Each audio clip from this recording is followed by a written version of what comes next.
Chapter 91. Coach Lin, what's that gunshot over there? Hello? Are you still there? Something feels off. What happened? Are you still saving the world? After a brief ringing in her ears, she was jolted back to reality by the shouts in her earpiece. Once she regained consciousness, the pain spread rapidly. She collapsed to the ground, seeing blood gushing from her arm. Lu Wei, not far away, swayed in her vision. She couldn't make out his eyes. There must have been some surprise. Countless men in hats and armed personnel in military green rushed into the hospital. Lu Wei mixed in among them. Before leaving, Lu Wei pointed in Lin Shi's direction and ordered, "Stretcher," to the hospital. As she was lifted onto the stretcher, Lin Shi's consciousness was already fading. But she seemed to hear a police officer explaining the situation to Lu Wei. "Captain Lu, the dangerous personnel have been apprehended." Hearing this, Lin Shi felt relieved.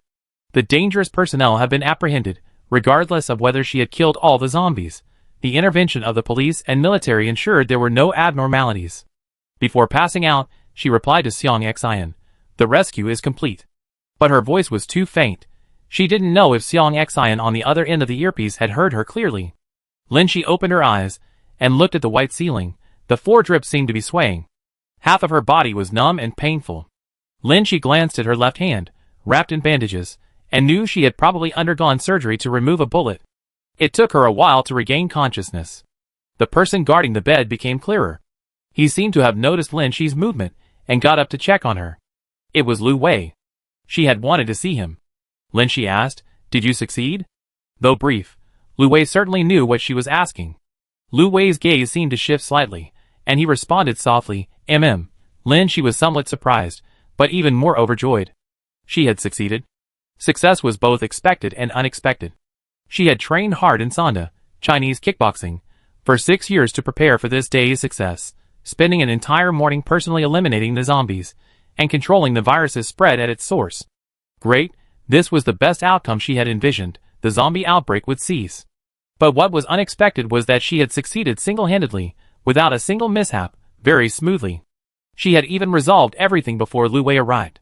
But regardless, her goal had been achieved. Although pain and numbness dominated her body, Lin Shi still managed a slight smile. Even having the energy to joke, it would have been even better if your shot hadn't missed. Now I can healthily celebrate extinguishing the apocalypse. Lu Wei froze, seemingly feeling no joy whatsoever, his Adam's apple bobbing noticeably on his long neck. He said calmly, "I didn't fire that shot." Lin Shi's mind conjured up images of 2 figures pointing guns at her. If it wasn't Lu Wei who fired it, then it must have been. She glanced around and saw several soldiers entering the ward. One of them walked with his head held high, looking down at Lin Shi with eyes brimming with righteous indignation. Yang Yiqing. At that moment, Lin Shi recalled the fear of being dominated by those eyes. Why was he here? Lin Shi broke out in a cold sweat, and soon she realized that it wasn't just her back that was cold. Her right hand was also stiff and cold. There were shackles there, locking her right hand to the bed frame. Lin Shi suddenly looked at Lu Wei, but he was facing Yang Yiqing. Yang Yiqing didn't seem so scary when he wasn't staring at Lin Shi. Lin Shi's first impression of him was that he resembled Lu Wei in build, but compared to Lu Wei's perpetually expressionless face, Yang Yiqing seemed more sunny and righteous. If it weren't for those 2 shots. Yang Yiqing said to Lu Wei, "Captain Lu, the hospital has been cleared. There are no accomplices." Lu Wei, "Okay, I understand." Yang Yiqing, "Your deputy Captain Su went to find the accomplice who contacted her." The 2 didn't seem very familiar. After a brief exchange, Yang Yiqing left. As soon as Yang Yiqing left, Lin Shi felt a little less stressed and couldn't help but ask, "What accomplice? And why am I handcuffed here? Wasn't I the one who killed zombies and prevented the disaster? Even if he wasn't a savior, he shouldn't be handcuffed." Lin Shi belatedly realized that Lu Wei was acting strangely today. Although she and Lu Wei hadn't known each other for very long and weren't exactly friends, in the few times Lu Wei had appeared, he was always decisive and ruthless. Today, he seemed to have something difficult to say. Lu Wei took out his phone, downloaded the app Big Eyes on the spot, and showed Lin Shi the top trending topic, Hongwen Hospital violent assault incident. The first official news report summary stated, on May 20th, 2025, a violent assault incident occurred at Hongwen Hospital. A woman attacked medical staff and passers-by with a knife, and was eventually subdued by the military and police. It is rumored that this woman was originally a cleaning worker at Hongwen Hospital. Lin Shi's eyes widened in disbelief. She had assumed that even if Hongwen Hospital was trending for a violent assault incident, the perpetrator of the violence would be zombies biting and scratching people, not herself, who had killed a zombie. Lin Shi couldn't resist trying to swipe down the screen to see the information below, but the anesthesia in her left hand hadn't worn off, and her right hand was handcuffed. She couldn't lift either hand. Lu Wei didn't notice her movement and swiped down the screen on his own. Lin Shi saw videos and screenshots posted by netizens, all taken by people at Hongwen Hospital at the time with their phones. The images were low resolution, and the people in the pictures were holding daggers in both hands, moving so quickly that their faces were obscured. The accusation of violent assault pointed to Lin Shi. Lin Shi was incredulous, opening her mouth, but unable to speak for a long time. Below, rumors were circulating about how many people were injured or killed, with varying numbers and conflicting information. Lin Shi asked, "Are they all dead? How many exactly?" At the time, she had been focused on observing the mutated zombies and the infected people who had been scratched, and hadn't counted carefully. 9. All dead? Lu Wei turned his face away. "You're at Hongwen Hospital right now. So the zombie outbreak really didn't continue at Hongwen Hospital." Lu Wei added, "If you hadn't killed them all, things would have been better for you. Leaving a few real infected and zombies would have proven that you weren't attacking people." Lin Shi's mind went blank. Lu Wei turned around and looked at her seriously. "Unfortunately, your agility is too good. You hit the head with pinpoint accuracy on every single one. Now there are 9 corpses." This sounded like a pity, yet also like a compliment. Chapter 92. The hashtag for the violent assault at Hongwen Hospital trended on Weibo for a day. The images and videos of Lin Shi's double-knife headshot were too numerous and graphic to be easily censored, and soon all related hashtags for Hongwen Hospital were banned. However, netizens didn't stop discussing the incident, quickly creating new, more obscure hashtags for discussion. By evening, a hashtag named Lin Shi reached the top of the trending list. Lin Shi never imagined that an ordinary person like herself would one day be trending on Weibo. Netizens, with their incredible resourcefulness, quickly doxed Lin Shi using the videos and images circulating online. Lin Shi's ID card, home address, and personal information were all exposed online. Lin Shi graduated from Nanhua University in 2022. Nanhua University's reputation is being tarnished. Help! How could Nanhua University produce such a scoundrel? My world is about to have its college entrance exam in a month. My dream is to go to Nanhua University.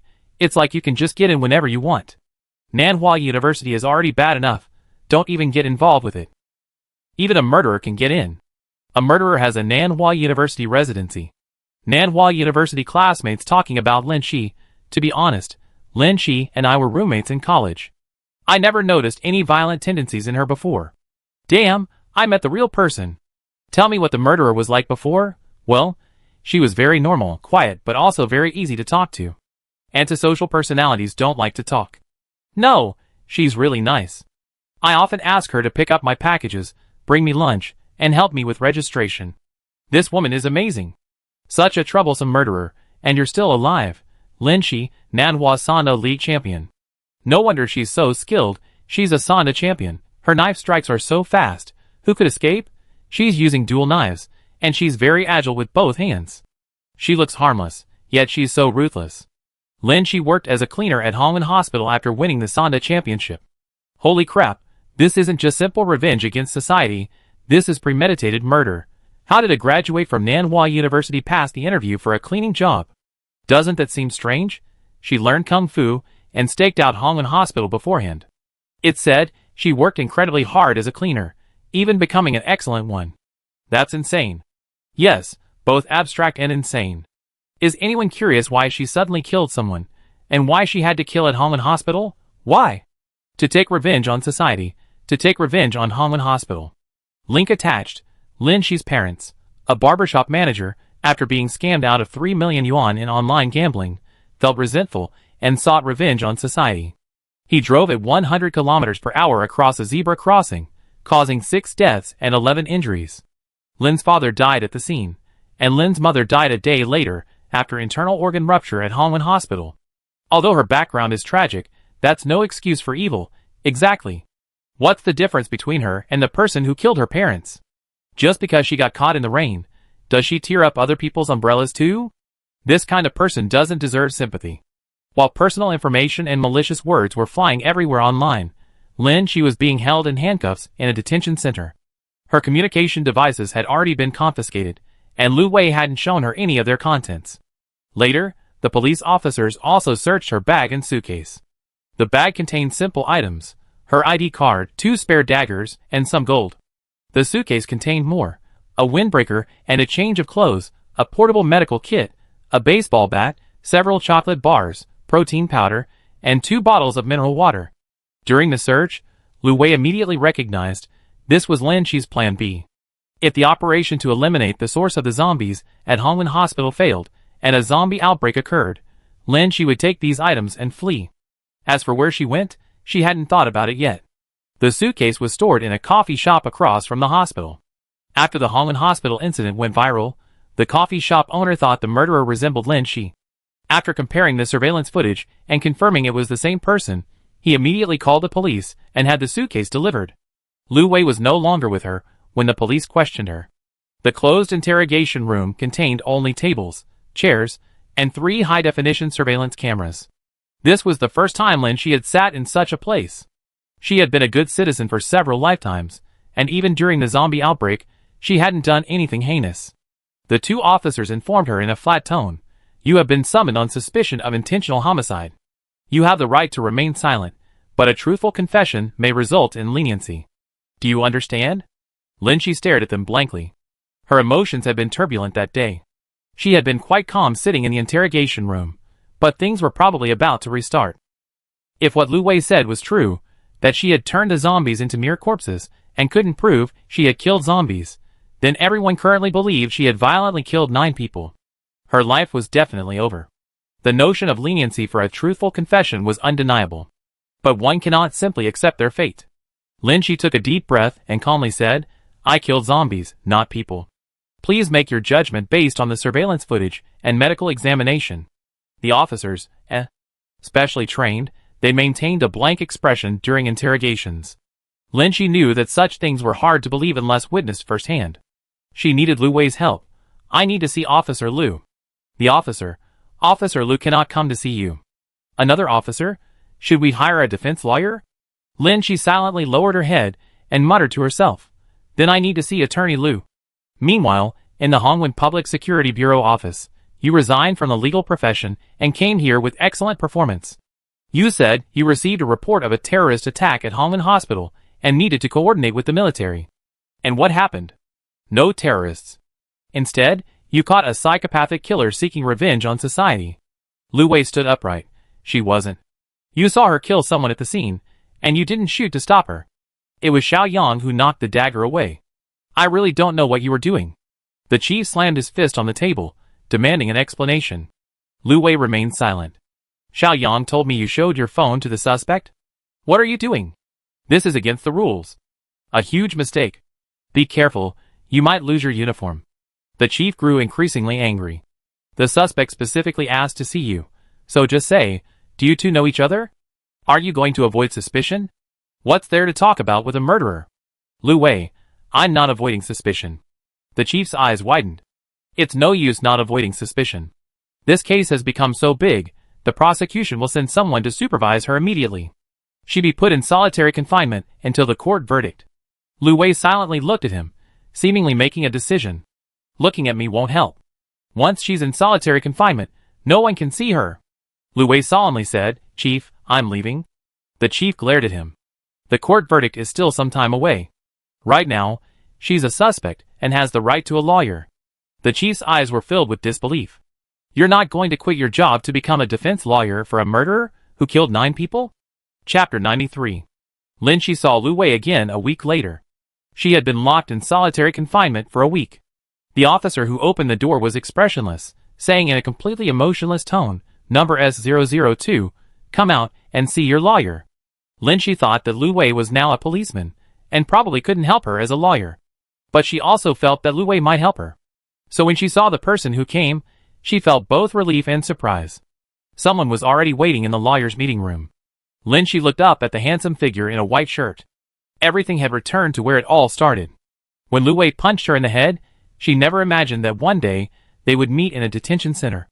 Lin Shi was handcuffed, while Lu Wei held documents, preparing for his defense.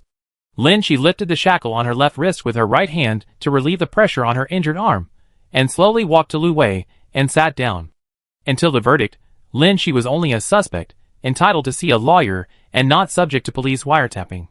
The impartial police officers treated Lin Shi equally, fair, without any personal bias. But they cast strange glances at Lu Wei. They were once colleagues.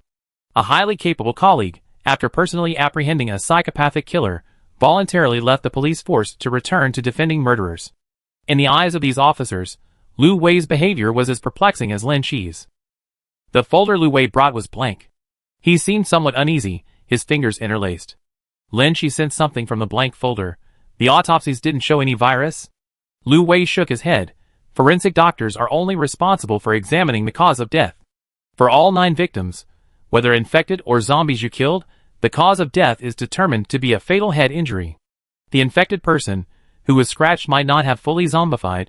They still retained human mobility and physiological functions, so judging it as a fatal head wound wouldn't be unreasonable. As for those who had already zombified, Lin Shi wasn't a medical professional and didn't know whether they were biologically considered dead. However, the fact that zombies could move indicated their nervous system was still active, allowing them to issue commands to their muscles and thus move. Perhaps they couldn't be considered dead. Furthermore, the zombie was shot in the head by Lin Shi the moment it appeared. Even if it was dead, the timing of the headshot was too close to distinguish them. Lu Wei's face was grim. The families of the 9 victims and Hongwen Hospital have jointly sued you for intentional homicide, and since the incident occurred in a hospital, it involves endangering public safety. So, you be sentenced to death. Lin Shi wasn't a lawyer, but even someone without legal training knew that killing 9 people meant certain death. But Lin Shi hadn't killed anyone. Clinging to a sliver of hope, she said, if the zombie virus isn't detected, does that prove I didn't intentionally kill anyone? Lu Wei, I already made this request to the relevant departments, but the family is extremely agitated and refuses to have the body examined. This request is a pipe dream for someone who's never seen a zombie. It's very likely to be rejected. Lin Shi's carefully taut nerve snapped again. Lu Wei, current simple medical blood tests can't detect the virus. I sent emails to renowned biologists and chemists requesting assistance, but haven't received a reply yet. This kind of request. It's unlikely to get a response. Putting aside the fact that these scientists are incredibly busy, even if they knew about this request, who would believe that a biohazard crisis, something only seen in movies, actually exists? And who would risk public pressure to help a psychopathic killer? Lin Shi looked at Lu Wei. He knew he couldn't help Lin Shi legally, so he pinned his hopes on finding a virus to explain her actions. Supporting Lin Shi at this point was risky. If they failed, Lin Shi would die, and Lu Wei would also be socially dead. If they failed. Lu Wei glanced at his watch, seemingly having something urgent to attend to. Lin Shi closed her eyes and took a deep breath. If there's really no other way, I'm prepared to reopen. During her week in the detention center, she had done nothing but participate in its activities. As an injured person, she couldn't participate in many activities, and during her sit-in, she had already considered all sorts of possibilities. So what if she died? She died so many times. What's one more time? If this doesn't work, she'd try again next time. Anyway, Lin Shi had no other way out but to survive. When she came to her senses, Lu Wei was staring at her with a complex gaze. That gaze was colder than when he looked at Lin Shi as a zombie, yet it contained a hint of pity. The air grew eerily quiet. Lin Shi, affected by this atmosphere, suddenly felt a pang of sadness. Lu Wei's voice betrayed his weariness. Don't rush to give up. Lin Shi listened silently, wanting to argue but finding herself powerless to do so. When she saw the helplessness in Lu Wei's eyes turn to pain, she was even more speechless. That expression seemed to extend beyond her own feelings. It was as if she were witnessing countless recollections of cherished people being destroyed before her eyes. Lu Wei was also a reborn individual, unlike Lin Shi, who had no family or friends. The apocalypse had not only repeatedly taken his life, but also repeatedly shattered his world. Lu Wei took a deep breath to calm himself, saying weakly, "Don't treat life with indifference. Don't make those who want to help you feel powerless." Lin Shi silently thought to herself, "I feel powerless too." But she didn't say it aloud. After an unknown amount of silence, Lu Wei composed himself, his eyes regaining their calm and collected expression. Before waiting for news from the biological department, there are some things to do. Lin Shi, what else? Provide materials for my defense. Just then, the door to the meeting room opened, and a police officer stood in the doorway with a large white coat. "Hello, I'm a doctor from Nanhua Municipal Mental Hospital." Lin Shi, She was truly speechless. Lu Wei had prepared for the worst. If the virus couldn't be detected, the trial would begin. His only viable defense strategy was to investigate whether Lin Shi had any mental health issues. If there was medical evidence that Lin Shi was mentally ill, the sentencing for mentally ill prisoners differed from that of ordinary people. But the hope was slim. Lin Shi didn't think she was sick. Lu Wei, however, felt she might be. Next, Bai conducted a series of tests and questionnaires on Lin Shi. The final conclusion was, medical test results show everything is normal. The questionnaire results indicate mild persecution complex and post-traumatic stress disorder, but the symptoms are mild and usually manifest in emotions. The patient is fully capable of normal work and life. Upon hearing the results, Lin Shi thought abstractly for a moment. Great, she's not sick. But the death penalty. Lu Wei had his back to her, lost in thought. Bai adjusted his glasses and looked at Lin Shi, saying, "Your psychological test results contradict your behavior at Hongwen Hospital. According to your questionnaire results, your extreme behavior tends towards self-abandonment. In extreme situations, you might choose suicide rather than revenge against society." Chapter 94. The second time Lin Shi saw Lu Wei in the meeting room, he brought nothing. No good news. He didn't bring any documents either. Knowing the law well, he knew there was no direction to take. Lu Wei sat quietly in the meeting room, saying nothing. Lin Shi was calmer than she had imagined. On the morning of May 20th, she had already considered the possibility of death. Entering the outbreak's epicenter so closely, if she hadn't managed to contain the source of the zombies in time, once the zombies erupted, even with her martial arts skills, it would be difficult for her to leave Hongwen Hospital alive. Lu Wei, who had died a heroic death at Hongwen Hospital in his previous life, had already experienced this. But she was prepared. If she failed, she would be reborn and try again. She would die until she could live. But Lu Wei had previously expressed his disgust for her thinking, and Lin Shi didn't want the only person in the world who had shown her kindness to hear such discouraging words in her final moments. She tried to start a conversation. "Let's chat, I'm bored here anyway." Lu Wei sat quietly listening to her.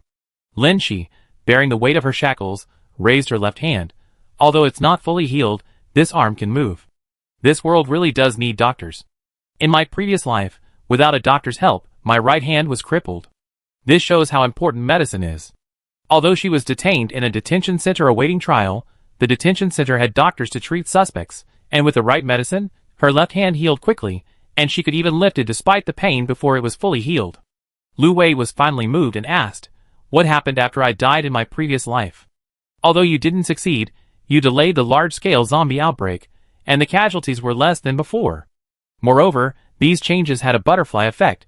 Everyone successfully eradicated the zombies, and briefly returned to normal life." Lu Wei listened quietly.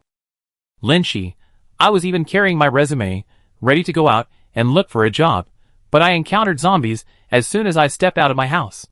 Luckily, I survived and ran back." "My house, you know it?" Lin Shi remembered that Lu Wei had visited her house before it was completed. She asked, "Engineer, you said you were also doing safety renovations. Your family should have survived, right?" Although Nanhua suffered heavy casualties, there were more survivors than those on the same date previously. Lu Wei had said his family needed a safe house, and even his efforts couldn't prevent the apocalypse, but his family in that timeline should have avoided the tragedy. She suddenly realized that Lu Wei, who was already dead at the time, couldn't possibly know the answer to that question. Lin Shi changed the subject. "How many times have you been reborn?" She belatedly realized that Lu Wei must have been a reborn person when he first asked for her WeChat, and he must have remembered her to want to add her contact information. But she was afraid of him, because Lu Wei had brutally beaten her corpse, and had deleted and blocked him. Lu Wei, 4 times. Lin Shi, I. The 9th time. Lu Wei, Death is a fleeting moment, yet one death is remembered solemnly for a long time, like a heavy lesson. But after dying many times, one begins to become numb. There are many things in a person's life that occur as frequently as 9 times. So Lin, she was no longer so afraid. The two sat silently, each contemplating the emotions brought about by death and reincarnation. After an unknown amount of time, Lu Wei seemed to have made up his mind, and he finally spoke first. "We don't always meet." Lin Shi, because I always hide at home. Lu Wei's eyes, however, denied this answer. He said calmly, "In my previous life, the you I met didn't recognize me." Lin Shi didn't react. "In my previous life, you came to Yunxiang to help me with a case." Lu Wei, that was your previous life. In Lin Shi's previous life, Lu Wei died very young. So the previous life Lu Wei was referring to was. Lin Shi suddenly had a bad feeling what Lu Wei was about to say. She questioned, when was that me? How do you know that me didn't recognize you? Lu Wei, your rebirth should all be before the zombie outbreak, right? Yes. Lu Wei, we first met in 2022, the time you mentioned we had court in Yunxiang. Yes. Lin Shi was completely confused, and a strange sense of panic arose. Lu Wei, but my previous life was the one where I was reborn after failing to stop the zombie outbreak at Hongwen Hospital, not this one. Lu Wei's words were like a tongue twister, and Lin Shi silently tried to understand their meaning. Lu Wei continued, in my previous life, I saw you in 2025. In 2025, you were working in Area B. You weren't afraid when you saw me, and you didn't flinch. That you didn't know me. I seen you many times, and the you who knew me always had an unnatural and evasive look in your eyes when you saw me. Indeed. Lin Shi's heart jumped. Lu Wei added, you didn't react when we met face to face. Looking into Lin Shi's eyes, Lu Wei further explained that you was the initial Lin Shi in my world, the Lin Shi who hadn't been reborn. Lin Shi seemed to understand what Lu Wei was trying to say. Lu Wei asked, have you ever thought about why we were reborn? Do we even exist in our reborn selves? Lin Shi waved her hand. Wait! Don't tell me yet. Tell me, what was the initial Lin Shi doing in your previous life?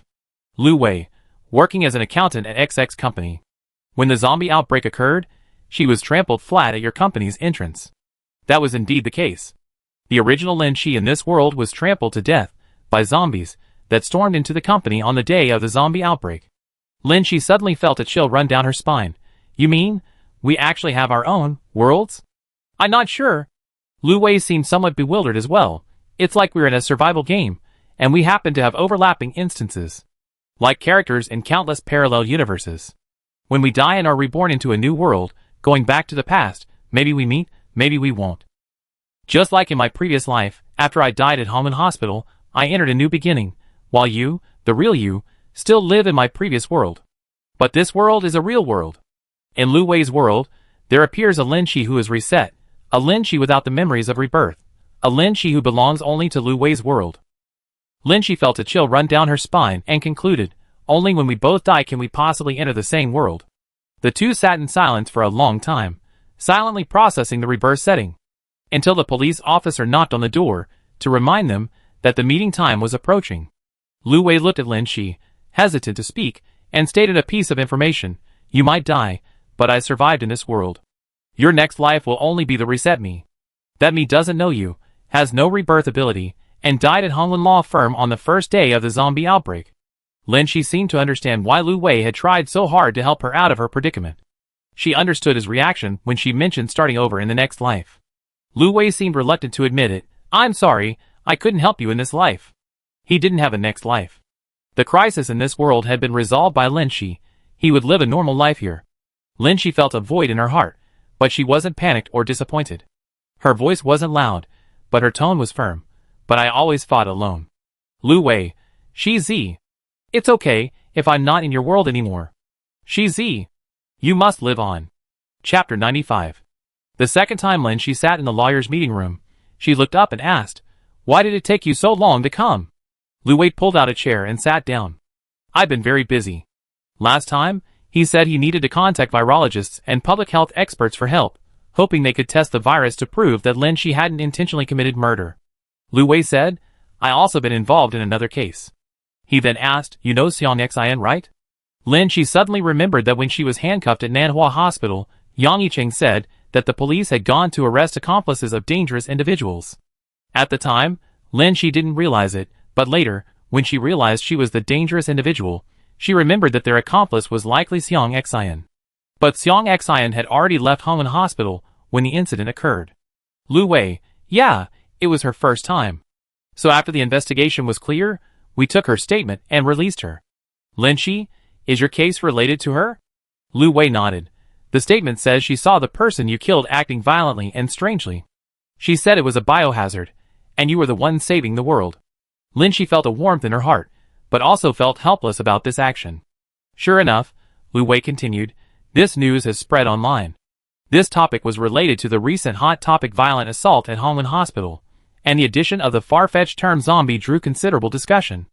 Netizens who joined the discussion began a new round of mockery.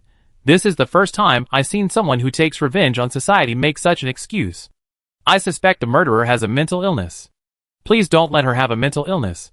What if she's not sentenced to death? However, not long after, some videos from Hongmen Hospital circulated online. The videos were surveillance footage. In one scene, a person with green eyes is seen waving their claws and grabbing someone. Lin Shi, wearing a windbreaker, then knocks them down with a knife. Another scene shows a person with a ferocious expression, clutching their neck and gritting their teeth. The account that posted the video was a small, anonymous account, claiming that the two were zombies. However, netizens were unconvinced. That person's green eyes are probably glaucoma. Ah.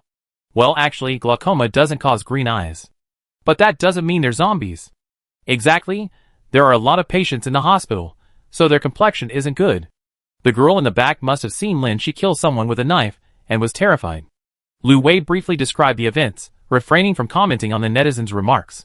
Lin Shi, so the account that posted the video belongs to Xiang Xian? She must have recorded the video on Lin Shi's tablet, noticed these people's strange behavior, and tried to help Lin Shi. Moved, Lin Shi silently vowed never to call Xiang Xian someone who eagerly seeks to be cannon fodder again.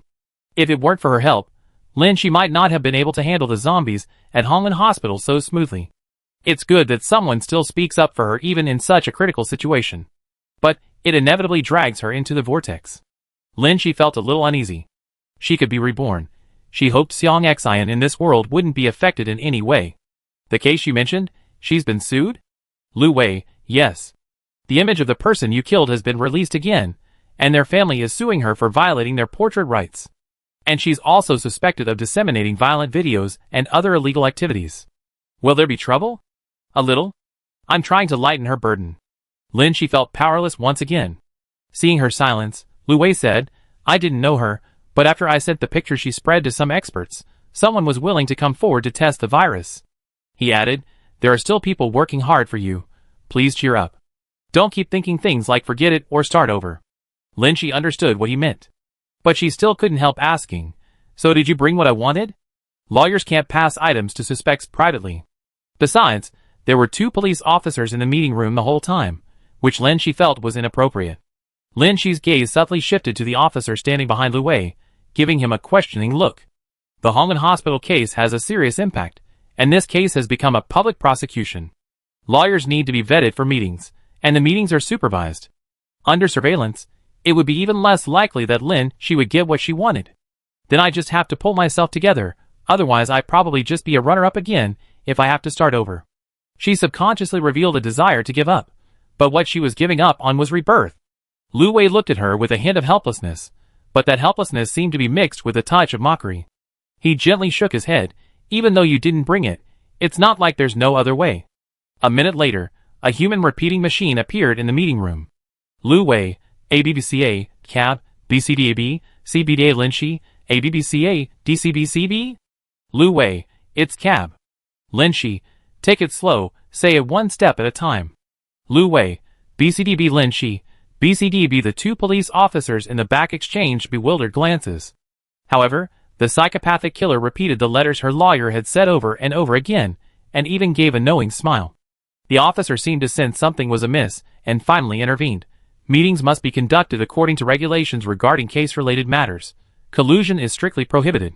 Lin Shi, we didn't collude. Lu Wei then uttered a string of letters. Lin Shi repeated it. The officer, believing this to be a new form of collusion similar to Morse code, interrupted. Even using coded language is not allowed. 2 hours passed, and Lu Wei left. Recalling his words, and thinking of Xiang Xian and Lu Wei still running around outside, she decided to cheer up. In fact, this time, she hadn't passively waited to die after her rebirth. It was just that she was now in a situation she couldn't control, and could only maintain a positive attitude, hoping that the zombie virus would be detected and clear her name. From the moment she decided to leave home, Lin Shi was prepared to die while searching for a solution. She had no other way but to deal with the zombies. If her first attempt succeeded, it would be a stroke of luck. She could remain in this world where, despite being despised by everyone, some people still showed her kindness. If it fails, that would be expected. Chapter 96. This is the last possible meeting before the trial. Sitting in the meeting room for the 3rd time, Lin Shi, under the gaze of a lawyer and 2 police officers, rattled off a long string of characters. Lu Wei seemed somewhat relieved. All correct. He brought some good news. A virus research institute has requested sampling for research, and it's under review. Although the family has already cremated the body, the knife you used and the bloodstains on your clothes can still provide samples. Lin Shi, then I hope all the studying I did will be useless. Lu Wei nodded. The trial date is July 12th. In his previous life, Lin Shi had experienced a trial once, and was fairly familiar with the process. However, this time the verdict wasn't about house ownership, but the death penalty. Lu Wei reminded him, this is a public prosecution case, and it will be conducted by a collegial panel. It's different from what we experienced last time.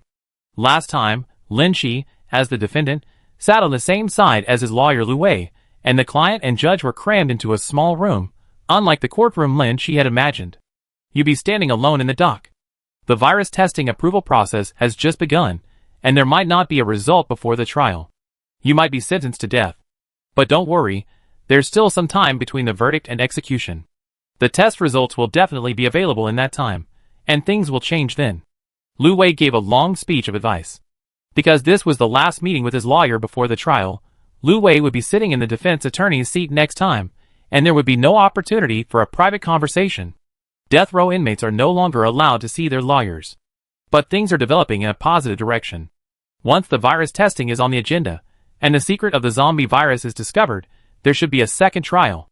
However, Lin Shi's nascent will to live was shattered by the sudden alarm. What would trigger an alarm in a detention center? A fight? An escape attempt? Or?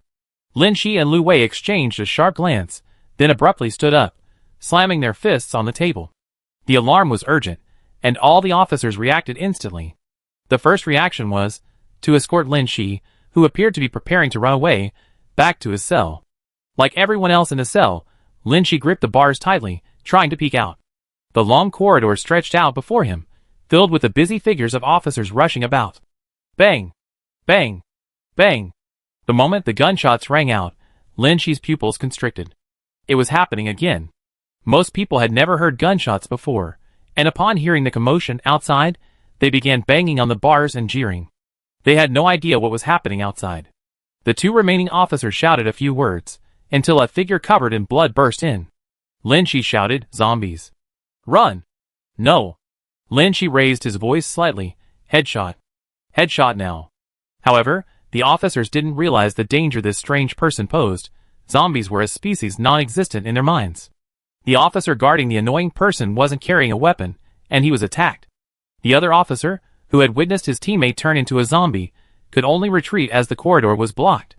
The people in the cells on both sides stared in disbelief, as the fallen officer twisted his neck and stood upright.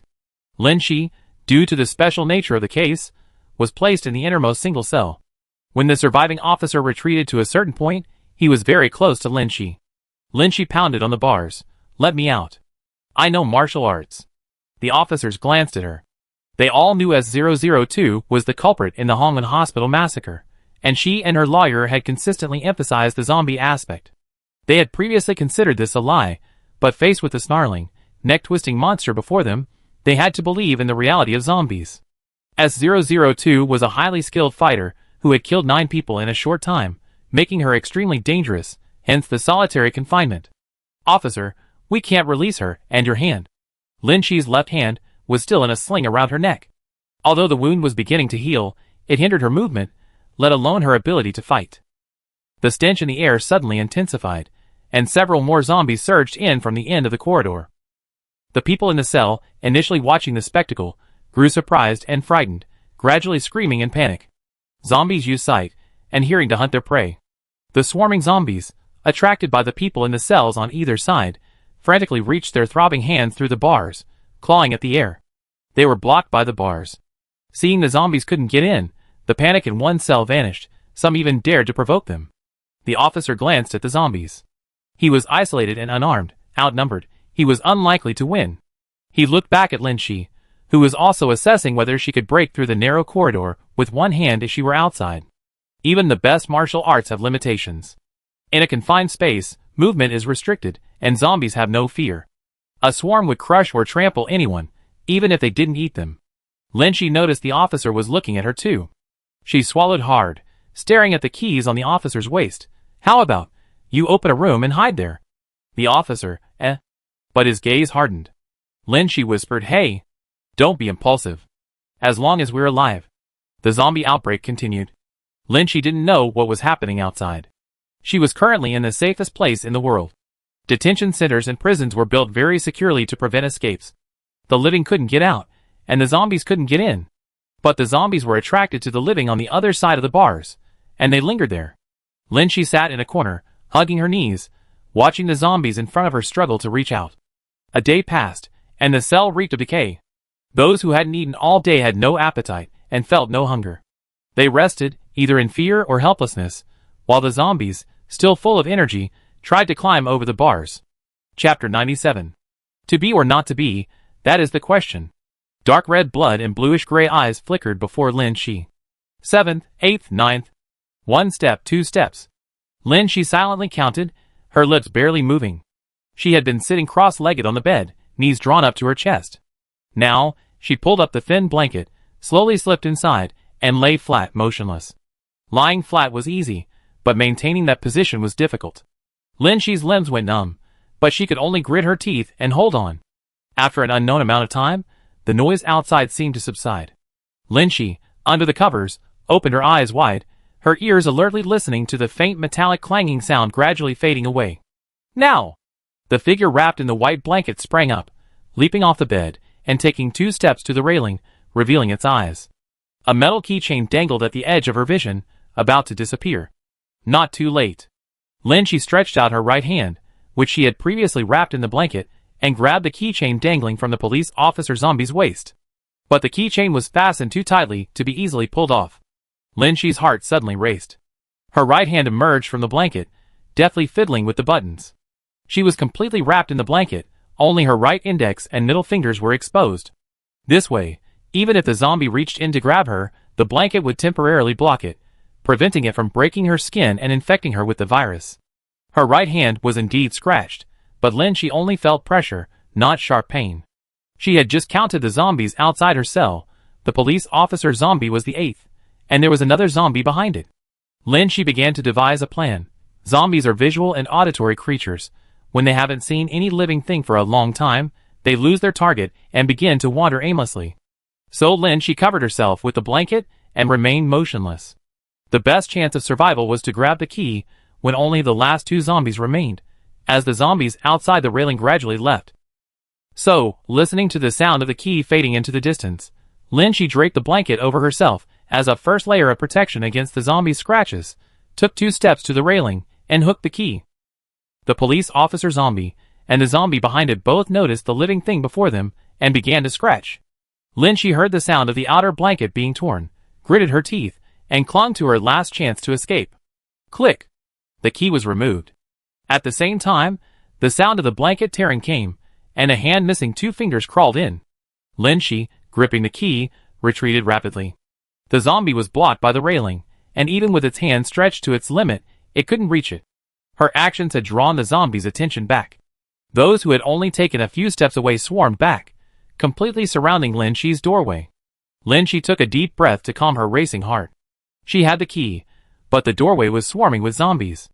Opening it would trap her in a corner. Moreover, she didn't know how many zombies were in the passageway. Venturing out would likely mean certain death, but staying here meant certain starvation. She had the ability to regenerate, but she needed to push every path to the very end to ensure accurate trial and error. And don't go gentle into the good night. Even a sliver of hope couldn't be ignored. What to do? Lin Shi suddenly shouted, I have a way out of here. Is anyone willing to help? The only response was the roars of zombies, and more zombies surging towards her cell.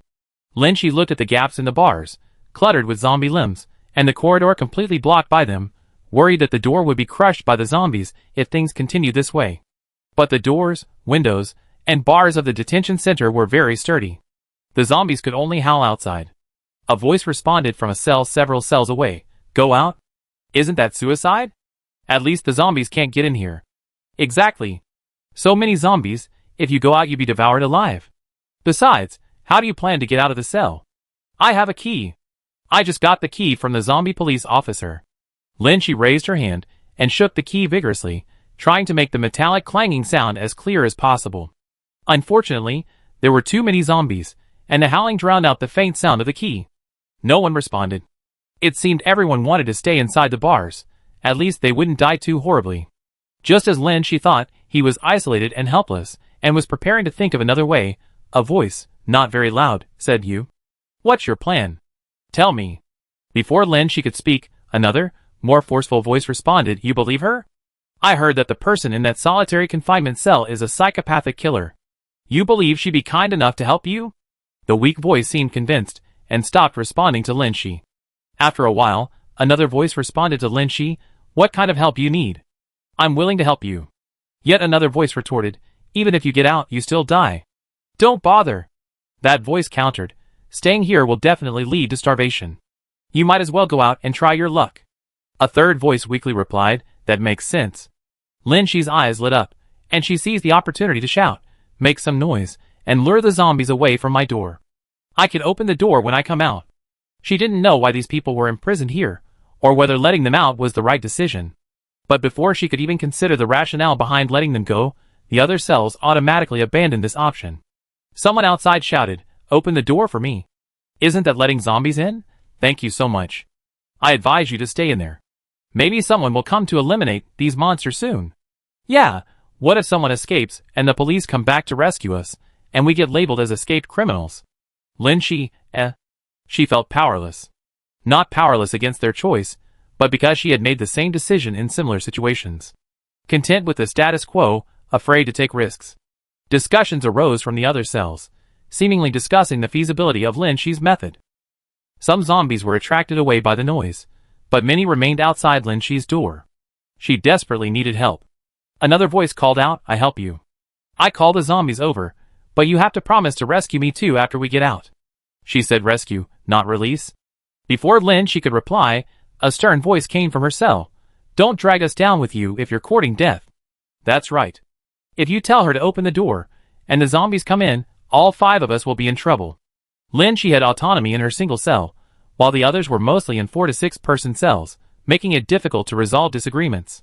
The person insisted, "I lock the door for you as soon as I get out. I won't implicate you. Once I wiped out all the zombies, you cowards will only deserve to starve to death here." "What nonsense! If you dare help her or open the door, we kill you right now." The sounds of fighting seemed to come from next door. Lin Shi sighed in relief, abandoning the idea of asking for help. Then another voice came from afar, "I'm willing to help you." The female voice, though strong, sounded very weak amidst the zombie roars and arguments due to the distance. Lin Shi, after seeking help, experienced several cycles of hope and despair in just a few minutes. She didn't know if this distant female voice could help her. However, the next moment, the girl said from afar, "Coach Lin. Is that you? Is that you?" Lin Shi, ? This person is. Xiang Xian's voice seemed excited. "It's me. I just got caught. I didn't expect you to be locked up here too." "That's great. Lin Shi, is this good?" "It seems so." Listening to Xiang Xian's voice, Lin Shi could almost picture her eyes sparkling as she said, "Coach, you're going to save the world." Xiang Xian shouted loudly, using sound to lure them over, "Right. I do it." Ah! Chapter 98. Lin Shi quietly opened the door. The long corridor was strewn with bloody footprints. Most of the zombies huddled at the door of a cell at the far end. "Ah! Huff!" Xiang Xian screamed for a long time, then gasped for breath and continued screaming, "Ah!" To prevent prisoners from escaping or harming themselves or others, there were no tools in the cell to fight off the zombies. Fighting so many zombies barehanded with an injured arm was far too dangerous. Lin Shi's gaze locked onto a blood-stained police baton. 2 zombies stood between Lin Shi and the baton, not heading towards Xiang Xian's cell, but still drawn to the living people in the other cells. Clang! Clang! There was also noise coming from that cell. The people were arguing about whether to help Lin Shi. 2. Lin Shi gripped the key in her hand and quietly strode away. The people in the cell, amidst their argument, saw a living person appear in their line of sight, and their eyes widened in shock. Before the zombies could turn around, Lin Shi slammed the sharp end of the key into their heads. The zombies writhed in pain, trying to turn, but Lin Shi quickly pulled out the key, stabbing each one 3 times before they collapsed. She then went to pick up her baton. Xiang Xian was already panting heavily, her cries weak, trying to distract the zombies clinging to the railing. There were 9 zombies there. If she faced them head-on in this not-so-wide passageway, her chances of winning were slim. Even if she could defeat them, she would likely be scratched. She gripped her baton and crept stealthily towards Seong Exion's cell. The zombies all had their backs to her. This was the first time Lin Shi had faced so many zombies directly. This was different from killing 9 people at Honglin Hospital. Those 9 included several infected individuals, and they were more scattered and easier to take down. What if they couldn't kill this whole group at once? What if they were devoured alive? Her heart pounded. Through the churning zombie heads, Seong Exion inside also saw Lin Shi. Her eyes lit up instantly, as if she'd seen a glimmer of hope. Her previously intermittent cries suddenly rose in volume, like a cheer. Lin Shi met her gaze, gripped his baton tightly, and with lightning speed, struck the back of each zombie's head. 2 were still struggling, and Lin Shi quickly followed up with 2 more blows. Only after confirming that all the zombies were lying on the ground, incapacitated, did Lin Shi dare to breathe heavily. Inside the cell, Seong Exion jumped up excitedly. Great job, Coach Lin. I knew you could do it. Having survived a brief ordeal, Lin Shi smiled. The feeling of being recognized was amazing. The lock on Seong Exion's cell door clicked open, and Seong Exion eagerly pushed it open and stepped out. However, the other 3 people in the cell remained huddled in the corner, motionless. Seong Exion asked them, "What are you waiting for? Come out already." The 3 looked at each other, then shook their heads in unison. One of them said to Lin Shi, "Could you please lock the door again? In case any more zombies came in, the door could keep them out." Seong Exion was puzzled. All the police officers here have turned into zombies. No one has brought us food all day. If we don't run, you starve to death here. The person replied, "I'd rather starve to death in a safe place than be bitten to death by zombies." The other 2 nodded in agreement. Seong Exion, why would you think that?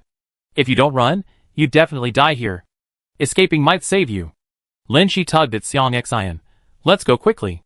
She understood those 3 people's thoughts. She herself had once been someone who would rather starve to death at home than dare to leave the house. Running out of the women's cell, she found the detention center lobby teeming with zombies. Several zombie corpses lay on the floor, indicating a struggle had taken place. Lin Shi and Seong Exion crouched behind a cabinet, observing the situation. Seong Exion looked at the zombies, made a knife gesture with her hand, and made a cut across their necks, her eyes asking Lin Shi, "Should we kill them all?" Lin Shi shook her head and gestured towards the door. "Let's escape first." Outnumbered and outmatched, Lin Shi's injured arm was already weakened. Seong Exion's strength was unknown. 3 months ago, she was a beginner in a martial arts class, but her current level was unknown. And they were unarmed. Lin Shi looked around the lobby floor, trying to find a weapon. There was a police baton on the floor. She could use it for Seong Exion's self-defense. From their vantage point, they could see some of the situation outside. Blood on the ground, the street deserted except for the occasional zombie wandering by. They didn't know where the others or the zombies were.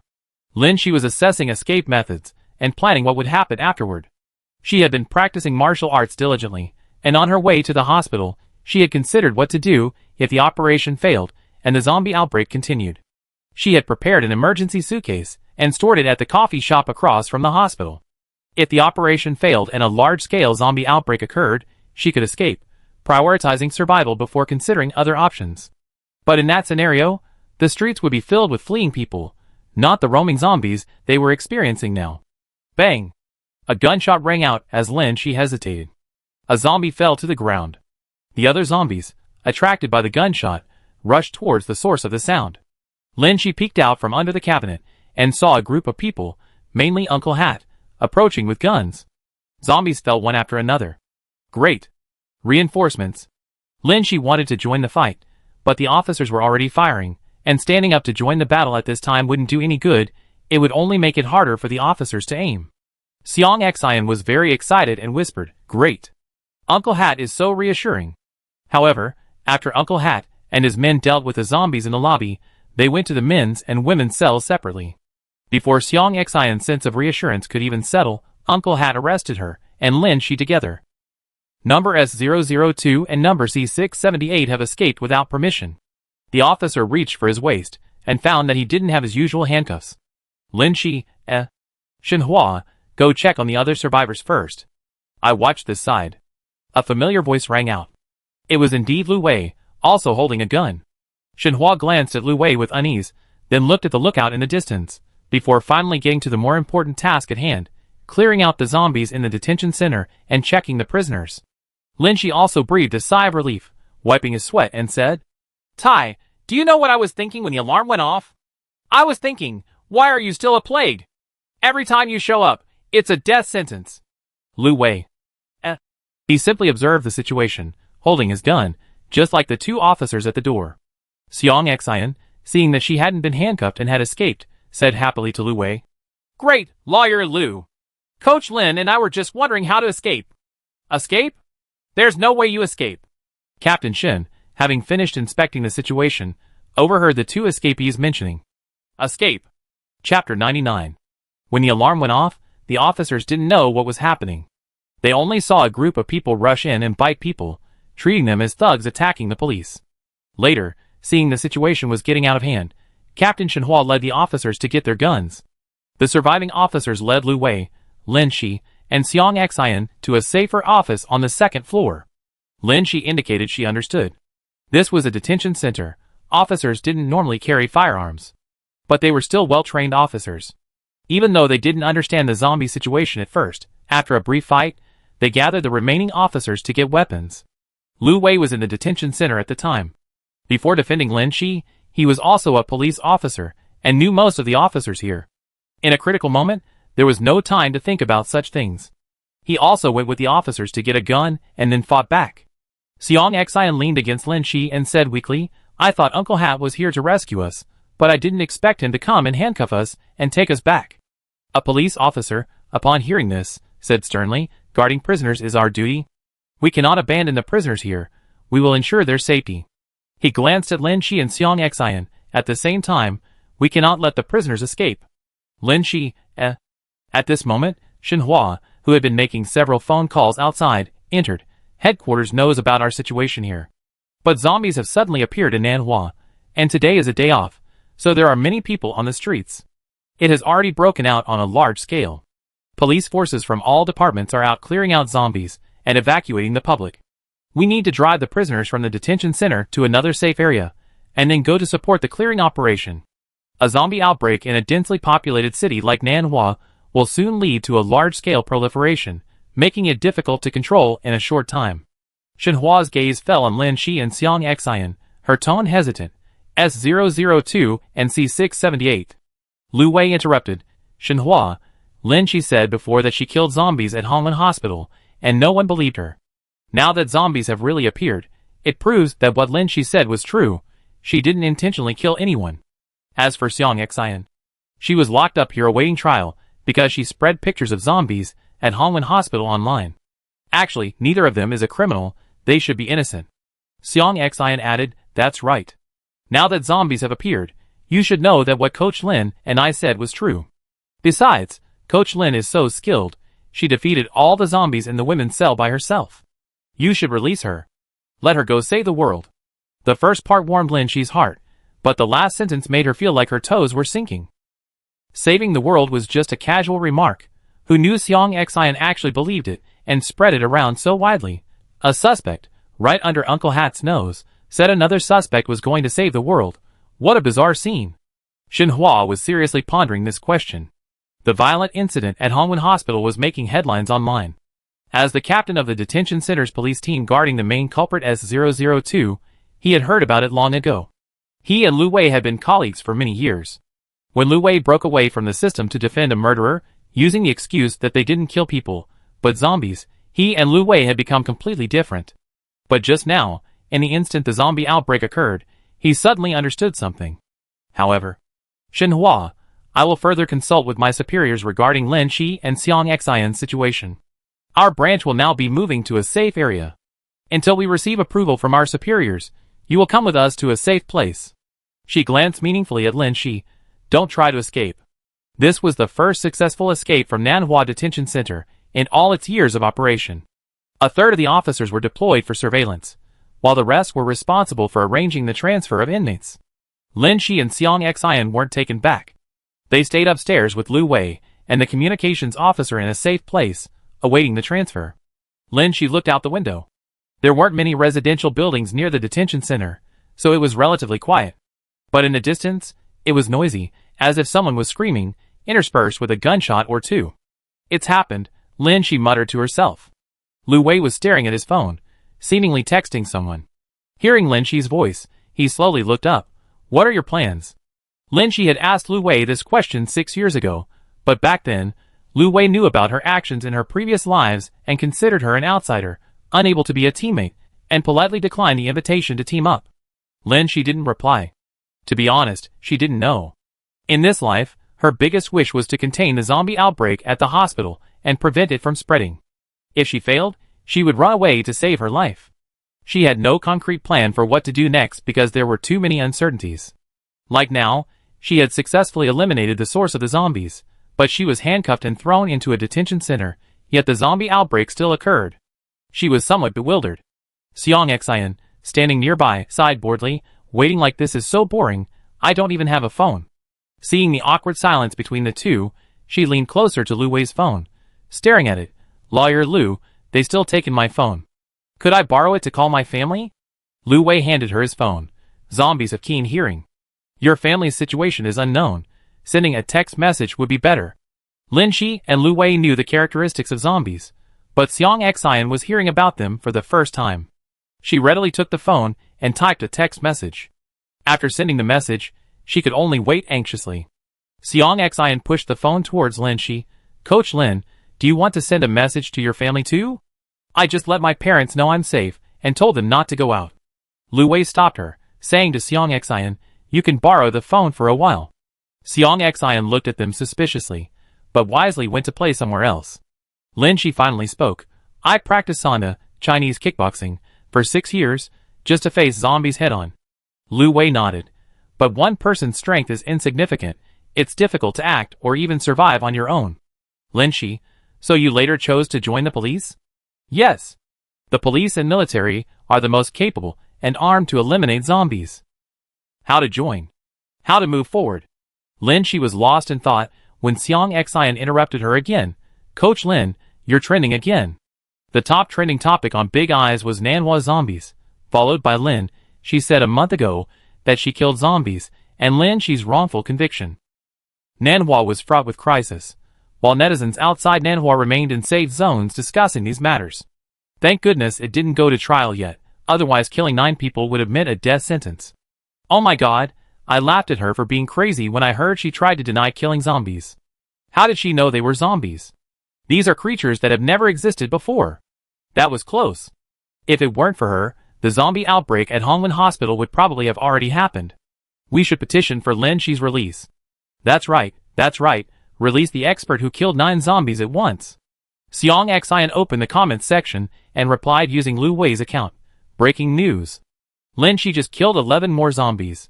Lu Wei, Lin Shi, Lin Shi was surprised by Xiang Xian's good attitude. She seemed not to understand her own situation, feeling excited about the danger and thrilled about escaping it. Lu Wei looked away, returning to the previous topic. Shenhua said the military will be coming later to assist in transferring those detained in the detention center.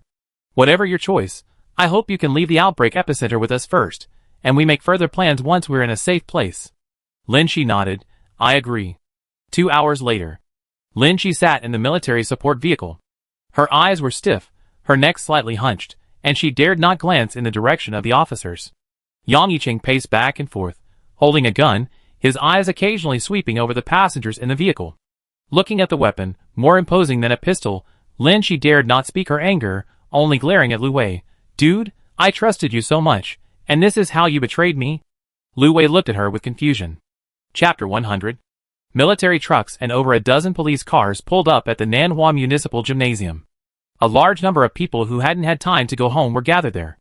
The zombie eradication operation was difficult to complete quickly, so Nanhua's existing police and military forces could only simultaneously clear zombies from public areas and gather residents who hadn't been able to go home and tourists at the gymnasium. Another force was deployed to protect the gymnasium. Only in this way could they concentrate their resources to protect the living to the greatest extent possible. The people transferred from the Nanhua Detention Center, all handcuffed, were orderly escorted off the trucks by police officers. Unlike ordinary residents, they were taken to a corner for guarding. After Yang Yicheng and his men got off the truck, Lu Wei, Lin Shi, and Xiang Xian got off one by one. A police car was still parked at the gymnasium entrance, containing survivors that officers had just gathered from the streets. Lin Shi looked at the overcrowded stadium and the sparse military presence around it, a slight unease creeping into her heart. The stadium was simply too crowded, with survivors still pouring in. With such a high population density, if an infected lurking among the crowd suddenly attacked, the living would have nowhere to escape, easily scattering in an instant. But right now, no one in the stadium could leave. Some people were shouting that they wanted to go home, but were stopped by the police. Those who went out were exposed to danger. If they were caught by zombies, humanity would have one more zombie enemy.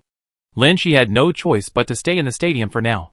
Xiang Xian stared angrily at the supplies transferred from the detention center and said, "Can I get my Ida bag back first?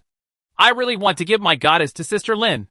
The bag she was pointing to had a plastic film on the outside, and inside were neatly arranged various anime badges, with a row of anime character keychains hanging from the strap. Lin Shi didn't know what a Ida bag was, but she saw her own small bag and suitcase. The dedicated police officers had brought them all. If she got her suitcase, she would find a durable windproof jacket, weapons including a baseball bat and a dagger, and emergency supplies like compressed biscuits. With these things, she would feel much more confident. Xiang Xian looked around, pointed to a spot, and said, "They're handing out small bread rolls over there. Can we go get some?" Just then, Shenhua, who was distributing food to the people at the detention center, handed her 3 small bread rolls. Lin Shi truly felt hungry. She hadn't eaten since the detention center fell. The 3 of them squatted silently in the corner, each munching on a small piece of bread. Lin Shi whispered to Lu Wei, "The timeline is messed up again. In my previous life, a zombie outbreak occurred in Nanhua around 5 p.m. on May 20th, and it was eradicated within a month. Later, a second outbreak occurred in Wuzhou and Yunxiang. This time, however, it's still happening in Nanhua." Lu Wei pondered. "You mean?" Lin Shi said, "I mean we all been using the wrong methods. Addressing the zombie infection source at Hongwen Hospital can only provide short-term control. The virus will still spread in ways we don't know. We need medical support." Unfortunately, one was an accountant, one a lawyer, and the other a fan of anime. None of them were experts in medicine or virology. The small piece of bread was quickly finished.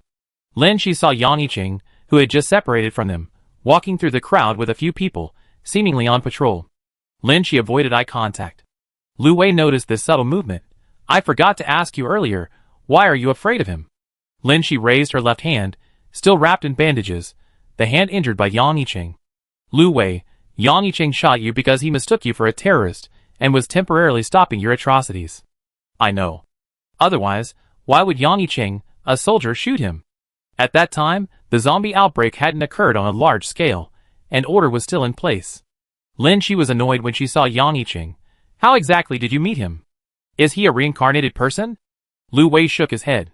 "But when I mentioned the possibility of a terrorist attack at Hongwen Hospital, many people didn't believe me and demanded reliable intelligence. Only Lieutenant Yang came to help. I tested him. He's not a reincarnated person."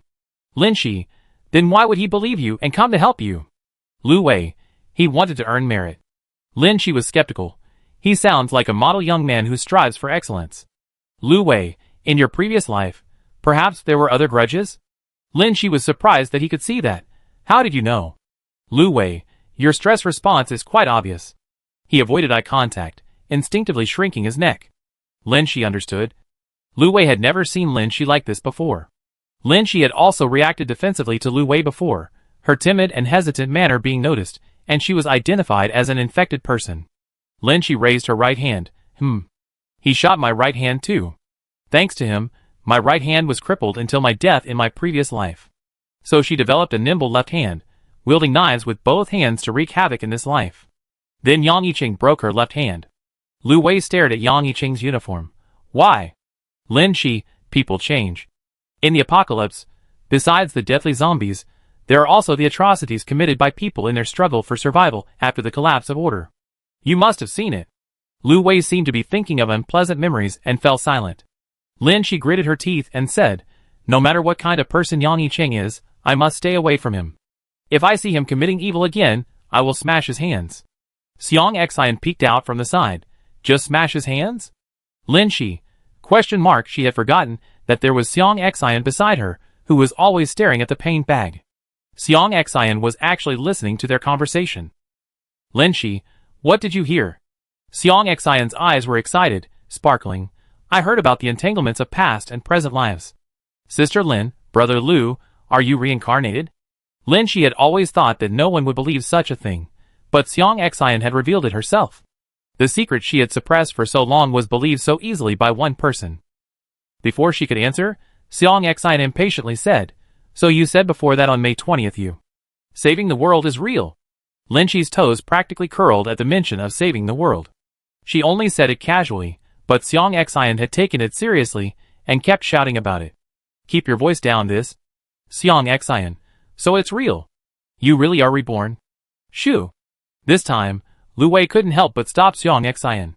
Xiang Xian gave an okay sign, her smile growing brighter and brighter. Even lowering her voice couldn't hide her urgency. Do you have awakened superpowers? Like the space manipulation of Teacher Tuozi? Or summoning heroic spirits? Or... Stop! Lin Shi, afraid the anime girl would get carried away, quickly denied it. Lu Wei added, If you did, you wouldn't be locked up in a detention center. Lin Shi, Xiang Xian finally calmed down and continued to press. Where were we? Sister Lin, Lieutenant Yang broke both your arms? You only wanted to break his arms in revenge? Oh my god, I love you even more, brave, kind, and fair Sister Lin. Lin Shi's uninjured right hand was grabbed and shaken by Xiang Xian, and she couldn't help but facepalm. I can love you, but don't call me Sister Lin. It sounds like my cousin's name. Xiang Xian. Okay, Sister Shi. So how many times have you been reborn? Lin Shi, 9. How did you die each time? Lin Shi had never faced such enthusiastic affection from Xiang Xian before, and was somewhat evasive, sometimes because of zombies, sometimes because of persecution, and sometimes because of myself. Xiang Xian, so, when you were reborn, did you take revenge on those who harmed you before? Like wanting to break Lieutenant Yang's arms? Hearing this, Lu Wei also stared intently at Lin Shi. Lin Shi thought to herself, What? Do you want to see if I want to whack you on the head? But she shook her head and answered the question seriously. No. I want to eliminate the zombies. In a society governed by law, they can't harm me. To say she didn't hate at all would be impossible. Call her cowardice or sainthood, but she simply hadn't considered killing Yang Xian, Lin Jie, or the people at the small shady shop downstairs first. If she had only died once, only been harmed by one person, she might have held a grudge. Too many people had directly or indirectly persecuted her, and she had died too many times, she couldn't possibly hold grudges against them all. The most important thing was to eliminate the zombies first, using her meager strength to change her fate of destruction. Xiang Xian gave Lin Shi a thumbs up and leaned in to pat her arm. Sister Shi, from now on you're my goddess. When I get my Ida bag back, I'm going to give you my most treasured female warrior pendant. Lin Shi was still a little uncomfortable with this excessive enthusiasm, and gave a somewhat stiff smile. Xiang Xian took a long time to calm down, silently processing what she had just witnessed with a smile. Lu Wei, finally finding some peace, asked again, There's something else I haven't asked you. Lin Shi, ? Lu Wei, I only hit you when you were a zombie. Later, you seemed a little afraid of me, and I noticed that, realizing you're a reborn person. Lin Shi didn't understand what was so interesting about this. Anyone would be scared if the same person killed them 3 times, right? But you're a zombie. Why? Only humans are allowed to be afraid of zombies, but zombies aren't allowed to be afraid of humans? Lu Wei pointed out the key point. Your zombie form is consciousness and memories. Yes. Lu Wei, but I die as soon as I become a zombie, directly entering the next cycle. My zombie form doesn't have my consciousness or memories. Lin Shi paused, then understood his meaning. Lin Shi didn't want to be eaten by zombies, so she joined the zombie horde and laid down without pain until the zombie was killed before entering the next cycle. But Lu Wei wasn't like that. He died the moment he became a zombie. But I don't know why. And my zombie isn't under my control.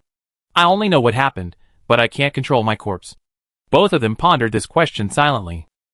A series of orderly footsteps approached. Lin Shi looked up and saw Yang Yicheng coming in their direction. She exchanged a glance with Lu Wei, then pulled Xiang Xian along, pretending to take a walk to get away from this guy. Although Xiang Xian wasn't a reincarnated person, she trusted Lin Shi completely. Seeing Yang Yicheng's resistance, she quickly followed Lin Shi. They planned to blend in with the refugees and improvise.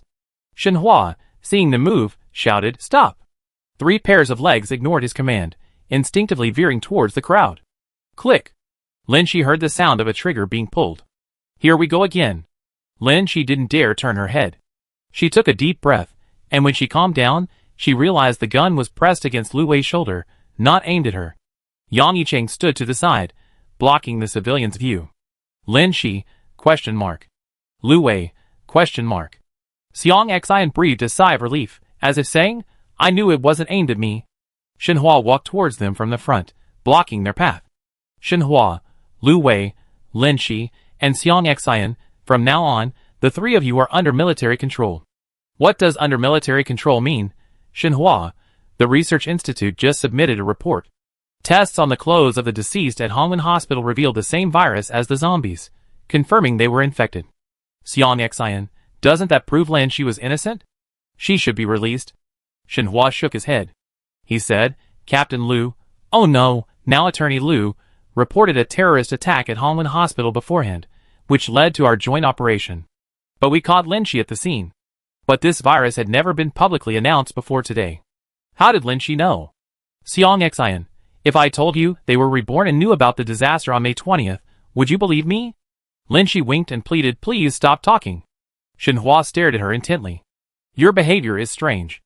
I'm more inclined to believe that the three of you might be suspected of endangering public safety and committing crimes related to the release of dangerous substances. Aside from Xiang Xian, no one believed in the concept of rebirth. Lu Wei foresaw this disaster, Lin Shi prevented it, and Xiang Xian was Lin Shi's assistant. But before today, no information about the virus had been released. How could Lin Shi and Lu Wei have known in advance? Shenhua continued. No conclusion has been reached yet. We just need you to cooperate with the investigation. If you are truly innocent and have done a good deed, justice will be served. Don't worry, the relevant departments will protect your safety during this time. Lin Shi's right eyelid twitched. How could she have fallen into Yang Yicheng's hands? Just as she was getting nervous, a scream came from not far away. Everyone looked towards the sound and saw a group of people scattering, revealing a person biting someone in the center, or rather, a zombie. Yang Yicheng instantly aimed his gun at the zombie, but hesitated several times before firing. The stadium was too crowded, and the zombie was in the middle of the crowd. Firing like that would easily hit civilians. Lin Shi watched the tearing scene, clenching her fists, and taking a step forward with her right foot. Shenhua stopped her, saying, You can't move! Lin Shi said anxiously. The crowd is too dense. You can't shoot. Let me go! I can fight the zombies at close range. Although she didn't have a dagger, she still had martial arts skills, and the zombies were few in number and easy to kill. It would be troublesome once the zombies infected others, and their numbers increased. Shenhua was still hesitating when Yang Yicheng pushed aside the handcuffs Shenhua offered. Let her go! I assist with a gun! Lu Wei and Lin Shi simultaneously stepped towards the two zombies. They had both undergone ample training in close combat with zombies, making them adept at fighting when outnumbered. Even those infected with blood still seeping from their necks, but not yet zombified, cannot be spared. Lin Shi's right hand moved swiftly, and she and Lu Wei quickly swept away the zombies in the crowd. Lin Shi looked at the handcuffs in Shenhua's hands. Captain Shen, what Lu and I did before was to prevent a zombie outbreak. You should know we wouldn't do something like poisoning. The stadium is crowded right now, and it's inconvenient for you to fire your guns. Let us help fight the zombies. I suspect there are still infected people among these people who haven't been reported. Shenhua, even without guns, the task of eliminating zombies at close range should be done by us. Protecting the safety of the public is our duty. Lu Wei added, that's not what she meant. We meant that we can help. Shenhua and Lu Wei had some acquaintance from their previous work together, and now hesitated, but according to the regulations. Yang Yicheng, who had been silent, interrupted their conversation. Let them help. I supervise them. Chapter 101. Under the watchful eyes of everyone, Lin Shi and Lu Wei, who had just killed the zombie, were the focus of everyone's attention. Gradually, people came over to greet them. Most were Lu Wei's former police colleagues, and some acquaintances. Even Xiang Xian recognized some fellow survivors, recounting their harrowing experience. No one came to find Lin Shi. Lin Shi was somewhat bored, staying to the side, and silently observing the scene of everyone's reunion. She seemed to see a few familiar faces in the crowd, but the memories of those faces were too distant. Zhou Ling, with a mournful face, was on the phone. Jiang Xiaoli and Wei Shihen were sitting nearby. Jiang Xiaoli and Wei Shihen seemed to make eye contact with Lin Shi, but quickly looked away. In this life, They didn't recognize Lin Shi. The commotion in the stadium continued. Several more horrific incidents occurred where infected individuals, secretly hiding in the crowd, suddenly mutated and attacked people. Because the crowd was too dense to fire guns, the zombies were dealt with by close-quarters combat and direct headshots. Some troops stood by with guns, while others patrolled the crowd. Besides Lin Shi and Lu Wei joining the fight, more skilled individuals gradually appeared from the crowd to assist in combating the zombies. Some of them looked familiar. Isn't that Coach Lin? Lin Shi recognized him as one of her students at the martial arts school, who had also stepped forward to take down a zombie in the critical moment. The person with him also recognized Lin Shi and waved from afar. Lin Shi simply nodded in response. These past years, the tasks at Hongwen Hospital had weighed heavily on her. Aside from improving her martial arts skills and making money, Lin Shi couldn't think about anything else, nor could she remember all the people coming and going. Her classes were very strict, and her students often complained bitterly. Lin Shi was thinking that if she failed to prevent the tragedy at Hongwen Hospital, these people might be able to protect themselves. If she successfully prevented the zombie outbreak at Hongwen Hospital, then she would have earned her tuition fees from the martial arts school, and would still be a good instructor. A familiar student blurted out his doubts. I heard you're in jail? Another student chimed in. I heard it was the death penalty. Nearby soldiers and civilians looked at Lin Shi. Lin Shi's right hand, gripping the dagger, twitched slightly. Actually, there's a difference between being in a detention center and being in jail. Exactly. Our sister, she has killed dozens of zombies. Show her some respect. Xiang Xian, having just snapped a zombie's neck, clapped her hands and strode over. Lin Shi was slightly surprised. A martial arts student in the back row said, Isn't Xiang Xian still in the beginner class? She can fight zombies? I should have joined too. I'm in the intermediate class. When Xiang Xian walked up to her, Lin Shi couldn't help but ask curiously, You killed a zombie? Xiang Xian gave a peace sign too. I try my best to match you. People are different. Xiang Xian was like a passionate young person, innocent and fearless. She'd probably been eager to try from the moment the zombies appeared. Xiang Xian was still muttering, I've been observing him for a long time, but I haven't noticed anything abnormal. How did you figure out those people were about to mutate? You started killing infected people directly? Lin Shi, observe and learn from experience. There was no real explanation, mainly because she herself had become a zombie, and knew what people would do when zombified. But faced with Xiang Xian's enthusiasm and respect, she was embarrassed to admit that she had joined the zombies out of fear.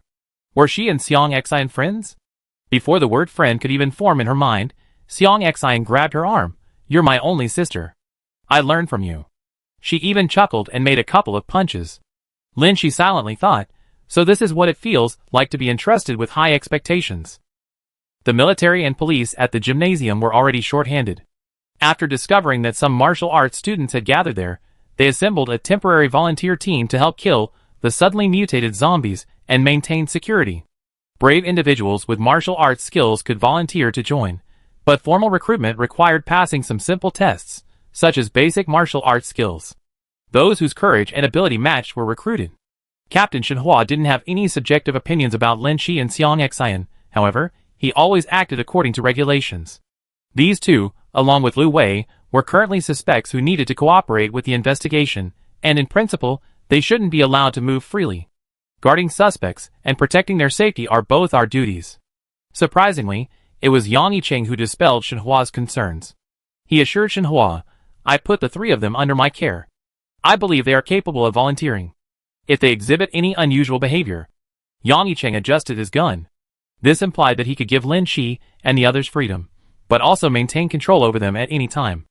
After passing a simple assessment, Xiang Xian, who had successfully enlisted, walked excitedly to Lin Shi's side. The officer asked, Are you willing to save lives? Xiang Xian suddenly straightened his back, clenched his fist over his heart, and revealed a resolute gaze. I dedicate my heart to the motherland. Looking at that invisible burning flame, Lin Shi knew that Xiang Xian was probably paying homage to a character from a shonen manga. The officer glared at her and asked again, Are you willing to save lives? Of course. Then, the brave Xiang Xian, who had vowed to give her heart for the greater good, went to join the team to save lives. To be precise, to save the dead. Xiang Xian was assigned to the temporary funeral team to handle the zombies that had been killed. People knew too little about zombies, and were unsure what changes these corpses might cause. But everyone knew that corpses could spread viruses, and the dangers of dealing with zombies were even more unknown. Ordinary people dared not face zombies, even corpses, so these tasks required volunteers. Lin Shi, due to her outstanding ability to judge infected individuals and her martial arts skills, was assigned to the entrance to screen newly arrived female refugees for infection. Lu Wei's was responsible for checking male refugees. Lin Shi saw from afar that a regular partner had appeared beside that person. Liang Hui.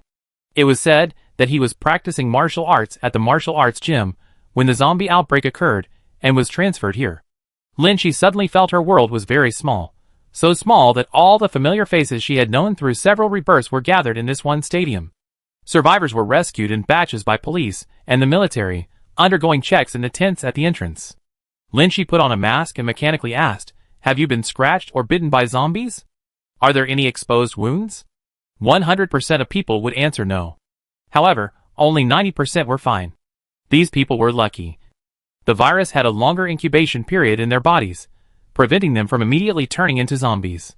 They wouldn't admit to having wounds, even knowing that mutation could harm those nearby. They desperately wanted to survive, clinging to the hope that they might be special and wouldn't mutate. However, Lin Shi didn't give these lucky ones a chance. Once she detected something amiss, she swiftly and decisively killed an infected person. Just like she had done with the unmutated infected at Hongwen Hospital, the female officers in the main team were amazed by her ruthless actions. Chapter 102. Since infected individuals were screened out at the entrance, no more sudden anomalies occurred inside the stadium. The number of people gathering inside grew rapidly, soon leaving no room to move. No more anomalies meant no more dealing with zombies inside the stadium, easing the pressure on the military and police personnel, who finally began taking turns resting. Supplies recently received by volunteers were being distributed inside the stadium, collected from various shops on the street by armed forces dispatched by relevant departments. The relevant departments issued a public notice stating that due to the majority of shops being unoccupied, urgently needed supplies for the military and civilians were requisitioned on an emergency basis. Compensation would be provided for these supplies after the zombie outbreak was resolved. Lin Shi was summoned by medical staff to have her left hand bandaged. Everyone treated her very kindly. Everyone, like Lin Shi, was eagerly anticipating her left hand's recovery, ready to give it their all. After receiving her congee and bread, Lin Shi searched for Xiang Xian in the crowd. She was squatting with Lu Weiliang Hui, surrounded by familiar martial arts gym members, the same group who had been recruited into the temporary volunteer team earlier. Those who study martial arts all revere strength. Lin Shi was already a star instructor at that martial arts gym, and her impressive record after the zombie outbreak only amplified her achievements. The owner, mingling among the members, boasted, "Once the zombies are wiped out and the gym reopens, I definitely hang everyone's outstanding deeds on the honor wall." Of course, Lin Shi's feat of single-handedly slaying over 30 zombies must be prominently displayed, so everyone knows this heroine learned her kung fu at our gym. The members whispered amongst themselves, as if someone was saying, "Back when Lin Shi was being called a perverted killer, I wonder who tore everything off the honor wall, refusing to acknowledge Coach Lin as an employee of our gym." Lin Shi ignored these comments, silently opening a can of 8 treasure porridge and eating it with bread. She was genuinely hungry. She had only eaten a small piece of bread since the zombie outbreak at the detention center began. If she could use both hands, she could hold the bread in one hand and a spoon in the other, without having to put it down after a couple of bites. Her actions attracted the attention of 3 people nearby. Lin Shi didn't shy away from saying to the 3 people she could probably trust, "The martial arts gym probably won't be able to reopen so soon." Liang Hui dismissed it. "How could that be? We can go home once the police and military clear out the zombies outside." In her previous life, a zombie outbreak occurred in Nanhua, and with the support of forces from various regions, the zombies were cleared, and a period of peace was briefly restored. But soon after, another outbreak occurred, and this time it was a full-scale outbreak. Various regions were too busy dealing with their own problems to provide support. Lin Shi, it's been almost 2 days since the zombie outbreak started, and the number of refugees here is only increasing. The lack of any sign of refugees being evacuated indicates that the situation outside is dire. There are too many zombies. They can't be wiped out in a short time. Lin Shi continued her analysis. If the police and military forces here don't receive support, their current ammunition will eventually run out. Then the stadium will still be overrun by zombies. Lu Wei noticed a detail and asked in a low voice, "You want to leave the stadium?" Lin Shi glanced at Yang Yicheng not far away, then looked at the crowded sea of people. If she could blend into the crowd and escape, she might avoid being taken away as a wanted criminal, gain her freedom, and then find another way out. She had fighting skills. As long as she wasn't unlucky enough to run into a zombie horde, self-preservation wouldn't be a problem. What should she do next? There was no other way but to eliminate the zombies. Although confused, she could use her rebirth to try and fail. Seong Xian, a piece of bread in her mouth, looked at Lin Shi with some hesitation. For her, daring to kill zombies and daring to go out into a zombie-infested world were two different things. Lu Wei spoke calmly. I go with Lieutenant Yang to our superiors, explain our special circumstances to the relevant departments to clear our names, and then cooperate with the military and police. He was describing his plan. Lin Shi, explain the special circumstances of rebirth? Do you think anyone will believe that? Lu Wei looked at Seong Xian. Lin Shi, if you told her you have superpowers, she might believe it too. Seong Xian, I don't believe it. I'm incredibly looking forward to you guys having superpowers. Liang Hui's gaze swept between the three of them. Lu Wei, individual strength is insignificant. Even calling yourself a team makes it difficult to cope with the apocalypse. Liang Hui, with a mouthful of noodles, couldn't hold back his question any longer. What are you talking about? What rebirth? What apocalypse? Even though zombies have appeared, it doesn't necessarily mean it's the end of the world. No one paid him any attention. Seong Xian looked firmly at Lin Shi, whose eyes questioned Lu Wei. How can an individual cope with the apocalypse? Lin Shi had considered it. Fighting alone could only solve the problem before the zombies became rampant. Once a large-scale outbreak occurred, individual strength was insufficient. Lu Wei, the military and police have firearms and weapons. They are the most likely to defeat the zombies. That's why he resigned from his law firm 6 years ago to prepare to become a policeman. This was Lu Wei's personal plan. If he hadn't resigned and returned to the legal profession, he would now be a squad leader with considerable decision-making power. Plans can't keep up with changes, and the person in charge is now a suspect. Lin Shi pondered for a moment and felt this direction was feasible, provided it gained the trust of the relevant departments. Although difficult, there was hope. But when Yang Yicheng appeared in her line of sight, Lin Shi had a moment of hesitation. The zombies were killed 3 times by Lu Wei because of differing stances. Lin Shi was attacked by Yang Yicheng, but this was because they were both human, and it was a conflict over supplies or resources. Yang Yicheng was behaving normally now, carrying out his mission, but whether things would change later in the apocalypse was unknown. Seemingly noticing Lin Shi's concerns, Lu Wei also looked in Yang Yicheng's direction and said, the apocalypse has just begun, order hasn't collapsed yet. Regardless of what changes Lieutenant Yang might undergo later, his current task is to take us to his superiors for questioning.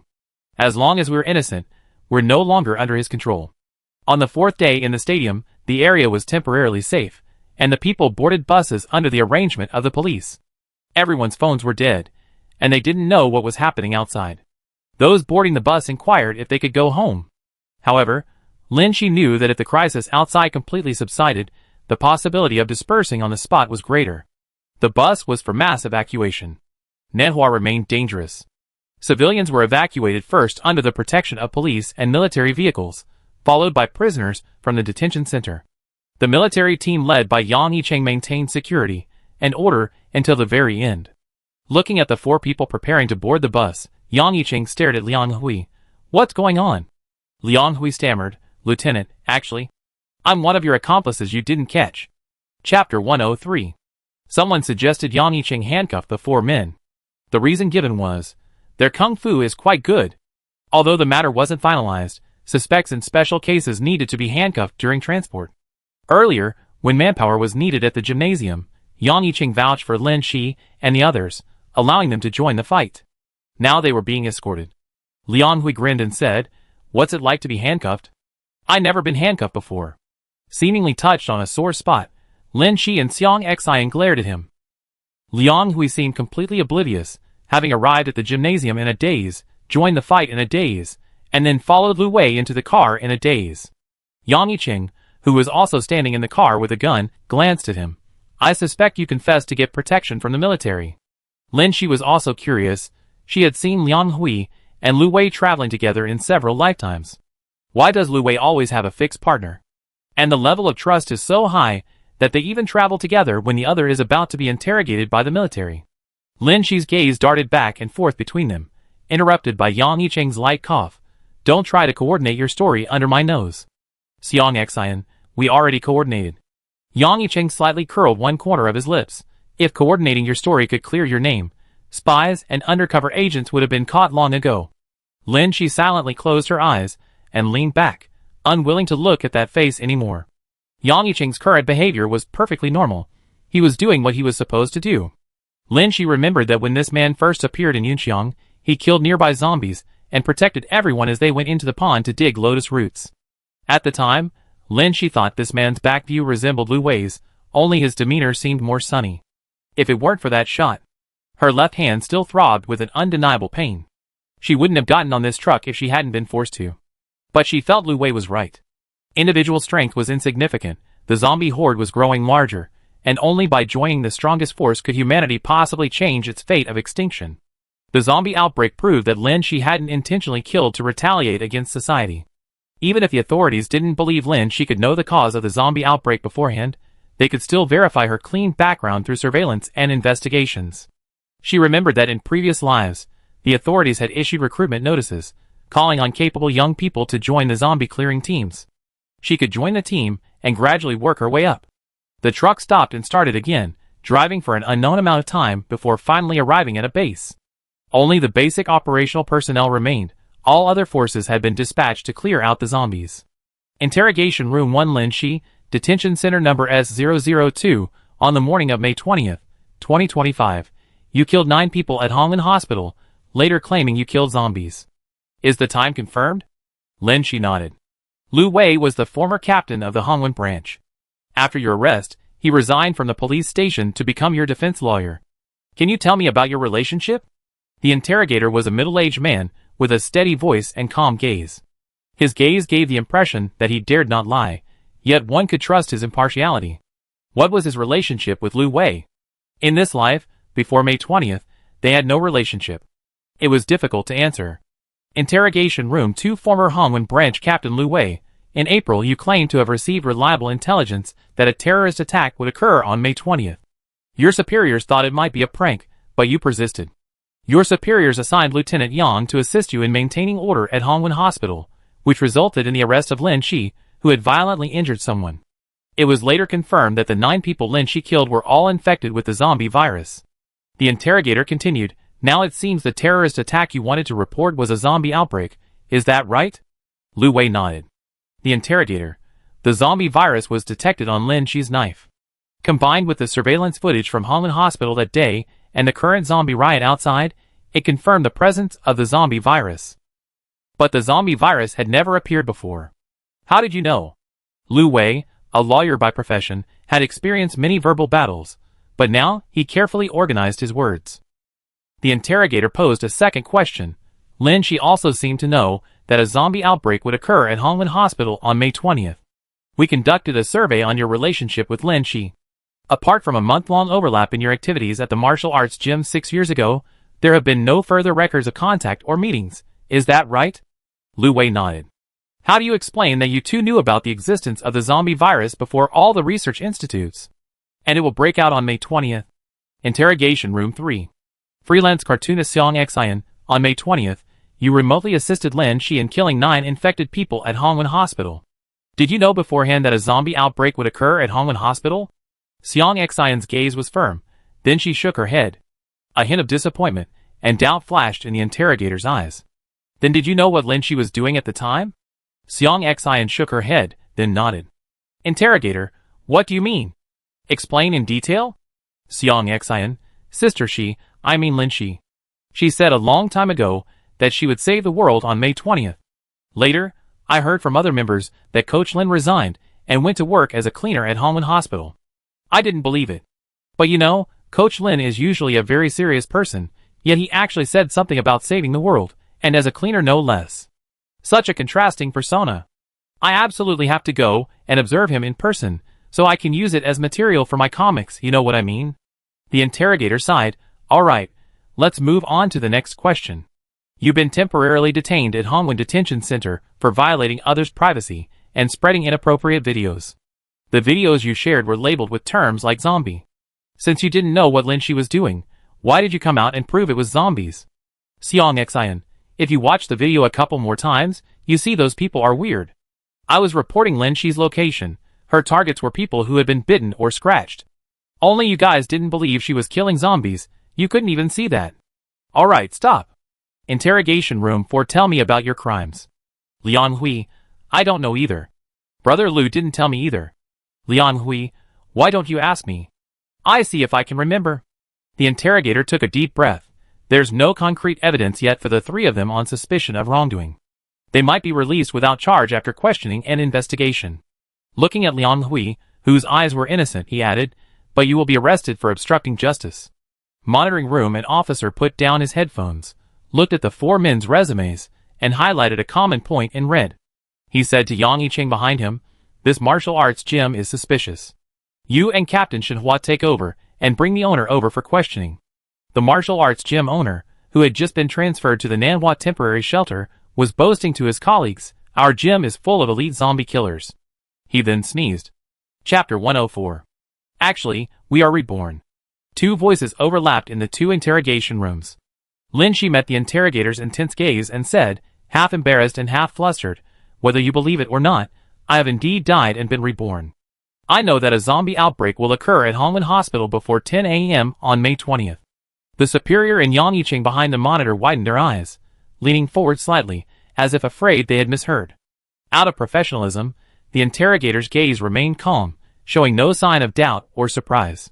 His reaction emboldened Lin Shi. I know Hongwen Hospital was the origin of the zombie outbreak, which brought about an unprecedented disaster. Lu Wei and I both died in that disaster, so after being reborn, we both wanted to do something to stop the tragedy. The interrogator, your idea is unheard of, and hard to believe for now.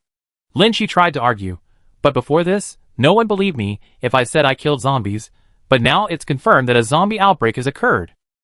She began to counter, if I hadn't been reborn, how could I have known before everyone that a zombie outbreak would occur at Hongwen Hospital? The interrogator said emotionlessly, there's another possibility. What if the virus was deliberately released into Hongwen Hospital, and you were aware of it? In other words, you might be accomplices. She and Lu Wei had already considered these things while eating at the gymnasium. Lin Shi, but if we release the virus, why would I kill the first infected? And why would Lu Wei bring people to Hongwen Hospital to prepare in advance?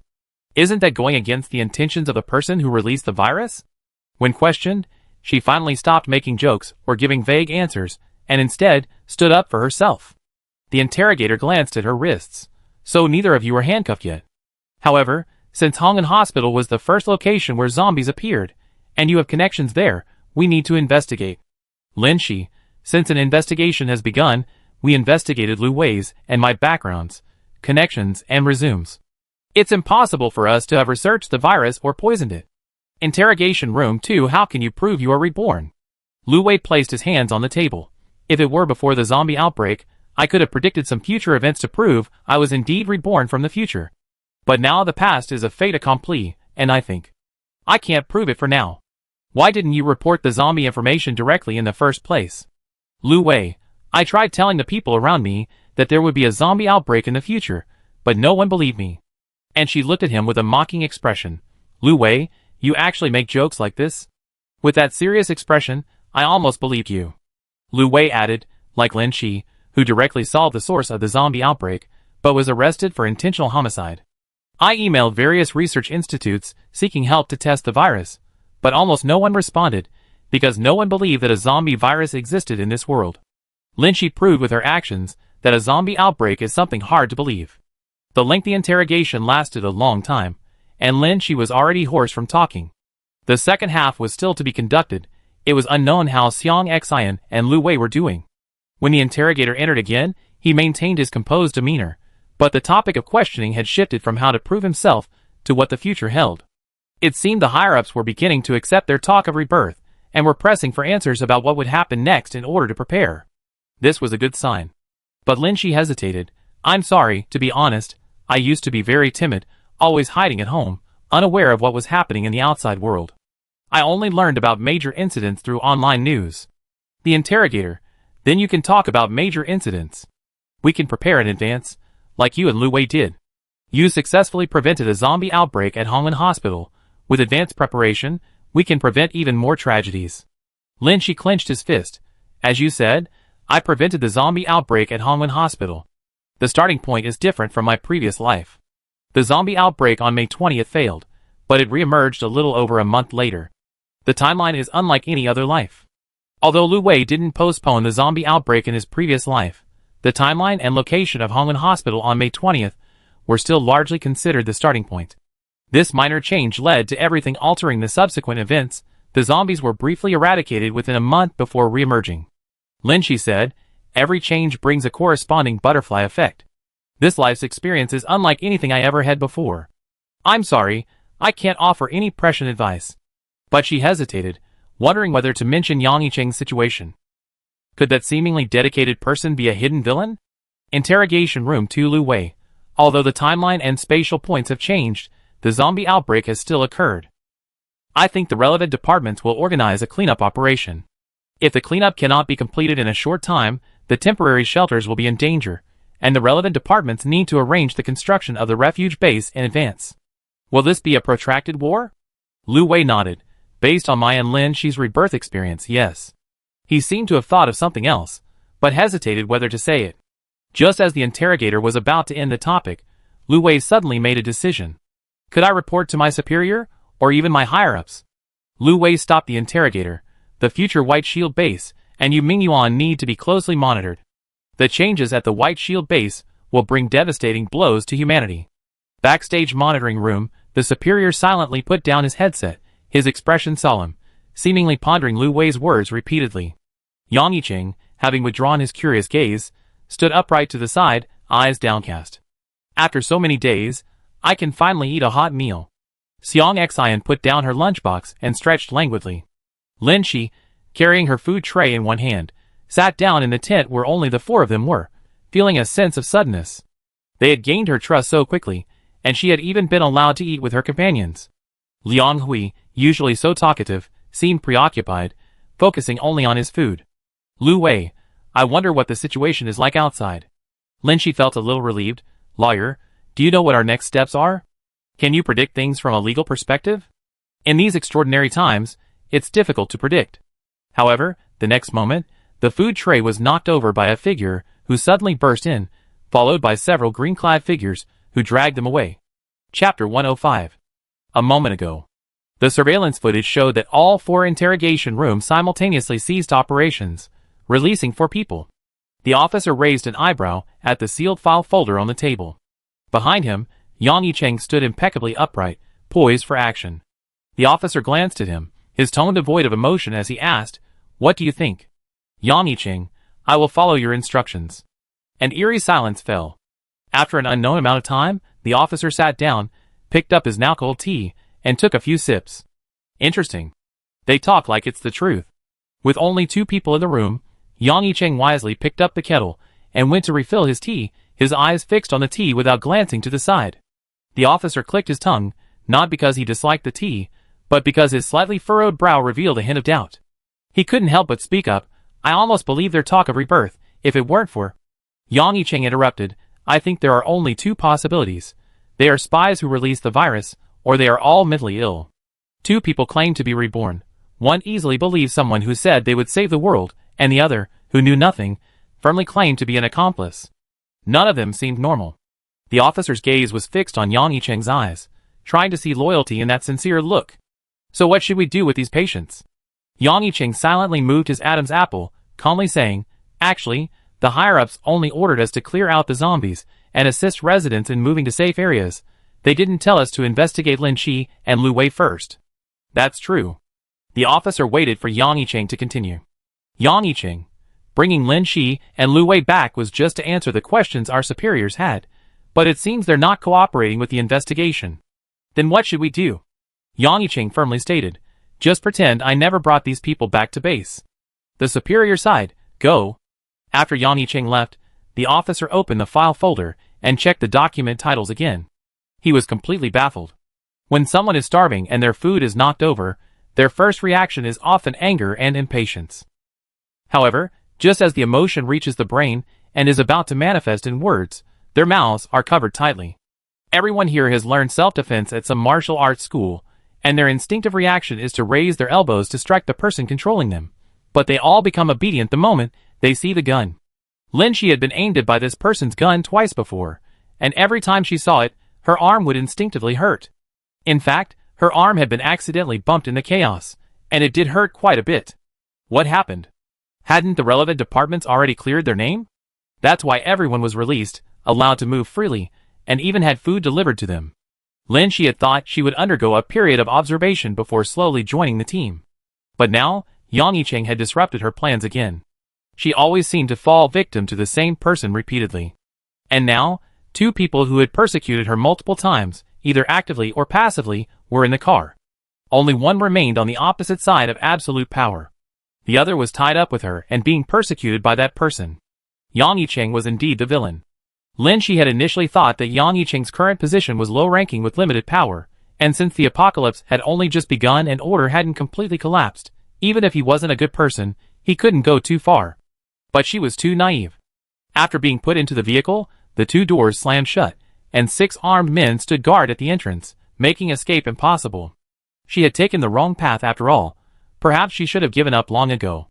The vehicle started moving, and no one covered their mouths anymore. Lin Shi ignored the pressure from the gaze directed at her, and turned to Lu Wei, asking, ADBCA, DCBCB? Several thoughts and relative possibilities flashed through Lu Wei's mind. Finally, he saw the truth and stopped trying to persuade Lin Shi to persist. Instead, he corrected her, saying, it's ACBCB. Xiang Xian, who had lost her balance and bumped her head as she was pushed into the carriage, was now dizzy. She wanted to ask Lin Shi what to do, but seeing Lin Shi's strange behavior, she asked, what are you doing? Liang Hui, are we being transferred to prison? Didn't you three say you might be released without charge, and I'm going to be arrested? Why are you three coming with me? Good brother, I knew you wouldn't abandon me. We go to jail together. I don't blame you for tricking me into coming here. Wait a minute, ultimately, if I didn't go with you, I wouldn't go to jail. Idiot! Xiang Xian couldn't take it anymore. Didn't you see the guns pointed at us? She winked, hoping Liang Hui would understand. Sister, she had said Yang Yicheng was the villain. Liang Hui hissed and gasped, I know, Grandma, don't spell it out. Meanwhile, Lin Shi and Lu Wei calmly exchanged words. Lin Shi, BCDB. Lu Wei nodded. Liang Hui, who had always relied on Lu Wei, was shocked to see him calmly reciting the letters.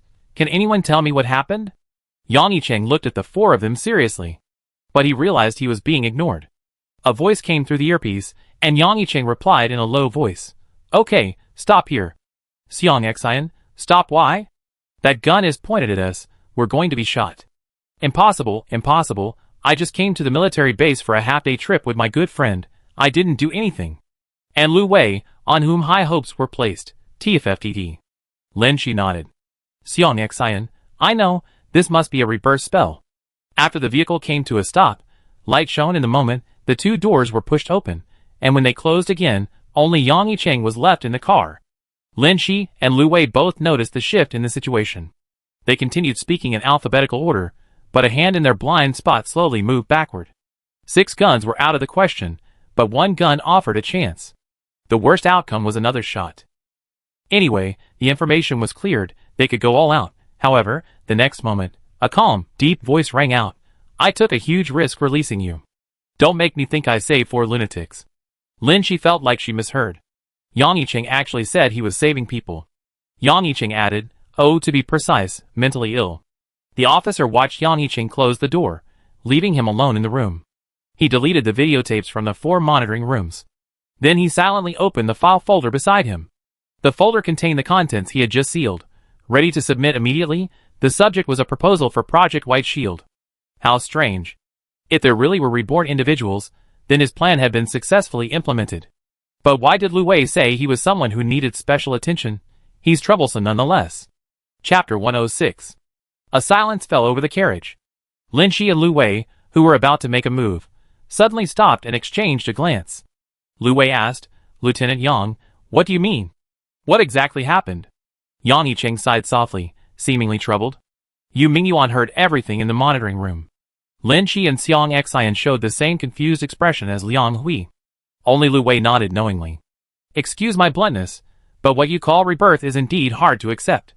Yang Yicheng suddenly sat down on the floor, his gaze level with Lin Shi and the others, seemingly closing the distance. But Lin, she was thinking, an enemy sitting down is easier to deal with than an enemy standing up. Her guard never wavered. Yang Yicheng looked at Lin Shi. Don't be nervous. I fired that shot at the hospital because I thought you were violently assaulting someone. Given my position at the time, I wanted to stop your violence, so I only hit the hand holding the knife. Hearing this, Lin Shi sat up slightly, feeling a little awkward. Lu Wei had mentioned that her stress response was quite pronounced. Even after being reborn, she would unconsciously avert her gaze and try to avoid people who had left her with psychological trauma, especially when the other party was far more physically powerful than her. But she wasn't so afraid of death anymore. She looked up at Yang Yicheng directly. Lieutenant, what do you mean? What is your stance? Yang Yicheng, I had doubts about your motives before, but our primary enemy has always been zombies. He sounded very clear-headed and had the right stance. Yang Yicheng added, and all your actions, whether at home and hospital or the gymnasium, prove that your enemy is zombies, so we share some common ground. He meant they shared some similar stances, but their stances weren't entirely unified. Lu Wei asked, so you're really going to let us go? Mentioning this, Yang Yicheng's neck tensed involuntarily for a moment. When I brought you back, I didn't know the person I was to meet was Yuming, so you couldn't possibly have known either. Lin Shi didn't understand this sentence. She looked at Lu Wei with a questioning gaze. Lu Wei explained, based on past experience, Yuming's base is in the northwest and has never appeared in Nanhua. So during the interrogation, when I admitted I was a reincarnated person, I mentioned some things that might happen in the future. He trusted certain forces too much. But the apocalypse had already begun. Yang Yicheng, I can't tell you more for now. I ask one last time, are you really reincarnated people? Lin Shi and Lu Wei nodded. Xiang Xian and Liang Hui looked at the two of them respectively. Yang Yicheng nodded in understanding, and slowly lowered the gun pointed at them.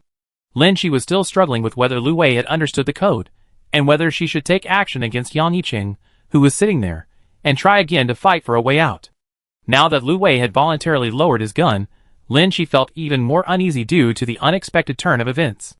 She felt she needed to work on her emotional regulation skills. Her combat skills had improved, but her avoidant personality hadn't changed.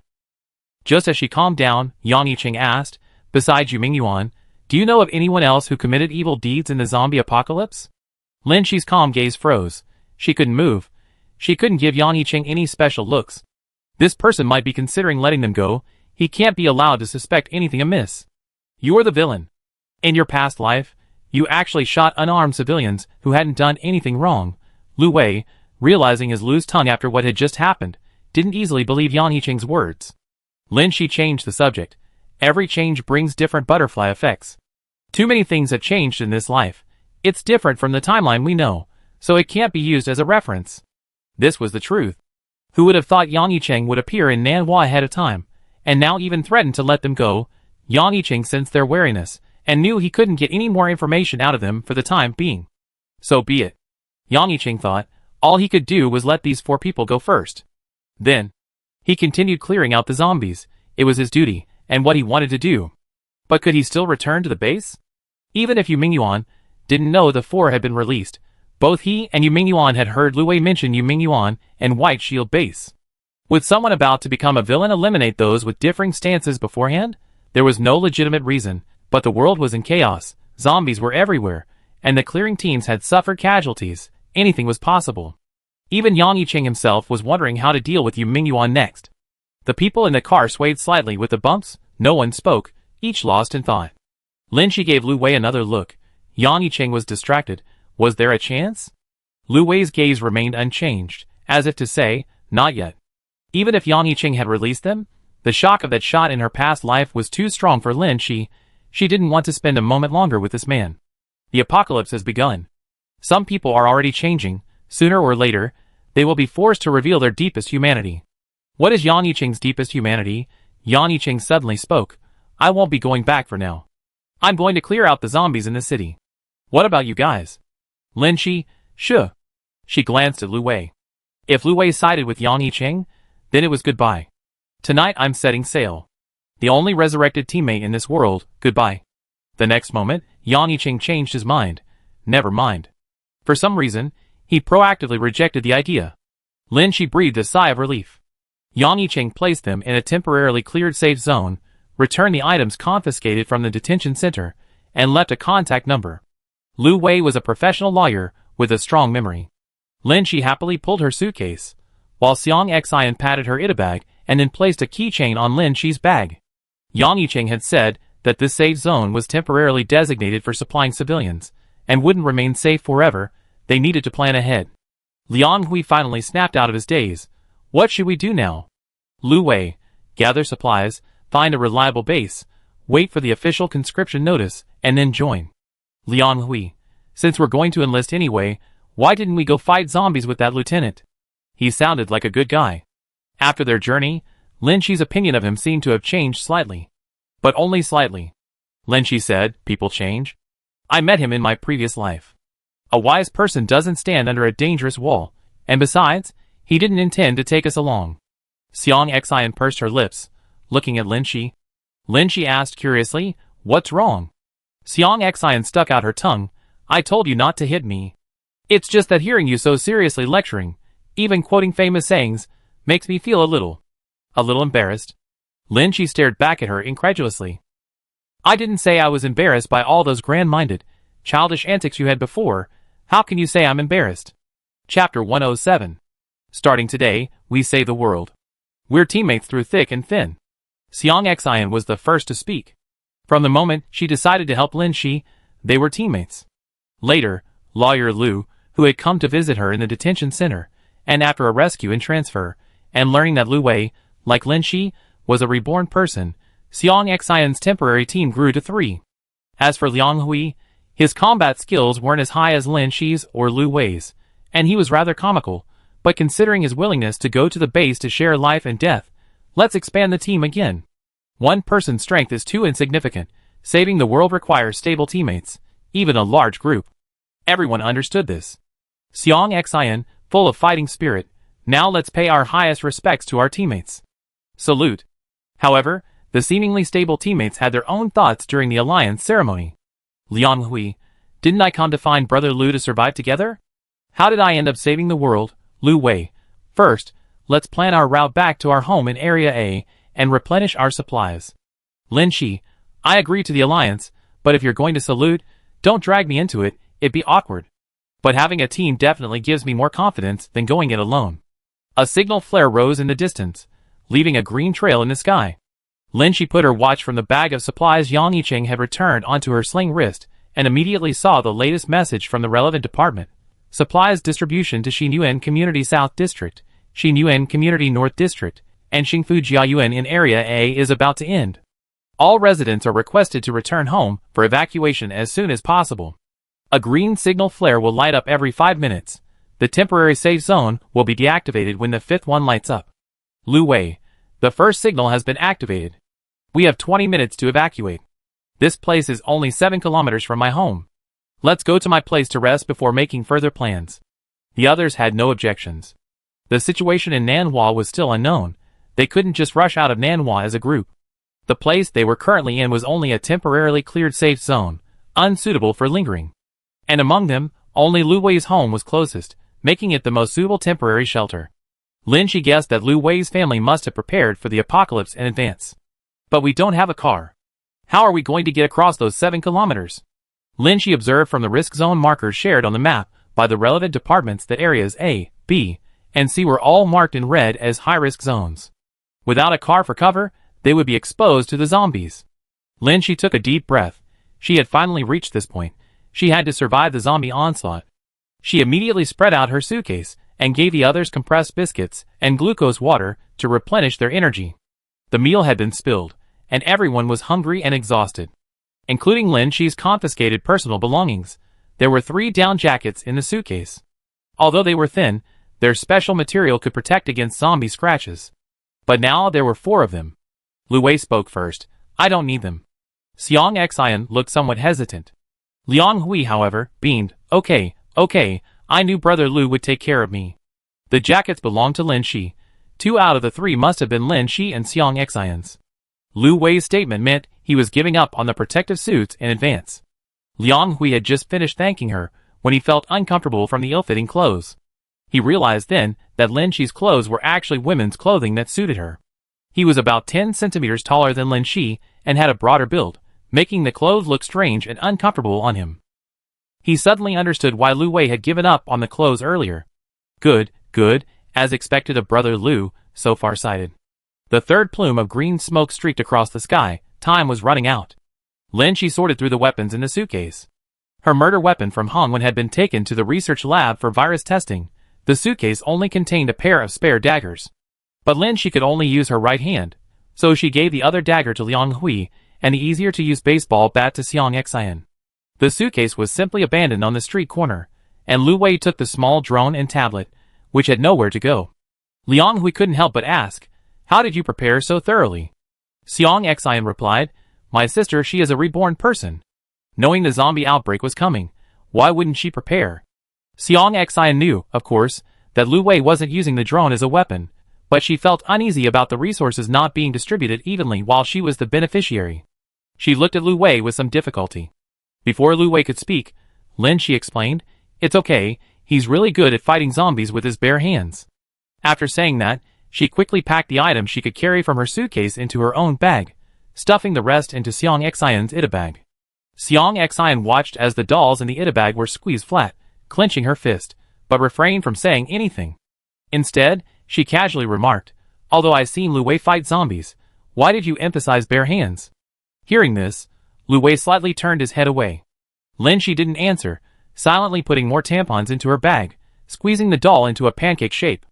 Lin Shi patted the flat, doll-shaped bag and urged, "5 more minutes, let's go."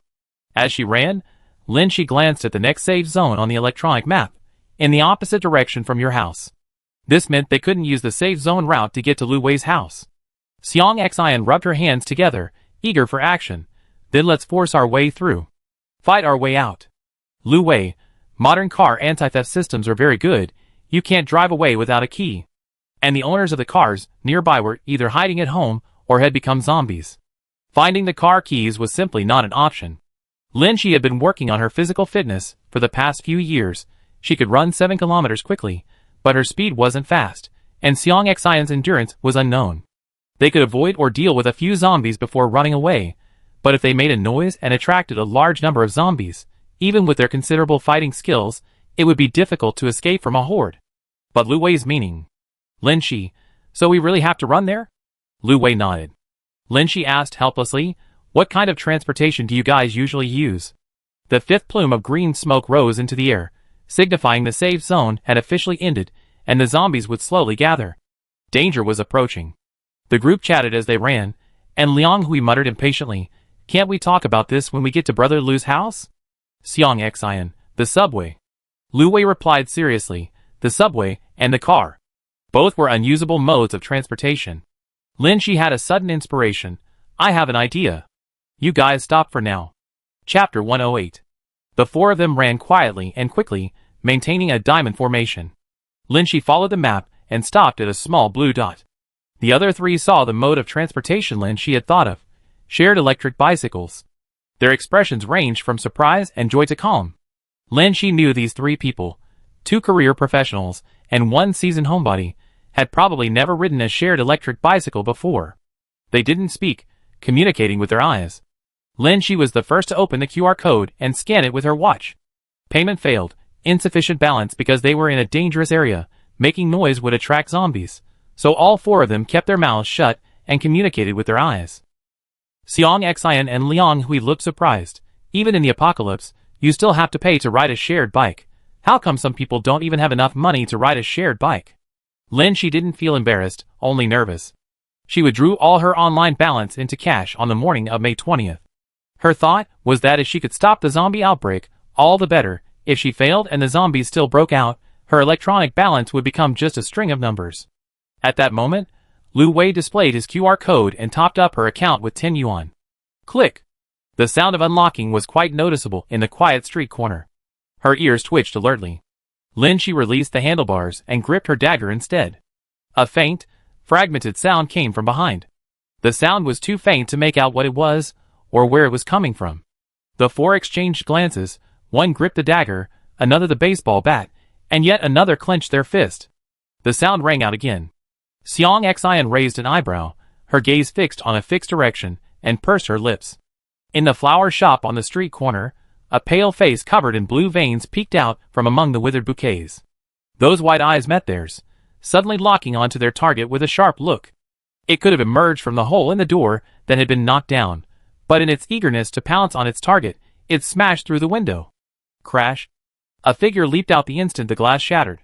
Lin Shi and Liang Hui's daggers, and Lu Wei's fist, all thrust forward simultaneously, but due to their short attack radius and insufficient range, the baseball bat beat them to it. Xiang Xian swung the bat, and the zombie fell to the ground, its neck twitching as it tried to get up. Lin Shi finished it off with a dagger. The immediate crisis was over, but the noise from the shattering glass was too loud. Nearby zombies would soon be drawn by the sound. They exchanged glances and turned to run. But the newly unlocked shared bike needed to be ridden away. Who would ride it? Now wasn't the time for politeness or procrastination. Xiang Xian, realizing she was relatively weaker physically than the others in the team, grabbed the handlebars. Lin Shi thought as she ran. Xiang Xian is quite reliable when she's focused on her task. Lin Shi took a few extra steps to catch up with Lu Wei, patted his hand holding the tablet, and glanced at the drone. Lu Wei understood and handed her the tablet, then took out the drone's controller and launched it. Lin Shi only had one hand that was dexterous enough to operate the drone. It was more suitable for Lu Wei, who didn't need to handle weapons, to control it.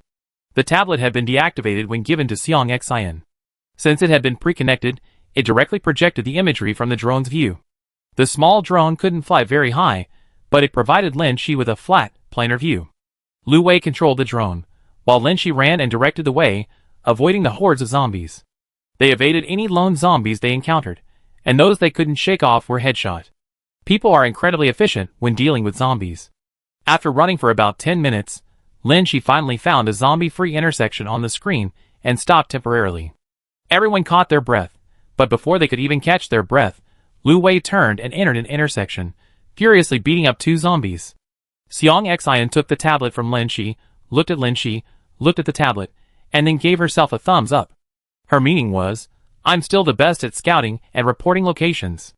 Lin Shi, in this critical moment, wasn't calm enough to maintain Xiang Xian's steady observational skills, so she only avoided the large groups of zombies and missed the details on the screen. They only had one bicycle, and they were still 6.2 kilometers away from Lu Wei's house. After their escape, they realized even more clearly that running to Lu Wei's house on foot was unrealistic. The area they had just passed through was a newly opened temporary safe zone. There weren't many zombies there yet, but they had still narrowly avoided the hordes. The further they went in the opposite direction of the safe zone, the higher the zombie density became, and their stamina would slowly deplete. Therefore, they needed a mode of transportation faster than running. Walking becomes a bicycle. Lin Shi magnified the blue sapphire mark on her watch, feeling a headache coming on. The 3 of them gathered around to look. They saw that only one electric bicycle remained on the adjacent street. The rest of the densely populated areas were in residential compounds. And every compound they passed had its gates tightly shut. Even if someone could climb over the wall and successfully get the bicycle, they couldn't possibly climb back out with it. It's difficult, and will cause a lot of noise. The risk is extremely high. The 4-person team can only go to the next street first, where Lu Wei will scan the code to get the other electric bicycle. Now they have 2. Lin Shi silently opened Bluepal and quickly typed in some words. This time, he could see some bright spots nearby. Those were shared bicycles, more numerous than shared electric bicycles. They require more strength, but riding them is still faster than running on 2 legs. However, those spots are all in areas where zombies are concentrated. The 4 silently communicated their battle plan. Lin Shi pointed to Liang Hui and Xiang Xian, then pointed to the 2 bicycles, indicating that they wait here. He gave Xiang Xian a private look and instructed him, You have strong observation skills. You report our positions and provide cover for us. Xiang Xian, feeling reassured, nodded with expectant eyes, clutching his tablet, which was running low on battery. Lin Shi left his phone with Xiang Xian and dialed a number on his watch. Just as she was about to separate the 2 Bluetooth earphones, giving one to Lu Wei, Liang Hui suddenly stepped forward and pointed to Lin Shi's slingshot left hand, then raised both arms in a muscular gesture. Although the gesture was rather greasy, Lin Shi knew he was implying that Lin Shi's fighting ability was reduced due to her injured hand, while he, with both hands intact, would be safer going with Lu Wei to retrieve the car. But Lin Shi pointed to Xian, indicating that he needed to ask Xian to concentrate on observing the drone footage and reporting the zombie locations to them, and that someone needed to stay nearby for protection. This way, the division of labor would be more balanced. As they officially split up, Lin Shi suddenly realized, what did Liang Hui mean?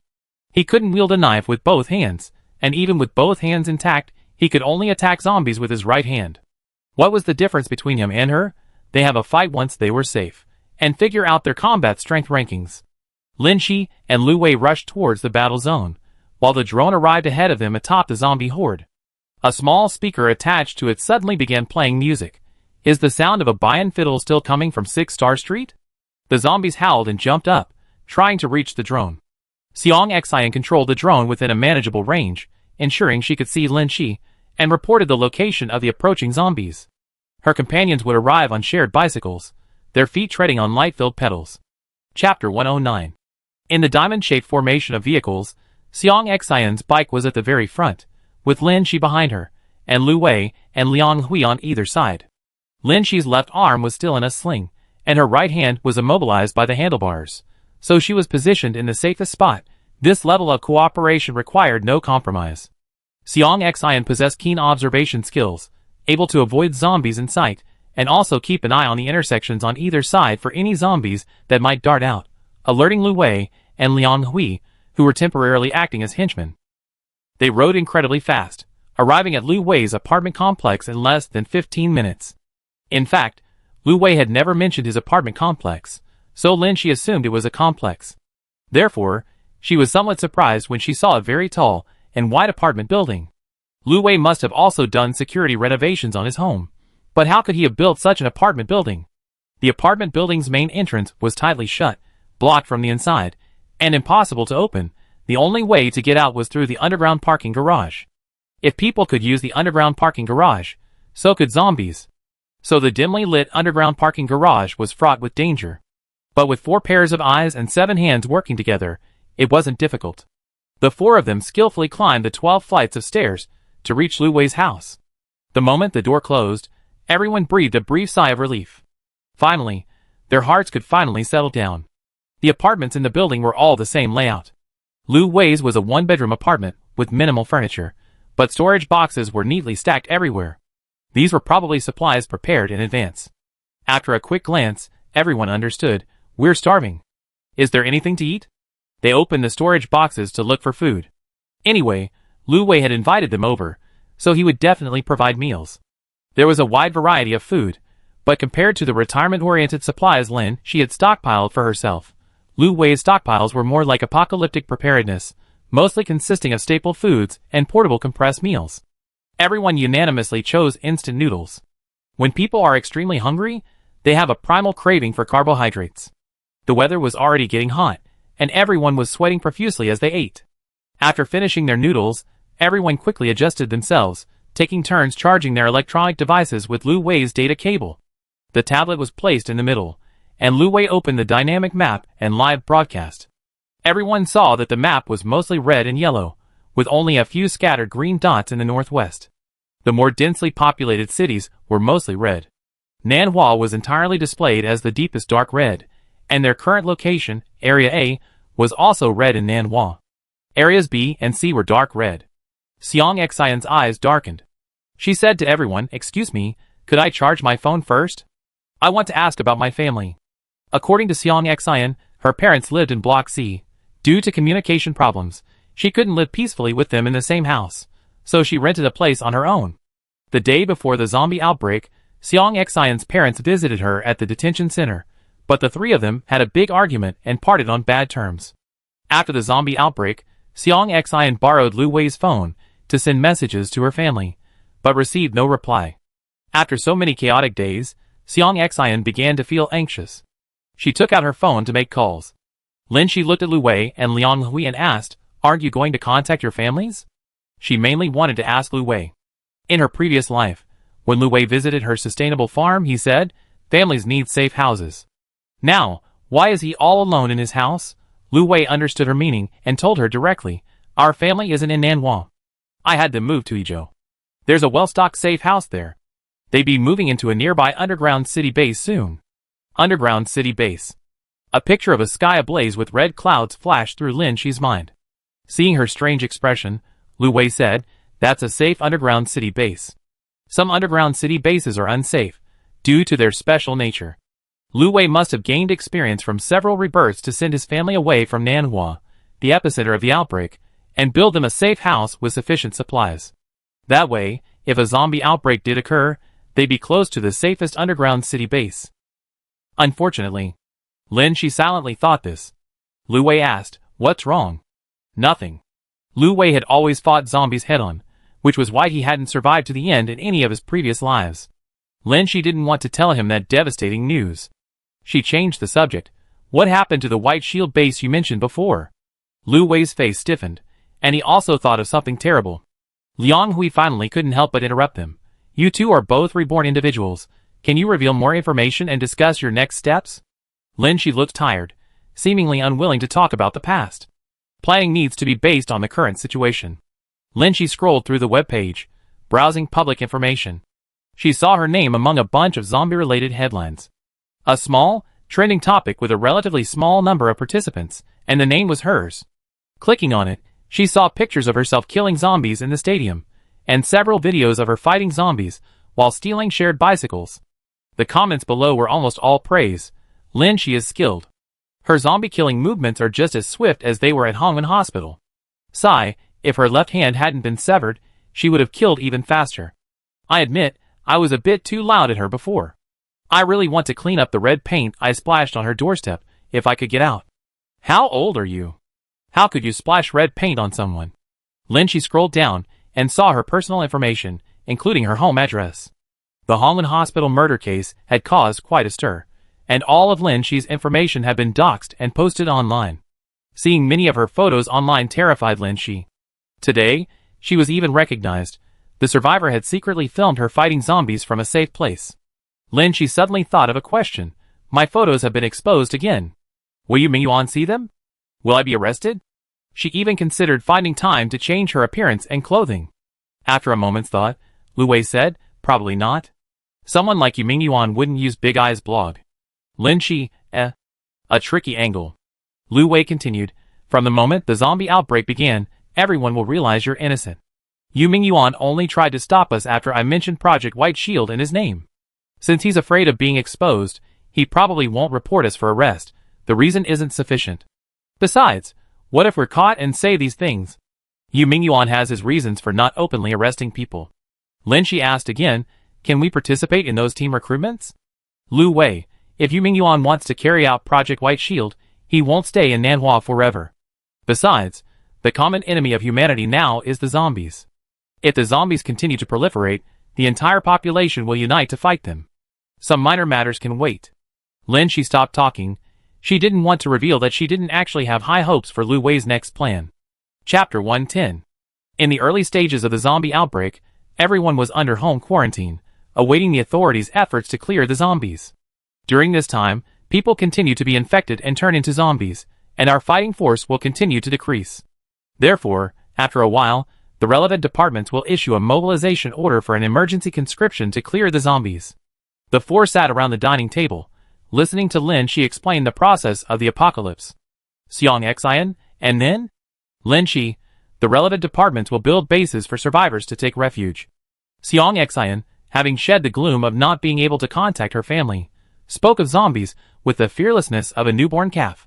Xiang Xian had successfully killed more than a dozen zombies along the way, surviving each time without serious injury. She even began to find this kind of life exciting. Saving the world was even more exciting. This contrasted sharply with the preoccupied Lin Shi. Xiang Xian, her face full of anticipation, wanted to hear Lin Shi continue her post-apocalyptic survival story. And then? What's the base like? Lin Shi was stumped, looking at Xiang Xian's eager gaze with a touch of embarrassment. Lu Wei continued the conversation, answering the question. You can think of the base as a company. The company provides accommodation. Usually, those who contribute or their families are allocated a single room of about 8 square meters. The residents are like employees, needing to work at the base to earn lunch and supplies. Xiang Xian and Liang Hui nodded in understanding. Xiang Xian glanced at Lin Shi, who was also nodding, somewhat puzzled. Why do you look like you're just finding out? Actually, Lin Shi's understanding of the apocalypse was very superficial. Because she had been hiding at home, from her home in Nanhua to her home in Yunxiang. She had no idea what the outside world was like after the zombie outbreak. She could only glean bits and pieces from survivors' online posts. Life in the base was pretty much what everyone imagined. Lu Wei continued, in the apocalypse, people become psychologically twisted. Civilians fight over supplies, and armed forces fight for credit. The bases are independent and far apart, and over time, they become independent, mini-governments. The White Shield base he mentioned was one that had problems after becoming independent. Lu Wei repeated the phrase. The hardest part is for those fighting zombies on the front lines. Liang Hui, then you must know which base is the safest, right? Lu Wei nodded. He suddenly said solemnly, I think we should make it clear to everyone that we joined the base not for survival, but... Xiang Xian suddenly stood up and added, to save the world. She remembered to lower her voice and wink at Lin Shi. I lowered my voice this time. Lin Shi, Of the four, Lu Wei was a staunch fighter, Liang Hui was Lu Wei's stable partner, and Xiang Xian was full of passion for the mission of saving the world. As for Lin Shi, she was already prepared. Her hesitation lay in choosing a direction to solve the problem. She probably felt that this path was difficult to follow, but when one is in a stable group, the unity and positivity of teammates influenced her. We need to wait for the call to arms now, and then avoid Yumingyuan. Everyone, please adjust here for a while. The house is rented, not my permanent residence, so feel free to do as you please. Although it was said to be free, the house was only one bedroom, one living room, one kitchen, and one bathroom, and it was already stocked with a lot of supplies, leaving too little space for the four of them. Lin Shi looked at Liang Hui. I wanted to spar with you to see where my fighting ability falls short. Liang Hui, we're different genders, and you're injured. Lu Wei found a first aid kit for Lin Shi to change her dressing. Xiang Xian went to take a shower first, while Liang Hui lay on the empty bed in the room. Lin Shi changed her own dressing and bandages. Her gunshot wound was almost healed, but the pain lingered. She would likely need a long period of rest to regain normal activity, and it was uncertain whether she would ever return to her peak fighting ability. Lu Wei, you seemed preoccupied earlier. Is something wrong? Lin Shi, no. This is the only way right now. After a while, she changed her mind. Two reborn individuals could talk about many things. She whispered, to be honest, I still have negative emotions. Lu Wei waited quietly for her to continue. I know firmly that I must fight, but I also wonder if fighting is the right solution. I have long been prepared to fight the zombies. But others have been doing it all along. Whether it's the military, mercenaries, or individuals, there are people stronger and smarter than me, even with better teams and weapons, but they all failed. Will adding me to the fight change anything? I trained in Sanda, Chinese kickboxing, for 6 years, and I'm still just an ordinary person with decent skills. Eliminating the source, stopping the zombie outbreak at Hongwen Hospital, is the best method I can think of. Low cost, low manpower requirements, and minimal casualties. But you and I have both failed. Even if the source is cut off, zombies will still appear from other places. This path is blocked. Besides studying medicine and developing a vaccine to control zombies, Lin Shi couldn't think of a better solution for the time being. But there were certainly experienced researchers working on vaccine development, and they hadn't seen any success either. Lu Wei listened quietly. You just said they all failed. Yes. She hadn't revealed this heavy secret. So Lu Wei knew that the end of the apocalypse meant the extinction of humanity. Lu Wei, only the reborn have the chance to change the world. For reborn people who are just ordinary people, what a heavy burden that was. During the conversation, Xiang Xian came out of the bathroom after tidying up. Having washed away the dust and blood, she looked refreshed. Someone passed by, and Lu Wei paused the conversation. Lin Shi shook her head. Go on. She won't be discouraged. If she knew the world was ending, she would be even more motivated to save it. Lu Wei, fighting alone is indeed difficult. You have 4 people now, and there will be more in the future. Using information from our previous lives to avoid mistakes, we might not fail. Even if we fail, we have more time and more information to start over. Lin Shi's pessimism subsided somewhat. She was an ordinary person. But this ordinary person had the advantage of knowing the future course of events and having ample time to prepare. The house wasn't big, with few places to stand. Xiang Xian sat back down at the dining table, listening to their discussion about rebirth. Xiang Xian was a little curious. Do you know how many more times you can be reborn? What happens when you run out of chances? The two didn't respond. Lin Shi felt she would probably keep being reborn until she survived. If it were the old Lin Shi, she would have just wanted to lie down and not face the endless apocalypse after dying. But she had died so many times, and finally made the decision to change the world. What if she collapsed halfway through? They must be unwilling to accept it. Chapter 111. The days of waiting at home couldn't be wasted. While honing their fighting skills, everyone kept a close eye on real-time news online. Lu Wei mentioned they might get guns later. There would be firearms left behind by relevant departments during operations, and those conscripted under mobilization would also be issued weapons after screening, so they needed to practice shooting skills beforehand. Xiong Xian practiced fighting skills while familiarizing himself with the various electronic devices Lin Shi and Lu Wei had prepared. After receiving Lin Shi's affirmation, Xiong Xian, who considered himself the weakest in combat, had a clear understanding of himself, to be the team scout. Sometimes they chatted, and the team members got to know each other. Lin Shi learned that Liang Hui was Lu Wei's junior from the same university, majoring in the same field, and also worked in Nanhua District B after graduation. The two had many interactions, and a stable relationship. Xiong Xian, on the other hand, was a comic artist. After working for 2 years in his hometown, unable to bear the exploitation of his company and his parents' pressure to get married, he quit his job after a fight with his family, and came to Nanhua, a city teeming with comic conventions. From then on, he became a freelance artist working from home.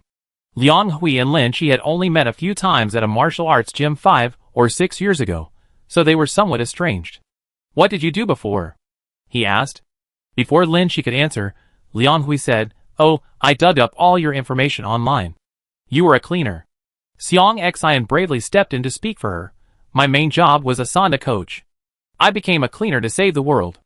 Lin Shi, keep your voice down. Don't keep talking about saving the world.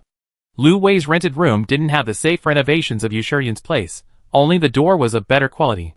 The room was small, and the supplies stored there were few and minimal. Furthermore, it wasn't on the rooftop, so there was no space for large-scale solar panels, nor a water purifier. There was only a small solar charging panel.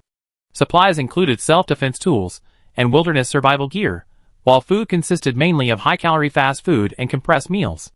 The refrigerator contained only a small amount of eggs and meat, and there was no place to grow vegetables. This house was clearly intended as a temporary base for replenishing supplies, not a long-term refuge. After a short adjustment period, they would be leaving, and it would be difficult to take all of these things with them. Surviving together in such a small house required coordinating many things. For example, rest. There was only one bedroom, and the bed was only 1.2 meters wide, barely enough for 2 adults. Lu Wei and Liang Hui suggested giving it to the girls. Lin Shi and Xiong Xian unanimously agreed. We don't need to give it up.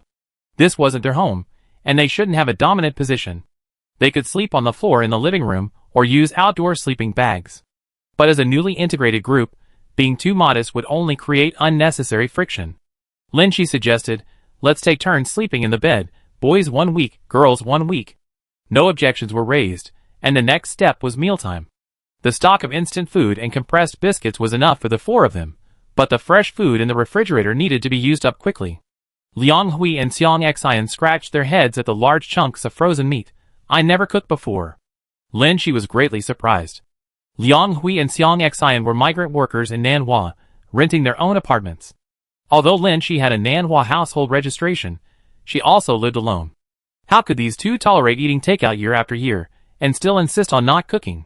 Feeling Liang Hui's subtle glance, Lin Shi glared back angrily. If you're going to say that cooking is a girl's job, I slap your mouth shut. Xiong Xian, why not just kill him outright? Lin Shi, Xiong Xian put a hand on Lin Shi's shoulder. Hey, sister Shi is sister Shi. Most people just say kill him, but you always specify a particular part. Last time, when she saw Yang Yiqing, Lin Shi also said she smashed his hand. She thought Xiong Xian was going to say she wasn't decisive enough. But Xiong Xian said, but I think it's more powerful this way. Saying kill him sounds like empty talk, but saying kill a specific part sounds like a clear goal, something that's going to be done. Lin Shi thought about it. That's true. She always said things that were practically achievable. In the end, everyone took turns cooking. It was fair and just, and no one objected. Anyway, everyone was staying home now, so there wasn't any need for a specific division of labor.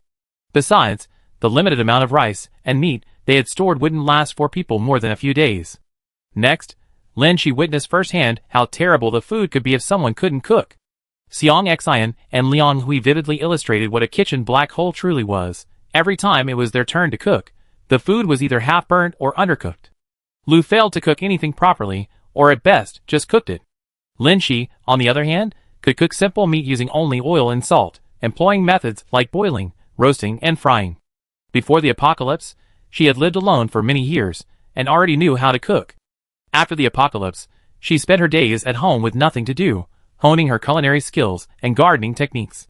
Finally, after a normal meal, Xiang Xian looked at Lin Shi with even more admiration. Shi, you must have had a great time during the apocalypse. Following you was the best decision I ever made. Lin Shi finally adjusted to Xiang Xian's gaze. Fine, as long as she didn't blurt out the somewhat embarrassing topic of saving the world, she let her be. July arrived in the blink of an eye, and the temperature in Nanhua soared. The air was thick with the stench of rotting zombies, less noticeable on Lu Wei's high floor. Looking down from the building, zombies occasionally roamed the streets. Despite being corpses, they were more resistant to heat than humans. The relevant departments had only provided supplies once before, and some residents, having run out of food, risked venturing out to find more. Some successfully bought supplies for free from the nearby supermarket, but many more inadvertently became food for the zombies. These things were done every day. Xiang Xian, while learning from them, would often peer out the window, sharing, "Wow, that person is both wicked and clever." He was lying in wait at the building entrance, successfully robbing people returning with supplies. However, only she remained, observing the situation like a curious child. Everyone else was busy with their own things. Only Lin Shi managed to reply, "There'd be worse things later, like murder and robbery." Xiang Xian paused for a second, then said, "The four of us can handle it." Lin Shi removed the gauze to check her left hand, tried to rotate her arm. It was slightly sore, but she could remove the sling. Lu Wei was fiddling with something on the computer. Liang Hui placed his tablet by the door, and aimed his laser gun at the moving zombies on the screen. Xiang Xian patted him. "You've been playing for an hour, let me practice." However, just as she started, the air conditioner beeped and stopped. The lights weren't on during the day, but everyone realized from the air conditioner and the computer's response that Nanhua had lost power. Lu Wei closed his laptop, stood up, and said, "We need to prepare to leave early." Chapter 112. We need to prepare to leave ahead of schedule. Liang Hui asked, "Is there a summons?" Lu Wei shook his head. Electricity sustains people's livelihoods and military facilities. After a zombie outbreak, power stations are usually heavily protected. If power stations have fallen, it means the situation is very bad, and we need to evacuate early. Xiang Xian was still somewhat puzzled. Won't it be repaired quickly? Lin Shi, in my experience, it's very difficult to restore power after a blackout. A power outage is a turning point. Next, water will be cut off, and the survivor's survival will enter the second stage, plundering resources for survival and self-preservation. Going out to find survival resources already carries the risk of being attacked by zombies. Now, there's the added danger of persecution from their own kind.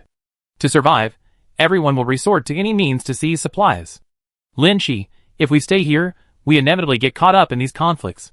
As long as the zombies aren't eliminated, this is a widespread survival dilemma, not something the four of them can solve. Only by resolving the zombie crisis and restoring social order will these problems be resolved. They agreed to set off at nightfall, and before that, everyone prepared for their departure. The risk level for areas A, B, and C in Nanhua is dark red, the rest is moderate red. Leaving the safe zone means constantly facing danger. Liang Hui asked, "Are we just going to leave Area A with all the supplies?" They need to carry important equipment and instruments. They already have a lot of stuff. Adding food would make fighting inconvenient.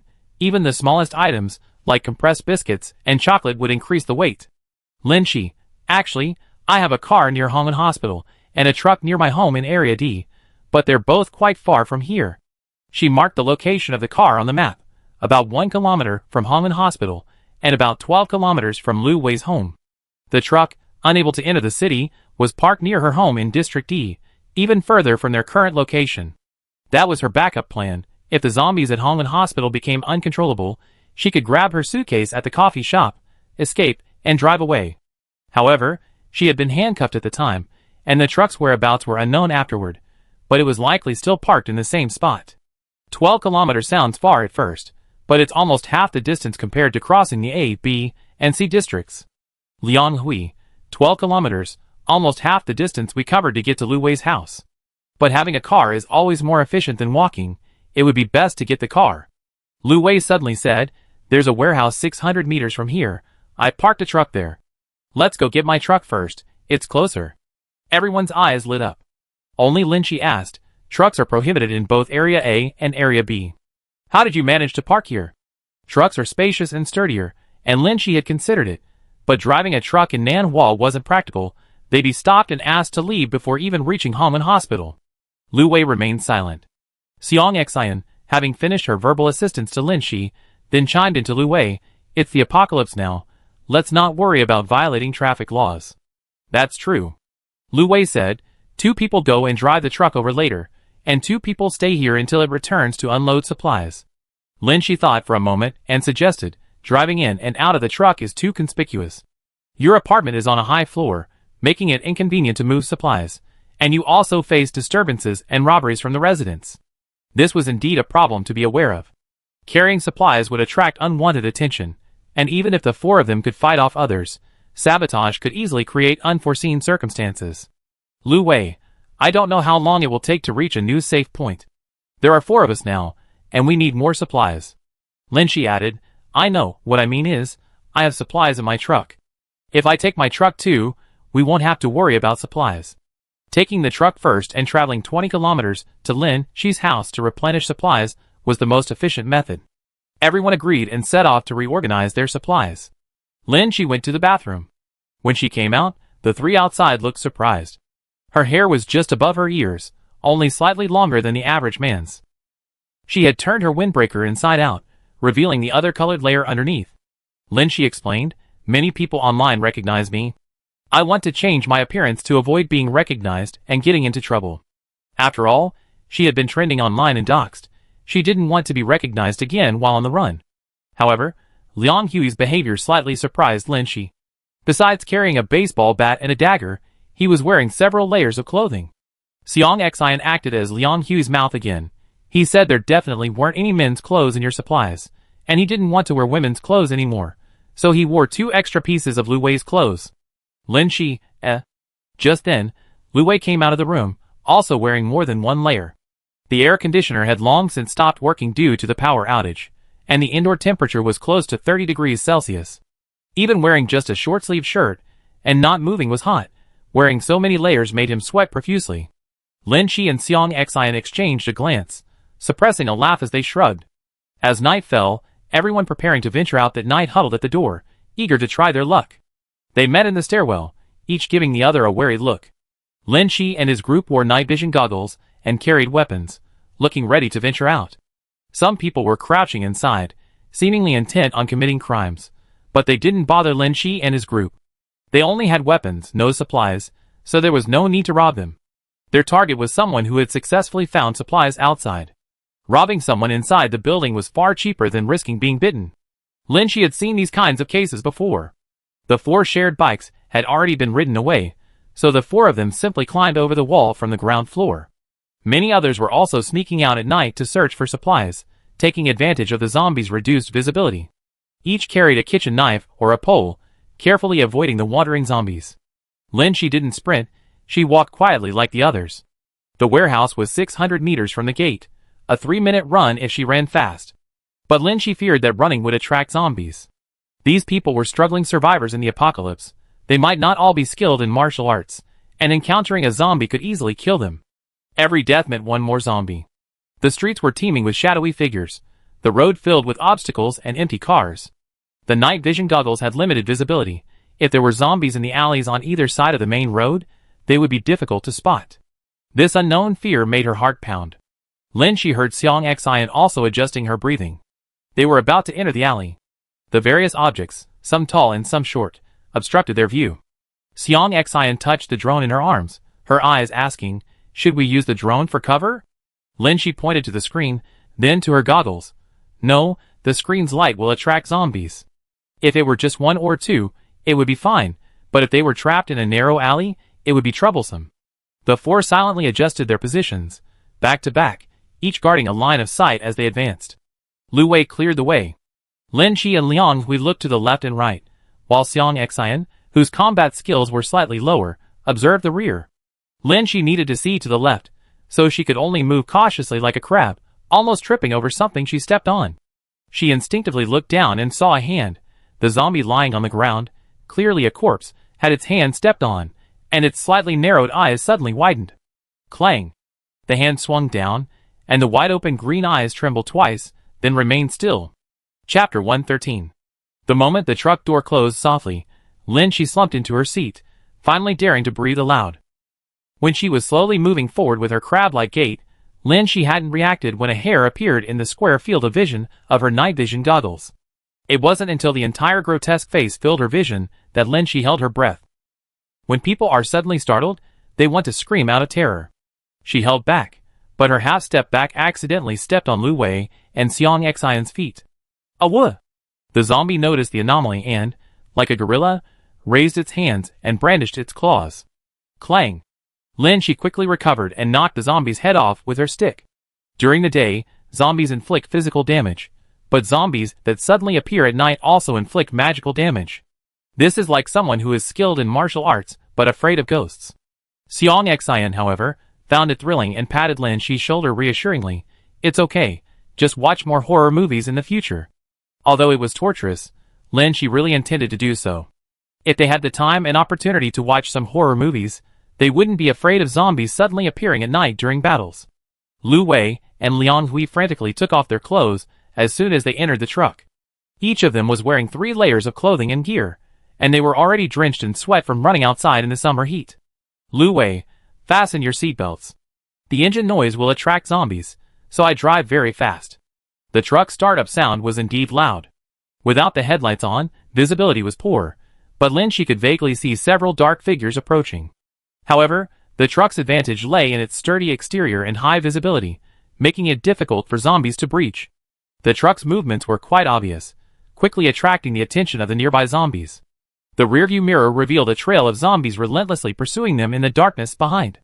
But the truck couldn't move fast through the streets, the ground was littered with battle debris and corpses, and cars stopped in the middle due to accidents.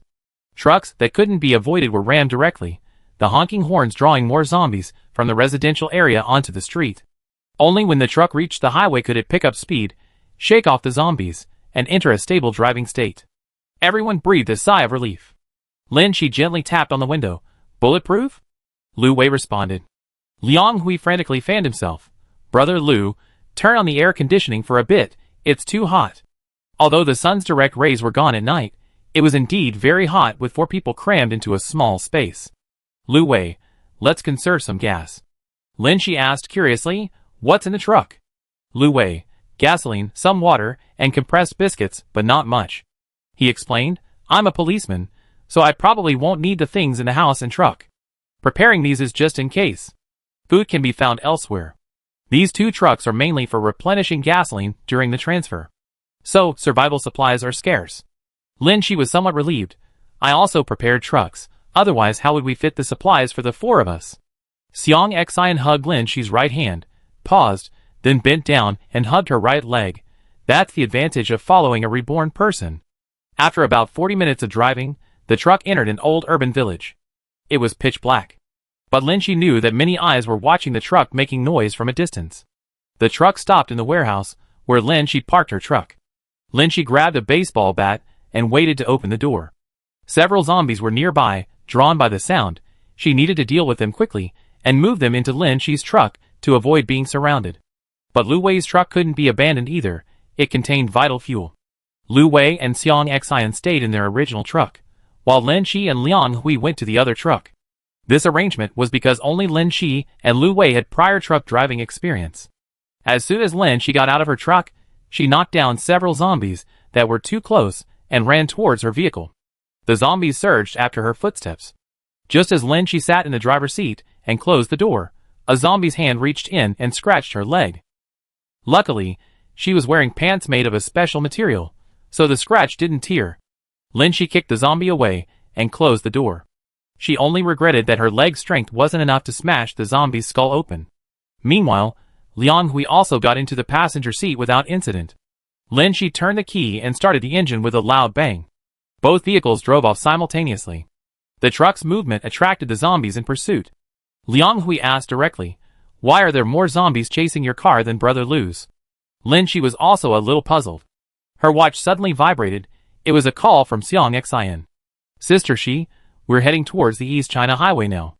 Lu Wei has something to tell you.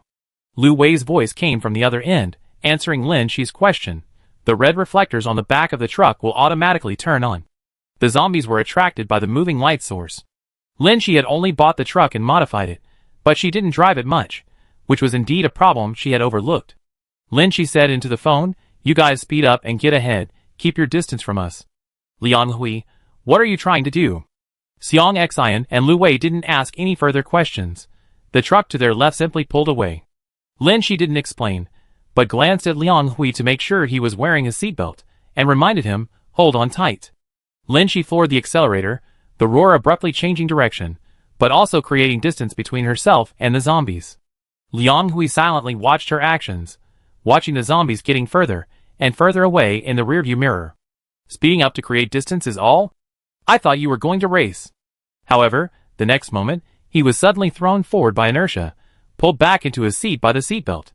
Lin Shi shifted into reverse and sped backward, back into the zombie horde, running over the zombie directly behind the truck. The truck swayed on the uneven pile of corpses, continuing its rapid backward retreat, until it reached the back of the zombie horde. She retreated too quickly, and the two warning lights were small. Once she disappeared from the zombie sight, they seemed somewhat bewildered. Lin Shi shifted into drive and floored the accelerator. In the distance, Lu Wei and Xiang Xian watched from a truck parked at the bend in the road. The truck roared forward, sending several zombies flying and crashing to the ground. Those that landed headfirst trembled, trying to get up. The truck then reversed with a roar, crushing the zombies on the ground. The truck repeated this several times. Xiang Xian, watching from inside the car, was dumbfounded, her eyes sparkling. I can't imagine how excited I would be if I were sitting in Sister Shi's car right now. Liang Hui, who was fortunate enough to be sitting in the passenger seat, finally recovered. He was almost nauseous from the sudden acceleration and deceleration. Lin Shi, hold on. Because there were still two on the roof, she needed to brake sharply again to throw them off. Lin Shi showcased his driving skills once again on the wide highway, accelerating and then abruptly stopping. The zombie on top, propelled by inertia, fell to the ground and was run over by the truck. Liang Hui was truly seeing stars and gagged twice. Lin Shi calmly turned on the windshield washer fluid, rinsing away the blood and rotting flesh from the glass. Chapter 114. Around 11 p.m., two trucks pulled up on an empty road. After removing the motion sensor lights from the back of Lin Shi's truck, everyone boarded. The truck had been modified, connecting the front cab to the rear cargo area. The cargo area was neatly stacked with supplies packed in cardboard boxes, the contents of which Lin Shi had labeled with markers. There were 4 cans of spare gasoline, 20 cases of water, 10 cases of bread, 10 cases of compressed biscuits, 10 cases of instant noodles, 10 cases of canned goods, and 2 cases of chocolate. 2 boxes of each type of hygiene product. 2 sets of clothes for each season. A temporary power bank and a small solar charger. Next to the first aid kit was a health supplement box containing protein powder and vitamins. 3 baseball bats, 10 daggers, and an axe and hammer were also present. A 0.8 meter single bed was welded into the roof, complete with simple bedding and a sleeping bag. There was even a portable toilet in the truck. Lin Shi, based on past experience, I prepared everything we might need, with food being the main focus. Because the vehicle was piled high with supplies, only a single-person aisle was left in the middle, and everyone stood in a row. Xiang Xian, who was the last to board, said from the spot furthest from Lin Shi, Sister Shi, I want to ride in your car.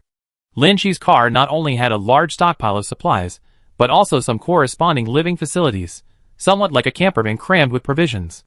Liang Hui whispered, if Lin Shi doesn't crush the zombies like she did earlier, I'd like to ride here too. Lu Wei, Liang Hui, I won't abandon Brother Lu. Xiang Xian wanted to retort, but considering they were teammates, she could only mutter under her breath, nobody's trying to stop you from sitting here. Lin Shi pulled out 4 loaves of bread and canned food from the supplies and distributed them to everyone. The 4 of them squeezed into the driver's cab to eat and replenish their energy. Xiang Xian, thank you for your generosity, Sister Shi. Liang Hui, girls are indeed more thoughtful.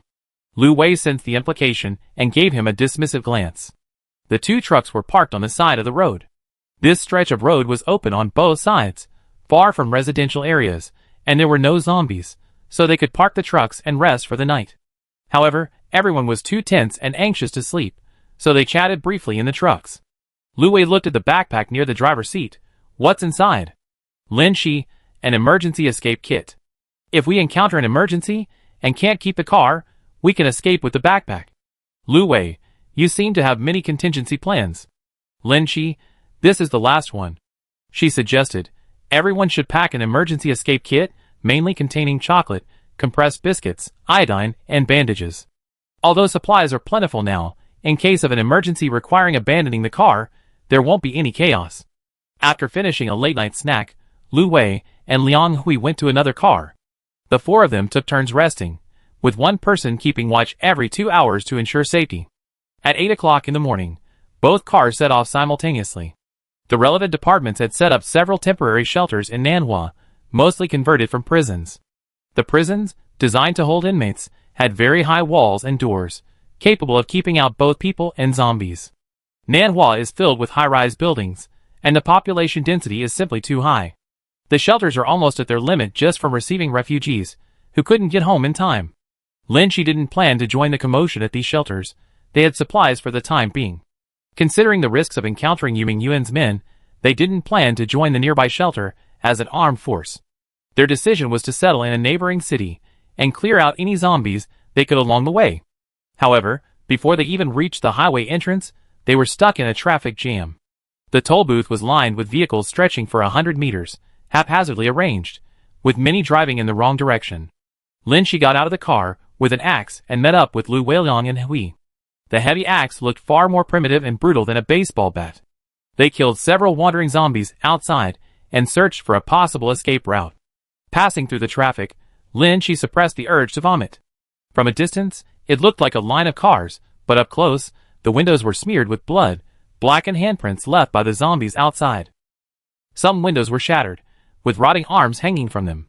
Some windows were intact, the privacy film darkened, the people inside had escaped the zombie attacks, but had starved to death because they were too afraid to get out and escape.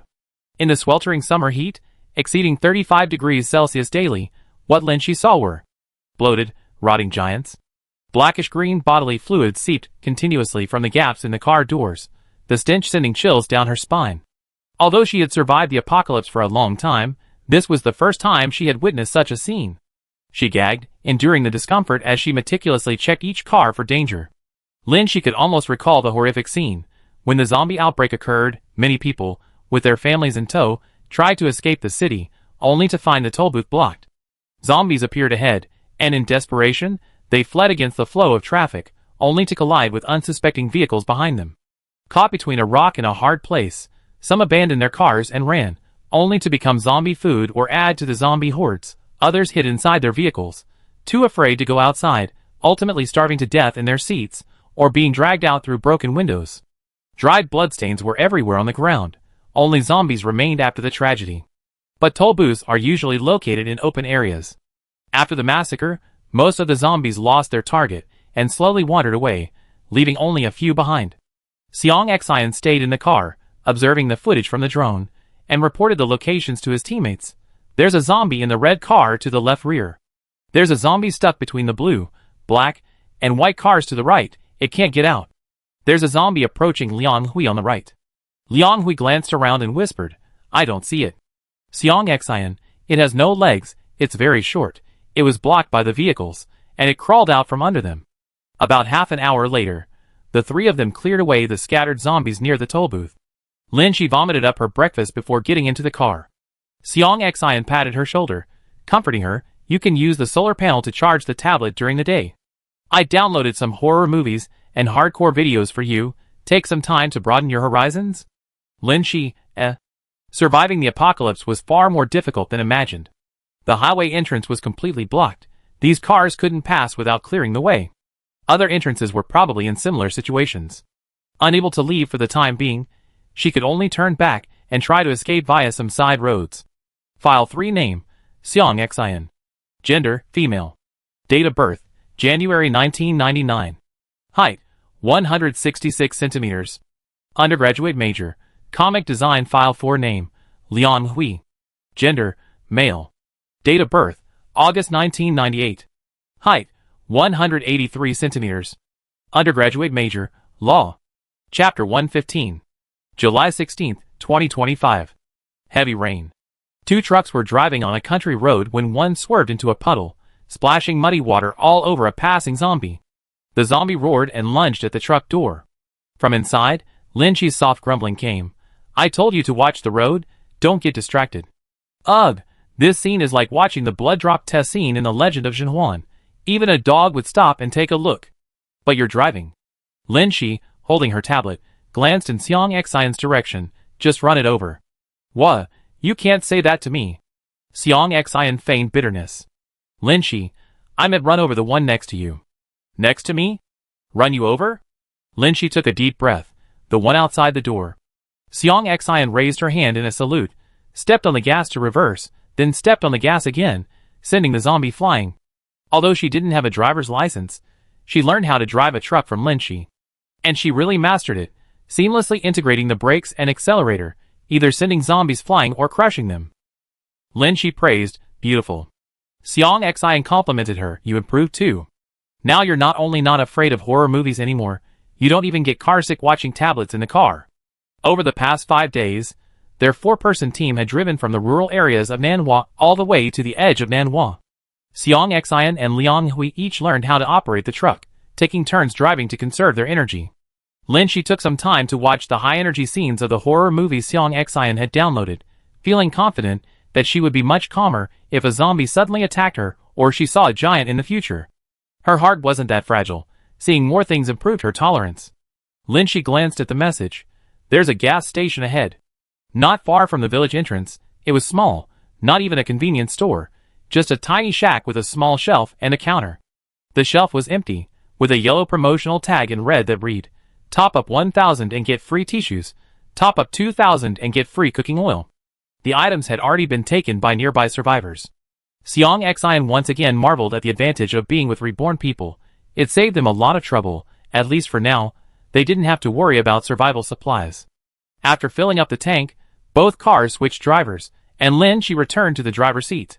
They had reached the border between Nanhua and the neighboring city. Lynchie, sucking on a mint to stay awake, handed it to Xiang Xian, who looked out the window at the rain, seemingly lost in thought. "What's wrong?" Xiang Xian asked, clutching her phone. "My parents haven't replied to my messages." Although she didn't mention it, she checked her phone every spare moment. Unfortunately, many people sent greetings after the apocalypse, and there were many official announcements, but none from the person she missed most. She had borrowed Lu Wei's phone to send a message home after escaping from the detention center, and 20 days had passed without a reply. Nanhua had only been without power for a week. She wondered if Xiang Xian's hometown had also lost power. If there was no power outage, but she had been out of contact for over half a month, Lynchie instinctively felt that things were likely dire. She didn't want to discourage Xiang Xian, nor was she good at comforting people, so after much deliberation, she managed to say, "No bad news is good news." Xiang Xian hesitated, then said, "I know this request is inappropriate, but if we keep heading west, we pass through Xinchuan. Could I go back and check on things then?" Of the 4, Lynchie's family was not present. Lu Wei and Liang Hui's families, thanks to Lu Wei's prior arrangements, were in safe houses near the soon-to-be-completed Ezhou shelter, and were temporarily out of danger. Only Xiang Xian's family was missing. Perhaps the rain brought a sense of gloom. Looking at the overcast sky and the endless road, Xiang Xian suddenly felt dejected. She scratched her head. "I really regret our last meeting. We argued twice." Lynchie listened silently, holding the reel. Xiang Xian had loved anime from a young age, but her parents disapproved of her wearing wigs and strange clothes in school. After working for 2 years, they began relentlessly urging her to go on blind dates. Immersed in the world of anime, Xiang Xian, suffering exploitation at work and pressured by her parents to get married, finally couldn't take it anymore and came to Nanhua alone. Nanhua was a first-tier city, frequently hosting anime conventions, and Xiang Xian thrived there. Instead of looking for a new job, she became a moderately well-known illustrator online, supporting herself in Nanhua through freelance work. She was content with her life at the time. However, her conflicts with her parents deepened. In their eyes, she was an unemployed drifter in Nanhua, neither working nor living properly. Every meeting was filled with nagging about marriage and arguments. After being followed on her way home late from a comic convention, Xiang Xian enrolled in martial arts classes. Learning martial arts not only provided self-defense, but also gave Seong Xian a sense of psychological satisfaction from feeling powerful. It was at the martial arts school that Seong Xian met Lin Shi, who was already the school's most skilled female instructor. Then this serious-looking female coach told her a shocking secret. She was going to save the world. She even specified the date and location, making it seem incredibly realistic. Lin Shi's next job was as a cleaner. Seong Xian decided to go to the hospital to observe the cleaner saving the world, to gather material for her comics, and to see if she could help. And then, she actually did help. Look, the world in the comics isn't entirely fake. Zombies appeared. And the savior appeared, but the savior wasn't understood by the world, and was labeled a psychopathic killer. Seong Xian understood the feeling of being misunderstood, so she decided to release a video to help Lin Shi. And so she ended up in a detention center. Uncle had notified her parents, who then gave her a severe scolding on the phone, resulting in a very heated argument. In their anger, her parents said, "We don't have a daughter in detention." Words spoken in anger by loved ones often stay with you. Seong Xian, agitated, declared, "If it's not true, it's not true. I don't need you to bail me out." Afterwards, she was depressed for a while in the detention center, only snapping back to reality when Lin Shi asked if anyone could help. The gears of fate began to turn. Seong Xian joined the rescue team. Although their team only had 4 people and their future was uncertain, Seong Xian felt that what she was doing was very meaningful. But she also worried about her parents' safety. Having not been able to contact them for over 20 days, she wasn't without considering the worst-case scenario. But until a definitive conclusion is reached, one always clings to a sliver of hope. Lin Shi understood this feeling. When her parents passed away, she was in her adolescence, often arguing with them. Only after their accident did she deeply regret not having spoken properly during their last meeting. She wasn't very good at comforting people, but she agreed to Seong Xian's request. During their conversation, the car had driven for an unknown amount of time, and the view changed from an empty field to a small town. Suddenly, the car in front made a sharp noise, and then stopped abruptly. Luckily, Lin Shi reacted quickly and avoided a rear-end collision. Chapter 116. After a sudden stop, Lin Shi and Seong Xian exchanged a glance, but couldn't discern anything from the rear of the car in front. Messages popped up in the group chat. Liang Hui, front tire blown out. Lin Shi, I have 2 spare tires. Liang Hui, let's get out and check first. Lin Shi looked around. They had entered the edge of the town. On one side of the road was a small factory, and on the other side were some 2-story self-built houses, the ground floor converted into small shops. It wasn't spacious, but it wasn't crowded either. Judging by appearances, there weren't many zombies hiding there. For some reason, Lin Shi felt uneasy looking at the factory and self-built houses with their doors and windows tightly closed. She picked up an axe, preparing to get out of the car to provide cover. She had Seong Xian move to the driver's seat and used binoculars to observe the surroundings, reporting any unusual activity through the earpiece. Lin Shi leaned against the car, axe heavy, but more effective against zombies than a baseball bat. One swing would be sure to hit.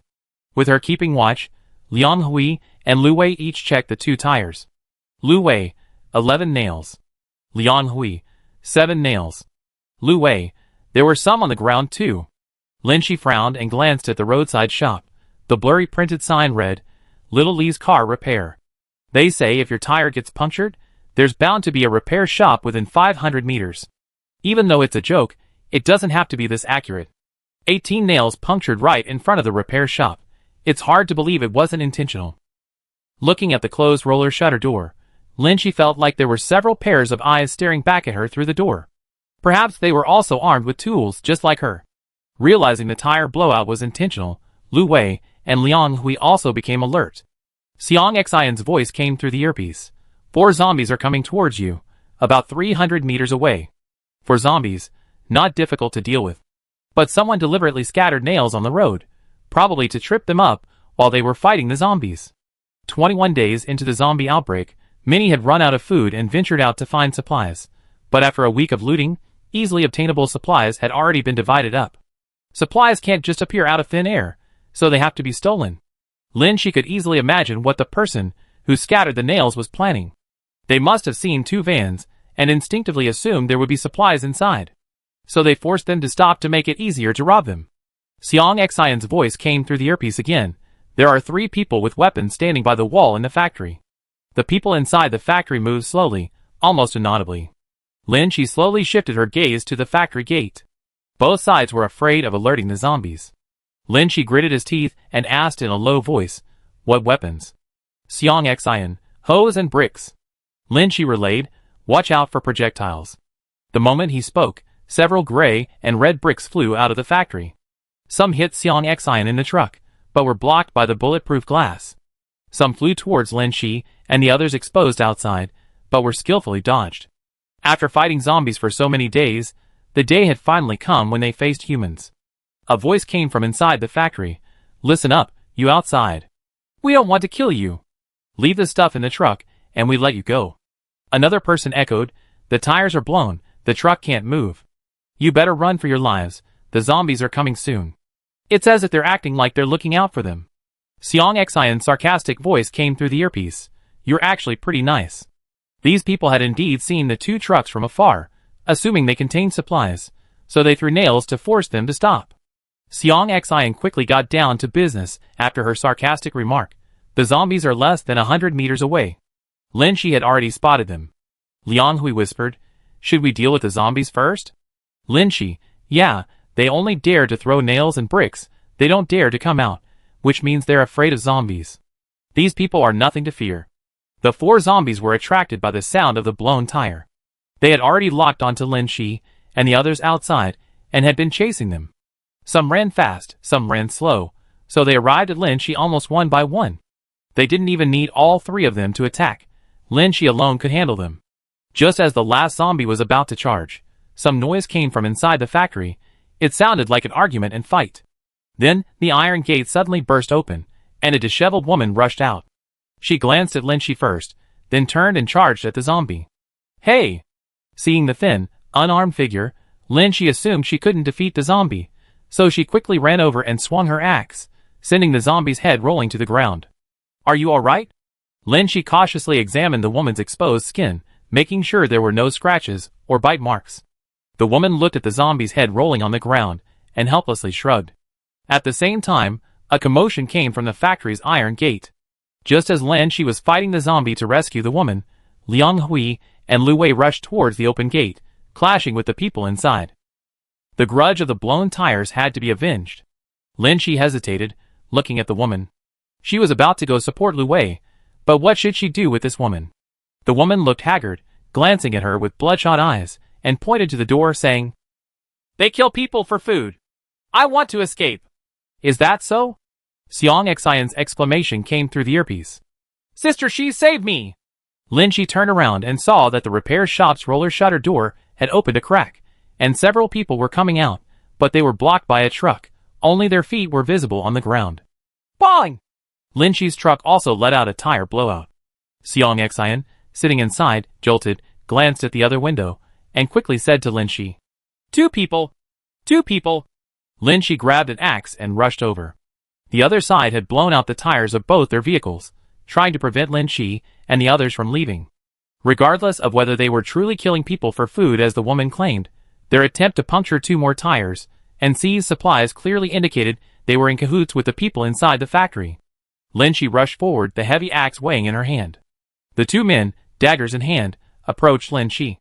Since they had acted maliciously first, she couldn't blame others for defending themselves or retaliating. Lin Shi whispered into her earpiece, "Close your eyes."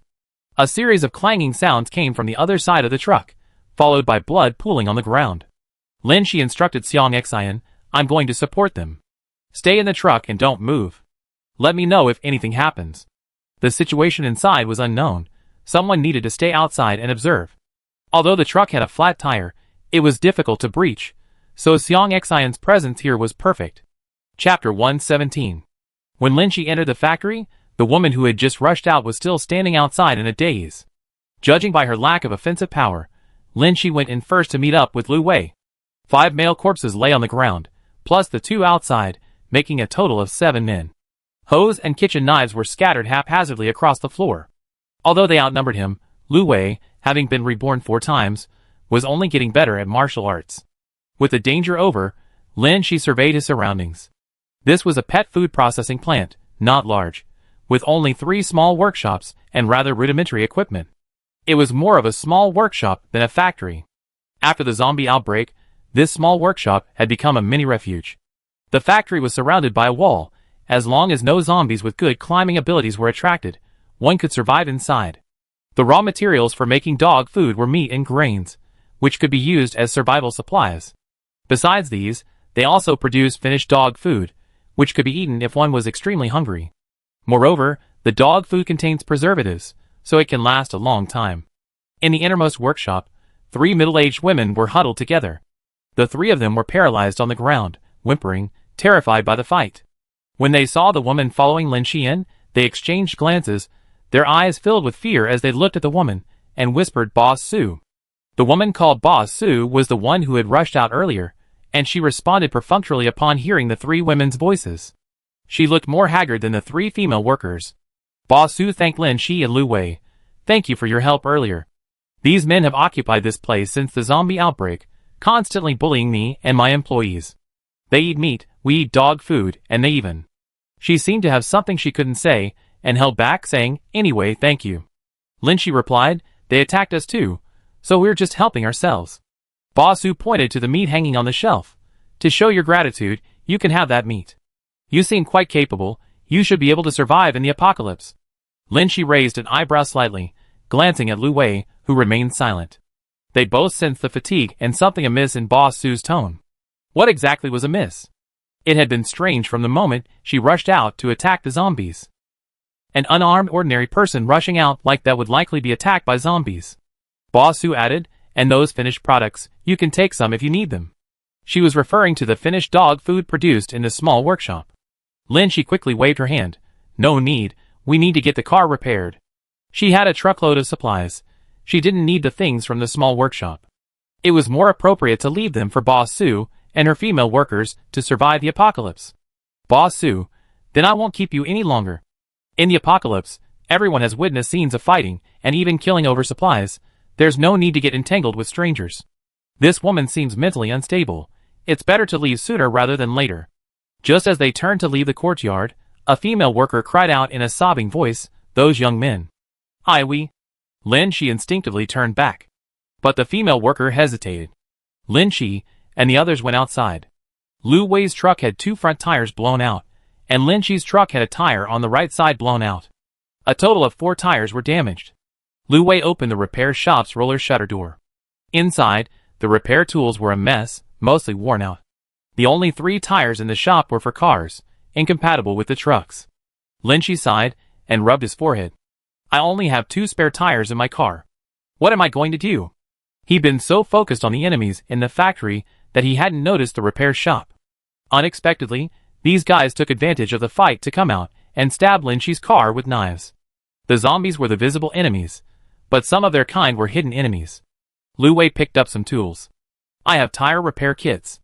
But my tire has 18 punctures, and yours has 2 large ones. They're both difficult to repair, and even if they are, they're very fragile and could easily blow out on the road. The truck was their mobile base before entering the underground city. The risk of a tire blowout on the road could easily put them in danger at a crucial moment. Lin Shi only had 2 spare tires, meaning only 1 car could be repaired. She quickly reassured herself. Fine, let's combine the stuff from both cars and drive one from now on. Lu Wei nodded, but stopped Lin Shi from getting the spare tire. Just take the 2 good tires from my car. In other words, they decided to drive Lin Shi's car. Lu Wei clearly remembered Liang Hui and Xiang Xian's heartfelt admiration and praise when they first saw Lin Shi's car. Everyone thought Lin Shi's car was nice, so he should be sensible and respect the democratic choice. Anyway, their 2 cars were about the same size. The group got right to work. 2 boys went to change the tire. Lin Shi wanted to help, but Xiang Xian tapped on the window and said to her, Sister Shi, you worked hard just now, come in and rest for a bit, I go help them. Lin Shi felt a warmth in her heart. With the surroundings temporarily safe, Xiang Xian got out of the car to help organize the supplies. Lin Shi's car was already full, and they hadn't used much in the past few days. Lu Wei suggested throwing away a few boxes of bread. Bread expands and takes up a lot of space, so compressed biscuits could be used instead. 1 box of compressed biscuits is as filling as 5 boxes of bread. It's the apocalypse, streamlined supplies, and lower living standards. The extra space and some essential supplies, such as gasoline and wilderness survival gear. Lu Wei and Liang Hui changed attire, while Lin Qi and Xiang Xian organized the supplies. Xiang Xian couldn't help but ask, "Why did you tell me to close my eyes just now?" Lin Qi, "Because you probably haven't seen it before." Xiang Xian, "Sigh, anyone who's watched a little anime knows that after the collapse of order, humans are the greatest enemy. I already thought of that." Lin Qi, She hadn't encountered these things before. She learned from countless deaths throughout her life. Xiang Xian, "Is this your first time killing?" Lin Qi shook her head. When she was still in Nanhua, Ding Yong and his son broke into her house with malicious intent. At that time, she felt she either had to die or fight them to the death. She doesn't know where she got the courage, but she grabbed a knife and stabbed them. This scene. Lin Qi felt something was off. That Mr. Su from earlier. Chapter 118. Inside the factory. Lin Qi, Lu Wei, and Liang Hui left, closing the door behind them.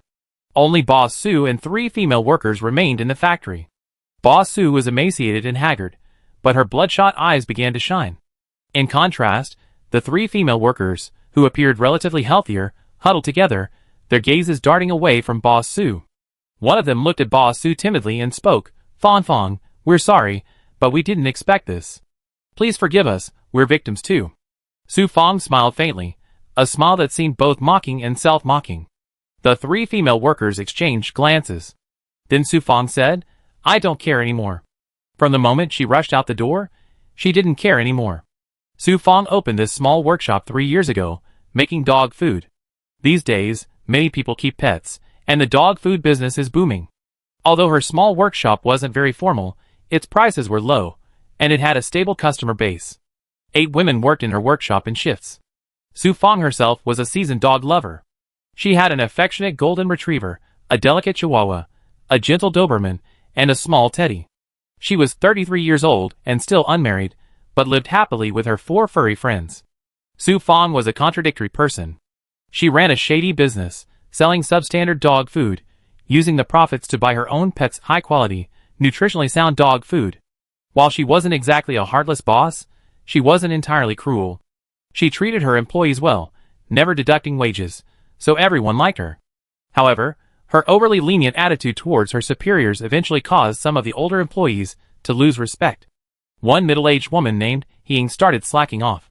Su Fong subtly warned her a few times, but Ying only became more friendly, calling her Xiao Fong. One employee's laziness would set others on track. Su Fong gave Ying several chances, but finally couldn't stand it anymore, and had to fire this lazybones. Her small workshop lacked a structured system. Everyone just signed a perfunctory agreement. The workers' wages were low, below the tax threshold, and were all paid by Su Fong via bank transfer. On this very day, the zombie outbreak occurred. The street where their factory was located was on the edge of town, far from any inhabited area. But everyone had received notices from the relevant authorities. Some had even seen zombies biting people in the street, and were too scared to go home. Su Fong was afraid too. She stayed at the factory, and took in the workers. Anyway, there were still some raw materials in stock, enough for everyone to eat for the time being. The workers were happy, and they lived peacefully for a while. When did things change? Su Fong's 4 furry children were also at the factory. The children were highly alert, and could smell danger. They would bark at the slightest disturbance, and several times the zombies outside had tried to climb over the wall. Ying suggested, at this critical moment, "Why don't we release the dog? Saving people's lives is more important." Su Fong glared at her and simply said, "This is my factory. My dog and I are staying here." The other female workers were grateful for Su Fong's shelter, and felt they had no right to interfere. The zombie outbreak spiraled out of control, and they remained trapped there. 5 days later, several men broke in. Ying was the one who opened the door for them. It was said that among these men were Ying's husband and brother, and 2 others were family members of the other 2 female workers, a large group of people. Supplies were already scarce, and Su Fong absolutely refused to take these people in. She told Ying, "If you insist on staying with them, then you can all leave together." However, the outside world was in chaos, in a life-or-death situation. Who cared about who was the boss? Ying's husband shouted, "Whoever has the strongest fist gets to decide. From today onwards, I'm in charge here." Women are inherently weaker than men, especially when dealing with so many people. Su Fong was at a disadvantage. But these people only wanted to survive there. They threatened Su Fong a few times, but didn't intend to do anything to her. After all, they still had some conscience. They knew the factory originally belonged to Su Fong. But Su Fong's dogs, seeing their owner wronged, were unwilling to accept it and began barking wildly, attracting the zombies outside. None of the men dared to go out and fight the zombies, but they came up with a plan. Wouldn't it be safer if they got rid of these barking dogs? To silence the dogs, all 4 were killed. Su Fong watched helplessly as they ate dog meat hot pot, her teeth grinding with hatred. He felt a pang of guilt. She secretly took a piece of cooked pork from the raw material factory and placed it beside Su Fong, saying earnestly, "Xiao Fong, and he doesn't want this either, but your dog barks at the slightest sound, attracting zombies, and everyone will be doomed." Those 4 furry children were Su Fong's family, companions for many years. She had cried all her tears. He felt a pang of pity and patted her shoulder comfortingly. "Don't be sad, and he will protect you. I won't let you suffer in the future." However, He Ying's husband grew increasingly arrogant, and with the zombie outbreak outside, many people were dying every day. Order had collapsed. He Ying's husband, believing himself strong and a good fighter, commanded respect from everyone in the small factory. Gradually, he began to act arbitrarily.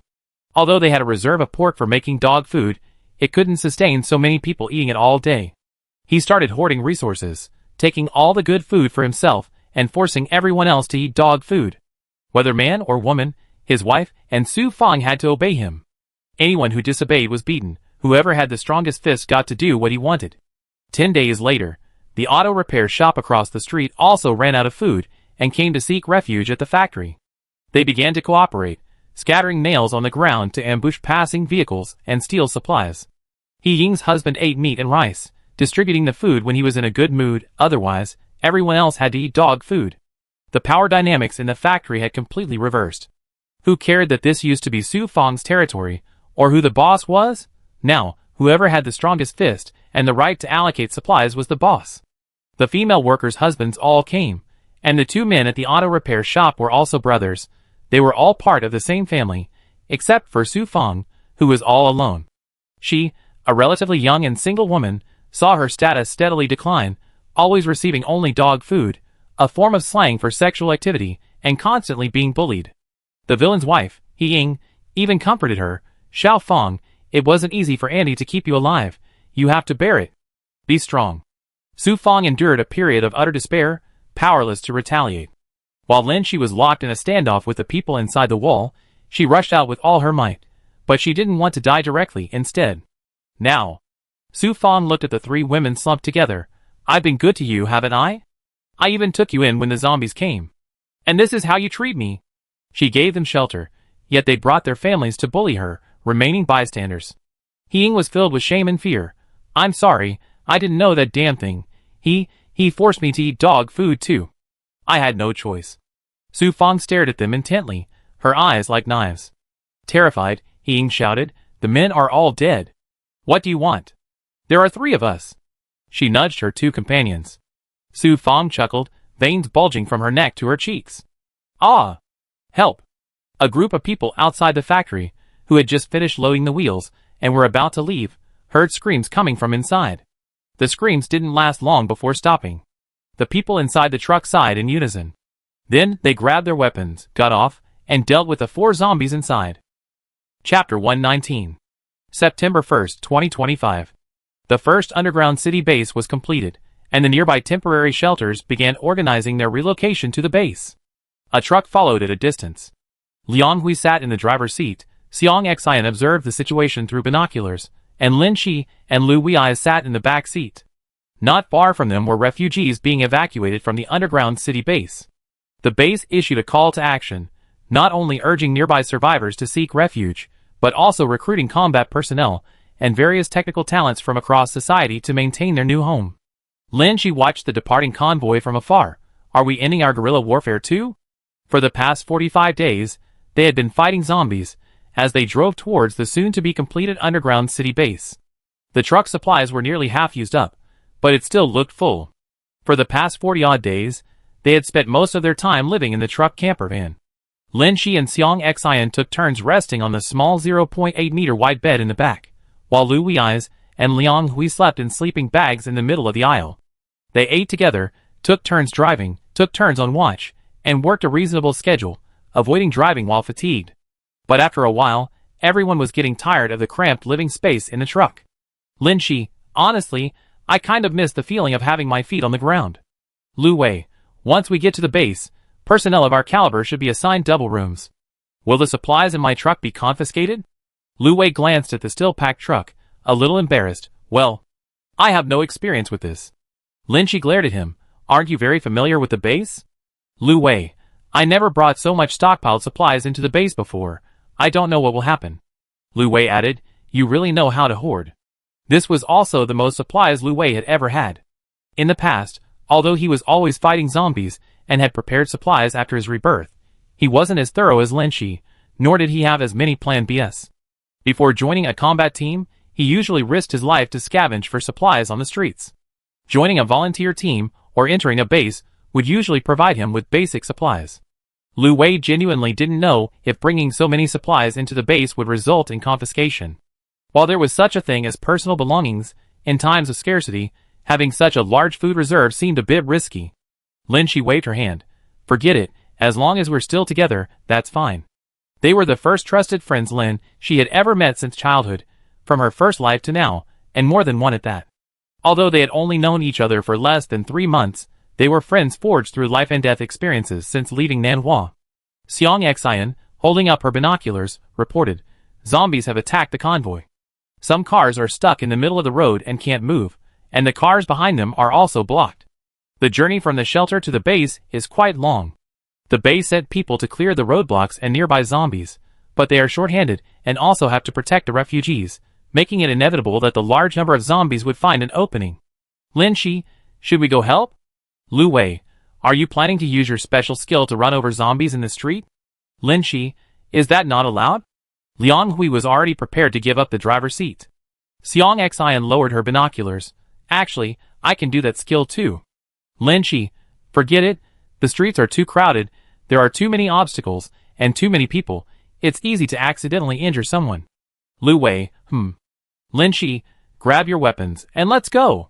They parked the car, zipped up their jackets, grabbed their weapons, and headed towards the group fighting the zombies. The detachment leader sent by the base to oversee the refugee operation met them briefly, greatly impressed by their martial arts skills and teamwork, and naturally invited them to join the base's combat readiness work. Just what they wanted, so Lin Shi's truck openly followed the group heading to the base. Sometimes they would receive official missions. Like this time, rescuing refugees in a department store and taking them to the base. This department store was rather old, without an underground parking garage. The entire building, from B1 to the 6th floor, only had 2 entrances on the ground floor. It was said that some survivors inside had survived thanks to the food and goods in the store. Some had their phones switched off until recently, when they saw the news of the base's completion and sent a distress message. Lin Shi and his 3 companions, along with 6 other combat readiness personnel, were assigned to this department store. The 4 leaders were armed. It was said that only government officials had access to firearms. The department store was plunged into darkness due to the power outage, making visibility poor even with night vision goggles. Moreover, besides survivors, the building was filled with roaming zombies. Firing a gun rashly would only invite danger. Lin Shi knew there were many people, and this would be a battle of agility, so she didn't take an axe, but instead grabbed 2 daggers and set off. The wound on her left hand had long since scabbed over and fallen off, but the underlying injury hadn't healed, and she didn't know if it would. It would ache faintly on rainy days, and although she could wield weapons, she was clearly not as agile as when she was healthy. Lin Shi didn't complain. Compared to being crippled in her previous life, this life was only lacking in precision. She was already content. Seeing Lin Shi wielding daggers again, Xiang Xian was somewhat excited. It feels like the day we returned to Hongwen Hospital. A reserve personnel ahead heard Hongwen Hospital, and suddenly turned to look at them. Lin Shi quickly hid her 2 daggers. She was now quite tanned, and sported short hair, looking different from the images circulating online, so many people didn't connect her with the first person to kill zombies at Hongwen Hospital. After one entrance to the department store was cleared, Xiang Xian piloted a drone inside, projecting night vision footage onto a tablet. Lin Shi put on a headset, carefully moving while listening to Xiang Xian's location reports and instructions. Lu Wei and Liang Hui, without headsets, couldn't hear her and could only follow. Lin Shi thought that once they entered the base's combat unit, everyone would probably be issued professional communication equipment. Zombies initially had no vision in the dark, but after a while, They gradually learned to identify prey through subtle sounds and air currents. The number of survivors in the department store continued to decrease until finally, rescue arrived. The survivors concentrated in the B1 supermarket were finally evacuated and saw the light of day again. Lin Shi, Lu Wei, and Liang Hui, guided by the drone under Xiang Xian's command, swept up the floors, clearing out zombies and finding survivors. Chapter 120. The dark, cramped space made her inexplicably uneasy. Lin Shi silently adjusted her breathing. She had watched many horror movies. No matter how frightening the scene was, she shouldn't react. Sister Shi, there seems to be someone in the baby toy store on the 5th floor. Lin Shi gestured towards the drone's camera, as if asking, are you sure it's someone? Yes, there's a female voice saying, is there anyone who can save me and my baby? The drone is blocked outside the door, and can't get in. Lin Shi was a little puzzled. Baby? How old is a child called a baby? If they're very young, they should cry easily, attracting nearby zombies. But if she's in a baby store, keeping the baby's mouth plugged with a pacifier might save them. Could they last almost 3 months? The three of them formed a triangle, and approached the baby store Xiang Xian pointed to. Lin Shi seemed to hear a faint cry. Is there anyone who can save us? Just as she was about to move towards the source of the sound, Lin Shi was suddenly pulled back by Lu Wei. He and Liang Hui also heard cries for help. Liang Hui and Lin Shi pointed in the direction of the sound, indicating that someone was there. Lu Wei, however, put his index finger to his lips, signaling everyone to be quiet, while raising his baseball bat. Lin Shi was puzzled. Xiang Xian hadn't detected any zombies nearby either. Could it be that Lu Wei had seen zombies that Xiang Xian hadn't? Xiang Xian's voice came through the earpiece. Yes, it's here. Lu Wei gestured, signaling everyone to be extremely careful. The people inside seemed to be comforting a child. Baby, don't cry out while sucking on your pacifier. Someone's coming to rescue us soon. Lu Wei used his baseball bat to pry open the door from a distance. The door was gently pushed open, sending a gust of air through. The mother inside was humming a lullaby softly. There was no one else around, no zombies. But Lu Wei didn't lower his guard and rushed to rescue her. What he saw next made Lin Shi hold her breath. The person in front of her, who appeared to be holding a child, had empty arms. She wasn't actually holding anything. But she clasped her hands together and shook them back and forth, humming and heaving, as if she really had a child waiting to fall asleep. She stood up, humming the lullaby repeatedly as she paced back and forth. Lin Shi saw her profile through her night vision goggles. Her face was covered in black veins. Her eyes were all white, staring blankly into the void. Her lips, stained with black, rotting flesh, opened and closed, the sweet lullaby emanating from those lips. A mixture of warmth and eeriness mingled, and Lin Shi felt her legs go weak. This zombie. She could cry help. And sing lullabies. My God. Xiang Xian's voice came through the earpiece, bringing Lin Shi back to reality. The zombie hadn't even seen them yet, and Lin Shi gripped her dagger tightly. But her fingers were a little weak. Xiang Xian's voice in the earpiece sounded surprised. It must be an aberrant species. We should take it back and study it. Lin Shi suddenly remembered that she had seen a zombie talk before.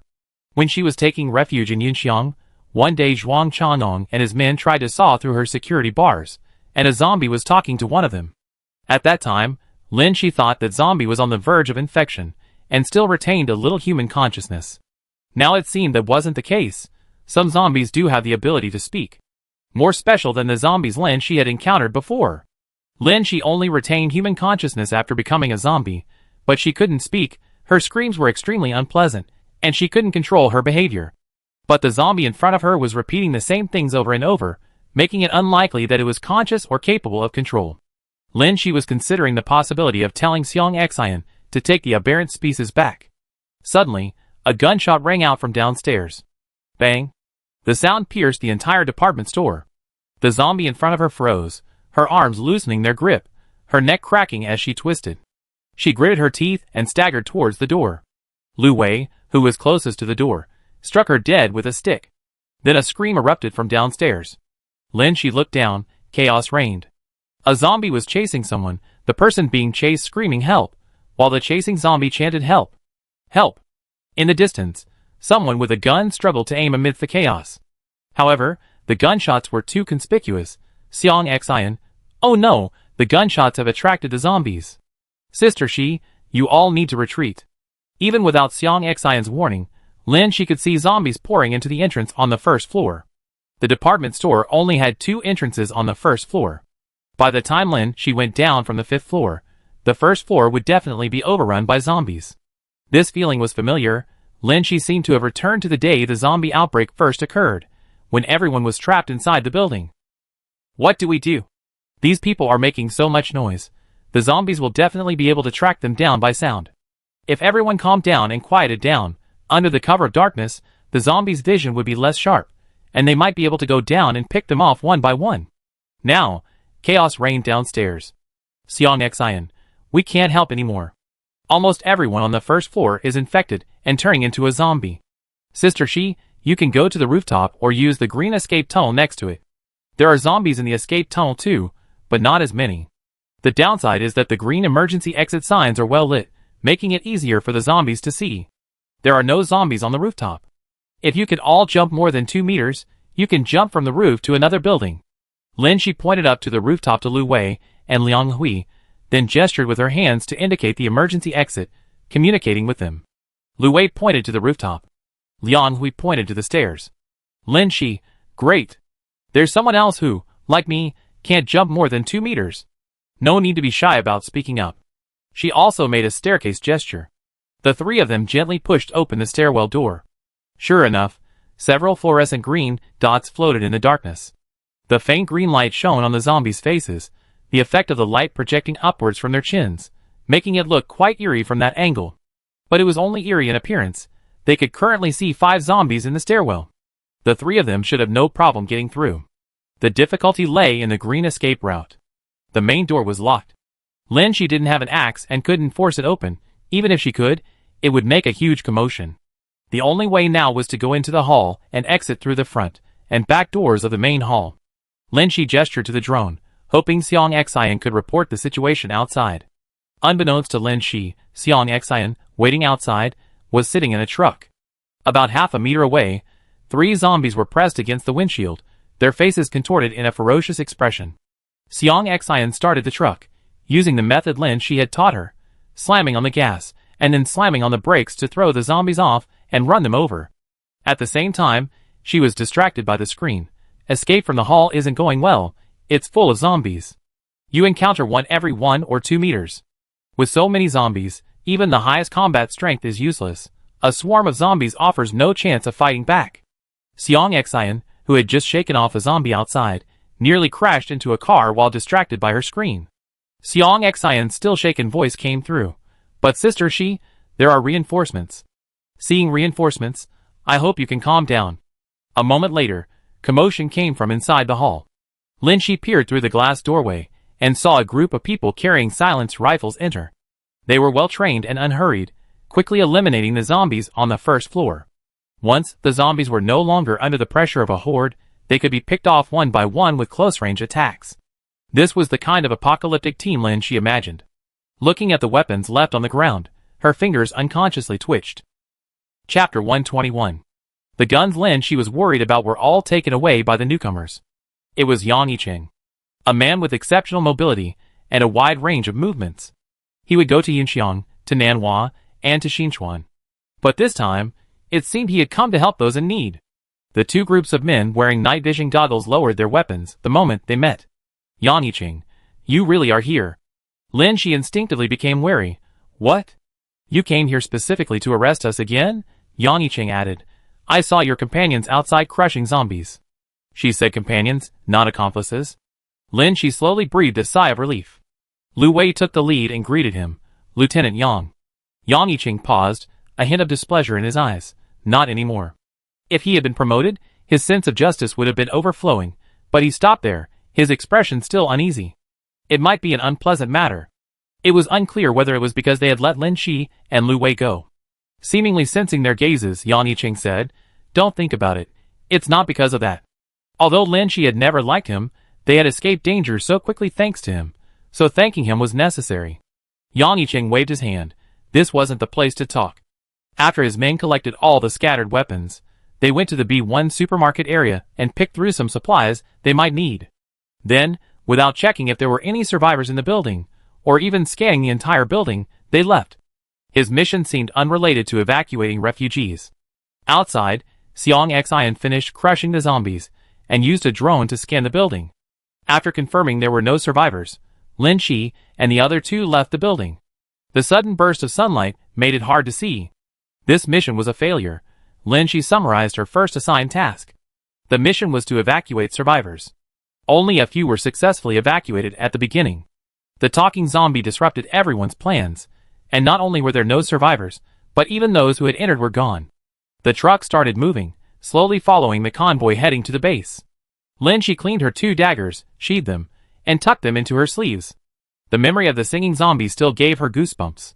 Lin Shi asked Lu Wei, "Have you ever seen a talking zombie before?" She hadn't lived long in Nanhua, and didn't know much about zombies, having never seen a mutated one. Yunxiang was even more remote, sparsely populated, and had few zombies. The only mutated zombie she had ever seen was sawed off before it could even utter a few words. If she hadn't seen it again today, Lin Shi would have thought the zombie she encountered before was merely on the verge of being both human and zombie, looking like a zombie, but still possessing human-like behavior and consciousness. Lu Wei nodded. Some zombies can make human voices, but they're not under their own control, they usually just say what they said in life. Lin Shi, like a broken record? Compared to ordinary zombies, they only have the ability to speak, attracting people, but they don't possess intelligence. Actually, you can't talk to them. Lu Wei, yeah. Xiang Xian, like a curious child. Does this mean the zombies are mutating? Will there be intelligent zombies appearing in the future? The kind with human consciousness, and even zombie kings? Have they? Lin Shi, intrigued by her words, also became curious. Lu Wei, I haven't seen any yet. Xiang Xian, taking notes, said, "What other strange creatures have you seen? Let me write them down. After the apocalypse ends, I'm going to draw a documentary comic." Facing Xiang Xian's eager gaze, Lin Shi turned her face away somewhat embarrassedly. Lu Wei, the White Shield base once leaked radioactive zombies. Radiated zombies? Lu Wei, zombies are physiologically dead, so they're immune to radiation. They carry these harmful substances, and can remotely harm people's health even without biting them. Lin Shi imagined it. How twisted. They even poisoned the zombies. Liang Hui was puzzled. Was this leak from the White Shield base? Was it intentional or an accident? Lu Wei, we're not sure, but it's very likely intentional. Xiang Xian, I know. It's to turn the zombies into biological weapons. Everyone felt a chill. Zombies are already inanimate and immune to harmful substances. This biological weapon isn't for dealing with zombies, but for dealing with people. No wonder Lu Wei warned them to be wary of the White Shield base, and the people carrying out the White Shield project. Why do this? Shouldn't we unite to eliminate the zombies and restore peace? Everyone had a certain answer to this question in their hearts, but they hadn't put it into practice. They had witnessed a lot of the ugliness of humanity along the way. Lin Shi mentioned, like the dog food factory we passed by before. The man inside was just an ordinary worker in peacetime, but after the collapse of order, he became a powerful figure in that small factory. Ignoring legal constraints and without financial pressure, some people unleashed their primal instincts, surviving by plunder and conquering everything with force. Su Fang's status and wealth in peacetime were meaningless in the apocalypse. She became the lowest-ranking person in the factory, lacking both power and connections. Lu Wei summarized, some people are suited to living under the previous order, while others enjoy the reshuffling of the apocalypse. Along their journey, they also discovered that enemies weren't always zombies. Sometimes they were people. Lin Shi suddenly thought of Yang Yicheng. What role did he play in the apocalypse? She asked Xiang Xian. Did Yang Yicheng come to help on his own? Xiang Xian, I was crushing zombies at the time, and didn't pay much attention to his expression. But he hesitated in the car for a while before getting off. Lin Shi connected Yang Yicheng's actions, and gradually came to a clear conclusion. He had broken away from the original system to build his own power, which would eventually form a warlord-like force. Yang Yicheng in his previous life was probably like that too. He had his own principles, fight zombies, but didn't expend effort to save survivors. In his past life, he passed through Yunxiang and cleared away the roaming zombies. Then, he led the villagers to dig up the lotus roots from the pond, taking half for himself. After all, it was because he cleared away the nearby zombies that the villagers had the opportunity to go out and dig for lotus roots. Otherwise, with zombies roaming freely, the lotus roots would rot in the pond, and no one would dare risk digging them. Therefore, no one resented his actions, they were even grateful. Then what did he do? He gathered capable people.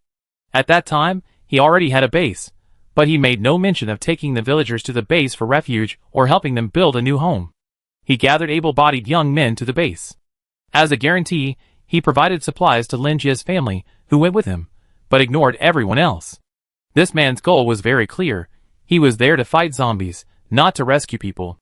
Rescuing people was a side task, not his main mission. Just now, he recognized Xiang Xian and knew that there was a supermarket in his shopping mall, and possibly supplies. Only then did he intervene to clear away the zombies. There was something to take, and the people they were rescuing were those fighting zombies. Considering that when the zombie outbreak first occurred, Xinhua initially insisted on keeping Lin Shi under surveillance, but Yang Yicheng intervened and guaranteed their freedom. Yang Yicheng sent them to fight zombies and protect the stadium. For him, useful people should be used and rescued, while some unarmed people were filtered out.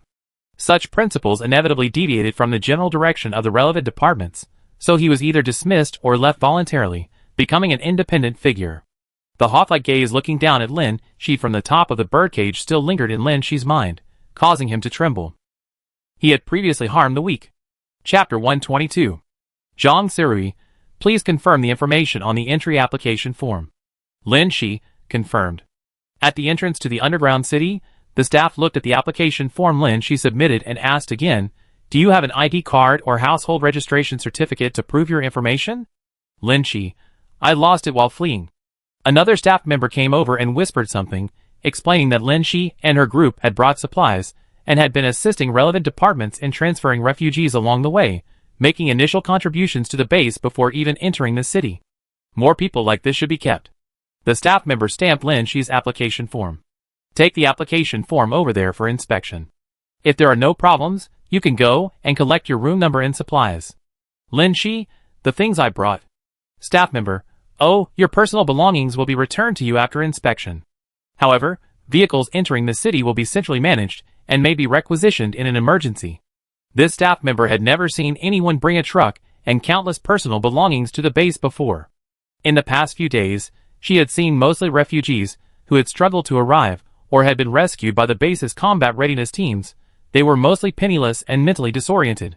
As Lin Shi was pushed into the inspection line, she watched from afar as her companions couldn't reunite with her. Those who received their stamped entry permits had to queue on another side for a physical examination. This line was very long, with at least 5 armed guards stationed near each queue. This was to prevent people with a long incubation period for the virus from sneaking in and turning into zombies. The inspection consisted of 2 parts. The first part involved undressing and being checked for open wounds by staff of the same gender. The second checkpoint involved having one's head scanned by a machine similar to an X-ray machine. It said that those infected with the zombie virus have brain mutations, which can be detected with a scan. This double-layered screening ensured that everyone entering the base was uninfected. Lin Shi and the others passed the screening one by one and met at the exit. Stepping onto solid ground into the safe zone, Xiang Xian excitedly looked at the unfamiliar surroundings and ran over to give Lin Shi a high five. Shi, Zhang Sirui, Li Fuo. 2 tall boys approached them, and Liang Hui called out to them, Zhang San and Li Si, please stop with the fancy stuff. Lin Shi and Xiang Xian both felt a sense of relief and calm, and being on solid ground, no longer cramped in the small truck, improved their mood. Lin Shi, Xiongda and Xiong'er, you've been out of school for a long time, stop acting like you're so young. Lin Shi's name had trended on social media for a while. She changed it to avoid being recognized. Calling someone Zhang San casually seemed too insincere, so Lin Shi made it sound more sophisticated, translating it from English to Chinese as Zhang Sirui. Xiang Xian found it amusing. I've been in detention, I want to change mine too. Thus, the more sophisticated version of Li Si was born. The name-changing trend spread throughout the group. Liang Hui dragged his brother Lu into it, wanting a pair of really cool brother names. So Lin Shi conveniently registered Xiongzhan and Xionglai for them. Xionglai was quite satisfied with the name and accepted it. Xiongzhan seemed speechless about the name, folding up the stamped application form and ignoring it. The Dawn Underground City base has 17 levels. Level B1 is the entrance checkpoint. All residents and returning combat personnel must undergo the 2 layers of checks mentioned earlier to ensure there are no infected individuals within the city. B2 to B3 are parking lots. B4 to B10 are residential activity areas, primarily dormitories. It is said that schools, factories, and hospitals will be developed later. B11 to B13 are classified areas, reportedly a military base. B14 to B17 are indoor plantations. On the entry application form, everyone must fill in their previous profession and work, and check the boxes for their preferred occupations. Lin Shi wanted to check all the boxes for combat, planting, and cooking, but she wanted to stay with Xiang Xian and the others, so she only checked combat. The base is short of combat personnel, and since they had previously served in emergency combat missions before entering the city, they are likely to be directly added to the combat teams. Every day thereafter will involve dealing with zombies. Lin Shi was already prepared. After waiting in line for nearly 5 hours, Lin Shi received her temporary ID and room key. She and Xiang Xian shared a room on floor B4 with 6 other unfamiliar women, while Lu Wei and Liang Hui were on floor B5. The vast base had thousands of rooms on each floor, making it nearly impossible to see each other. Communication was only possible via mobile phone. However, before entering the city, staff had said that newly arrived residents would be temporarily housed on the upper 2 floors of the residential area, and dormitories would be reassigned after the base assigned tasks based on individual skills. Once they joined the combat readiness team, they could apply to be in the same team. Lin Shi and Xiang Xian each carried only a hiking backpack, carrying their most essential items. Lin Shi donated half of the other supplies, such as boxes of compressed biscuits and canned food, to the base. The other half would be brought over once they had stable accommodation. They lined up with the other refugees to receive their arrival supplies. The supply package contained a set of checkered single bedding, a basin, a wash cup, and 2 towels. Holding the supply package, Lin Shi felt as if she were back in her university military training days. Besides basic necessities, there was a clothing bag containing 2 identical sets of cotton clothes for alternating washing. It also contained women's items, which would be provided monthly. The room was small, with a layout similar to a university dormitory. There were 4 personal lockers on each side of the entrance, and 4 bunk beds on either side. A communal table was in the middle. Lin Shi and Xiang Xian were the 5th and 6th residents in this room. The other 4 residents were a mother and daughter, and 2 unfamiliar girls. Everyone had just escaped or been rescued from a zombie apocalypse and arrived at the base. They had all just experienced a terrifying and hopeless escape, losing loved ones or witnessing bloodshed. Finally, in a safe haven, they were each processing their emotions. They exchanged brief greetings without much conversation. Lin Shi and Xiang Xian quickly made their beds and began their life in the city, waiting to join the combat readiness team. Chapter 123. October 9, 2025. The temperature plummeted after the Mid-Autumn Festival, reaching a ground temperature of 12 degrees Celsius. However, the temperature in the underground city base remained at 20 degrees Celsius, and almost everyone was wearing the base's standard long-sleeve t-shirts. The entire base was shrouded in darkness, but daytime lighting simulated sunlight. People performed their duties, working to maintain the base's operation and earning its currency. Almost everyone was assigned a job. The base provided safe shelter and survival supplies, but these supplies required the base's special currency, base points. Levels B4 to B10 were the living quarters for ordinary residents. Each floor had a large canteen. Most residents chose to eat a meal consisting of 1 dish and 1 staple food by swiping their cards at the canteen. A few residents with higher point bases could buy groceries and cook at home. Newly rescued refugees received their meals and daily water and electricity allowances for the first month. After a month, they could generally receive their own wage points to sustain themselves. Unemployed individuals unwilling to work receive no points, and can only receive the base's basic subsistence allowance, a bowl of porridge or a potato daily. This allowance is only valid for 2 months. Given the current apocalyptic survival crisis, the base cannot afford to support idlers. It will try its best to provide work for anyone capable of doing so. Each floor has a supermarket, where items must be redeemed with points. In the initial stages of the base's development, the supermarket offers a limited selection, primarily consisting of necessities. Residents almost universally live in 8-person dormitories, except for high-paid special staff, who have extra points to redeem for 4 or 2-person rooms. These individuals are generally those who can provide constructive work for the base, such as engineers, doctors, and researchers. Base points have become the primary currency. Traditional currency cannot be exchanged for points, but gold can. However, Lin Shi, possessing gold reserves, doesn't need to exchange them, and her points card is overflowing. The 2 floors below the residential level are the living quarters for combat personnel. After entering the base, their 4-person team was quickly incorporated into the combat personnel and moved to floor B11. On floor B11, Lin Shi, Xiang Xian, and 2 other female comrades lived in a 4-person room. As their team accumulated more points while clearing zombies, the 2 of them moved into a 2-person room this month. Lu Wei and Liang Hui lived nearby in the same area. The 2-person rooms no longer had bunk beds, but rather single beds, 1 meter each, with a private bathroom and kitchenette, and more storage lockers. Lin Shi requested to retrieve half of her previously stored supplies. Inside were several boxes of food and water, along with some changes of clothes and personal belongings. These were things that couldn't be bought at the Point supermarket. While not essential, they were better than nothing. "You prepared a lot," Xiang Xian said, fiddling with several packets of vegetable seeds. "Should we grow vegetables indoors to improve our meals? I use my points to buy a UV lamp as a light source." Lin Shi simply shook her head slightly. The canteen provided the combat personnel with 2 dishes and a staple food. Although not very palatable or plentiful, it met their basic energy needs.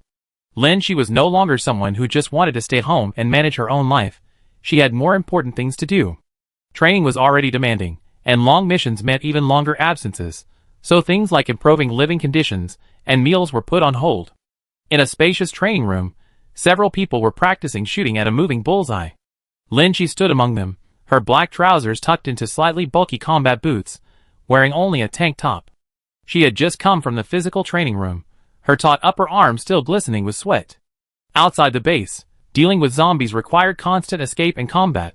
All personnel needed to hone their ability to maintain focus and aim at the enemy after strenuous exercise. The trigger clicked, the spent cartridge ejecting with a crisp sound. Lin Shi deftly pulled back the bolt and breech, her right hand supporting her left as she quickly aimed. A determined look appeared beneath her neatly styled short hair. Zhang Sirui's average score, 9.6 rings. Lin Shi breathed a sigh of relief, releasing her right hand from her left to fire a second time. Zhang Sirui's average score, 8.4 rings. Lin Shi sighed again. Li Fuo's average score, 9.2 rings. Xiang Xian put away her gun, pushed her goggles up to her forehead, and patted Lin Shi's shoulder to comfort her. "Your left-hand score is already excellent. The coach doesn't even dare to let me shoot with my left hand, afraid of wasting bullets." Her gaze fell on the oval scar in the middle of Lin Shi's left forearm.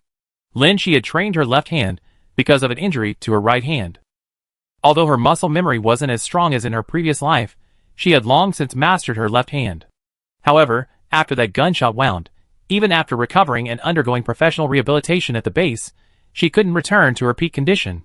She always struggled to control the force when holding a gun with her left hand, and her aim would tremble slightly. Lin Shi quickly came to terms with it. For a normal person, a score of 9 rings with their right hand is already quite good. Using their left hand simply increases combat effectiveness. They moved into the next training room, like an assembly line, where a simulated zombie scenario was projected, and they practiced shooting with laser guns. After this training, they would undergo an assessment. Those who passed would receive their own sidearms.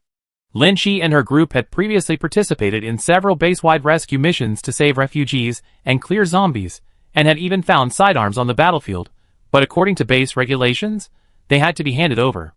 Obtaining a sidearm required passing a special assessment. Lin Shi and Xiang Xian both passed. Lin Shi had never imagined she would one day have a sidearm, but all her tools and skills were for better clearing zombies and ending the apocalypse.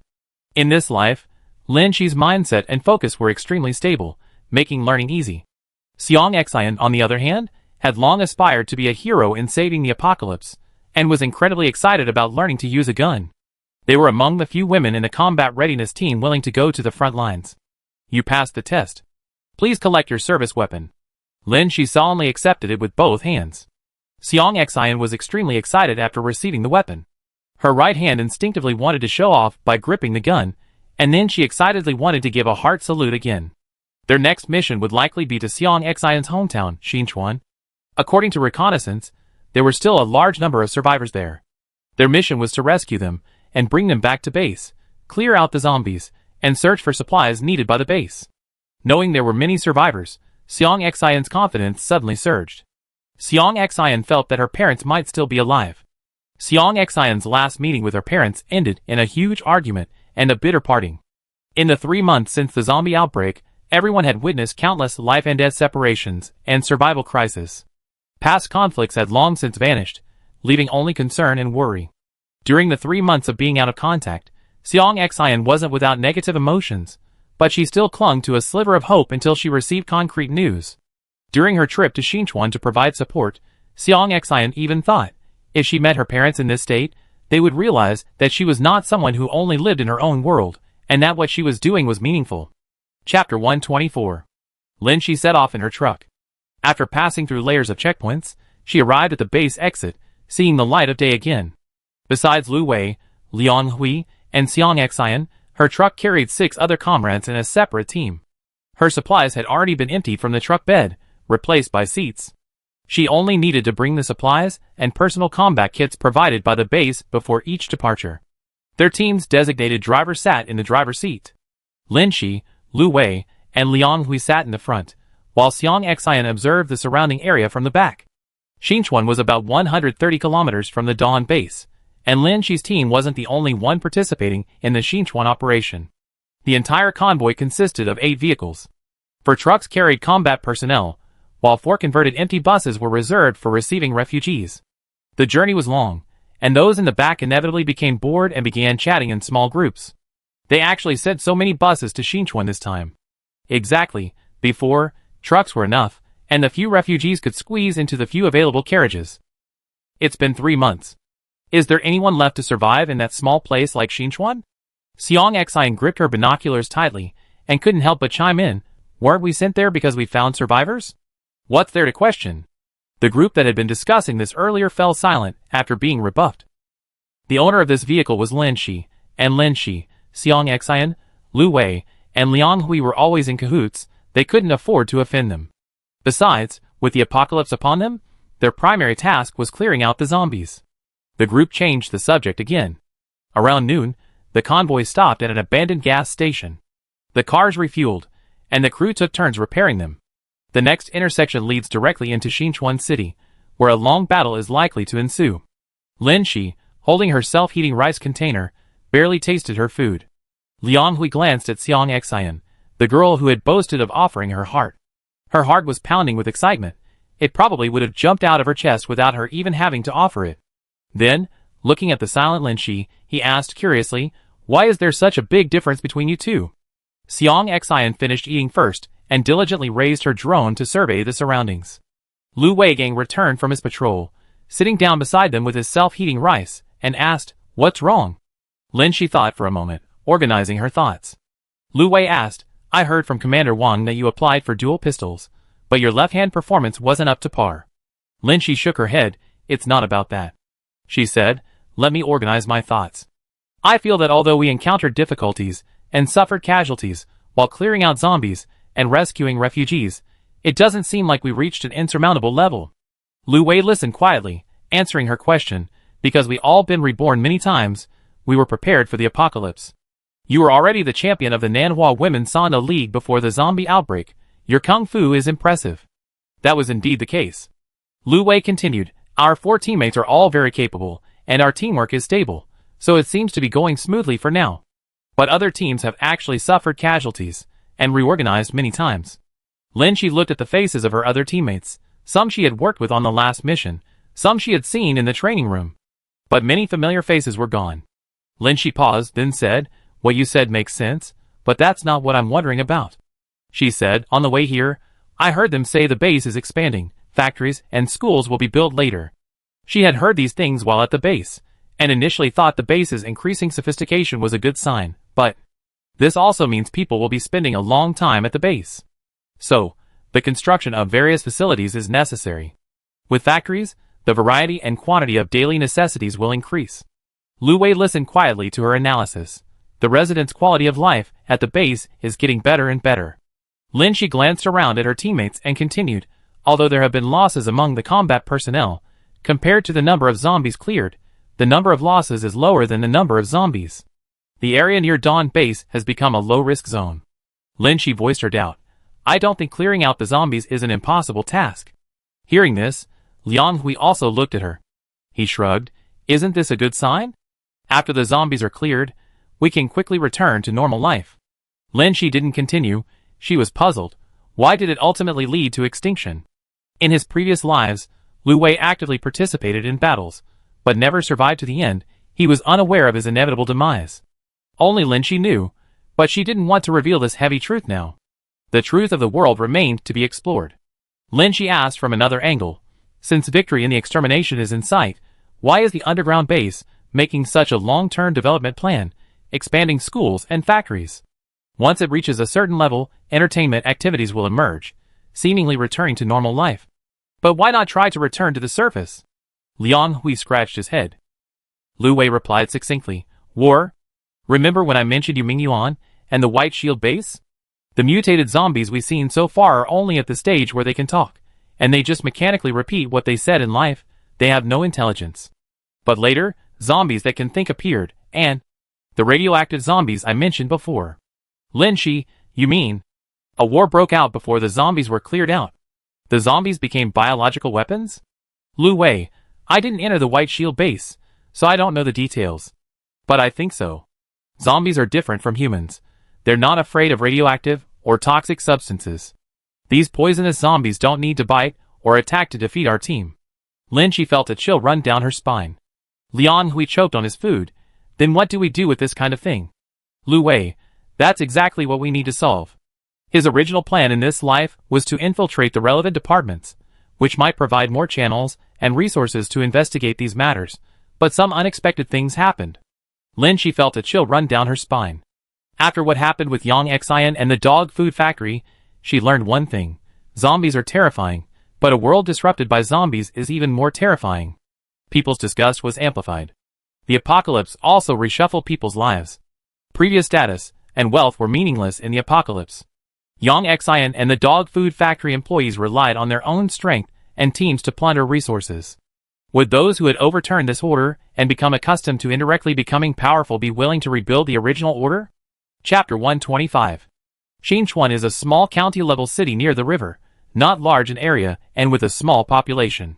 But before the apocalypse, Xinchuan was famous throughout the country because of the renowned Xinchuan Changsheng Auto Parts Manufacturing Company, Limited, and its famous local specialty, navel oranges. This well-known company, Xinchuan Changsheng Auto Parts Manufacturing Company, Limited, boosted the entire small city's GDP. About one-third of the city's population was closely related to Xinchuan Changsheng Auto Parts Manufacturing Company, Limited, either directly employed there or having immediate family members employed there. The distress call received by the Dawn base came from this company. At this moment, Xinchuan is filled with low-rise buildings. Unlike Nanhua, there aren't dense clusters of office buildings here. Most of the high-rise buildings are residential areas. The green belts on both sides of the road are overgrown with weeds, and signs, backpacks, and other miscellaneous items are scattered on the streets, some still stained with dried red blood. There are no living people, and even zombies are rare, only a few scattered on the streets. The auto parts factory they needed to reach was on the other side of Xinchuan, and the shortest route required passing through the city center. Lu Wei, our primary task is to rescue the survivors. Save people first, then fight the zombies. Xiang Xian explained, my dad used to work at Changsheng Enterprise. I visited it. It not only has sturdy outer fences, but many workshops inside use solar charging panels. The employees inside might still be alive. Everyone knows the zombie virus has contaminated the water system. Drinking untreated water will cause sudden illness, and if the poisoning progresses to a certain point, the person will transform into a zombie. Therefore, the current survivors all have clean water and food, and most of them have solar charging devices. Lin Shi's team's mission was to rescue the survivors and bring back as many supplies as possible, such as solar panels and steel. Xiang Xian observed through binoculars and said, there are many buildings in the city. Crossing them might lead to attacks from zombie hordes. Lin Shi replied, since the primary task is rescuing people, let's not engage the zombies for now. Xiang Xian nodded and pointed in another direction. Going around from outside the city will take us past 2 navel orange orchards. There might be survivors there too. Upon entering Xinchuan, the convoy went into alert mode, with everyone on the trucks fully armed and ready for battle. However, the first opponents Lin Shi and his team encountered were not zombies. The convoy entered the enemy's defensive line about 500 meters from the orchards. A group of people, fully equipped, with lookouts on the outer perimeter and everyone inside armed and aimed at the orchards.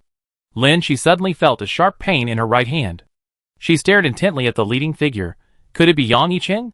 In her past life, Lin Shi had encountered Yang Yicheng in Yunxiang, but due to the change in timeline, Yang Yicheng's activities might have altered. Just like they had met in the building before. The familiar figure turned around, stopping Lin Shi's group's vehicle. Not wanting to cause any real trouble, Lin Shi and her group couldn't just attack directly.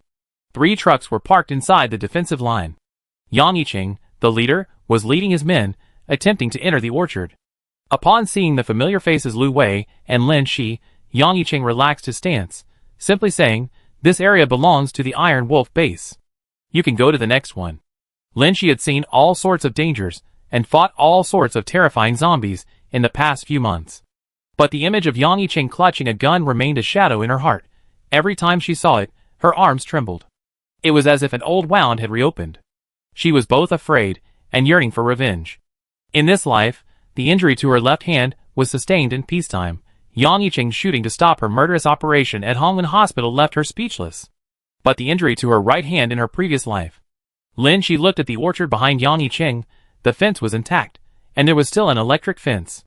In the distance, solar panels on the roof peeked out from among the lush greenery. She seemed to know what Yang Yicheng was doing.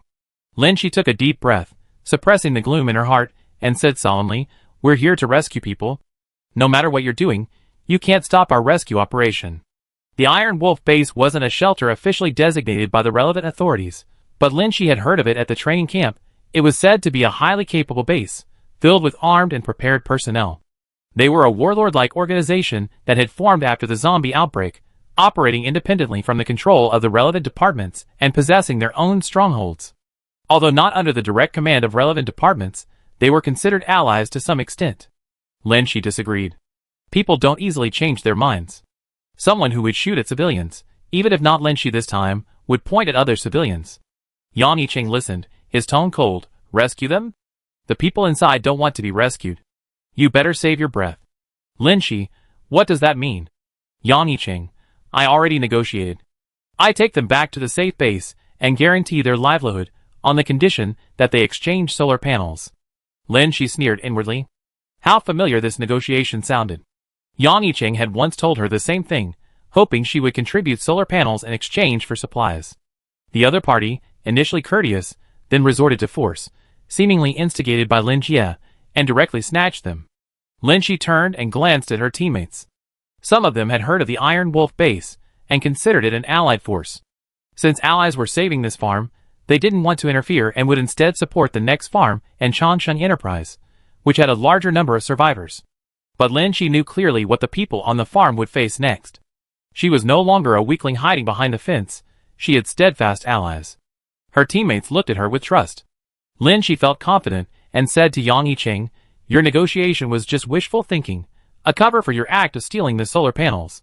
Yang Yicheng looked away, sighed, and ignored Lin Shi. He instructed the communications officer beside him to hack the orchard surveillance cameras. Xiang Xian, unable to contain herself any longer, was about to shout and speak up when Yang Yicheng preemptively said, "So what are you here for? Aren't you also here to take people away, and incidentally, the solar panels? It's just that you're from the Dawn base, and we're from the Iron Wolf base." Lin Shi replied, "But we won't attack our own people just to steal solar panels." Yang Yicheng glanced at her impatiently. He didn't want to pay much attention to Lin Shi, but he remembered her. She was the first to discover the zombies, and had contributed to clearing them out in the stadium and subsequent battles. He felt that Lin Shi and her group were useful in the apocalypse, which was why he had been willing to help them before, even though they weren't on the same side. Yang Yicheng sighed, patiently explaining, "They possess solar panels, yet they just cower here, trying to survive. We need electricity more, we're the ones who can wipe out the zombies. They're useless, so these resources should be taken by the strong like them." Lin Shi seemed to understand why she was shot in her past life. Yang Yicheng, "But since I took the solar panels, I take them back to the base and support them." He added, "Iron Wolf base doesn't accept refugees." Xiang Xian sneered, "So they should thank you for taking the solar panels and bringing them away? You think you're right to force them to buy and sell?" Lin Shi seemed to be defending her past self. "They just want to hide in the existing safe haven. If they don't want to leave, then I can only ask them to go back to the base." Yang Yicheng seemed to ignore her completely, turning away without a second thought. Xiang Xian had heard Lin Shi talk about her past life and understood her feelings perfectly. She was just as furious as Lin Shi. Lu Wei stepped forward and asked if he shoots inside. Lin Shi, "Then I smash his hand first." Her mission is to protect survivors. The Dawn base takes in refugees and collects supplies, but doesn't force anyone. That's the difference. Bringing survivors back to the base is contingent on protecting their safety. If anyone attempts to plunder resources or endanger their safety, shooting is not an overreaction. Chapter 126. Did I smash his hand first? Lin Shi's voice wasn't loud, but every word was clear. Some of her teammates behind her were confused, while others sided with Lin Shi. Yang Yicheng's men, after hearing Lin Shi's words, didn't point guns at her, but their gazes were hostile. Yang Yicheng also heard this. He simply waved his hand, signaling everyone to continue paying attention to the orchard. Then he chuckled, completely ignoring Lin Shi's words, and said in a helpless tone, I noticed that you guys always exude a clear-eyed stupidity. Xiong Xian raised his gun. San, let's smash his mouth first. Yang Yicheng was unguarded, completely indifferent. He pointed to the orchard ahead. Can you even see who the enemy is? Everyone looked in the direction he was pointing, and their common enemy appeared. 3 crooked zombies were rushing towards them. Bang! Bang bang! Yang Yicheng's men, already on guard and pointing their guns at the orchard, were immediately shot at the moment the zombies appeared. 3 shots rang out, and 2 zombies fell. The remaining one tilted its head, seemingly enraged by the gunfire, and lunged at the group even more violently. The 2 zombies that had just fallen also got up. Lin Shi, Xiong Xian, Lu Wei, and Liang Hui all looked puzzled.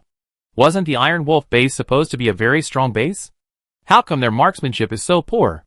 3 shots, and not a single zombie was taken down. Yang Yicheng, however, narrowed his eyes, incredulous. The zombies were getting closer and closer, and the gunmen opened fire on them. Bang! Bang! Bang! Gunshots rang out incessantly. Lin Shi also fired. But all 3 zombies, aside from being knocked to the side or falling, managed to get back up. Lin Shi's eyes widened.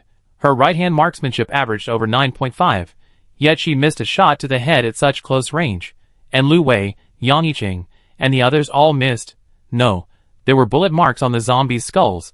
Though the blood had congealed and wouldn't spurt, there were definitely circular wounds on their foreheads. Seeing the zombies about to pounce, everyone nimbly rolled away, dodging them. Liang Hui couldn't help but curse, damn, are their skulls bulletproof? Behind them, both Yang Yicheng's and Lin Shi's teammates dared not fire for fear of injuring their allies due to the close proximity of the zombies. Close quarters combat wasn't suitable for shooting, and everyone had already proven that shooting was useless, so they all resorted to other methods. Lu Wei punched the zombie's vulnerable back of the head, but his hand ached from the blow. Liang Hui switched to a knife, but no matter the angle, he couldn't penetrate the zombie's skull. Xiong Xian used a baseball bat to hammer the zombie's head, making loud clangs but no headshot. Lin Shi quickly grabbed an axe.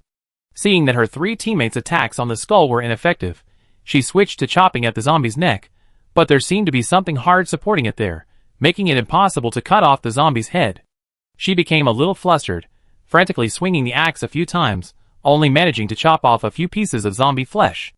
The zombie twisted its head and stood up again. Damn it! You can't kill it! Run! Those carrying axes, those clenching fists, those with baseball bats, those with knives, everyone clutched their weapons and fled in the opposite direction. After running for a while, they realized the zombies weren't chasing them. Lin Shi turned to look closely. The 3 zombies lunged forward, then collapsed, only to get up again and lunge once more. Because the presence of living people ahead was drawing their attention, they relentlessly tried to lunge forward, but could advance no further. This was because each of them had an iron chain attached to one of their feet. The end of the chain was the orchard's fence. Yang Yicheng glanced at the 4 of them, and said impatiently, finally back. He raised his gun again. Feeling the contempt, Xiong Xian couldn't help but retort, why are you raising your gun if it's useless? Yang Yicheng ignored her, continuing to aim as he pleased. He aimed for a long time, constantly shifting the position of the gun barrel. Lin Shi observed that the muzzle of his gun was still aimed at the zombie's head. From her observation, although Yang Yicheng was stubborn and self-willed, he wouldn't do anything futile. Bang! A gunshot rang out. A zombie was shot in the eye, its body twitching but still barely able to move. Bang! Yang Yicheng fired again, blowing out the zombie's other eye. The zombie collapsed to the ground, never to rise again. Everyone understood. They had all studied zombies. The zombie virus invades the human brain, controlling the zombie's behavior with the brain. Therefore, the most effective attack method was a headshot. They had tried various weapons, but couldn't get a headshot, only leaving wounds on the zombie's skin. This meant the zombie's skull had hardened, with a layer protecting its brain. However, the two holes in the eye sockets were unprotected by the skull, making them the only weak points. Behind the eyes is the brain, but an angle needed to accurately hit the brain. The others raised their guns, aiming for the zombie's eyes to get headshots. The shooting range suddenly narrowed to the small area of the eyes. Combined with the need for a unique shooting angle, and the fact that the zombie was a moving object, headshots were extremely difficult. Lin Shi hadn't been using guns for very long, and his accuracy wasn't there yet. Yang Yicheng and Lu Wei, who had previous experience with guns, fared slightly better. It took several shots to take down the three zombies. Someone asked, "What are the chains on the zombies' feet for?" Lin Shi and the others in the front row looked grave, not just because mutated zombies had appeared. The chains on the zombies' feet meant they had owners. That meant their enemy was a human. Chapter 127. Everyone stared gravely at the zombies lying on the ground.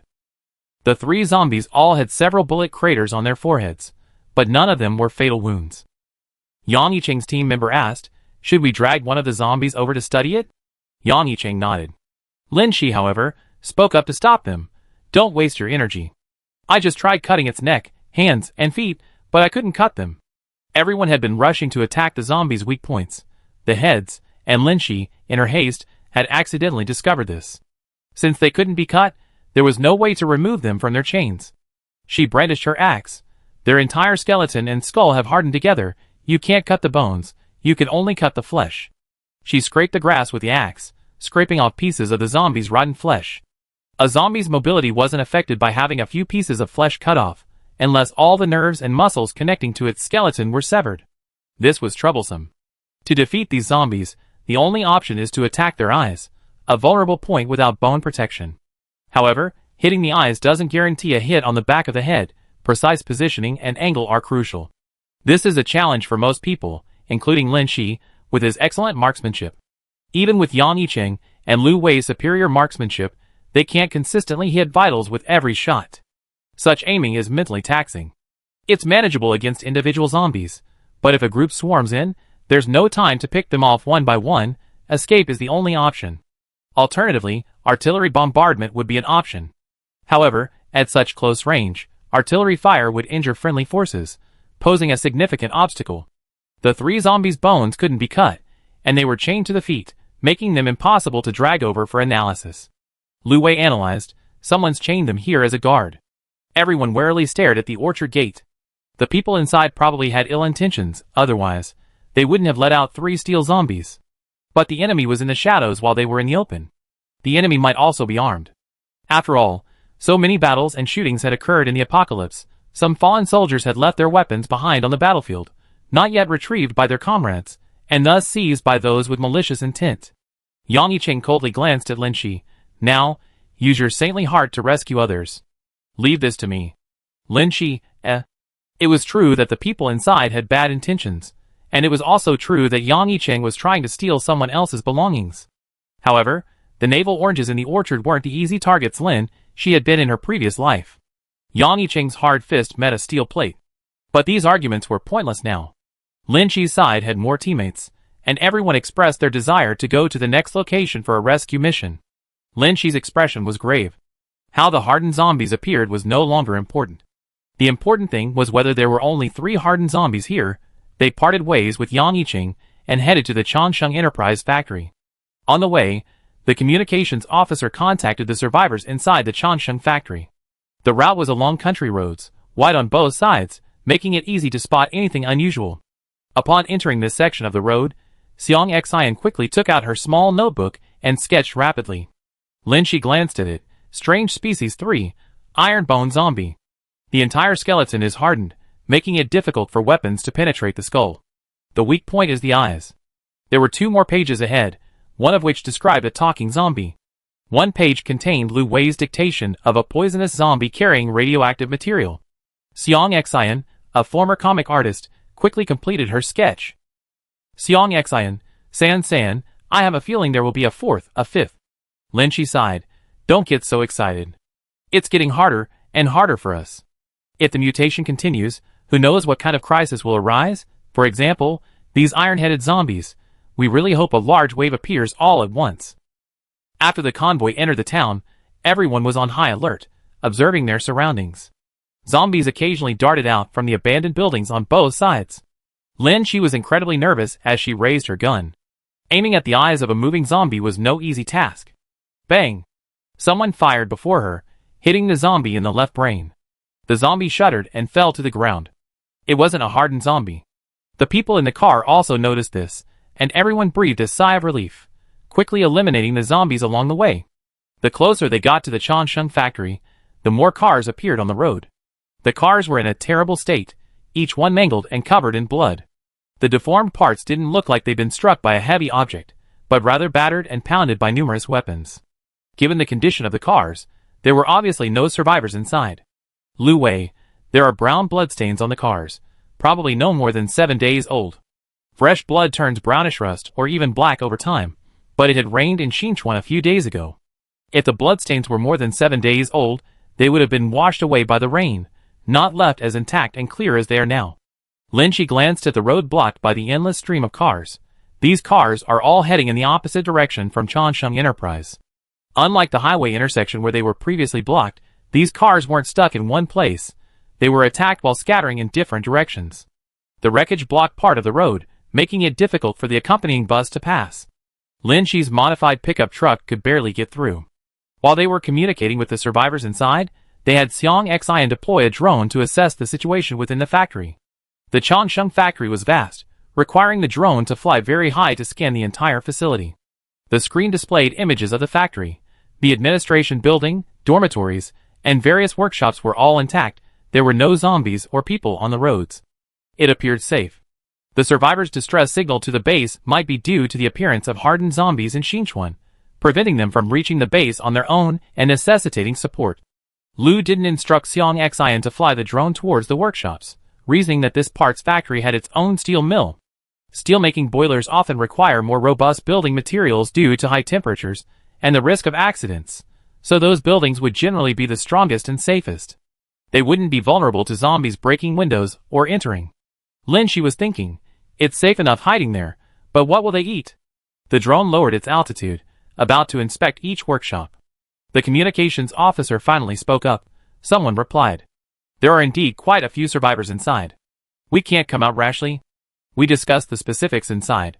Since venturing into the apocalypse, Shi had seen countless terrifying zombies, and the unpredictable nature of people in the post-apocalyptic world. Going in to discuss, it was out of the question. What if someone inside had ill intentions? The buildings inside the fence were numerous, but well preserved, while the outside was a scene of utter devastation. Shi had a feeling that this well-preserved factory wasn't as simple as it seemed. If it were just ordinary zombies, their team would be enough. But if they were also raising hardened zombies, she decided. Refuse to enter. Make a video call. Since the other party was capable of surviving and contacting the base, the factory must have electricity. The video call was connected after 5 minutes. 2 burly middle-aged men appeared on the screen, staring at it. Why aren't you showing yourselves? So insincere. Shi. Xiang Xian's voice was full of righteousness. Unsung heroes need not show their faces. The 2 men on the screen were stunned, seemingly speechless. Liang Hui rubbed his forehead. Sister, you're making us seem very unprofessional. The 2 men on the screen seemed to think so too. One said. Old Jew, I think they're here to cause trouble. Old Jew on the screen nodded, and the 2 men were about to hang up. Lu Wei quickly called for a halt. Wait, how many survivors do you have? Let us check the situation inside and formulate a rescue plan. Perhaps it was the coldness and righteousness of his voice that made him hard to ignore. Old Jew's camera quickly panned around him, revealing what appeared to be many survivors, but the image was too blurry, and the camera was moving too fast to make out their exact numbers. Old Jew firmly stated to the screen, We don't want to go to the base. We're doing just fine here. Xiang Xian quickly chimed in, but others want to go to the base, otherwise we wouldn't have received the distress call. Old Jew narrowed his eyes. Survival? Xiang Xian, the base has a safer environment and better living facilities. I suggest you go. Shi agreed with this statement, but she also understood those inside who didn't want to leave. She chimed in, At least let those who want to leave come with us. After all, she once had her own comfortable little haven, needing no concern for the base. But what's so good about this Changsheng factory? It has electricity. But there are no fields to be seen, so there's no food. What will they eat if they stay here long term? A moment of silence and darkness followed the video call. Someone had deliberately muted it. About 3 minutes later, the video reappeared. Old Jew said somewhat perfunctorily, "Are you sure it's safe outside?" "It's safe for now. Old Jew, we let those who want to go to the base out. You can send someone to meet them." "Lin Shi, just walk out like that." "Old Jew, or you can come in." "Lin Shi, the bus is stuck at the intersection behind. It can't get in." "Old Jew, then your trucks can come in to pick up the people. I open the door for you." Lin Shi had a premonition that this door couldn't be opened. Old Jew was suspicious. From the beginning, he wanted them to come in to negotiate. Seeing Lin Shi hesitate, Old Jew quickly waved his hand. Never mind. Have your people meet them at the gate. I have them come out." "Wait." Lin Shi didn't finish the word wait before the other end of the phone hung up. Suddenly, a group of people poured out of a workshop and dormitory building in the factory, running so frantically that at first glance they looked like zombies rushing towards them. Lin Shi thought to himself, "No rush. Don't make such a commotion, it attract the zombies." The survivors had already run out, so Lin Shi's team of reserve personnel had to get out of the vehicle to provide support.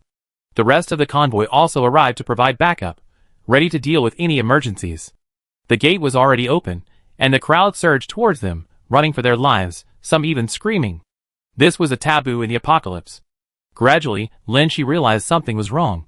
The running crowd contained not only living people, but also zombies.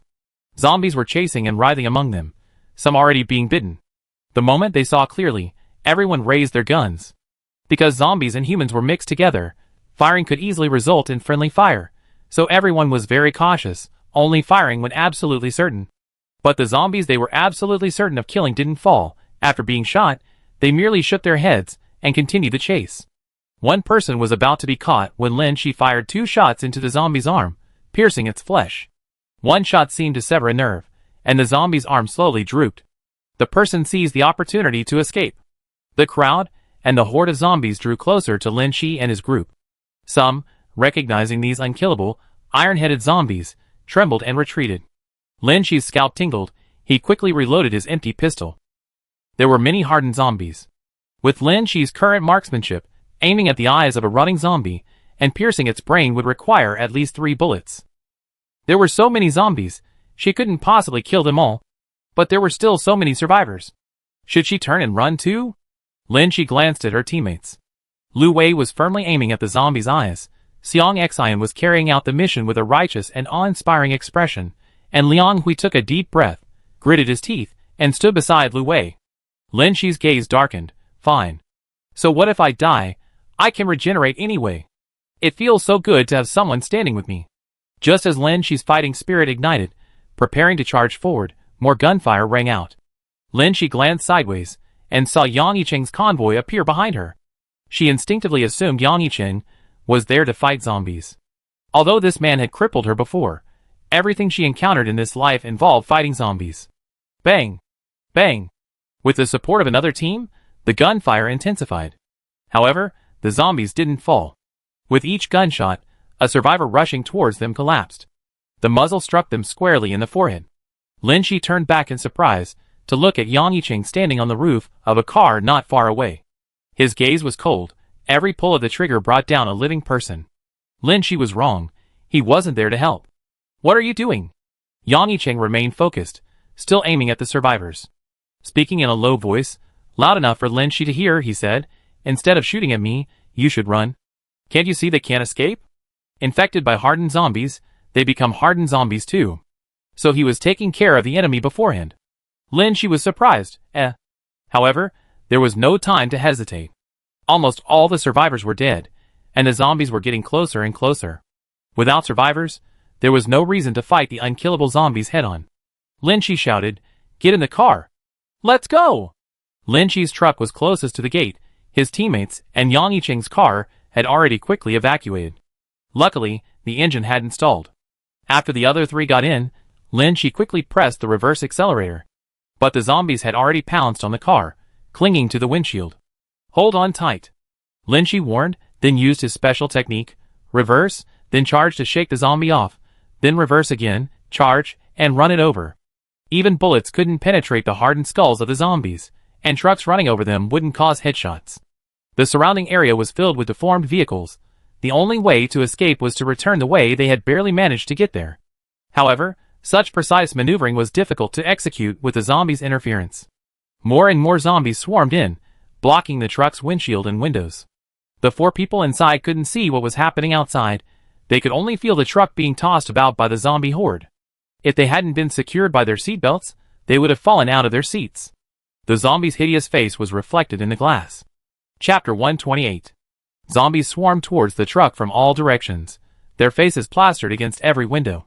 The 4 people in the front seats quickly moved to the cargo bed, but even a few meters was enough to make them sway and lose their balance. The truck was being tossed around by the zombies. Lin Shi had spent a lot of money modifying this truck. The windows were shatterproof, and the body was sturdy. It could withstand the initial onslaught of zombies, but not so many that it overturned the truck. "Quick, put your weapons away!"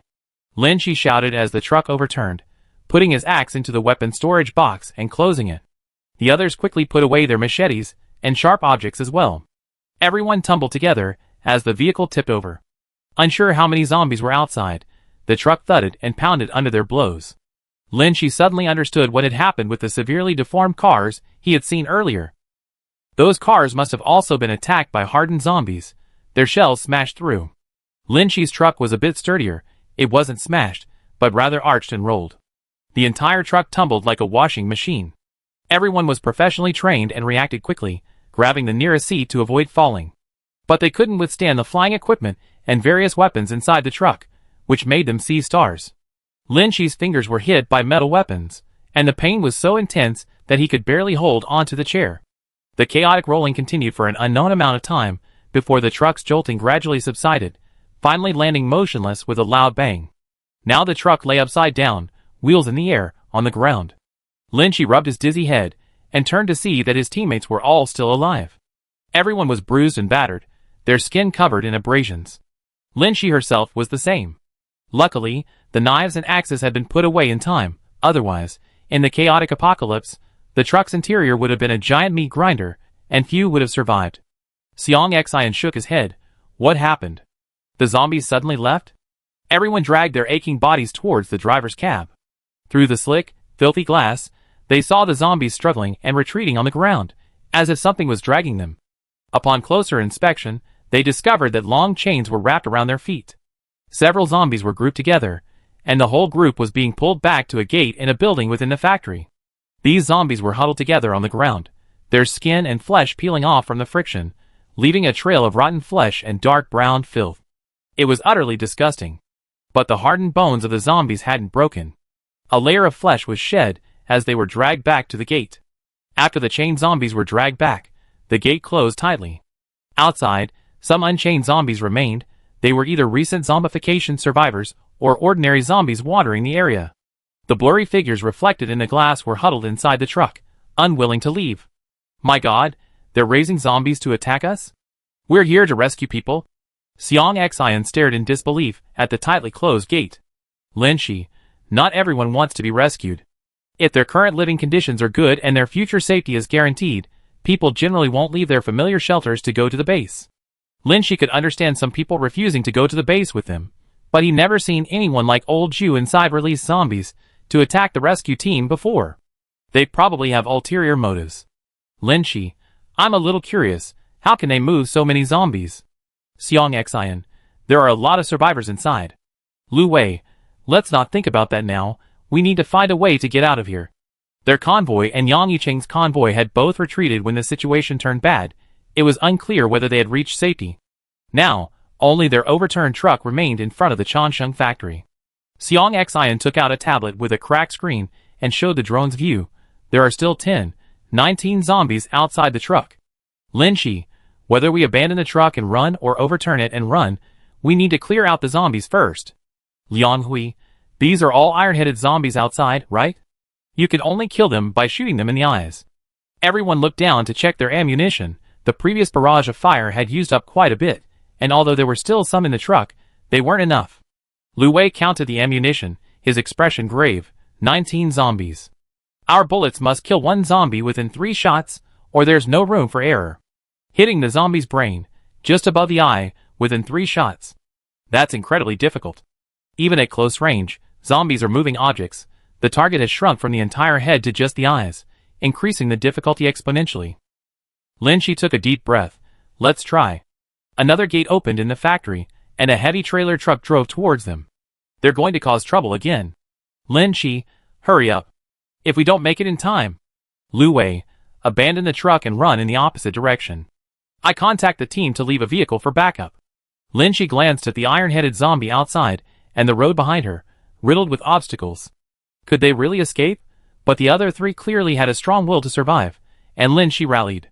She had overcome countless hardships in this life. This time wouldn't be any different. A zombie's face was still pressed against the side window. Lu Wei, Lin Shi, and Liang Hui moved to the front seat, facing the zombie through the glass. Lin Shi took a deep breath, her finger on the window button. Lu Wei raised his gun and aimed at the zombie's eyes. This was a very risky move. The moment the bulletproof glass lowered, they had to hit the zombie's eyes. A single fatal shot. Otherwise, the zombie's sudden movement would not only make aiming difficult, but also cause it to scratch and bite the people inside. Lin Shi, 1, 2, 3. Bang! Flesh and gore splattered from the zombie's eye, flying into the car window. Then the zombie's neck twitched, and it lay still on the ground. The gunfire attracted more zombies. Lin Shi and Liang Hui also raised their guns and fired, but the firing range from a single window was too small. Once the zombies swarmed the window, they wouldn't have a chance to shoot their eyes. They had to quickly risk opening the door and going out to fight the zombies. Xiang Xian reported the situation outside via the drone.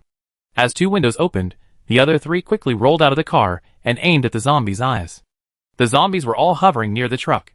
They couldn't break through the encirclement, so they defended three directions with their backs to the truck doors. Lin Shi saw the tracked wheels approaching them, but he couldn't afford to be distracted. Only by clearing the zombies near the truck could they have a chance of survival. They had just killed one, leaving 18. If they were ordinary zombies, they could fight them, but the hardened zombies were really difficult to kill. Even with everyone aiming carefully, a lot of bullets were wasted. The zombies became even more ferocious after being provoked. Lin Shi almost failed to kill a zombie several times before being pounced on. When they ran out of bullets, 7 zombies were still surging towards them. Without cover from bullets, they would find it difficult to break through the horde of zombies. With no other options, the 3 men instinctively retreated to the driver's seat, quickly closing the door and shutting the menacing zombies out. Chapter 129. ZZZ click swish. Xiang Xian covered her ears to avoid the unpleasant sound. Lu Wei was sending a message to the base. Lin Shi lifted her burning feet. Their truck was towed into the factory upside down, making a harsh scraping sound, the metal shell sizzling from the friction. They had nowhere to escape now. Lin Shi subconsciously touched her watch, if all else failed. The truck was dragged into a sturdy workshop. Lin Shi hadn't seen this kind of machinery before, but guessed it was related to steelmaking. It had been modified. There were signs of habitation. Old Ju, whom she had seen in the video call, appeared in person outside the window. He and several burly men peered into the truck through the window, but Lin Shi and the others were hiding in the back of the truck, unable to see clearly how many people were inside. Xiang Xian, clutching her tablet screen with her back to the outside, exclaimed softly, "My God, what kind of place is this?" Lin Shi glanced over, and saw that the drone had scanned the entire workshop. There were some supplies, some makeshift beds, and several burly men, including Lao Zhu, in the room. A dozen or so women, bound and gagged, were leaning against the wall. These women looked miserable, their expressions trembling, their clothes barely intact. "Liang Hui, you didn't forget to bring this thing in." As the tow truck pulled back, Xiang Xian brought the drone in as well. Lao Zhu noticed this too, glancing up at the drone. His eyes met Lin Shi's on the screen. A man next to Lao Zhu circled the truck, patting it and saying, "What kind of truck is this? It's pretty sturdy. It wasn't destroyed by the iron zombies. Old Zhu, if we can get them out, we can still keep this car." Another man said, "They just ran out of bullets. They're probably too weak to fight back." Lin Shi glanced at the large steel forks and several long, heavy-looking tools they were carrying, silently assessing how to escape from these men. The men were strong, and their steel forks were heavy and long. If they were determined to attack, their skulls would be smashed the moment they stepped out of the car. Without guns, there was basically no chance of winning. At this moment, a man chuckled evilly, "Get them out. I heard 2 women's voices on the phone earlier. They sounded quite young." Another man chimed in, One of them came out to fight zombies earlier. She had short hair, but she looked young and pretty. The man's words made the two girls in the car feel extremely uncomfortable. Lu Wei and Liang Hui moved closer to the car door. Outside, someone said, "Kill the men, take the women out, and have some fun." Lin Shi, suppressing her nausea, whispered, "It sounds like they have other plans. They probably won't just kill us outright." Lu Wei, "What do you want?" Lin Shi closed her eyes briefly. "How about using a honey trap? We can soften our stance first, lower their guard, and then launch a sneak attack once we're out of the carriage alive." Xiang Xian frowned deeply. A honey trap? That sounds difficult. Lin Shi also thought it difficult. Firstly, how to smile at these men to lower their guard. Secondly, these men were armed with steel forks. If they were going to use a honey trap, they couldn't bring axes and machetes. How could they fight several strong men unarmed? Lu Wei glanced at the women tied together in the corner outside, his gaze hesitant. This was a risky move. A single misstep could lead to dire consequences. The girls in the team couldn't be allowed to take such a risk. Old Ju's voice came from outside. "No, these guys are skilled. They're hard to handle." Everyone inside and outside the car looked at Old Ju's face. "Old Ju, just to be safe, let's kill them all." A man's eyes showed some reluctance. "So many of us, and we can't handle these four?" "Old Ju, they've been trained at the base. Who knows what tricks they have up their sleeves? They're hard to control. Besides, their accomplices ran away. They've probably gone back to report. We have things to do. Let's not think about this fun now." Lin Shi's feelings were complicated. In a short time, she had repeatedly struggled between restarting immediately or trying to fight back. Just as she mentally prepared herself to fight back, they were about to be killed outright. Hearing Old Ju's words, the others nodded thoughtfully. A man spat. "Who wants to go to that lousy base? It's so much more carefree and fun here." Another chimed in, "Exactly. Here we're the boss. We can do whatever we want. Going to the base would probably mean working for someone else." They looked disgusted and complained. "I don't know which **** sent a message to the base that brought them here." Hearing this, Lin Shi roughly understood. These people had also risen up after the collapse of order, using force to obtain things they couldn't have before. Like status, like resources, like... Liang Hui and someone outside the car said in unison, "But this car is very sturdy." Old Ju glared at him. "No matter how sturdy, it's still just a lump of iron. Can't we handle iron here?" "Oh, I go start the boiler right away." The man's eyes lit up at first, then he scratched his head and hesitated. "But if we just throw him into the molten steel, he'd be ruined, and the car won't be usable." Old Ju outside kicked the man impatiently. "Idiot, just throw him into workshop 2 and weld him open." Xiang Xian clung to Lin Shi's arm, trembling. "Oh my god, are we going to be thrown into molten steel? How terrifying." Lin Shi's scalp tingled too. This was a death she never experienced before, and she was just as scared as Xiang Xian.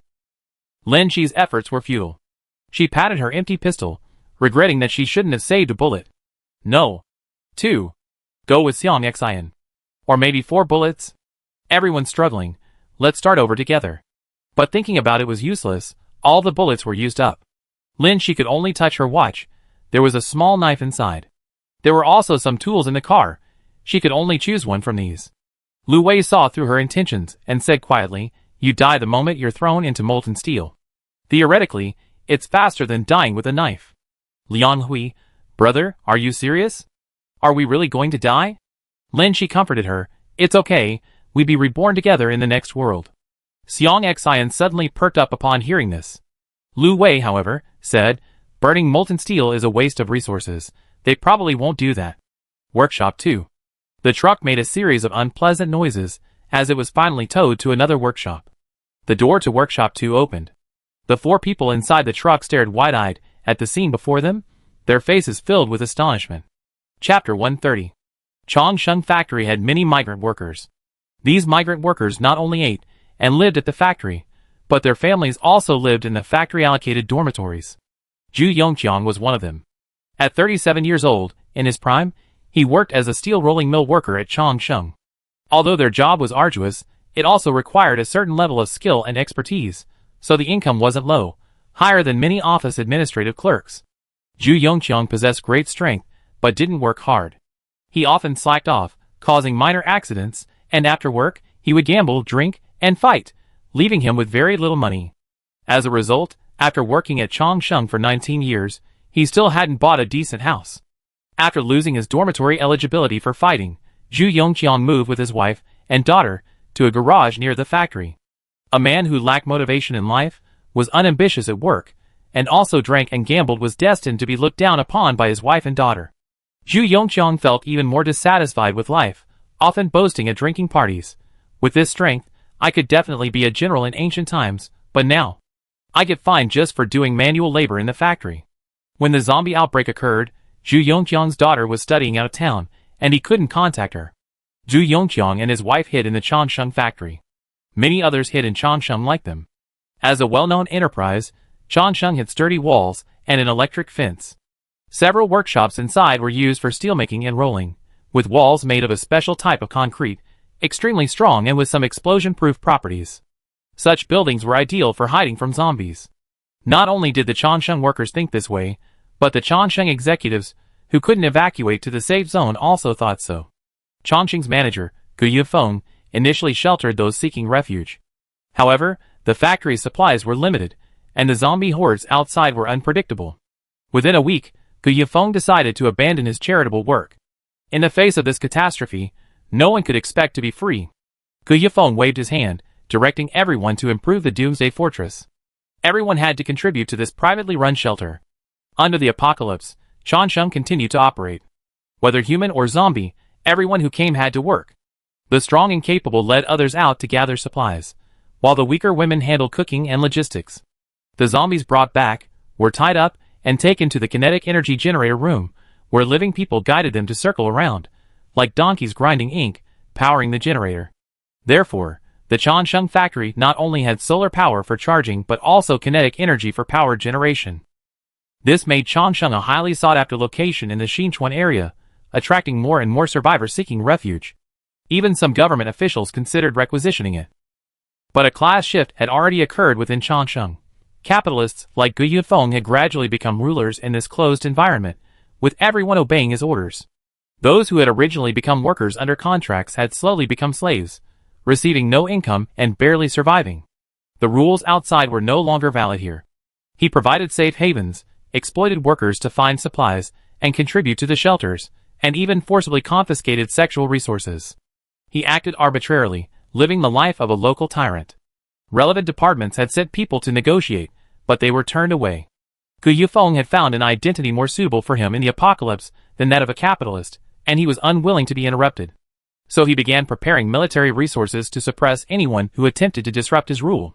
To maintain the internal operations of Changsheng and defend against outsiders, Gu Yifeng simultaneously converted sturdy workshops into living quarters and directed the factory's strong men to capture zombies, to guard the premises, and suppress anyone attempting to overstep their bounds. This included not only outsiders trying to enter Changsheng but also those within the factory, who couldn't bear the oppression and wanted to escape. While ordinary zombies were terrifying, there were still daring individuals willing to risk escaping or fighting them. Until one day, an unkillable iron-headed zombie appeared in Xinchuan.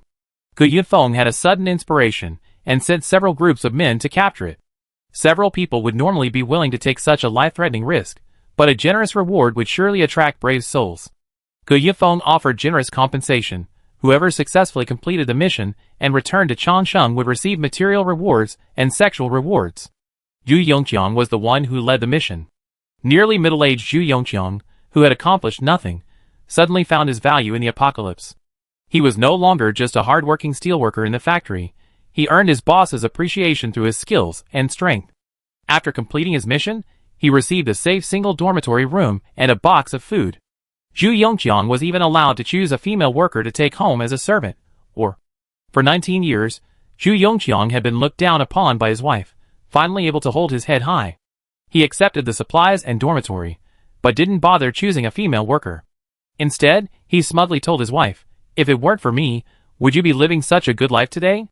But how good could life be in the apocalypse? They still lacked food and clothing. Their lives were only slightly better than others. Zhu Yongqiang felt a pang of sadness and regret. If only Yu were here with me.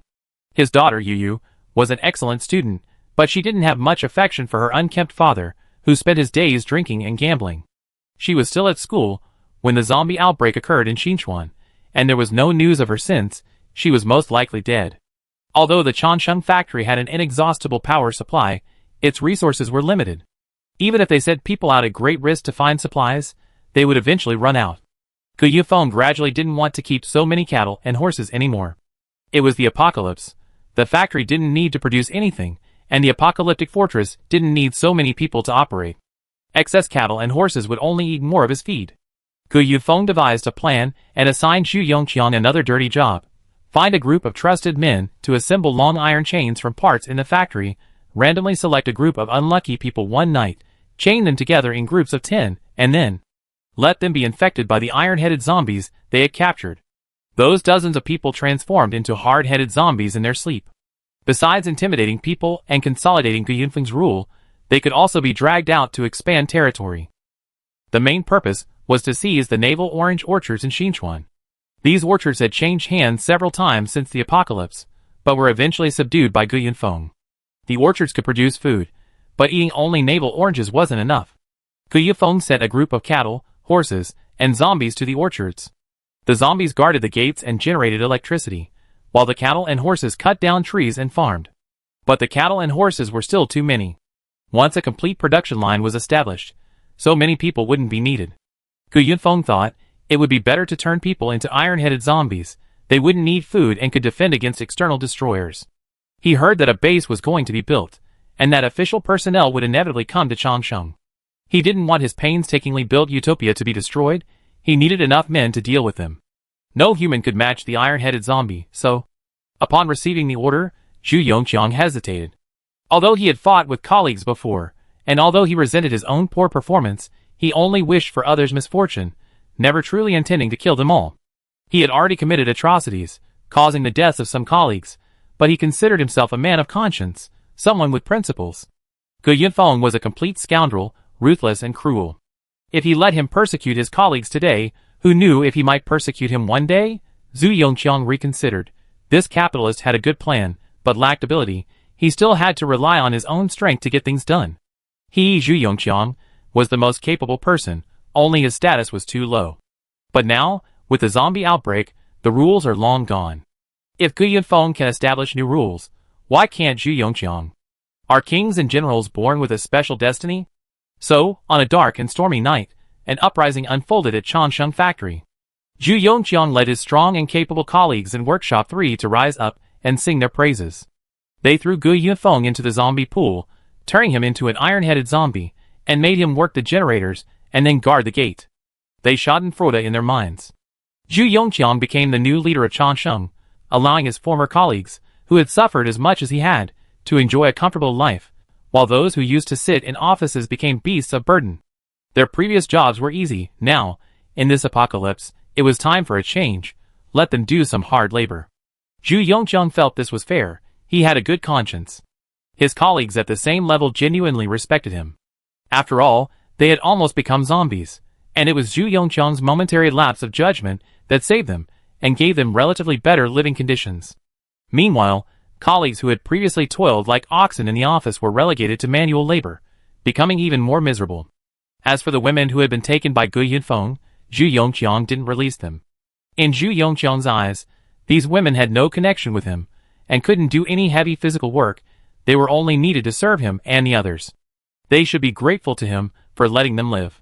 Zhu Yongqiang's wife was greatly dissatisfied, but the Zhu Yongqiang of today was no longer the husband she could easily dismiss. Now that he had power, Zhu Yongqiang pointed his index finger at his wife and shouted, "If it weren't for the fact that you gave birth to Yu, I wouldn't care whether you live or die. You should be grateful that I'm providing you with good food and drink. Don't push your luck." Initially, the Changsheng Doomsday Factory operated normally for a few days, but Zhu Yongqiang lacked both brains and management and business acumen, and the distribution of food and resources quickly became unbalanced. Once a batch of navel oranges was consumed, it would take several months to recover, and the crops in the fields also needed time to grow. In Zhu Yongqiang's team, there was a ruthless man nicknamed Lu Er. He killed someone he used to dislike for a treat. Faced with the other's disdain, Lu Er said, "How long has it been since we had meat? These people are useless anyway, and the iron-headed zombie is enough. Let's have some." In the apocalypse, scenes of raw meat and bloodshed were not uncommon. With this beginning, the others gradually accepted it. Zhu Yongqiang's group consisted mostly of strong factory workers. Unlike Gu Yunfeng, who only knew how to use his brains and fists, they were truly capable of fighting and killing, making them very intimidating. Where there is oppression, there is resistance. But facing a powerful enemy, the others dared not act rashly, and could only secretly use their hidden cell phones to send distress messages to the nearby base.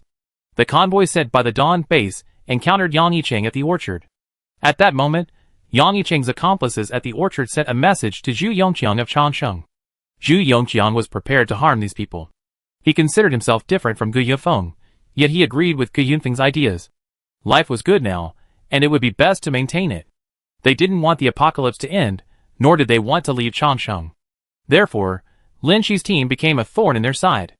The gate to Workshop 2 opened, and the 4 people in the truck stared in astonishment at the scene before them.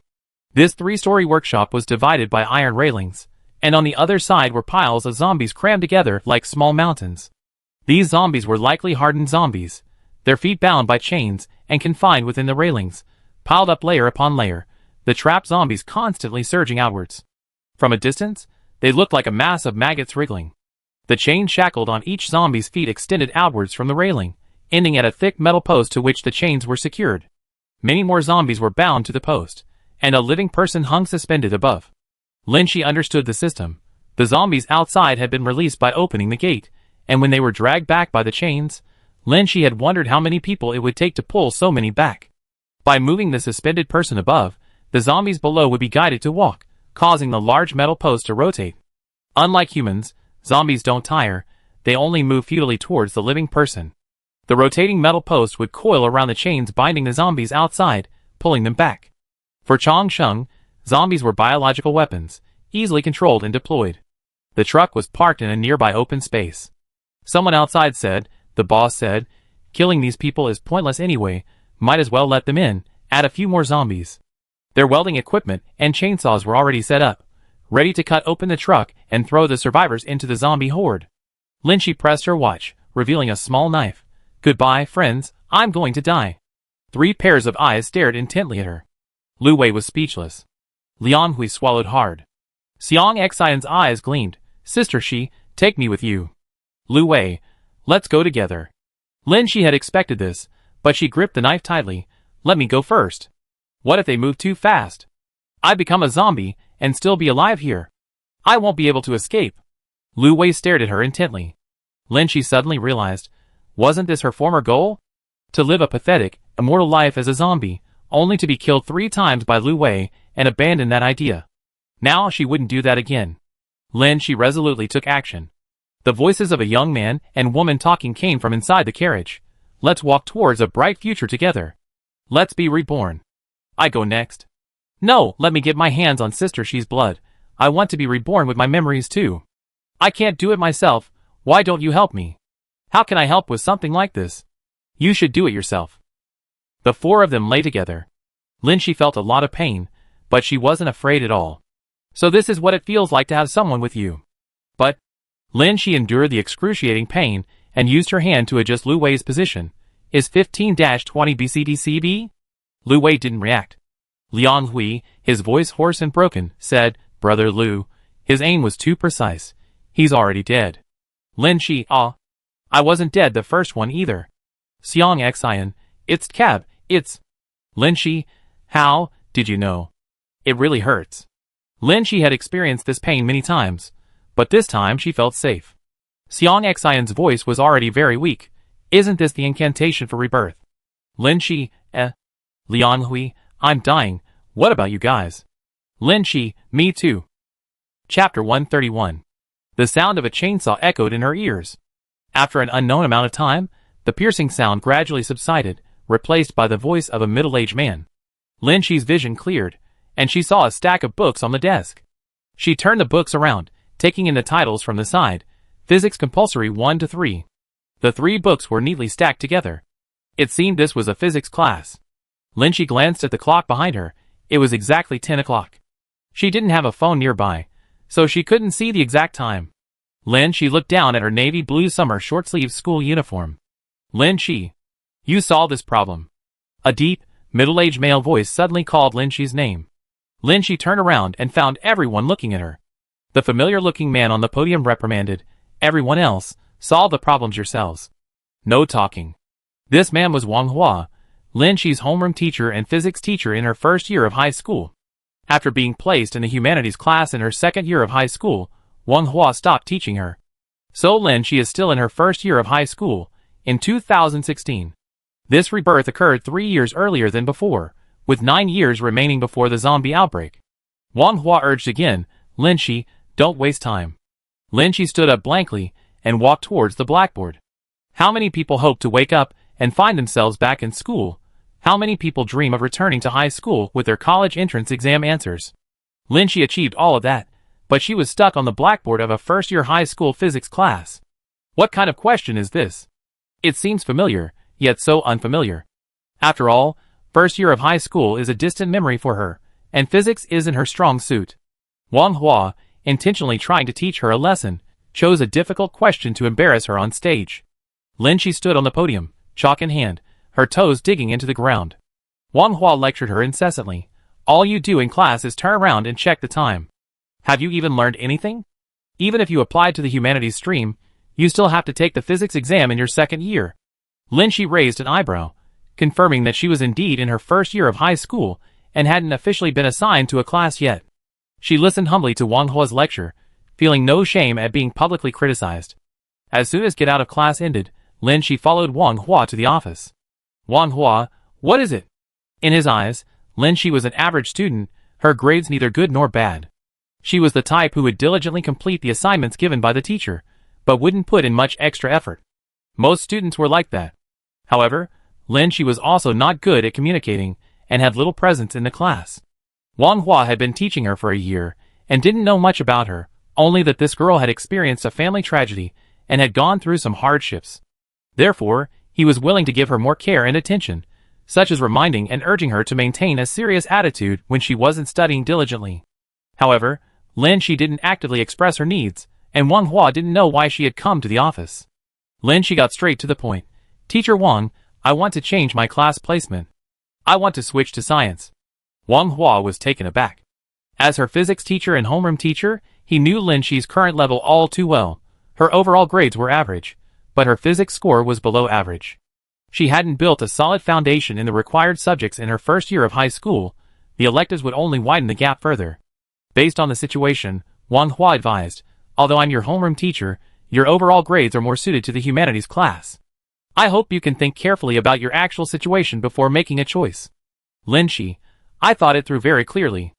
I want to study medicine, so I must choose science. Lin Shi was reborn with the answers to the 2015 Nanhua Middle School Entrance Examination and the 2018 College Entrance Examination. According to the previous pattern, each death and rebirth would occur earlier than before, from 5 minutes earlier to 10 minutes earlier, to a day, a month, a year, 3 years, 6 years earlier. She estimated that this time she might be reborn 9 years before the zombie outbreak, or even earlier. Her calculation was accurate. The increment for early rebirth stopped at 3 years. She returned to her first year of high school. Today is May 20th, 2016, and she hasn't chosen her major yet. Wang Hua listened to her thoughts, paused, and said, You should think about it some more. The class assignment results will be announced during the summer vacation. You can make a decision based on your final exam results this time. Leaving the office, Lin Shi walked down the corridor of the high school building, unfamiliar faces passing by. Lin Shi felt detached from the noise, as if in another world. The following afternoon, until the end of evening self-study, Lin Shi was restless. She had completely forgotten everything she knew. Chinese and English were alright. She had a foundation, but math and other minor subjects were almost entirely blank. She sat in her seat, scratching her head, frantically reviewing the textbook while doing homework along with examples, until the end of get out of class, still with a lot of homework left. She packed her workbook into her bag to take home. As she walked out of the school gate with her bag, Lin Shi was still somewhat dazed. She had almost forgotten. How did she get home from class? Following her memory, Lin Shi returned to the school parking lot and found her bicycle. She still had a 15-minute bike ride home. Because she had to go back, many students had already been picked up by their parents. When Lin Shi left the school gate, it was mostly empty. Lin Shi parked her bike on a side road and was about to get back on when she was suddenly called. Someone called her name from behind. The voice was familiar, but slightly different. Lin Shi turned around and sure enough, it was him. A pure-looking young man, wearing a white t-shirt, his gaze as aloof as ever, but his features looked a little more immature. Lu Wei. She hadn't expected to meet him so soon after her rebirth. Chapter 132. I heard you asking for answers even after I died. Lin Shi, you can still hear me even after you're dead. Lu Wei. Hearing doesn't immediately disappear after death. You can still hear, just can't respond. So Lin Shi listened to the chainsaw for a long time. Lu Wei, that guy, died quickly, his ears weren't tortured. Lu Wei took out a notebook. I memorized both sets of answers. Lin Shi patted her backpack. I remember them, I memorized them during the day, but now I only need the high school set. Lin Shi, how did you know I was here? Lu Wei, do you want to know? Lin Shi raised an eyebrow. Was there some story behind this? Lu Wei, in your previous life, after you trended on social media, netizens dug up all your resumes. Who your parents were, where you lived, where you graduated from, what jobs you did, all your information was posted online. Lin Shi's gaze darkened. She had only assumed her videos and photos had been uploaded online, never expecting it to escalate to this extent. If she had the chance to return to her home in Nanhua in her previous life, she would have found the door vandalized with red paint and the words murderer written on it. However, she had been reborn, and everything from the past was erased. Lu Wei added, I remember your green bubble. I wanted to add you and send you the answers, but... Oh, it wasn't this account in high school. Lin Shi had changed her phone number in college. Lu Wei, yeah. I used my work account to add you before. The implication was that his current account wasn't the one Lin Shi saw in her future life. Therefore, they could only contact each other in person. Lin Shi went to school today. Before her rebirth, she was a well-behaved student and didn't bring her phone, so she wrote down Lu Wei's contact information in her notebook. Lin Shi, I remember Xiang Xian's account. I contact her when I get back. Okay. Lu Wei nodded. He asked again, are you applying to medical school? Lin Shi, yes. I had already planned to, and seeing the mutated zombies only strengthened that resolve. Researching vaccines to prevent the zombie virus, or researching drugs to eliminate it. Neither the hardened zombies Lin Shi had witnessed nor the radioactive zombies Lu Wei mentioned could be dealt with by force, only controlling the outbreak at its source was possible. But she and Lu Wei had tried both. Even if they stopped the zombie outbreak at Hongwen Hospital, the outbreaks would still occur elsewhere. Researching vaccines and drugs was the only way to effectively stop the spread of the zombie virus. Lin Shi helplessly shared her troubles after her rebirth. Today, my physics teacher said I'm not suited for science. I know this path is difficult, there are countless researchers smarter and more capable than me, and no cure has yet been found before we die. But, I have to keep going. She took a deep breath. It's okay. If I can't succeed in one life, I study for several more. With so many years of learning and accumulation, one day I master medical biology and find a solution. Lu Wei slightly turned his head, giving her a complex look. It seemed there was a hint of admiration in his eyes. He had witnessed Lin Shi transform from a timid, fearful person with no will to live into this proactive individual. She was striving to find a new path, even surpassing him. Lin Shi, and you? I haven't asked you what you're doing yet. Lu Wei, retake the college entrance exam, and go for the military. Lin Shi, memorize the exam answers? Lu Wei nodded, inspired by you. Going for the military would allow them to control more power and more advanced weapons, even participate in higher-level decision-making. Very good. They each explored ways to solve the apocalypse, their paths converging. After walking this path for some time, Lin Shi asked, what about Liang Hui? Lu Wei, I'm a freshman in college now. Liang Hui is still a sophomore in high school. Everyone had returned to their student days, working hard, hoping to meet again in the apocalypse. Lin Shi, they're not reborn, it takes some time to get in touch. Lu Wei, I contact him. He had also been reborn several times, met different people, and joined different factions, but only Liang Hui had remained steadfastly by his side. That was a bond forged through several life-or-death experiences, an emotionally inseparable companion. Lin Shi slowly came to understand this feeling. After her parents' death, she had become detached from society, interacting with people but lacking close relationships. When the apocalypse came, she only cared about herself. Now, she hopes to stand shoulder to shoulder with Xiang Xian, Lu Wei, and Liang Hui again, and hopes that those she once showed kindness to, such as Gu Yishuan and Yu Shiyun, are safe. Humans are complex emotional beings. Lin Shi became aware of the entanglements of emotions once more. After saying goodbye to Lu Wei, Lin Shi returned to her home in the urban village of District D. The familiar old-fashioned decor, a family photo still sitting in the wooden storage cabinet. Entering this house, Lin Shi felt an emptiness in her heart, back to where she started. If only it could have been a year earlier.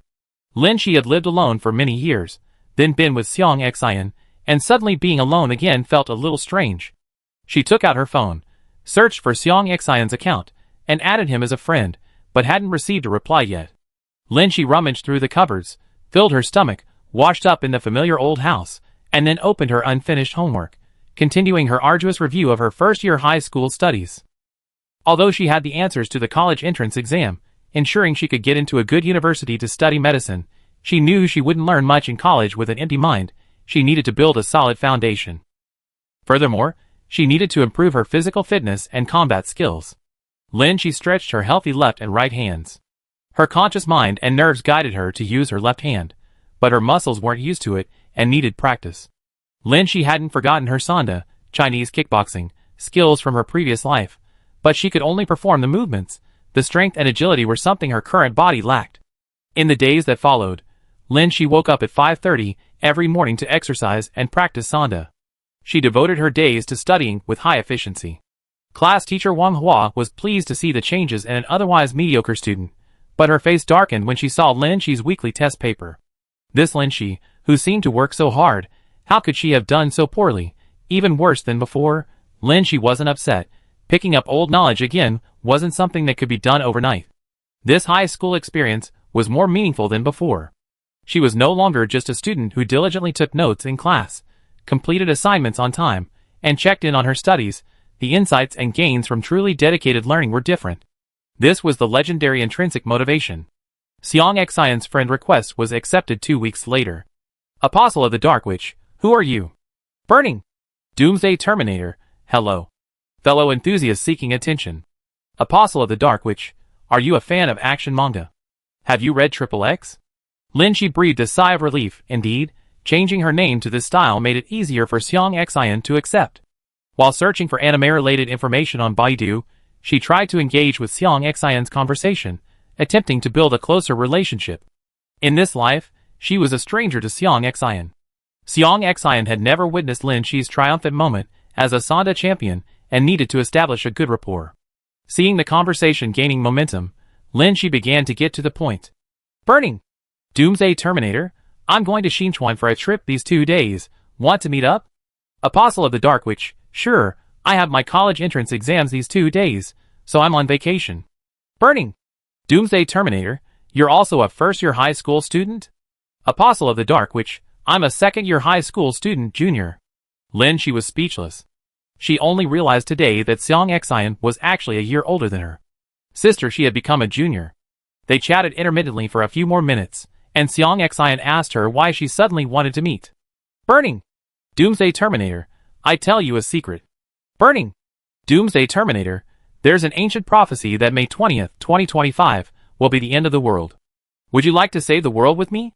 Lin Shi knew this question sounded fake, like an online scam. But she figured Xiang Xian would accept it, given her personality.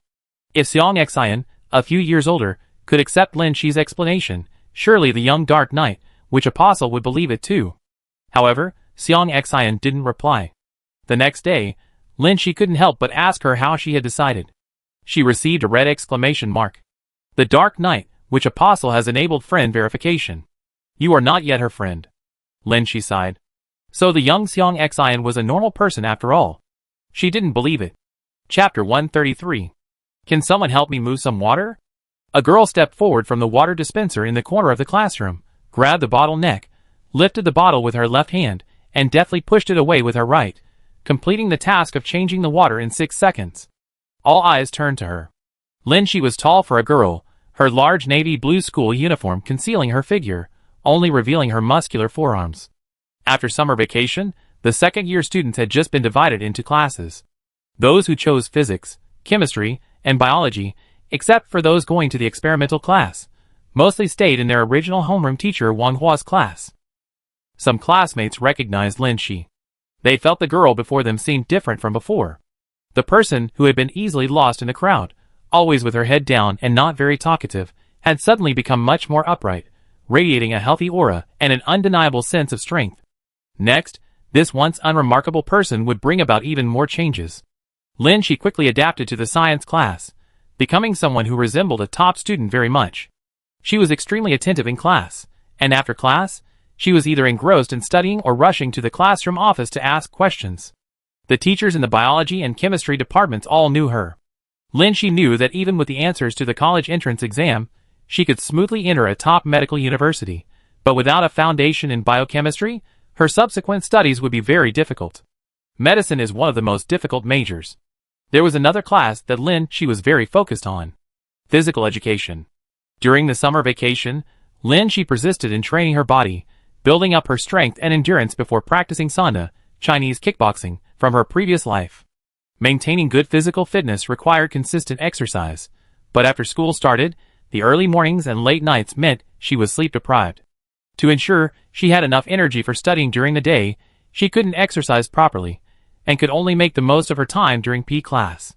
High school physical education classes, aside from physical fitness tests, were generally used for relaxation. After the teacher led everyone through basic warm-ups, the class was dismissed, boys played ball, and girls browsed shops and chatted. Only Lin Shi remained on the vast sports field. Sometimes she was doing push-ups, sometimes endurance running, sometimes practicing on the parallel bars and horizontal bar. Despite her strong abilities, Lin Shi still became a conspicuous oddity in the school. Lin Shi didn't care about these stares. She was already used to being looked at with curiosity and amusement. Even more odd was that, after the first monthly exam in her second year of high school, Lin Shi ranked 41st out of 45 students. She had a very serious imbalance in her academic performance. Her biology and chemistry scores were among the top 3, her Chinese and English were average, and her math and physics were at the bottom. This infuriated Wang Hua, the physics teacher and homeroom teacher. "I've gone to so much trouble for you, and this is how you treat your homeroom teacher's subject? Even if you don't value physics, you should value math." Chinese, math, and English are the 3 main subjects with the highest weighting in the score. If you want to study medicine, biochemistry is indeed important, but if your overall score isn't high, you probably won't even get into university. Lin Shi listened attentively to her homeroom teacher's reprimand, her eyes downcast. But in her heart, she was thinking, "I'm already doing pretty well by not doing biology and chemistry problems during physics class." She simply devoted all her spare time and self-study time to these 2 fundamental courses, which are crucial for medical research. With her current mindset and learning ability, it's easy for her to do well in other subjects, but mastering those 2 is far from enough. She just has enough intrinsic motivation after some events, but she is still an ordinary student, not a genius. If you lack talent, you can make up for it with hard work. Anyway, she already has the answers to the most important exam.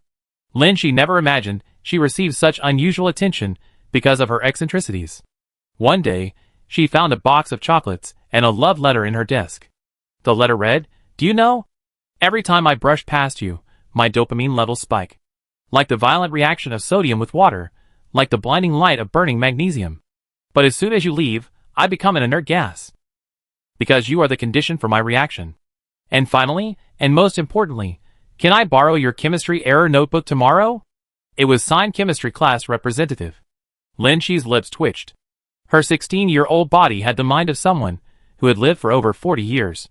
With her experience, couldn't she see that this person was just after her chemistry notes? But Lin Shi quickly dismissed it. "I'm supposed to be saving the world. Why should I care if someone copies my notes? I should be generous." So she compiled and photographed her chemistry error notebook and key points, posting them in the class group and on QQ Space. The reposts were numerous, and Lin Shi became a minor sensation on campus again. This resulted in more people adding Lin Shi as a friend. Young people are easily drawn to unique individuals. Lin Shi wasn't exactly the school beauty, but she had good skin, delicate features, and could do over 20 pull-ups. Quite special. Another consequence was that Lin Shi became the new chemistry class representative. The original chemistry representative lost her position and gained a group of rivals.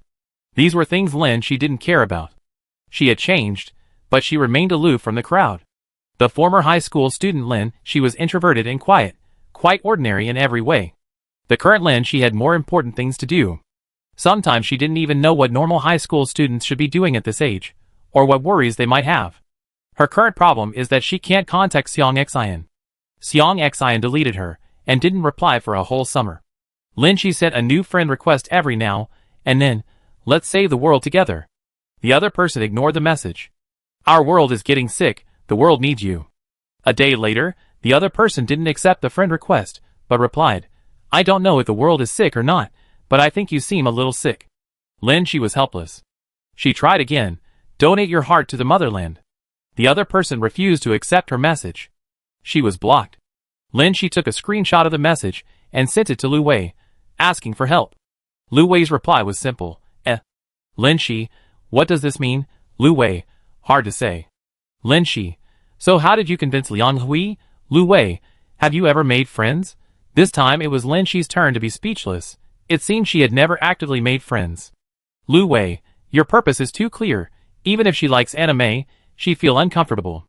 Lin Shi, what should I do then? Lu Wei, maintain a normal relationship, make her like you, and gain her trust. Lin Shi indicated she understood. She immediately created a new account to contact Xiang Xian.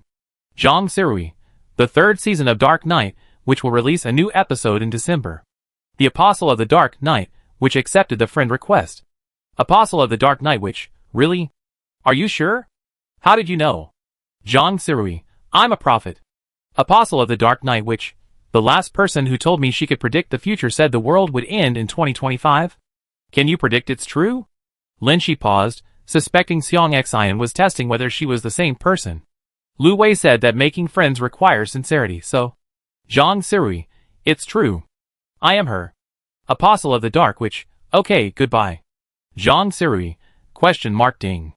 Lin Shi sent another friend request. Zhang Sirui, you were born in January 1999. Your father works at Changsheng Enterprise. You like anime you. Apostle of the Dark Witch, holy crap. You're a pervert, I'm calling the police. Zhang Sirui, wait. Listen to my prophecy before blocking me. Zhang Sirui, a new anime, Phyllis Meow Meow, will be released next January. You really like it.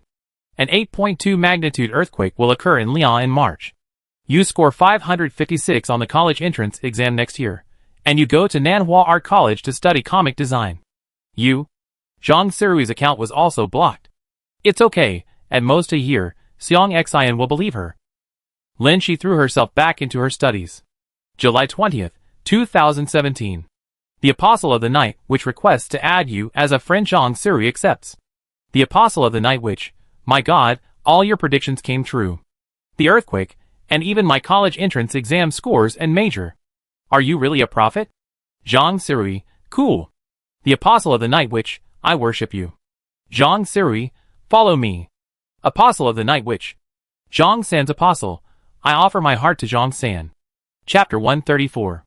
August 31st, 2017. Nanhua Station. Lin Shi stood in a corner, quietly observing the crowd. Lu Wei, carrying a suitcase, left Nanhua, Xiang Xian and Liang Hui, each arriving at university with their families. The four who had lain together on the same plank a year ago, now three were heading to university. Only Lin Shi, wearing a loose school uniform and carrying a backpack, was about to enter her senior year of high school. Glancing at her former friends from afar, Lin Shi was about to return to school to work on practice tests. Before the apocalypse, senior year of high school was the most difficult year for most people, but it was nothing compared to what Lin Shi had experienced. Lin Shi still prioritized biology and chemistry, studying them thoroughly, and even began more advanced pre-studies and introductory medical studies, asking teachers for help whenever she encountered something she didn't understand. With so many teachers at school, why not utilize the existing learning resources? But teachers couldn't refuse a student's thirst for knowledge. Each time she went to the office seeking clarification, the questions went beyond the scope of the college entrance examination. Lin Shi thus became a nightmare for the biochemistry office. The moment she walked in carrying her practice problems, all the teachers lowered their heads, pretending to be busy. Wang Hua spoke with Lin Shi again, earnestly advising, no matter how high your scores are in the minor subjects, if your other subjects are weak, you still won't be able to choose a good major. Instead of wasting your energy learning these advanced topics, you should focus on improving your overall score. Don't forget physics. Of the three minor science subjects, Lin Shi seemed to prioritize the other two, which made Wang Hua, her physics teacher and homeroom teacher, feel quite embarrassed. If she had put even a fraction of that diligence into physics, she wouldn't have fallen below the average score. Lin Shi would always agree outwardly, but then go back to doing as she pleased. During her free time, Lin Shi met up with Xiang Xian.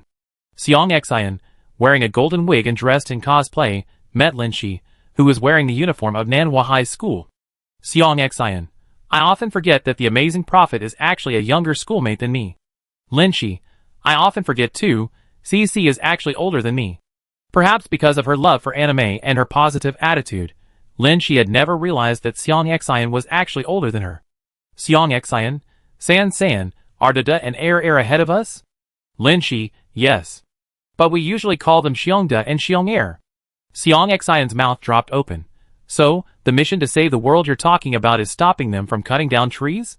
Lin Shi rubbed her forehead. No. I can't tell you now, but you are indeed one of the important figures in saving the world. Xiang Xian clenched her fist and placed it on her heart. Xiang. Lin Shi quickly interrupted. Okay. First you need to work out to improve your physical fitness, practice Sanda, Chinese kickboxing, and it would be best if you also learn shooting. Xiang Xian was quite talented in shooting. In this life, Lu Wei went into the military field, so if a zombie outbreak occurred, she should be able to get them guns quickly. Lin Shi herself had experience from her previous life, but Xiang Xian was completely different, lacking this kind of memory and skill. Xiang Xian agreed with shining eyes. Lin Shi added her and Lu Wei to a group chat. Lu Wei quickly added a boy to the group chat. The green bubble account looked familiar. It belonged to Liang Hui. Lin Shi curiously sent Lu Wei a private message. You already won him over so quickly. Lu Wei, Lin Shi, but isn't he a year younger than you? You're retaking the college entrance exam for military academy, so you probably won't have time to spend with him. Lu Wei, just bribe him.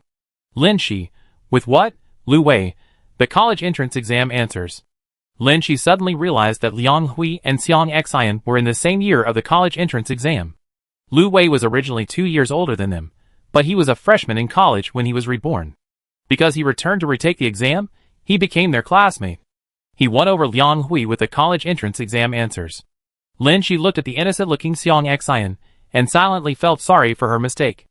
If Lin Shi had realized this earlier and built trust with Xiang Xian, she could have asked Lu Wei for the answers to give to Xiang Xian. The four of them were lying on the same bed. After their rebirth, 3 of them had their own college entrance exam answers from back then, while Xiang Xian missed out.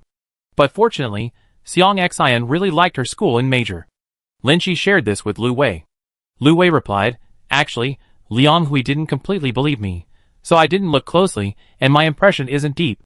He still went to his old school and major. Another guy who made a mistake. It seemed being reborn in a peaceful era is truly an incredible thing. And everyone has great trust in the authority and fairness of the college entrance examination. Lin Shi, it seems he really likes law. Lu Wei, yeah. Lu Wei, image. Lu Wei, who usually doesn't like to share, actually sent photos. The photos are all military green. The first picture seems to be a group photo of some class during military training. Everyone has gotten quite tanned, even Lu Wei. The second picture is a group photo of 4 people during a break. Everyone is standing quite relaxed. Lin Shi doesn't recognize 3 of them, but there's a very tall young man. The young man is spirited, his eyes full of justice, and he smiles slightly, revealing 2 tiger teeth. This guy looks familiar. Lin Shi clicked her tongue. It's Yang Yicheng again. While marveling at how small the world was, she also realized the logic behind it all. Yang Yicheng looked to be about their age, and based on his profession and status, he was very likely a graduate of XX Military University. If it weren't for the apocalypse, Xiang Xian and Liang Hui would be studying their favorite majors, shining brightly in their respective fields, and Yang Yicheng, under the established constraints and order, would have been a righteous person. Chapter 135. July 20th, 2018. Lin Shi stood on the glorious stage of the graduation ceremony. She became the dark horse of this year's college entrance examination, achieving extremely high scores in all subjects, ranking first in the entire school, and becoming the top scorer in their district. Everyone was surprised, including her homeroom teacher, Wang Hua. A flurry of discussion arose. High scores in biology and chemistry are one thing, but weren't her physics and math terrible? That's what I heard too. Before, her overall grades weren't even in the top 20 in the class. Her Chinese and English scores seemed to be much higher than usual. Were her scores in those 2 subjects lower than her math score because she lost points on the essay? She must be hiding her true abilities, waiting to surprise everyone with her outstanding performance in the college entrance examination. However, Lin Shi paid no attention to these comments. Her biology and chemistry scores were genuinely high. She had mastered these two subjects in 2 years, and her other subjects had fallen behind. When applying the answer key she had memorized, she deliberately made a few mistakes and lost a few points. Combined with the points deducted from her English and Chinese essays, this increased the credibility of her college entrance exam score. Otherwise, she was worried about being questioned if she simply applied the complete answer key. She received her acceptance letter from the medical school of Capital University. Her homeroom teacher, who had been nagging her for 2 whole years, finally reconciled. While taking a photo with the school's top science student, he said with some regret, "Your total score actually exceeded that of XX University, but you still persisted in your ideals and interests. That's rare." She smiled her signature smile in the photo. But she didn't say, "There are things more important than ideals and interests." In the following 2 months, she received many invitations to her classmates' college entrance celebration banquets. Out of courtesy, she didn't invite them to her graduation banquet, so it wasn't convenient for her to attend. Just like her first self, she congratulated each of her classmates but politely declined the invitations, changed her social media accounts, and disappeared from her original social circle. While her peers, around the same age as her body, were celebrating the end of the college entrance exam, traveling around, and enjoying life, she had already begun previewing the basic courses for her major, pathogenic biology. Although it was also immersive learning, unlike high school, she wasn't under school supervision now, had free time, and could freely allocate her time for exercise and socializing. Xiang Xian had visited Nanhua University once during the summer vacation, and after attending a large comic convention, she met with Shi a few times. After learning where Shi was going, Xiang Xian couldn't help but exclaim, "Wow! Capital University. Pathogenic biology. Is it related to what you said about saving the world?" Shi nodded. "Xiang Xian, did mutants appear later?" Shi hesitated whether to tell Xiang Xian the truth so soon, but her eyes betrayed everything. Xiang Xian looked surprised. Shi had expected her to be disbelieving or scared, but instead, Xiang Xian slammed her hand on the table and stood up abruptly. "That's so interesting. I always found the three-dimensional world incredibly boring." The younger Xiang Xian was somewhat different from the one she met in her previous life, but her core essence remained the same. Xiang Xian was filled with enthusiasm for saving the world. "I study sauna, Chinese kickboxing, diligently, and I also practice shooting. But where am I going to get guns? Will Xiong prepare some for us?" On the day Shi left Nanhua to attend university in the capital after summer vacation, Lu Wei was still at school due to the school's special nature and his personal development. Liang Hui and Shi weren't very close. Only Xiang Xian came to the station to see her off, ending her summer vacation early. Thinking back to when she went to Nanhua University alone to register, and looking at the sunlight girl before her, Shi felt a surge of warmth in her heart. Xiang Xian kept talking. "We won't be able to see each other often anymore. I came to Nanhua to study, you left Nanhua, I went home for vacation, you came back to Nanhua. We missed each other so much. We see each other often." Xiang Xian, who looked even younger than Shi, kept giving her advice. "Be careful when you're out and about alone. Don't walk alone at night. Oh, but your martial arts skills should be enough to protect you. Eat less takeout. Even the worst food in the cafeteria is better than gutter oil. Don't touch student loans. Be careful of scumbags when you're dating. Drink more hot water." Shi listened silently. Xiang Xian, "Huh? You actually managed to listen to the whole thing?" Shi, "It's not exactly something you say, but..." Xiang Xian, "Ugh! I didn't know what to say, so I just copied what my parents said to me every time I left home." It's clear that while Xiang Xian's family wasn't exactly open-minded, they genuinely loved their children. Shi smiled. "Okay. Thank you for your kindness. Xiang Xian, Jr., have a safe trip." It turns out that in this life, Xiang Xian discovered that Shi was actually younger than her, and she was forcing herself to act like an older sister. Shi, realizing this, thought, sometimes, calling her sister she isn't so awkward after all. Shi arrived in a completely new environment. Life at the Capital University Medical School wasn't easy. Although she graduated from a prestigious university, she studied accounting, a relatively low-pressure major.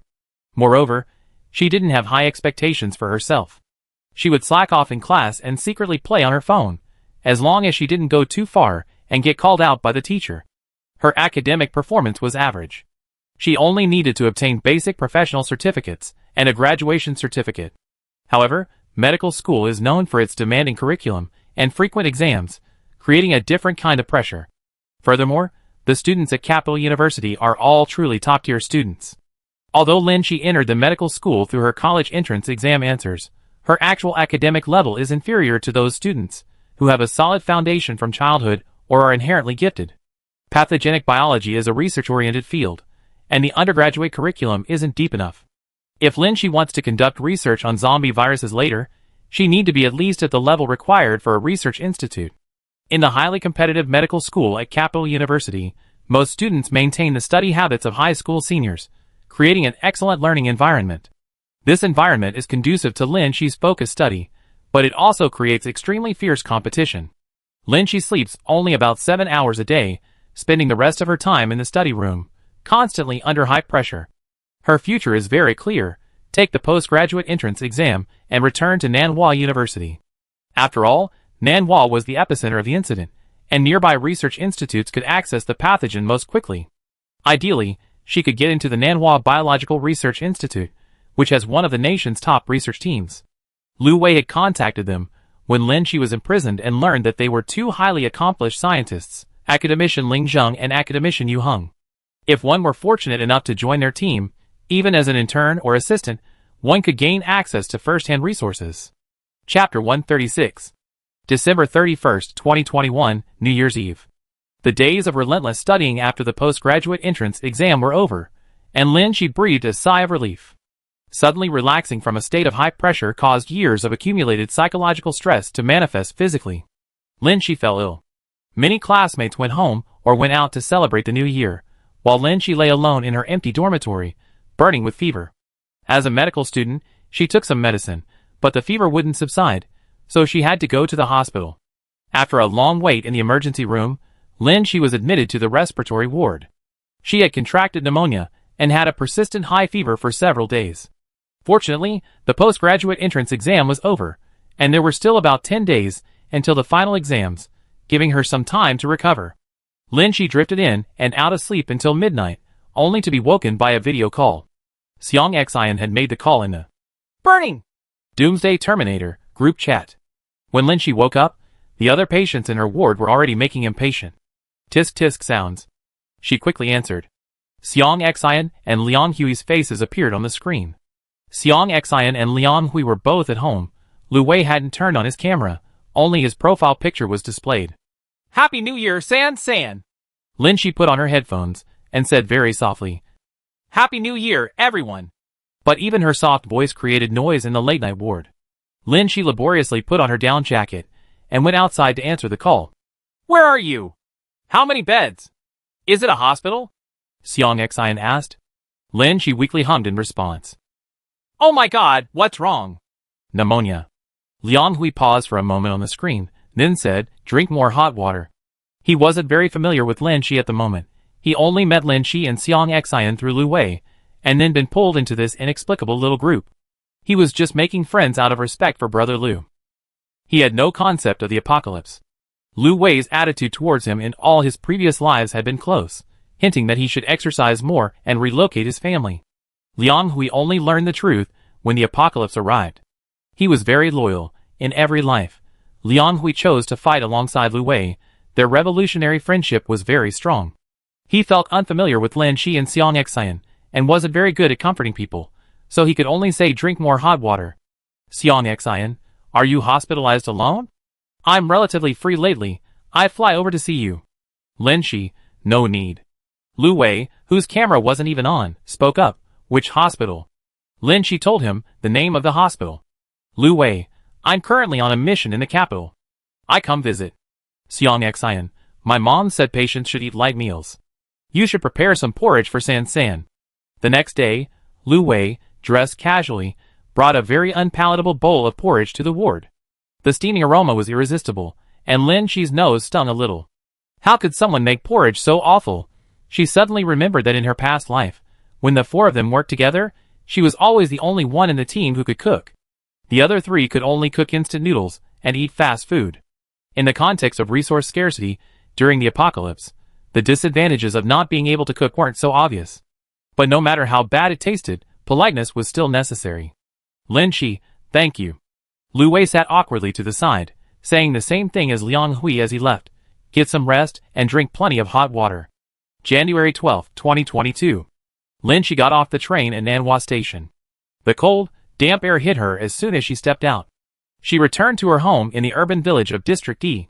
The living room was clean and vibrant. Lin Shi dragged her tired body into her room, where someone had already made her bed. The four-piece bedding had been washed and aired out. The entire room was spotless, ready to welcome its owner. Exhausted from the journey, Lin Shi quickly tidied herself up and fell asleep in her room, not waking until dark. The smell of takeout food had seeped into the room. Lin Shi went out and saw Xiang Xian eating takeout while looking at her tablet. Unlike the original timeline, in this life, Xiang Xian had been encouraged by Lin Shi to cultivate an online account as a freelance artist since university. After graduation, she had the skills to stay in Nanhua, so she simply stayed. Staying in Nanhua meant renting an apartment. Lin Shi felt her own home was large, and since she and Xiang Xian had lived together for a long time in her past life and were quite familiar with each other, she invited Xiang Xian to stay with her. She herself didn't care about the rent, but Xiang Xian, very contract-abiding, automatically wired Lin Shi the rent according to the D-zone rate. Having someone in the house always made a difference. Like now, Xiang Xian was enjoying herself while calling to Lin Shi, "I prepared dinner for you too." Lin Shi sat down at the table, not expecting much from Xiang Xian's cooking. Sure enough, Xiang Xian placed a clean small bowl in front of Lin Shi, opened her thermos, and poured out golden millet porridge. The rice grains in the porridge were distinct and didn't look appetizing at all. Lin Shi scratched her head. First, she ate the awful porridge and dishes Lu Wei had sent. Then she ate bland meals for a few days after being discharged from the hospital, and now she was back home suffering again. "Who told you the porridge was cooked in a thermos?" Xiang Xian chuckled.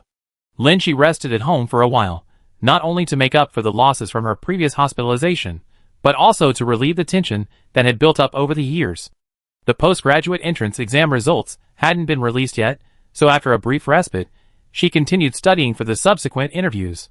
March 15, 2022. Lin Shi went to the medical school of Nanhua University for an interview. Looking at her alma mater, Lin Shi felt a pang of emotion. Among the crowds passing by were some familiar faces, perhaps former classmates, but they hadn't known each other well before, and after so many years, she couldn't remember who was who. Lin Shi ran into Gu Yixuan, whom she had no connection with in this life, and Gu Yixuan didn't recognize her either. They passed each other quickly like strangers. The Nanhua Biological Research Institute is located nearby, which explains the exceptionally high level of medical education at Nanhua University. With ample preparation, Lin Shi passed both the written and oral exams.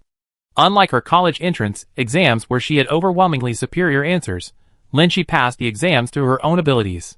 Everything proceeded smoothly according to plan until she encountered a hurdle, choosing a supervisor. Lin Shi went to Nanhua University again. Her chosen supervisor was Zhang Jing, a renowned academician at the Nanhua Biological Research Institute. In her previous life, after Lin Shi massacred zombies at Hongwen Hospital and was imprisoned, Lu Wei contacted several authoritative researchers willing to help with virus testing, including Zhang Jing. Later, during the large-scale zombie outbreak, he was reportedly the leader of the virus analysis team at the Nanhua Biological Research Institute. Generally, supervisors don't refuse students, but Lin Shi was rejected for a simple reason. Zhang Jing was around 40 years old, with refined and deep eyes, and a kind and approachable demeanor. Although Lin Shi passed the entrance exam, her grades in all subjects weren't outstanding, so Professor Zhang chose a more qualified student. She transitioned from a humanities background and maximized her potential in medicine, but this wasn't her forte. There are many more talented people in the world. Chapter 137. Again! Ouch, help! I can't take it anymore, let me rest. In the practice room, plastered with soft padding, Xiang Xian, who had been pushed to the floor, lay sprawled out. Lin Shi wiped her sweat, looked down, and tugged at her. "Get up, you're the one who's supposed to save the world." Xiang Xian gasped for breath. No, after the client's mental torture, you're now physically torturing me. "I'm just a nobody, please let me go." Lin Shi shook her head slightly.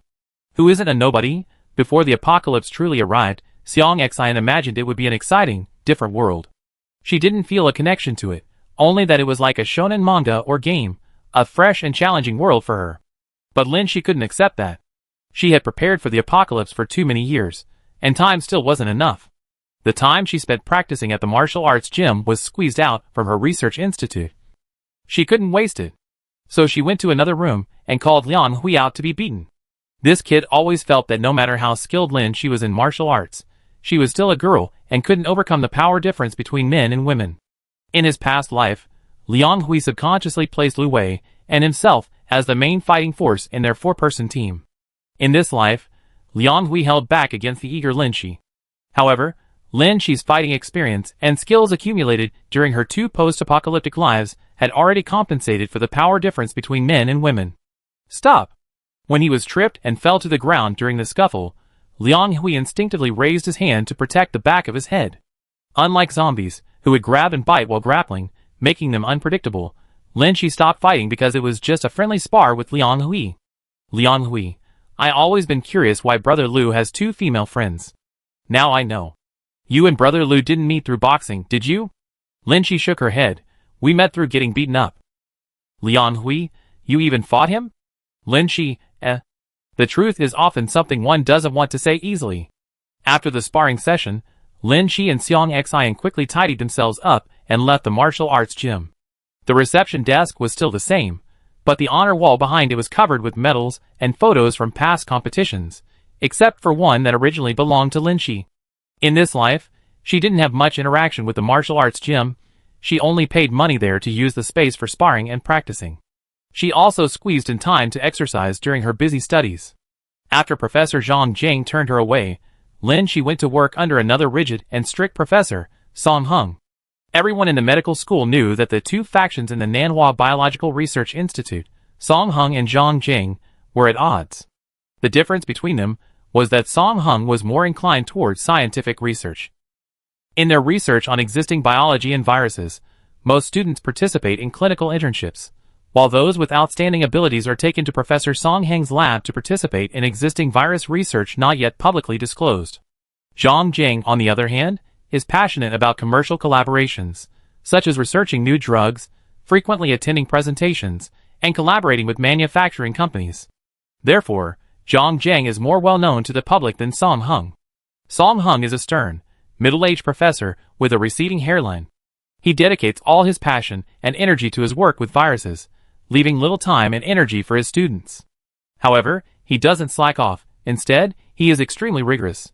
He is a responsible person, and achieving educational results within a limited time requires high efficiency. Therefore, the pressure on his students is greater than that on Zhang Jing's students. Lin Shi's current priority is to perform well in front of Song Hung.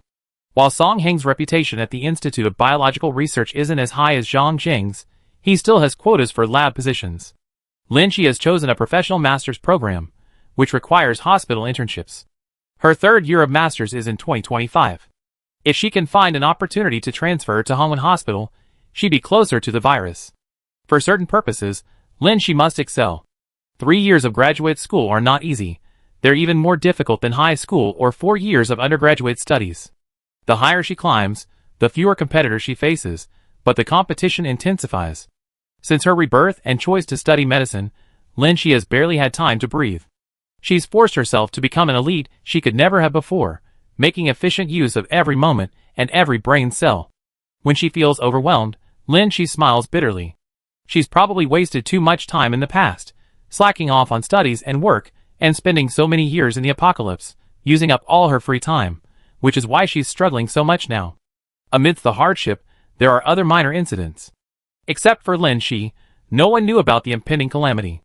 Everyone lived their lives as usual, each experiencing the joys of their age. Lin Shi had a classmate named Cheng Ling, in the same year but under a different advisor. Cheng Ling was a student of Zhang Jing's group, and they shared some general courses. They were assigned to the same group during the last data exchange, and their interactions became somewhat frequent. Since that exchange, Cheng Ling began frequently messaging Lin Shi, sometimes as a greeting, sometimes for professional discussions. Lin Shi had never been a good communicator. She used to blend into the crowd quietly, but now, the pressure was too much for her, and she had no interest in socializing, failing to develop a new network of relationships. But her lack of communication skills didn't mean she was slow-witted. The young man's intentions were all too obvious. During another chance encounter in the lab, Lin Shi didn't shy away. Cheng Ling politely sat down beside her and, from a professional perspective, discuss some experimental-related matters with Lin Shi. Lin Shi politely replied, but she only answered and didn't initiate new topics, quickly leading to awkward silences. Cheng Ling patiently waited for Lin Shi to finish her experiment before finally preparing to invite her to dinner. Lin Shi, however, asked first, "Excuse me, do you want to be friends with me?" Caught off guard by such a direct question, Cheng Ling adjusted his glasses, cleared his throat, and nodded, saying, "You're quite straightforward." Lin Shi, "Sorry, we're not a good match." This girl had always given off a gentle and reserved impression. Cheng Ling hadn't expected such a blunt rejection. A little embarrassed, he adjusted his glasses again. "Could you tell me why we're not a good match?" Lin Shi was taken aback. She should have just said she didn't like him. In peacetime, Lin Shi had faced similar situations before. She only needed to say we're not a good match, and the other person would understand.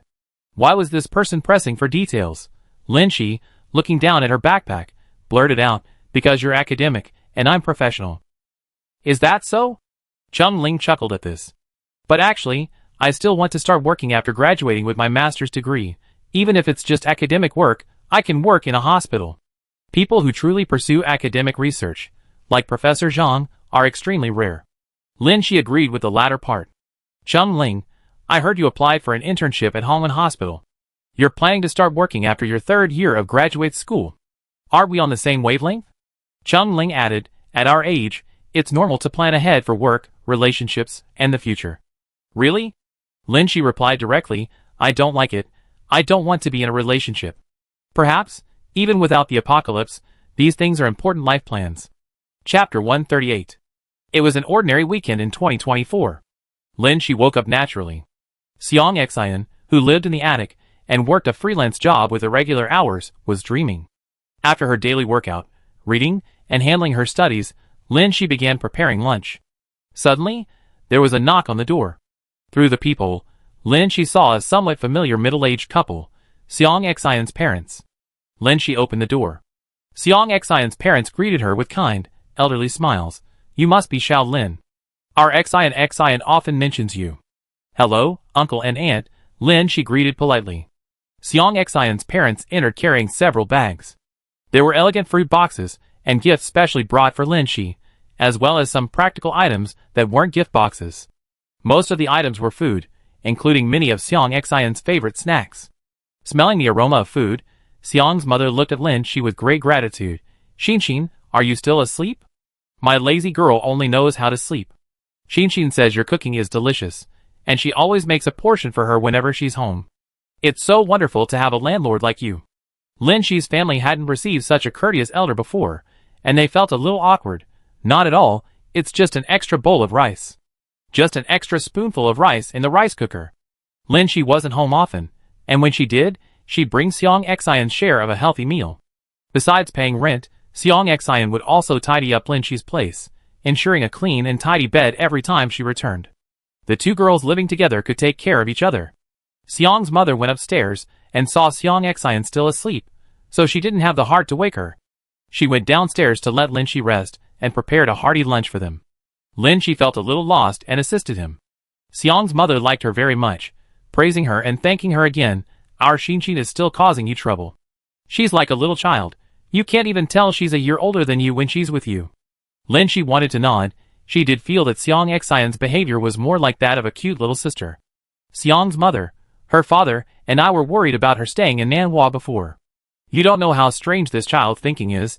She's easily deceived. Someone once told her to follow him to save the world, and she actually believed it. Lin Shi's eyebrows twitched, and she silently lowered her head. Xiang's mother, there are all kinds of people in this world. Someone like that is practically a cult leader. They should call the police and have her arrested. Lin Shi thought to herself, arresting her isn't necessary. She already eaten jail food in her past life. Xiang's mother turned to Lin Shi with a sincere smile. She kept saying how well you took care of her, how good you were to her, and that put our minds at ease. About an hour later, the four of them had lunch together in the restaurant, maintaining a polite and courteous atmosphere. Only Xiang Xian chatted naturally between the two sides. Xiang's mother would occasionally praise Lin Shi's excellence, a graduate student who managed her life so well. Then she would use Lin Shi as a positive example to lecture Xiang Xian, but her eyes were always full of doting affection when she looked at her own daughter. After watching for a while, Lin Shi felt a pang of sadness. After lunch, Seong Xian's family went to the attic where Seong Xian rented a place to talk. The old house, without soundproofing, had poor sound insulation, and Lin Shi could vaguely hear parts of their conversation. It was nothing more than about Seong Xian's current work. Although Seong Xian's parents knew she earned a decent living as a freelance artist, the older generation still believed that unstable work was akin to being unemployed, and that no matter how much she earned, it couldn't compare to a stable and respectable job. Furthermore, the lack of supervision in Nanhua, coupled with her irregular sleep schedule, was unhealthy. Then, they started pressuring her about another matter, marriage. Seong Xian was a year older than Lin Shi. According to her parents, many of Seong Xian's former classmates in Xinchuan were already married, and it was time for her to do something appropriate. The cost of living and housing prices in Nanhua were high, making it difficult to settle down. They hoped Seong Xian would return to Xinchuan. As a freelance artist, she could work from home, and it would be easier to find a partner there. Lin Shi had heard Seong Xian complain about these things in her previous life. Lin Shi rubbed her temples, finding it hard to imagine what it would be like if her parents were still alive. Perhaps it was true, as Chung Ling said, that work and love were crucial future plans for countless normal people. After seeing her parents off, Seong Xian's eyes were a little red, a mixture of helplessness and anger at being misunderstood, and a touch of reluctance. Lin Shi wasn't good at comforting people, so she could only change the subject. 2025 is almost here. You need to make arrangements for your parents before the disaster strikes. In this life, she and Lu Wei split up, one a doctor and the other a soldier, each heading straight to the epicenter of the virus outbreak. Hongwen Hospital. They captured the first pathogen to infect the population and brought it into the laboratory for research, analysis, and vaccine development. Based on her experience from previous lives, even if Hongwen Hospital was controlled, zombies would appear elsewhere. With different sources, control would be difficult, so a large-scale zombie outbreak was highly likely, resulting in another massive disaster. The only hope was that medical research would develop a vaccine to prevent infection, or that a weapon specifically designed to kill zombies would be created. Seong Xian composed herself. That is indeed a problem. But how should we arrange it? Do you have experience? Lin Shi, Seong Xian realized she had misspoke, but Lin Shi didn't seem to mind. Lu Wei and Liang Hui's parents will be housed near Yizhou to stockpile supplies, and then they be transferred there once the emergency shelter or underground base is built. You can consider this. Lin Shi added, the Dawn base will be built about 130 kilometers from Xinchuan, which is close to your home. You can have your parents stay there first. Seong Xian, we don't have a house there, and my parents are still working. How can I persuade them to stay there? Lin Shi, just tell your close family the truth so they know the apocalypse is coming and can prepare in advance. Close family members should be able to trust each other completely. Lin Shi added, I will predict a few things that will happen to your family in 2025. You can tell your parents, and they believe you're telling the truth. Seong Xian seemed thoughtful. After a while, she shook her head, no way. If they believe the apocalypse is coming, they definitely take me away from Nanhua. Lin Shi, Seeing how much Seong Xian's parents cherished her, Lin Shi felt that Seong Xian's guess was very likely true. From a parent's perspective, it's hard to willingly let their child go on an apocalyptic adventure. Seong Xian slammed her hand on the table. How can that be? The world needs me. I still have to save the world. Lin Shi felt incredibly embarrassed every time she heard Seong Xian mention saving the world. Lin Shi, so what do you plan to do with your parents? Seong Xian, I figure something out. I rent a sturdy house first, stock up on supplies, tell my parents I changed jobs and am working there, then find an excuse to trick them into coming. Then, Lin Shi, that sounds a bit awful. Think about it again. Chapter 139. For 3 years, Lin Shi had worked tirelessly day and night. Although not the most outstanding student under Song Heng, her extraordinary endurance and patience won Song Heng's favor, and she had already entered the Research Institute to conduct research on the isolation of emerging viruses. Professional medical master's students are required to participate in clinical internships during their graduate studies. Lin Shi could have directly applied for an internship at the Research Institute or the CDC, but due to a specific purpose, she applied for an internship at Hongwen Hospital. She was somewhat apprehensive when submitting her application.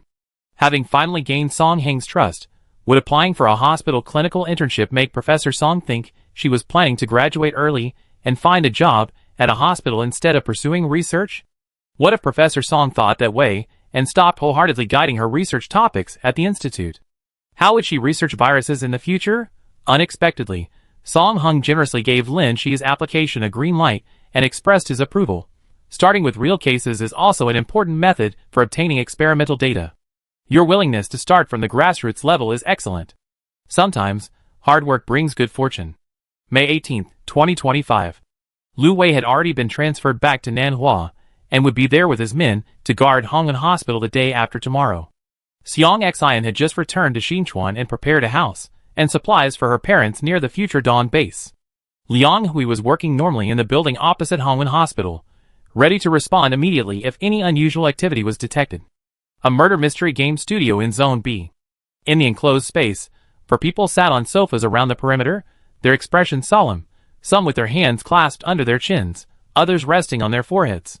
The sounds of conversation and analysis inside never ceased. A passing DM remarked with satisfaction, "The guests in this room are completely absorbed in case analysis." The owner commented, "Indeed, so absorbed they locked you out." The DM, as if in a nightmare, sat bolt upright. The owner said, "What book did they choose? It looks interesting. We feature it next month." The receptionist carefully reviewed the reservation records. They only prepaid, they didn't choose a book. They probably brought their own. Inside the room, Lu Wei posted 9 photos on the whiteboard. These 9 people are the initial infected. These 9 people were the zombies, and infected that Lin Shi swiftly killed at Hongwen Hospital in his previous life. The action was so fast that Lin Shi couldn't remember their faces. At the time, the Hongwen Hospital heinous murder case trended on social media, gaining national attention. The families of the 9 victims united to sue Lin Shi, and the case later became a public prosecution. From the outset, Lu Wei took over Lin Shi's defense attorney duties. Due to the case's unusual nature, the specific information of the plaintiff and victims was not disclosed, but Lu Wei and Lin Shi could see their names. In this life, Lin Shi and Lu Wei had already obtained photos and information about these 9 people through 2 channels. Lu Wei circled 4 people. These 4 already showed zombie characteristics in the videotapes from their previous life. The other 5 were infected individuals they attacked. They hadn't mutated by the time they died in their previous life. Lin Shi, that means they might be able to be saved in this life. Lin Shi couldn't recall these details at the time. She was only focused on dealing with the source, and Xiang Xian became her third eye, investigating the situation for her. However, Xiang Xian listened intently to their analysis with a serious expression, her eyes burning with both fervor and seriousness. She didn't remember, but it didn't matter. She had posted the footage from the camera Lin Shi had installed online. The internet remembered. Lin Shi and Lu Wei had both seen the entire incident video. Lin Shi pointed to 3 of them. The most important ones are this one, Jiang XX and Dr. Su Ruiqian. According to the video, they were the first to turn into zombies. The other zombies and infected were all victims of their attacks. Our main task this time is to capture them alive first. Lu Wei, remember, capture them alive. Lin Shi, make sure you're safe. Don't get grabbed or bitten by the zombies. Xiang Xian, capturing them alive is too difficult. Why not just kill them? Why emphasize capturing them alive? You can take the bodies for testing, it's the same. Lin Shi cleared her throat. Right now, no one has ever seen a zombie. Attacking a zombie looks like attacking a human to outsiders. The last person who killed them was considered a murderer. They're being handcuffed. Xiang Xian indicated understanding, and before she could say anything, Lin Shi added, "My current privileges aren't high enough. I don't have the authority to directly access the lab on my own. I can only do that with my mentor. If one of us gets handcuffed, while we won't actually be executed, it will cause some trouble." For example, in her previous life, after Lin Shi was handcuffed, Lu Wei thought the source of the zombies had been solved, and all his focus shifted to how to help Lin Shi defend herself, and how to get the research institute to agree to test the virus. As a result, when the zombies suddenly broke out again, Lin Shi and Xiang Xian were handcuffed in the detention center. Liang Hui was at work as if nothing had happened, and Lu Wei had reverted to being an ordinary lawyer, without a gun, connections, or a team. Lin Shi, we prepared special clothing in advance. You can wear it then. It protects you from several zombie bites. If absolutely necessary, just kill them directly. Life is more precious. Liang Hui, explain specifically how to capture them alive? Which vital areas should we avoid? Lin Shi pointed to the back of Lu Wei's head. Lu Wei glanced at her impassively. Lin Shi, the vital area is the brain. Generally shooting the back of the head is the safest method. Xiang Xian was about to speak when Lin Shi patted her shoulder. Xiao Si, help Xiao Air and me monitor the overall situation and report the location. Xiang Xian was a little disappointed. Can't I participate? Lin Shi, if there's a large-scale outbreak later, you won't even have a chance if you don't want to. I really need an eye to help me observe the situation in the hospital. Your role is very important. Lu Wei is currently with the military, and his equipment and resources cannot be shared with Lin Shi for the time being. So Lin Shi and Liang Hui's intelligence source can only rely on Xiang Xian. Xiang Xian stared intently at Lin Shi. You arranged all this so smoothly. San, were you the one who killed 9 zombies in your past life and was handcuffed as a murderer? Lin Shi awkwardly touched her nose. Xiang Xian put her arm around her shoulder. You're so cool. Lin Shi, be serious. We're talking about the apocalypse. Lin Shi took out her photocopied documents and photos and continued. Of the 9 people, Su XX and Wei XX are medical staff at Hongwen Hospital. I've been observing them for several days, and so far there are no abnormalities. Lin Shi then picked out 3 more documents. The 3 of them have already appeared at the hospital. They're currently ordinary patients. 1 case of pneumonia, 1 case of brain tumor, and 1 case of the common cold. I secretly checked their medical records using the hospital system and observed them. So far, there are no abnormalities. Entering Hongwen Hospital seems to have provided additional intelligence, but it doesn't seem to be of much use. Lin Shi, anyway, excluding these 6 people with obvious wounds, who were infected by zombie attacks, let's control Su XX and Jiang XX, the 2 earliest sources of infection, who turned into zombies. Just in case we can't control them. Lu Wei, I deployed people to Hongwen Hospital to provide backup. We're fully prepared. Hongwen Hospital won't fall directly. In this life, they have information, connections, and weapons. They won't let Hongwen Hospital fall directly and affect Area B. Lin Shi breathed a sigh of relief. She had single-handedly prevented the tragedy at Hongwen Hospital, and now, with so many solid teammates and reserves, she felt even more confident. After returning home with Xiang Xian, Lin Shi inventoried the supplies at home. The truck, just like in her previous life, had been modified in advance to stockpile supplies and parked in a nearby garage. While helping out, Xiang Xian asked curiously, "Are we going to join the battle? Do we need so many backup supplies?" Lin Shi explained, "There are many unexpected situations. Later, we might need to quarantine at home or come back to retrieve supplies. It's good to have several backup plans." Xiang Xian nodded. "You died more times, you have experience, I listened to you." Lin Shi, Sometimes she really wanted to pinch her a couple of times. Chapter 140. Lin Shi packed the things she would need for the day after tomorrow. A durable bodysuit, rope, lock, 2 daggers, a miniature camera, and matching electronic equipment. According to the plan, Xiang Xian would monitor the situation from outside and report back to Lin Shi. The military had more sophisticated equipment that could directly take over the hospital surveillance, but the apocalypse hadn't truly begun yet, and the approval criteria for using precision instruments were very strict. Lin Shi, as an outsider, didn't have the authority to use them. Her electronic surveillance equipment was readily available to ordinary people on the market. Just like in her previous life, she needed to go to the hospital early that morning to install it, to prevent it from being discovered and removed by hospital staff beforehand, or even triggering an alarm and causing unnecessary trouble. May 20th, 2025. Time had reached this point for the 11th time. Lin Shi arrived at Hongwen Hospital early. The security guards were the same ones from her previous life. They nodded and greeted the interns before going about their business. Hongwen Hospital seemed calm on the surface, but subtle differences were already apparent. Lin Shi met Yang Yicheng in plain clothes outside the hospital. He wasn't carrying a weapon, nor did he resemble the cold and disheveled figure often portrayed in post-apocalyptic scenarios. Instead, he appeared to be a very energetic young man. Lin Shi's fingers clenched slightly in the pocket of her white coat, her expression unchanged. Lu Wei had previously mentioned that her stress responses were quite obvious and easily noticeable, with a little observation. After so many years of experience, she was no longer the Lin Shi who would instinctively shrink back and avoid eye contact at the sight of some menacing figure. Since Yang Yicheng was present, the seemingly ordinary young men around him were probably his team members. Lin Shi walked past calmly. Checking in, patrolling, Lin Shi left his mark in familiar places, miniature cameras. At 9 a.m., Lin Shi quietly returned to the changing room, put on the specially made protective suit under his white coat, stuffed his tools into his pocket, and put on the miniature headset. After connecting via voice, Xiang Xian's voice came through. San, can you hear me? Yes. Everything is normal now. I know, 9:30 is the key time. I saw Brother Lu. Lin Shi slightly turned his gaze, and indeed saw Lu Wei in plain clothes.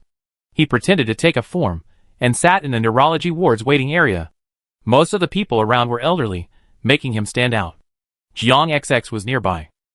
Lu Wei, whose main profession was no longer lawyer, still liked to wear shirts, but his hair was much shorter than in his previous life, making him look less artistic and more powerful.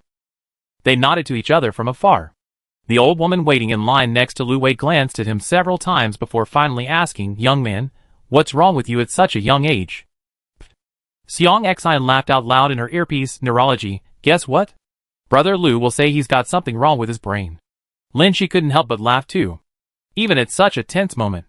Although Lu Wei seemed quiet, he maintained basic politeness, and gave a few perfunctory replies. Lin Shi kept her eyes on Dr. Su Ruiqian, the doctor who had initially turned into a zombie. So far, he seemed normal. A little while later, Liang Hui met up with Lin Shi according to the voice instructions. They split into two groups. Lu Wei dealt with Jiang XX, Lin Shi and Liang Hui dealt with Su Ruiqian and Xiang Xian. After detecting another source of zombie infection, Li XX promptly reported back and sent someone to deal with him. The remaining military personnel were either patrolling the hospital in plain clothes or preparing to surround it from the outside, ensuring absolute security. Around 9:30, Lin Shi and Liang Hui caught up with Su Ruiqian. Su Ruiqian slowly walked to his office and sat down. He wore two masks, and his eyes were dull and lifeless. After a voice announcement, a patient waiting in line at the door entered with their family. Lin Shi saw Su Ruiqian's expression from afar, and then recognized the two patients, two of the 9 people she had killed in her past life.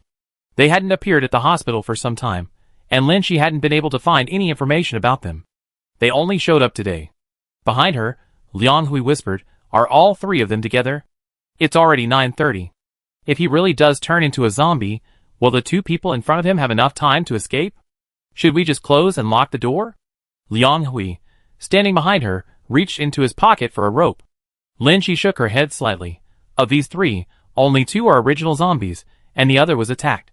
But the zombie virus has an incubation period, and the length varies. We can't determine who was the first infected person. Let's separate them first. Lin Shi went straight in and knocked on the door. "Dr. Su."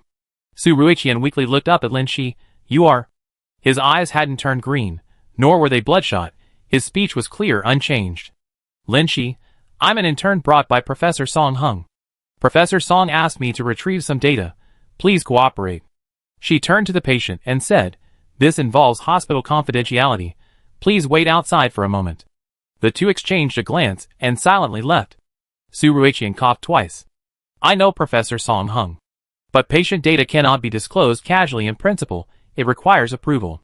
Lin Shi noticed that his eyes had reddened with each cough, a bad sign. Lin Shi quickly nodded. "I go right now." Taking advantage of a moment when no one was looking, she quickly pulled out a rope from her pocket and deftly tied Su Ruiqian to the chair. "Hey! What are you doing?" Cough cough. Su Ruiqian didn't struggle, looking at Lin Shi with disbelief. Lin Shi didn't speak, silently tying a tight knot in the rope, securing him firmly to the chair before leaving, taking the lock from the door with her. Liang Hui was still with Li XX and his family, who had just been seen at the doctor's. At 9:40, Xiang Xian's voice came. "Brother Lu caught him." Liang Hui glanced at the 2 patients. "I haven't mutated yet." However, a man's shouts came from the next office. "Untie him right now." "What are you doing? Someone come here." The shouts attracted the attention of those nearby. Lin Shi and Xiang Xian quickly scanned the faces in the crowd, checking for anyone who might have turned into a zombie. Just then, the person next to Liang Hui twisted his neck. His eyes had already turned gray. "Him!" Liang Hui and Lin Shi quickly tied him up, while the XX's family members tried to stop them, while shouting and cursing. Fearing a bad influence, Lin Shi quickly moved the tied-up man with Liang Hui to an empty room. The corridor suddenly became extremely noisy. In one ward, a doctor tied to a chair was screaming, while in another ward, a female doctor was blocking the door, resisting a patient's family. Chapter 141. After Lu Wei's reinforcements separated the onlookers, they didn't let their guard down. All exits of the outpatient building were temporarily closed, and a door-to-door search was underway. Lin Shi took several pictures of the mutated zombies, added brief descriptions, and sent them to her mentor, Song Hung. She wanted to make a video call so he could see the scene directly, but if Song Hung was in the lab conducting research, his phone would be on silent. If he wasn't in the lab, she could receive the message directly, achieving the same effect. The entire corridor was sealed off. The patients and doctors who were originally there were moved elsewhere. Lin Shi looked into the room through the glass in the door. Li XX had already turned into a zombie when he was bound. There wasn't time to secure him to a chair. She could only push him into the room and lock the door. At this moment, Li XX was writhing and struggling on the floor like an earthworm. Lin Shi stared into its gray-green eyes through the glass door. The zombie's gaze, having caught sight of its prey, was extremely excited. Its body trembled and struggled uncontrollably, but it was helplessly bound, and could only futilely roar at Lin Shi outside the glass. His mother, who had accompanied him to the hospital, was also isolated in another room, frantically banging on the door for help and loudly questioning Lin Shi about what she was doing. Meanwhile, Su Ruiqian, tied to a chair, shouted angrily, "Someone! Someone! Security!" His voice echoed in the corridor, drawing curious glances from those being checked outside. Even the medical staff temporarily taken away from the office looked at Lin Shi with puzzled expressions. Lin Shi's phone kept buzzing with new messages. Her colleagues in the Hongwen Hospital internship group, including those with green bubbles, a euphemism for a friend, were sending curious questions. Lin Shi ignored it for the time being, only hoping for Song Heng's reply soon. Looking at Su Ruiqian writhing in the room, Liang Hui couldn't help but question, is Dr. Su also infected? He hasn't mutated yet. Lin Shi had seen many infected and mutating zombies, and was confident she wouldn't mistake him. He probably is. Lock him up for now. Lin Shi glanced at the people being pulled out of the isolation zone, and the plainclothes soldiers coming and going. This time, she was confident. Dr. Su hasn't mutated yet, but he had close contact with an infected person and has symptoms of thickened blood vessels in his eyes. He needs to be isolated for observation. Hongwen Hospital was currently under emergency military control. No one had called the police yet, nor had anyone notified the emergency department or laboratory doctors to come to their aid. Only Lin Shi and Liang Hui were guarding the corridor, while Lu Wei's was guarding another corridor where a zombie had been captured, plus Xiang Xian, who was watching from afar via video and making a voice call to them. Xiang Xian's voice came through the earpiece. So the crisis is over now? Lin Shi nodded towards a hidden camera and gave a soft Xiang Xian, you said you wanted me to follow you to save the world. Is this all? This morning, Xiang Xian had been full of fighting spirit to face the apocalypse, only to complete the task by reporting 2 coordinates, feeling utterly uninvolved. She must be thinking, I should have gone to the hospital with San. Because the hospital was currently full of people, it was inconvenient to take the zombies out for centralized management and prevent panic, so they could only temporarily confine the zombies to the rooms. Su Ruiqian, bound to a chair, continued to roar and struggle angrily, calling for security guards and his usual colleagues to help rescue him. But the corridor was now blocked off by the military force brought by Lu Wei, and no one could approach for the time being. In the chaotic morning, photos of the unusual situation at Hongwen Hospital were posted online, leading netizens to speculate whether a terrorist incident had occurred. After a screening to confirm the absence of other infected individuals, the outpatient building ceased operations, and everyone was urgently evacuated. Song Hung still hadn't replied to messages, likely because he was conducting experiments and hadn't brought his phone. The director of Hongwen Hospital arrived early, first speaking with Lu Wei outside the isolation area before being allowed in and heading straight to Su Ruiqian's office. When the hospital director appeared in the corridor, Su Ruiqian cried out as if grasping at a straw, "Director, save me." The director glanced at Liang Hui, the gatekeeper, then at the unfamiliar and young Lin Shi. What do you mean by this? A director of high social standing often exudes an air of pressure when his face hardens. But Lin Shi calmly explained, Director, hello. Hongwen Hospital has encountered a novel virus unlike any we've seen before. The military, and we have already contained 2 infected individuals. Dr. Su had close contact with one of them, and needs to be quarantined. The director adjusted his glasses. What virus? I don't know anything about it. His tone was calm, but the underlying question was clear. What virus does a mere intern like you know that I don't? Lin Shi simply pointed to Li XX, locked in the nearby office, letting the director identify him himself. Soon, people from the CDC arrived. Based on the behavior of Li XX and Jiang XX, who was under Lu Wei's control, some doctors made a diagnosis. Rabies. The patient currently tied up is unable to attack people, and is exhibiting symptoms of confusion and agitation, which do indeed resemble rabies. The hospital director was somewhat troubled by the morning's commotion. These are a few cases of rabies. Although unusual, they shouldn't warrant the immediate closure of the hospital's outpatient department. That would have a negative impact on the hospital. In front of the CDC and the director, Lin Shi was a lowly intern who couldn't get a word in edgewise. Although she had contributed to identifying the cases, she was simply too insignificant to offer any input.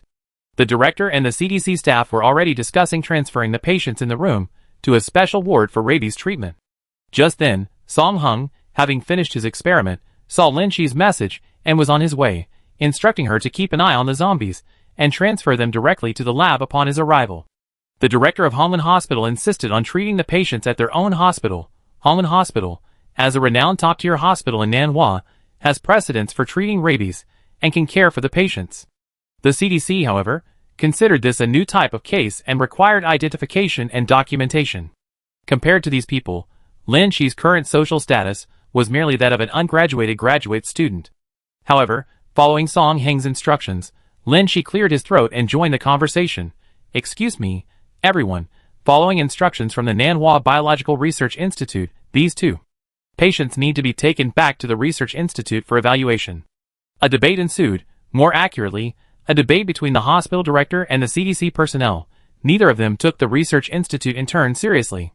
But unfortunately, the hospital still had military personnel stationed there, and Lu Wei's unit wasn't in the same system. Unless he withdrew, no high-ranking official in the medical system could interfere in the short term. Lin Shi felt greatly relieved. This was the advantage of having teammates. Song Hung arrived 15 minutes later, and the Research Institute now had a professor with influence. As Lin Shi greeted Song Hung, she reported, "This is definitely a brand new, terrifying virus. Infected individuals pose a threat to the public. We can't keep them in public places like hospitals or disease control centers." After Song Hung arrived, the Disease Control Center, Hongwen Hospital, and the Research Institute held a brief three-way meeting, ultimately reaching an agreement to send the patient to the Research Institute for testing first. Looking at the two bound zombies, Song Hung was sometimes thoughtful, sometimes excited, and sometimes troubled. Finally, she patted Lin Shi on the shoulder. "You did a great job of promptly detecting the patient's abnormality and making a decision." Chapter 142. Two patients, disoriented and unwell, were secretly transported to the Research Institute covered with tarpaulins. The fate of Li XX's mother and Dr. Su Ruiqian sparked controversy again. The hospital insisted on releasing the two healthy individuals, while the Research Institute insisted on taking those who had been in contact with the patients away for quarantine. The hospital argued that rabies infection requires contact, and since neither Li XX's mother nor Dr. Su Ruiqian had any obvious wounds, they should be released. Li XX's mother was extremely distraught, screaming in terror for her son's release. Seeing her pleas were futile, she finally demanded to go to the Research Institute with her son. Dr. Su Ruiqian, in a state of agitation and anger, demanded to be released. Dean Hongwen and Song Hung were negotiating, while Lin Shi and Lu Wei, who was assisting in escorting the patients, awaited the outcome. Li XX's mother doesn't seem to be infected, Lu Wei whispered. Lin Shi, indeed. But Su Ruiqian seems like an infected person in the incubation period, who hasn't yet mutated. The bulging veins on his neck, his bloodshot eyes, and his incoherent speech all suggest he's about to break through the infection threshold. But he's been in this state for a long time. He's been like this since Lin Shi first saw him at 9:30. Lu Wei, in my previous life, when Dr. Su Ruiqian was killed, the video footage showed he already had a mutated appearance. Lin Shi, based on the timing of Li XX's mutation, it's highly likely that Li XX was the first to mutate into a zombie in the previous life, and Su Ruiqian was treating him at the time. The attack and infection accelerated his zombification mutation. Li XX's mother in the previous life may have been infected for the same reason, but she was killed before she mutated. In this life, Lin Shi interrupted their treatment, separating the three of them beforehand. Lin Shi looked at Su Ruiqian, who was still able to logically organize his thoughts. His symptoms are like those of an infected person. Lu Wei had seen many infected individuals, and could roughly observe this. He nodded. The incubation period is relatively long. After being attacked by zombies, the incubation period varies depending on the viral concentration and individual physical differences. It can be as short as less than a minute before mutation, or as long as more than 6 hours. The group was packed up and loaded into the car. Seeing that Song Hung was about to get in, Lin Shi had to follow. Before leaving, she reminded Lu Wei, "We will check Su Ruiqian's body for any wounds. If there are no wounds, His slow mutation process is very likely due to ingesting the virus. Like those people in Yunxiang who drank untreated water, the virus slowly invades the body, causing symptoms such as fever, vomiting, and hematemesis. The virus slowly infects the body, and when it reaches a certain concentration, it directly transforms into a zombie. It takes time for the ingested virus to enter the bloodstream, a process that is often quite lengthy, lasting several days. Even when the viral load in the body is low and hasn't yet begun to infect the brain's nerves, it can be cured with anti-inflammatory medication. In one of her past lives, Lin Shi contracted an illness from drinking untreated water, but survived by taking medication in the early stages. Today, Lin Shi sensed something was wrong with Su Ruiqian the moment she saw him. Su Ruiqian is a doctor, and his perception of his body's condition is higher than that of ordinary people. He would have taken measures to treat himself in the early stages of poisoning, not waited until the virus had invaded for several days and officially entered the bloodstream. Unless he directly ingested a high concentration of the virus. However, these are all just speculations. Before leaving, Lin Shi reminded him, if he really did ingest the virus, we still need to investigate the transmission route. Almost every time the source of the zombie outbreak is briefly contained, a large-scale resurgence of the virus occurs. The source of the virus has never been publicly disclosed, but the possibility of deliberate poisoning cannot be ruled out. Lu Wei nodded in understanding. However, investigating the source and the virus itself is not the responsibility of the military. The research institute needs to release its results, and the hospital needs to cooperate with the police investigation. He can only facilitate this, not lead it. Lin Shi waved to a hidden camera near the door. She knew Xiang Xian could see it. I'm going to the research institute. Xiang Xian, if there's another outbreak, please look after her. Although she had companions, they were all standing in different directions and positions, and there would always be times when they had to fight alone. Li XX and Jiang XX were brought into the research institute, but were not declared dead. They were treated as patients. They were strapped to specially made hospital beds, their faces twitching and contorted. Song Hung, along with several capable assistants, changed into protective suits. Lin Shi was among them. The research institute had no nurses or caregivers. Even the most basic vital sign checks had to be done manually. Of course, Lin Shi knew this was futile work, but she did it diligently. This was the first step in researching zombies. The moment the monitor lit up, all the white-clad zombies except Lin Shi showed surprise in their eyes. No breathing, the heart rate was almost flat. Diastolic blood pressure was currently 39, and was continuing to drop. Body temperature was currently 40 degrees Celsius. The heartbeat and respiration indicated very weak vital signs. Life was slipping away, and emergency treatment was needed. Ordinary people would usually be unconscious by this stage, but Li XX and Jiang XX, tied to the bed, were struggling vigorously, their expressions ferocious and terrifying, their tongues uncontrollably lolling out. Lin Shi silently connected Su Ruiqian, who was strapped to the stool, to the medical equipment. Su Ruiqian's eyes turned even redder, and the veins on his neck bulged even more. He glared at Lin Shi. What are you doing? Let me go! I'm not sick. Su Ruiqian's monitor showed heart rate as high as 150, body temperature 42 degrees Celsius, and diastolic blood pressure soaring to 90. Definitely abnormal. Lin Shi's judgment was correct. Su Ruiqian was infected. His immune system was currently engaged in a fierce battle with the virus, hence the soaring temperature. It seemed he was nearing the mutation threshold. Professor Song, what should we do now? Someone, recovering from the shock, asked hesitantly.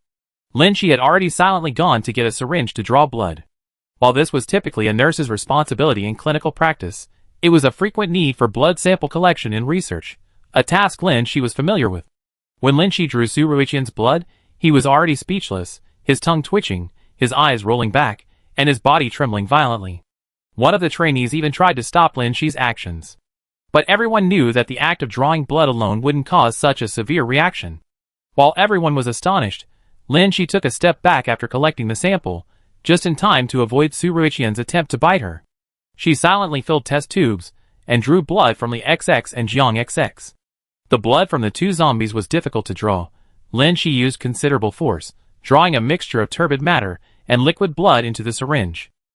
As she filled the test tubes, Lin Shi explained, the blood is coagulating, so later on, blood pressure and heartbeat will disappear. No one had ever seen anything like this before. Song Hung simply summarized, this is an unknown virus even more terrifying than Ebola. Chapter 143. 1 day later. A large armed force was stationed outside the Nanhua Biological Research Institute, and unauthorized personnel were not allowed to enter or leave at will. All staff members inside had signed confidentiality agreements yesterday, guaranteeing absolute secrecy regarding the 3 special cases, or rather, the 3 moving corpses. Song Heng's laboratory lights had been on all night. The hastily formed research team, initially full of enthusiasm, was now completely exhausted, taking turns removing their protective suits to rest. This temporary working group consisted of excellent researchers trained by Song Heng. Among them, Lin Shi was the least senior, not even having graduated yet. She cherished this opportunity, and thus remained the second to last. When her eyelids could no longer stay open after 15 hours, Lin Shi had to temporarily leave to rest. Song Heng was still immersed in virus research. Compared to a real professor, Lin Shi felt that she lacked not only knowledge and intelligence, but also this kind of fervent dedication to research. Li XX's mother had been in the isolation room for a day. After observation, all vital signs were normal, and no zombie virus was detected in her blood. In principle, she could go home. But she refused to leave. Seeing Lin Shi emerge, she grabbed her hand and pleaded repeatedly, "Please, you must save him. What disease does he have? Can I see him?" The 3 patients, though their hearts had stopped beating for a whole day, hadn't been officially declared dead. This situation was unfamiliar to Lin Shi. As an ordinary citizen, she had only witnessed large-scale zombie outbreaks, with zombies attacking people directly. Back then, zombies were already a terrifying enemy in sheer numbers, and everyone's focus was on escaping and eliminating them. This was the first time Lin Shi had ever seen a zombie being studied as a patient. Lin Shi, whose eyes were bloodshot from staying up all night, was dizzy from the woman shaking and couldn't bear to tell her that, based on her years of experience, the zombification process was irreversible. She could only pat the mother's hand out of humanitarian concern. "We're trying." Song Heng, even during his meal, wasn't idle, arranging for Lin Shi and 2 other young staff members to keep observation records of the zombies. In the brightly lit cubic room, a robot untied the ropes binding patient numbered NHSS-001. As soon as patient 001 was freed, it twisted and stood up strangely, lunging at the glass wall, its expression ferocious. Sometimes it bit at the air with a grotesque expression, sometimes it licked the glass with its tongue, leaving a trail of slime. Then the lights inside and outside the room went out, and 001 suddenly went blind, wandering aimlessly and unconsciously, its gait erratic, sometimes convulsing. Lin Shi observed its legs and noted down, O-shaped stance. Lin Shi volunteered to lead the team for the next test, play a sound. The robot in the room made a sound, and 001 immediately pounced on the source of the sound, scratching and biting. The robot was knocked to the ground, but it didn't fall apart, and its hard metal shell wasn't damaged by 001. Everyone looked on in astonishment at 001's performance. A person without a heartbeat, breathing, or blood pressure could actually perform so many actions. The staff outside the glass commented, "It behaves like an animal experiencing rabies. If it were a person standing inside, it would definitely have attacked them. It exhibits aggressive behavior towards people," Lin Shi said, taking notes. Another staff member, seeing that Lin Shi had just conducted a sound experiment, suggested introducing a pungent odor to test the patient's olfactory response. Lin Shi spoke in a voice only this staff member and Song Heng could hear. No reaction. "The zombie, it's not breathing, so it can't detect smells." Song Heng gave her an approving look, but still conducted the experiment. Sure enough, as Lin Shi had predicted, 001 showed no reaction to the smell. Some people cast questioning or curious glances at Lin Shi, the youngest member of the group. This young graduate student not only participated in yesterday's case isolation operation, but also quickly grasped information about this special case. Lin Shi thought to herself, "It's just that I've been a zombie myself, it's based on experience." She wasn't there to show off, she just wanted to do something to raise awareness about these 3 zombies. Under the watchful eyes of his seniors, Lin Shi calmly stated, "Actually, their basic vital signs have been absent for over 12 hours, but they still possess the ability to move, so they haven't been declared dead yet. This situation is very rare, but they do indeed fit the characteristics of zombies in movies. For medical students, the existence of zombies is a paradox. Even if they actually appeared before them, most people would find it hard to believe because they couldn't see the zombies' attacks and infectiousness through a pane of glass." Song Heng, however, seemed thoughtful. "Where did you get the idea of zombies? What movie are you talking about?" A pathologist who had dedicated his life to rigorous research had never seen this kind of science fiction film. "Lin Shi, teacher, I give you a brief explanation later when I have time, but for now, let's focus on the zombies, okay? In his previous life, Lin Shi was imprisoned after preventing a zombie outbreak at Hongwen Hospital. About a month later, before the trial even began, zombies had spread throughout the country. A month is precious. The old man, who had originally planned to rest and recover his strength, regained his energy and quickly led his team to the next step, sending the zombie for imaging scans. However, getting 001 out of the lab was a problem. Some suggested sending the bound 002 for examination, others suggested asking the military to send someone to untie 001. After all, 001 had demonstrated lethality, and most of the researchers here hadn't practiced martial arts and couldn't handle it. Lin Shi pulled protective gloves from her pocket. No need to trouble yourself, I can tie it up. Song Hung, Lin, don't be impulsive. These symptoms resemble rabies. The virus can spread through blood. Getting bitten or scratched could be very serious. A strong young senior brother chimed in. I should go. Lin Shi shook her head, took out a rope. It's alright. I tied up 001 yesterday too. Now that there's no light inside, the zombie's mobility is reduced. I can handle it. She wasn't exaggerating. In her past life, she had single-handedly fought 9 zombies, albeit with Xiang Xin's voice assistance. But now, with the robot's help, tying up a zombie would take at most 2 minutes. No need for elaborate procedures. Outsiders understand zombies through fighting and warfare, knowing their fatal points, but doctors diagnose them through scientific instruments. 001, wearing a mask and gloves, was tightly bound and sent into the testing machine. The skin showed that the only active organ in 001's body was its brain. With the brain controlling the nerves to drive muscle activity, all other organs are in a dormant state, and even the blood has stopped flowing. Therefore, the body temperature of the 3 cases remained almost stable at around 22 degrees Celsius, which is similar to the indoor temperature in the laboratory. Chapter 144. After confirming the existence of zombies, several renowned scientists from across the country were summoned to the research institute, including Professor Zhang Jing, who was on a business trip. Prior to this, Song Heng's team had already recorded basic data and information about the zombies, and conducted undressing examinations on them. Li XX, number 001, and Jiang XX, number 002, were the first to zombify. After their clothes were removed, black wounds were visible on their legs, from which black or green veins spread, the color deepening closer to the wound. Both of them had viral infections from their wounds, but the specific animal bite or cause of the wounds remained to be investigated. As for Dr. Su Ruiqian, number 003, just as Lin Shi had initially suspected, the black and green veins on his body were evenly distributed, without any obvious wounds. Lin Shi stated, I saw Dr. Su Ruiqian on the mornings of May 18th, 19th, and 20th. He appeared perfectly normal, until 9 a.m. on the 20th, when he began to show abnormalities. Dr. Su Ruiqian's mode of infection was oral transmission of the virus, indicating a possible deliberate release of the virus. Relevant departments need to investigate the source of the virus. This possibility added a layer of panic to everyone's approach to zombie research, in addition to their rigorous approach. If someone had released the virus, a secondary release was highly likely during this period. However, tracing the source of the virus was not the responsibility of the Research Institute. After the situation was reported, the CDC and the National Health Commission would investigate and issue relevant warnings. When Lin Shi saw the word warning, his brow twitched inexplicably. Assuming the virus was indeed deliberately released, the perpetrator would certainly know the plan had failed and the infected samples had already entered the Research Institute.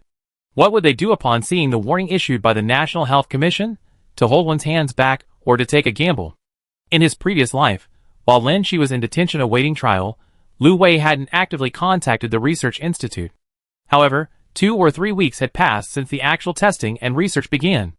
Without infected individuals for research, studying only virus samples was far more difficult than it was now, and the information gathering process was slower. And the large-scale outbreak of the virus seemed to have occurred after the Research Institute began its work. Could they identify the source of infection and find the poisoner in such a short time? Was the poisoner an individual or a group? Lin Shi had just finished 6 hours of sleep and received breakfast from the Research Institute, a sandwich, a boiled egg, and a bottle of fresh milk. Perhaps due to lack of sleep or excessive mental stress, Lin Shi found it difficult to swallow the nutritionally balanced breakfast. He took out his phone to check messages. The group chat on his phone, named Burning Doomsday Terminator, had many unread messages, all between Xiang Xian and Liang Hui. Scrolling to the top, there were still messages asking about Lin Shi's situation at the research institute. He hadn't had time to check his phone yesterday and hadn't replied. After a day of calm, Xiang Xian and Liang Hui assumed they were safe now that the source of the zombies had been captured, and that further research would be the responsibility of the research institute. They casually sent greetings in the group chat, but Lin Shi and Lu Wei, due to work commitments, couldn't reply promptly, so the two started engaging in nonsensical banter. The two extroverted and humorous individuals had plenty to talk about, and the group chat was already at 999 plus messages. Until Lu Wei spoke, unrelated topics can be discussed privately by adding each other as friends. The group finally quieted down. Lin Shi, how's it outside? Xiang Xian was the first to reply, all is well. As expected. Xiang Xian, how about you? Brother Lu said you most likely signed a confidentiality agreement. If it's inconvenient to talk about it, that's fine. The confidentiality is to avoid interference from zombie-related information causing social unrest and misleading information, but the members of this group knew about the zombies' existence before they appeared, so there's no need to keep it a secret. Lin Shi, many scientists have arrived. They just isolated the virus and are working on it, including gene matching. In short, it takes time. This process can't be accelerated by having more people. Even with high-tech machines, the virus cultivation time cannot be skipped. The virus tracing at Hongwen Hospital is underway. Although it's a public place with many people, narrowing the investigation scope to these 3 people greatly reduces the difficulty. I heard they're getting close to finding a lead. Xiang Xian, San, I'm so bored. Liang Hui, me too. Xiang Xian, you're becoming more and more like Xiong. Liang Hui, if Xiongda hadn't said the crisis wasn't over yet, I would have gone to eat sashimi today. Xiang Xian, the National Health Commission and the Center for Disease Control and Prevention have issued a notice advising everyone not to eat raw food recently, and to boil all food in water before consumption. The virus is not resistant to high temperatures. It can be killed at 80 degrees Celsius. The Research Institute has already researched this and reported it. Lin Shi glanced at her breakfast. The boiled egg and sandwich were freshly made in the cafeteria. People in the Research Institute ate breakfast in shifts, and when Lin Shi's shift finished, her breakfast was lukewarm. However, the milk was fresh from the refrigerator.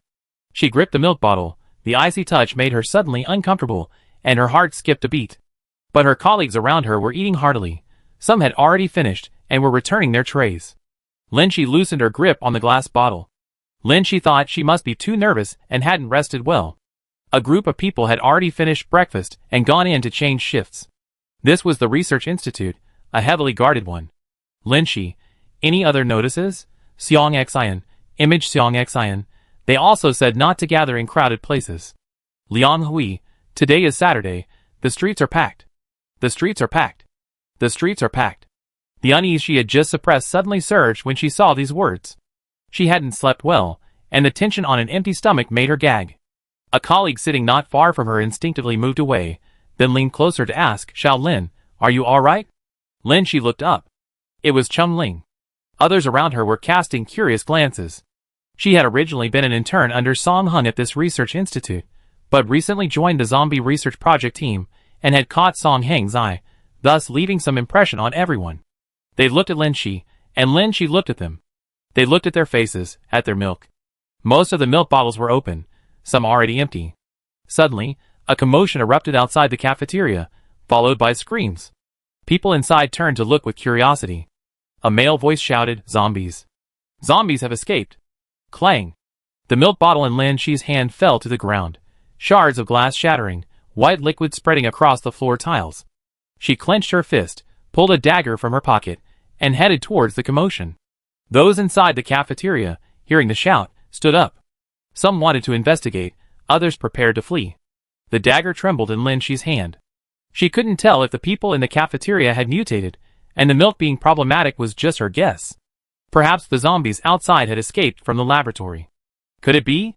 Is it even possible? Given the known danger of zombies, would the lab make such a basic mistake? Zombies have already appeared outside, and the living people here. Lin Shi, running towards the supposedly zombie-infested area, shouted belatedly. Anyone who drank the milk, go get your anti-inflammatory medication right now. Chapter 145. The corridor was filled with bright spotlights, beams of light illuminating faces, some terrified, others contorted in agony. Several zombies, all dressed in white lab coats, had smooth, plump skin, appearing to have recently mutated, fresh zombies. Beside the roadside lay several familiar, but unnamed colleagues, convulsing on the ground, the veins on their necks beginning to turn green and then black. Their clothes were intact, they hadn't been attacked, but they had already begun to mutate. The milk, it must be the milk that's the problem. Since mutation could occur in such a short time, the virus concentration in the milk must be very high. While Xiang Xian and Liang Hui were chatting about the Health Commission's reminder to avoid raw or cold food, and to cook all food thoroughly before consumption, Lin Shi had become uneasy looking at the fresh milk. Now her suspicions were confirmed. Her colleagues who had scattered and fled earlier, most of them had already eaten breakfast. So many infected people, there wasn't enough time to go back and kill them. Mutants have appeared. More and more people poured out of the corridor. Lin Shi went against the flow. There must be survivors in the laboratory at the end of the corridor. They had worked all night and hadn't finished their shift for breakfast. The laboratory had a layer of defensive isolation system. Among them were Lin Shi's mentor, Song Hung, and several biological scientists transferred from the capital. They had urgently formed a research group and were currently the most likely to develop a way to combat the virus. They had to be saved. As for her struggling colleagues, almost all of them had already eaten breakfast. Mutation was inevitable. She couldn't save them. Killing them was impossible for Lin Shi to do alone. She pressed the alarm bell, hoping that the soldiers stationed outside would hear it and come in to clear out the zombies. The corridor, normally a half-minute walk, now seemed endless. A person vomiting against the wall suddenly rolled their eyes upwards and sprang to their feet, head first. Amidst the chaos, Lin Shi was the most agile, becoming the most juicy food in the zombies' eyes. The zombies pounced on her. For 9 years, besides being engrossed in her studies, Lin Shi hadn't neglected physical training or martial arts. In this cramped corridor, unless surrounded by a swarm, she could always escape, even if she couldn't win. The dagger's attack range was too short, suitable for one-on-one combat. Lin Shi grabbed a mop leaning against the door, dodged an oncoming zombie, and continued her scurrying. Turning right at the end of the corridor, a familiar frosted glass door bore several bloody handprints and dragging bloodstains. A colleague leaned against the door, trembling, his tongue uncontrollably lolling out. Before the mutation was complete, Lin Shi pounced, swiftly striking with her knife. The zombie, tongue lolling, lay motionless on the side. A commotion erupted in the corridor behind her. The zombies, having finished attacking the still mutating survivors, were closing in. Lin Shi placed her thumb on the fingerprint scanner. The access control clicked open, but the door wouldn't open. Several figures behind the frosted glass were blocking the door, preventing it from opening. Open the door. Lin Shi pounded on the door, turning to hear the sound of zombies approaching. The door in front of her was locked, and zombies were closing in from behind. Once they swarmed in, there would be no escape. She would either be devoured, or half-eaten and turned into a zombie, then have her head blown off, ending her life alone. The people on the other side of the frosted glass probably knew the situation outside, and didn't dare open the door for Lin Shi. What to do, what to do? We can't just sit here and wait to be trapped, nor can we break down the door for our own selfish desires, and leave the isolation room without its protection. Besides, the glass in both the lab and the isolation room is bulletproof. It can't be damaged in a short time. The zombies' footsteps are getting closer. Lin Shi grabbed a mop and quickly dashed out, running to the other side of the T-shaped corridor to draw the curtains and turn off the corridor lights. The vision suddenly went dark. The white-clad zombies that had just rushed and hesitated for a second, then were attracted by the light from the frosted glass door and all pounced on it. Screams and curses came from inside. Although the mop handle was long, it wasn't strong or sharp enough, so Lin Shi took out a fire extinguisher from the nearby fire cabinet. The glass door of the isolation room was made of a special material, explosion-proof glass. The zombies could break through it for a while, but they would leave more bloody handprints and slime on the glass surface. The savage zombies, bearing their fangs and claws, surged towards the light source through the glass door, nearly blocking out all the light leaking from the isolation chamber. Those inside, sensing the situation, screamed in increasing terror, completely drawing the zombies' attention. A perfect opportunity! Just like Xiang Xian in the detention center had helped Lin Shi lure the zombies away, now the zombies were exposing their weak points, the back of their heads, to Lin Shi. Lin Shi raised his dagger and plunged it heavily into the back of a zombie's head. The zombie, struck in a vital spot, twitched but then remained still. The zombies on the outer layer, now immobilized, slumped onto the zombies inside, further reducing their mobility. Lin Shi raised his fire extinguisher and swung it at the zombies' heads, each blow requiring considerable force to deliver a fatal blow. These few blows were strenuous. A fire extinguisher simply wasn't as light and easy to handle as a baseball bat. As the last zombie fell, Lin Shi was still thinking that she couldn't keep working day and night like this. Her physical condition had deteriorated, and coupled with the fact that she hadn't had breakfast and was experiencing low blood sugar, she was clearly finding it difficult to fight zombies. This horde of zombies was down, but there were still zombies in the lobby and corridor outside that might come. Lin Shi wanted to knock on the frosted glass door, but it was covered in zombie blood and saliva, making it too disgusting to touch. Lin Shi could only whisper to the person inside, "I killed all the zombies outside, open the door and let me in." But the person inside had just been terrified and dared not open the door. Cowardly people are unwilling to open doors when they are afraid. Just like Lin Shi once stayed at home, preferring to starve to death rather than go out and search for hope of survival amidst the zombie horde. The rustling sounds in the corridor grew closer. The second wave of zombies was approaching. What to do? In the midst of this anxiety, a scream came from inside the glass door. Someone shouted, "Li Jun has turned into a zombie." Ah! As soon as the scream rang out, Lin Shi clearly felt the footsteps in the corridor quicken. She shouted in vain from outside the door, "Keep your voice down." The terrified people inside didn't care about that. Screams accompanied a chaotic thud of footsteps. Someone shouted, "Shoot him in the head." Someone seemed to be already fighting off the zombies. The person blocking the glass door whispered, "I'm too scared to go in." Lin Shi gritted her teeth outside the door, "I'm brave. I just killed 9. Let me in." "Are you Lin Shi?" The voice inside sounded familiar. It was Chung Ling's trembling voice. "Yes, it's me." Chung Ling was about to open the door when a voice beside him said, "Who knows if she's infected? Don't open the door." The second wave of zombies was almost at the end of the corridor, entering the T corner. Lin Shi pleaded, "There are already infected inside. One more won't make a difference. Let me in to kill the zombies first, okay?" Chung Ling quickly opened the door for Lin Shi. "Open the door, go in, close the door." 10 seconds. The second wave of zombies was kept outside the door. Chapter 146. As Lin Shi held a knife in her left hand and a fire extinguisher in her right, everyone took a step back, including Chung Ling.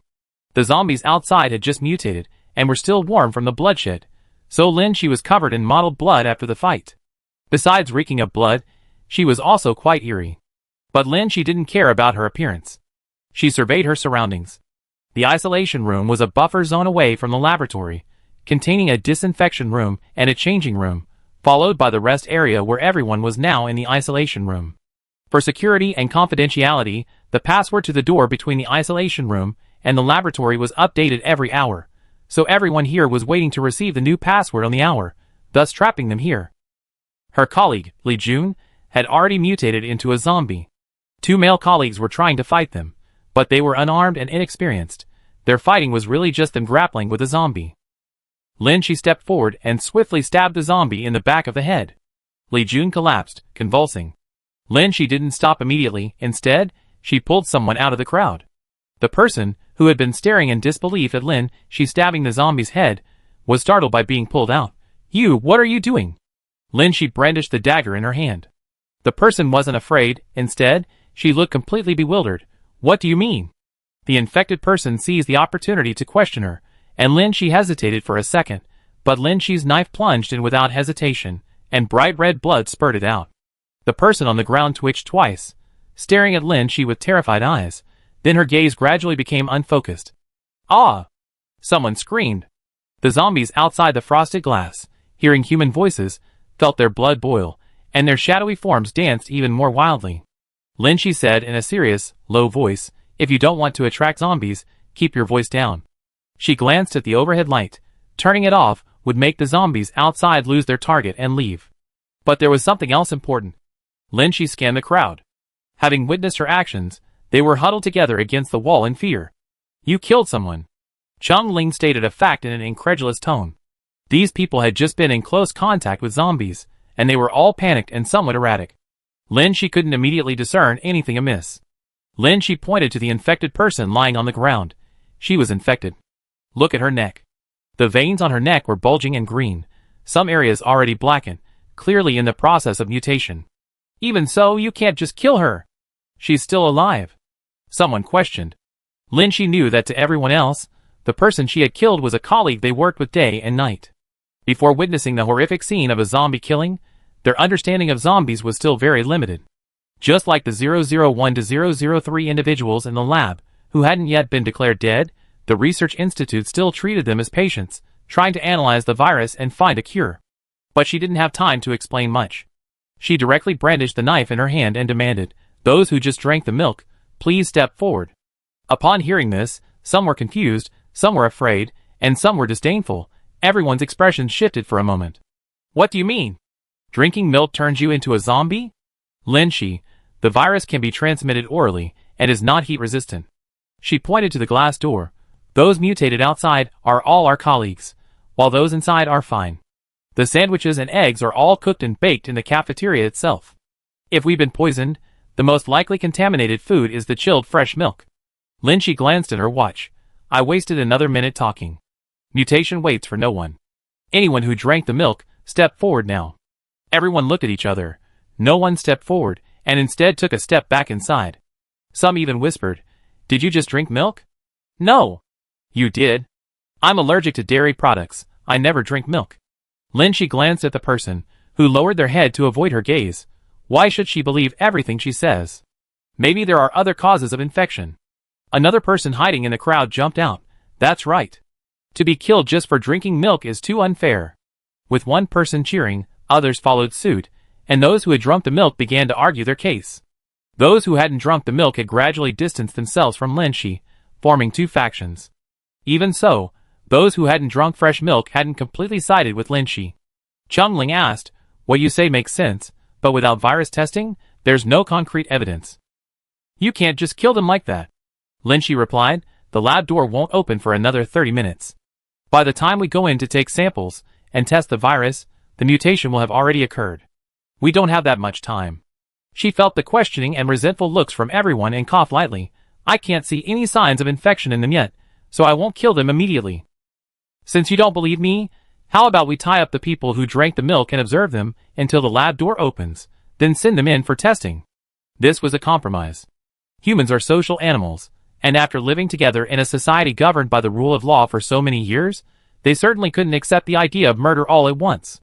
Although the people who drank the milk had objections, they understood everyone's thoughts and accepted being tied up. Many hands make light work. Within minutes, the hands of 5 people were bound. Most were wearing masks, so there was no need for an extra layer of protection for their mouths. One of the girls helping Lin Shi tie them up hesitated and whispered, "Junior sister, actually I have a stomachache today, and can't drink anything cold. I only took a small sip. It should be fine, right?" "I can't guarantee that."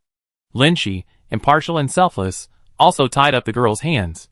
Lin Shi added, "Everyone, quickly get out the antibiotics and anti-inflammatory drugs and give them to them. Maybe it will help.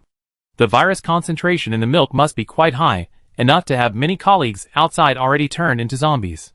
But if someone drank less, perhaps they ingested less virus and could be saved. Taking antibiotics and anti-inflammatory drugs before mutation begins might help them survive." In just a few minutes, Lin Shi convinced everyone with her force and analysis. She said it, and everyone began to follow her instructions. After doing this, Lin Shi turned off the lights in the isolation room, and everyone anxiously awaited the results in the darkness. "Wang Jiawei, have you mutated?" "No." "Me neither. I feel a little hot." A gunshot shattered the whispers. Reinforcements had arrived. Chapter 147. In just 10 minutes, 2 people mutated. In the darkness, only 2 shadowy figures could be seen twitching and struggling eerily. Those closest to them, also bound, crouched and shifted away, moving further away. A beam of light suddenly shone on the faces of the 2 zombies. Their grotesque, pale faces looked particularly terrifying in the bright light, like ghosts with illuminated chins in movies. Lin Shi's colleagues nearby were startled. Some covered their mouths to stifle a scream. The beam of light was from Lin Shi's phone flashlight, so everyone looked at her. Someone asked, "Junior, what should we do now? Should I kill them, smash their heads?" "Don't be so cruel. Wang Jiawei is my brother. Can't we save him? The 3 monsters in the lab have been here for so long, and there's no cure." "Exactly. Even Professor Song and Professor Zhang can't think of a solution. But we can't just kill them directly. What if they develop a cure later?" Lin Shi squatted in the corner, silently listening to their discussion. Seeing that the conservatives and radicals were about to start arguing, Lin Shi coughed, interrupting their conversation. I speak. Everyone quieted down. Before today, Lin Shi was a young intern. Even though she had received praise from Professor Song for her work on the zombie research project, she was still just a young junior student who hadn't graduated yet, and no one paid much attention to her. But just now, in that life-or-death situation, Lin Shi displayed strength and decisiveness, briefly establishing some authority among her senior colleagues. So when people hear her voice during an argument, they are willing to quiet down and listen. Lin Shi calmly said, since some of you are reluctant, don't dwell on whether to kill or not. Everyone exchanged glances. Wasn't it you who barged and determined to kill, Lin Shi? Those zombies were roaming around earlier, and they were lethal. Now these infected and zombies are all tied up, so they're not a threat for the time being. Lin Shi turned on a small light at the back, minimizing the light emanating from the isolation room. She took out white paper and pens from the shelf. Since you're all idle anyway, why don't you make a few more observation records? There were only 3 sets of data in the lab right now. Scientifically, more data was needed to support general conclusions. These were things the researchers excelled at, and everyone took out paper and pens to make observation records on the infected and zombies. The other 3 people who hadn't yet mutated were tightly bound. These former top students of the academy never imagined they would one day become guinea pigs for others to observe. Gunshots rang out outside. The military outside must have heard the alarm and come to rescue us. Ah, those reassuring gunshots. Should I call the police again? However, the call went unanswered. Lin Shi was uneasy. The research institute had been deliberately poisoned. Was it safe outside? The moment she saw Liang Hui and Xiang Xian say that it was the weekend and the outside was packed with people, she felt particularly uneasy. Nanhua didn't have famous natural scenery, but as a central city in the Yangtze River Delta, it was densely populated. What if the virus was also released among the crowds? Lin Shi opened the green bubble chat window, but the group was quiet. Her 3 teammates hadn't responded. The alarms and gunshots inside the building continued to mingle. What was happening in the outside world? Lin Shi posted her location in the group, concisely explaining the situation. If there hadn't been a zombie outbreak outside, Lu Wei should have sent reinforcements quickly. If there had been a zombie outbreak outside, Xiang Xian and Liang Hui might be unable to come over immediately from their homes, while the research institute, as a key unit, would receive reinforcements much faster. I'm so hot! I'm so hot! Can anyone help me? Lin Shi was brought back to his senses. Of the 3 infected people sitting in a row in front of him, one had red eyes, and was somewhat emotionally unstable, but the veins on his neck hadn't yet changed color or bulged. Based on Lin Shi's experience, this person was about to mutate. He was struggling in his death throes, sending SOS messages to his former colleagues and classmates. But what can we do? There's no effective medicine. His classmates, who knew him well, also realized something was wrong, but were helpless and dared not approach. Lin Shi took out various antibiotics from the cabinet and opened them one by one. Seeing her actions, Chum Ling asked, they already injected a lot. Another injection would be an overdose. Lin Shi, it's too late. It was a last-ditch effort. This person already showed signs of mutation, and based on experience, he wouldn't survive. Lin Shi was just trying her best to kill the virus.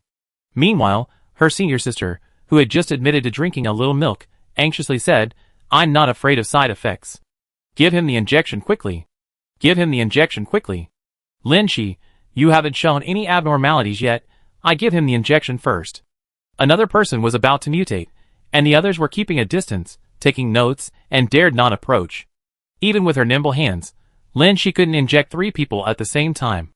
She was also getting anxious, her hands trembling. The person who kept complaining of heat had burning skin. Their immune system was fighting a desperate battle against the virus. One of the researchers, unable to sit still any longer, also came to help administer the antibiotics. Lin Shi knew in her heart that it was futile, but she was willing to try. She was no longer the kind of person who would give up at the first sign of hope. Before, when fighting zombies and infected, she would simply kill them to avoid future trouble, but now, from a medical perspective, it was necessary to try to save lives as much as possible. Perhaps the infected could be saved before they mutated. The person who had been complaining of fever trembled all over after receiving the antibiotics, their teeth chattering incessantly, yet their body temperature continued to rise, and their skin turned bright red. Another person also began to develop a fever. Only the girl who had drunk a little milk was temporarily fine, experiencing only intermittent vomiting and stomach pain. Vomiting is the body's way of detoxifying. If this girl wasn't lying, and the dosage was indeed low, perhaps she could be saved by medication, just like Lynn she had been before. The anxious half-hour felt exceptionally long, but it also came to an end. The password to enter the lab was revealed. The people in the isolation room were now facing a new dilemma: to go in or not to go in. The milk had been poisoned, and the first shift of colleagues had already eaten breakfast and gone in, meaning there were likely zombies in the lab as well. Although there were zombies in the isolation room, they were all bound, and the zombies outside were blocked from entering by the door. If they stayed put, the soldiers outside would eventually come to rescue them after clearing out the zombies. Therefore, whether or not to go into the lab became a point of contention. Lynn she had expected this, and she showed no reaction or emotion. She simply put on gloves, picked up a fire extinguisher, and took the thermal imaging camera from the isolation room to open the door. Chung Ling stood up and asked, "Are you going in alone?" Another person also stood up and tried to dissuade her. "Why don't you wait until the military comes in?" Lin she shook her head. Time was of the essence. They had already wasted 30 minutes, and they still didn't know the situation inside. She needed to rescue the scientists and professors. The more people who survived, the higher the chances of developing a vaccine and a drug to defeat the virus. Lin she was familiar with the lab's layout and understood the characteristics of zombies. She firmly stated, "Don't worry, even if I can't beat them, I can still run away. Remember to open the door for me." Chung Ling and the other two boys were somewhat moved and stepped forward, saying, "We go with you, we're boys, we're stronger." Lin she shook her head. "Don't take the risk. None of you have any martial arts training, have you? I'm the Nanhua Women's Sanda League champion, I can go." She entered the password on the access card and went inside. Her colleagues behind her shook their heads, revealing expressions of either admiration or regret. Then they continued recording the behavior of the infected individuals. Someone opened their phone and searched, whispering, "She's lying. The Nanhua Women's Sanda champion isn't her at all. Oh, don't worry about that. I saw what my classmate posted. It's full of zombies outside too." Huh? Chapter 148. Beyond the frosted glass door was a dark corridor, leading to 4 laboratories with different functions at the end. All were currently dark, with only occasional small noises emanating from within. Lin she put on the special glasses he had taken from the isolation room. Due to the suddenness of the situation, he hadn't brought his night vision goggles, and the researchers inside knew that zombies had poor vision in the dark, so they had chosen to turn off the lights. Lin she could only see the zombies, and people inside using thermal imaging. Before a person fully mutates into a zombie, their body temperature rises sharply, especially the brain temperature. After full mutation, it drops to around room temperature. However, the mutation hadn't been going on for long, and the zombies' body temperatures hadn't dropped yet. Furthermore, zombies' movements weren't as coordinated, so the difference between zombies and humans was still quite obvious in the thermal imaging. Lin she cautiously entered, pinpointing the zombies' locations and formulating a battle plan. The zombies wandered aimlessly in the darkness, while several people with normal body temperatures and motionless were hidden under the tables and in cabinets. The enemy's blindness was a great advantage for Lin she, who cleared out the wandering zombies from the lab in about 7 minutes.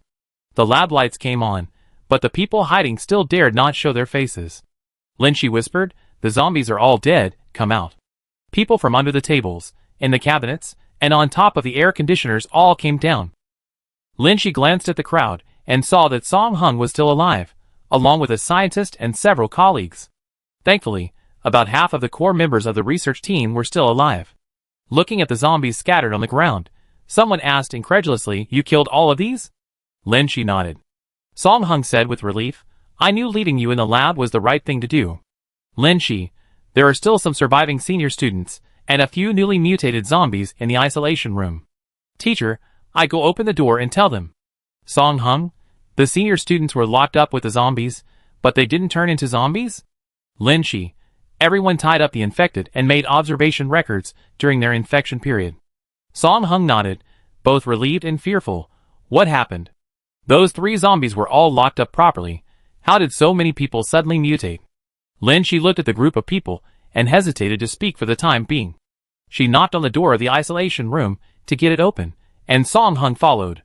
The classmates, colleagues, and teachers who had spent so much time together breathed a sigh of relief upon seeing the survivors, filled with emotion. In just one short morning, their group had lost so many people. Song Hung saw 5 people tied up, 3 of whom already resembled zombies. The person Lin she had given several injections of antibiotics to before entering the lab had already completely mutated. Another person was running a high fever, with veins bulging, and was also on the verge of mutation. Only the person who claimed to have only drunk a little milk remained conscious, but seeing the other 4 mutated, she frantically begged for 2 more injections. After learning the whole story, Song Hung had the other 2 people who hadn't mutated yet carried into the lab. He wanted to personally administer resuscitation measures to the infected and instructed Lin Shi to collect and submit the observation records of the infected that everyone had just kept. The gunfire outside hadn't stopped, and everyone was stuck. The people in the isolation room filled the gaps left by the dead in the lab, helping to clean up the mess and carrying in the newly mutated zombies for sampling and testing.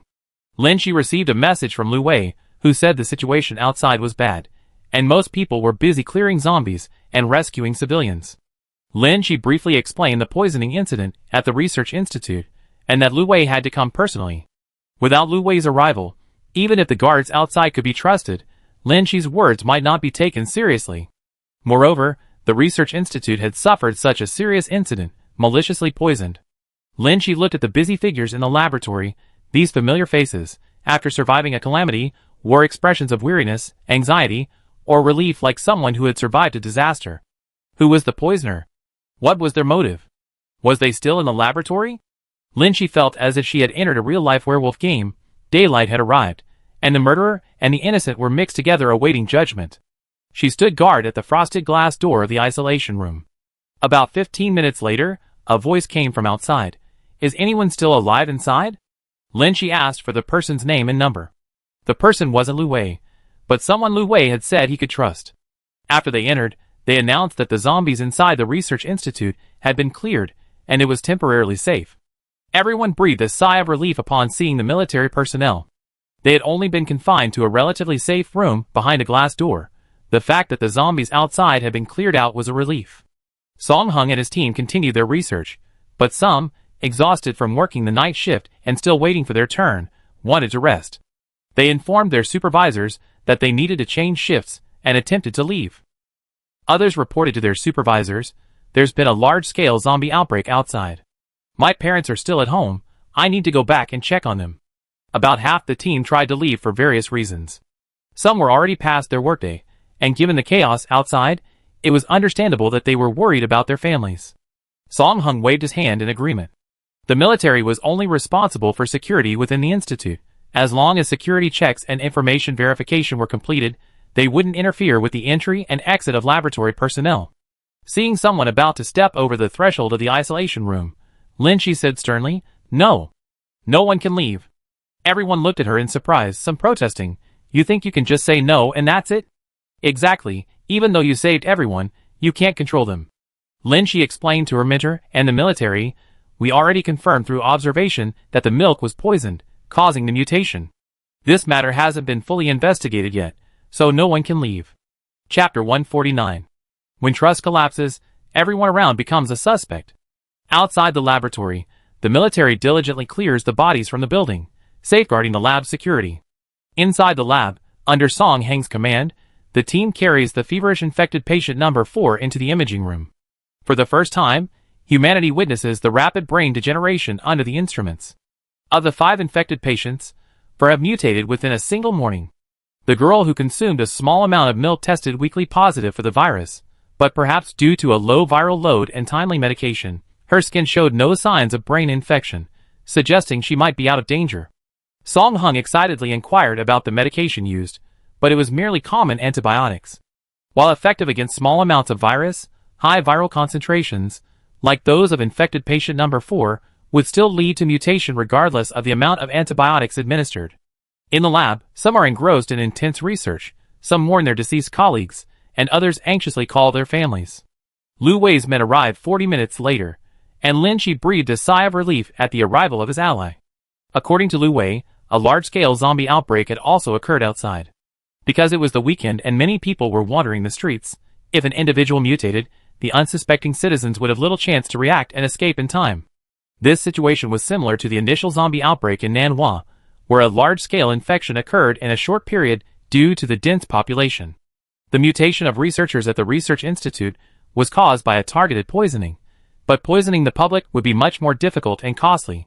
However, not everyone needs to be infected in public places, such as enclosed subways and shopping malls. If even 1 or 2 people mutate, everyone around them will be infected within a short period. The military and police stationed in Nan Hua are doing everything they can to save them. Lin Shi didn't show disappointment or discouragement, but she knew it was probably hopeless. The poisoning was deliberate and premeditated, designed to catch people off guard and prevent them from being saved. Other provinces. Have they also broken out? Lin Shi opened her social media accounts. Sure enough, the major platforms couldn't block the news in time, and besides Nan Hua, other IP addresses were uploading zombie-related pictures and videos. Some research institute staff pleaded again, "It's like this outside, can we go home and take care of our families first?"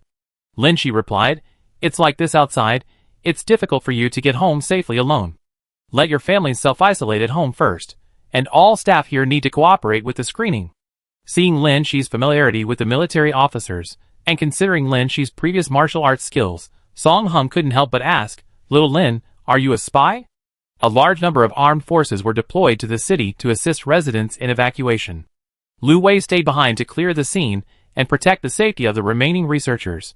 No one was allowed to leave without permission. In the chaotic canteen, Lin Shi found the source of the virus. A batch of undistributed fresh milk remained at the food serving window. Lin Shi sent it for testing, and sure enough, the virus was detected. It was also from the milk that Song Hung obtained a virus sample that had not yet combined with a human. Since all the research institute staff, including cleaners, security personnel, and canteen workers, received the same breakfast, it was a high-risk area for infection. Almost everyone who ate breakfast, except for a small number who were allergic to dairy products or didn't like milk, was infected. The guards outside had their own food supply chain and were uninfected, suffering only some casualties during the zombie cleanup and building rescue operation. Lu Wei's group included military technicians. The research institute's own gatekeepers and security personnel had turned into zombies, but cracking the code wasn't difficult for the military technicians. Everyone on the surveillance footage had undergone identity verification and security checks. No suspicious individuals entered. Lin Shi shook her head. "It can't be any other suspicious individuals.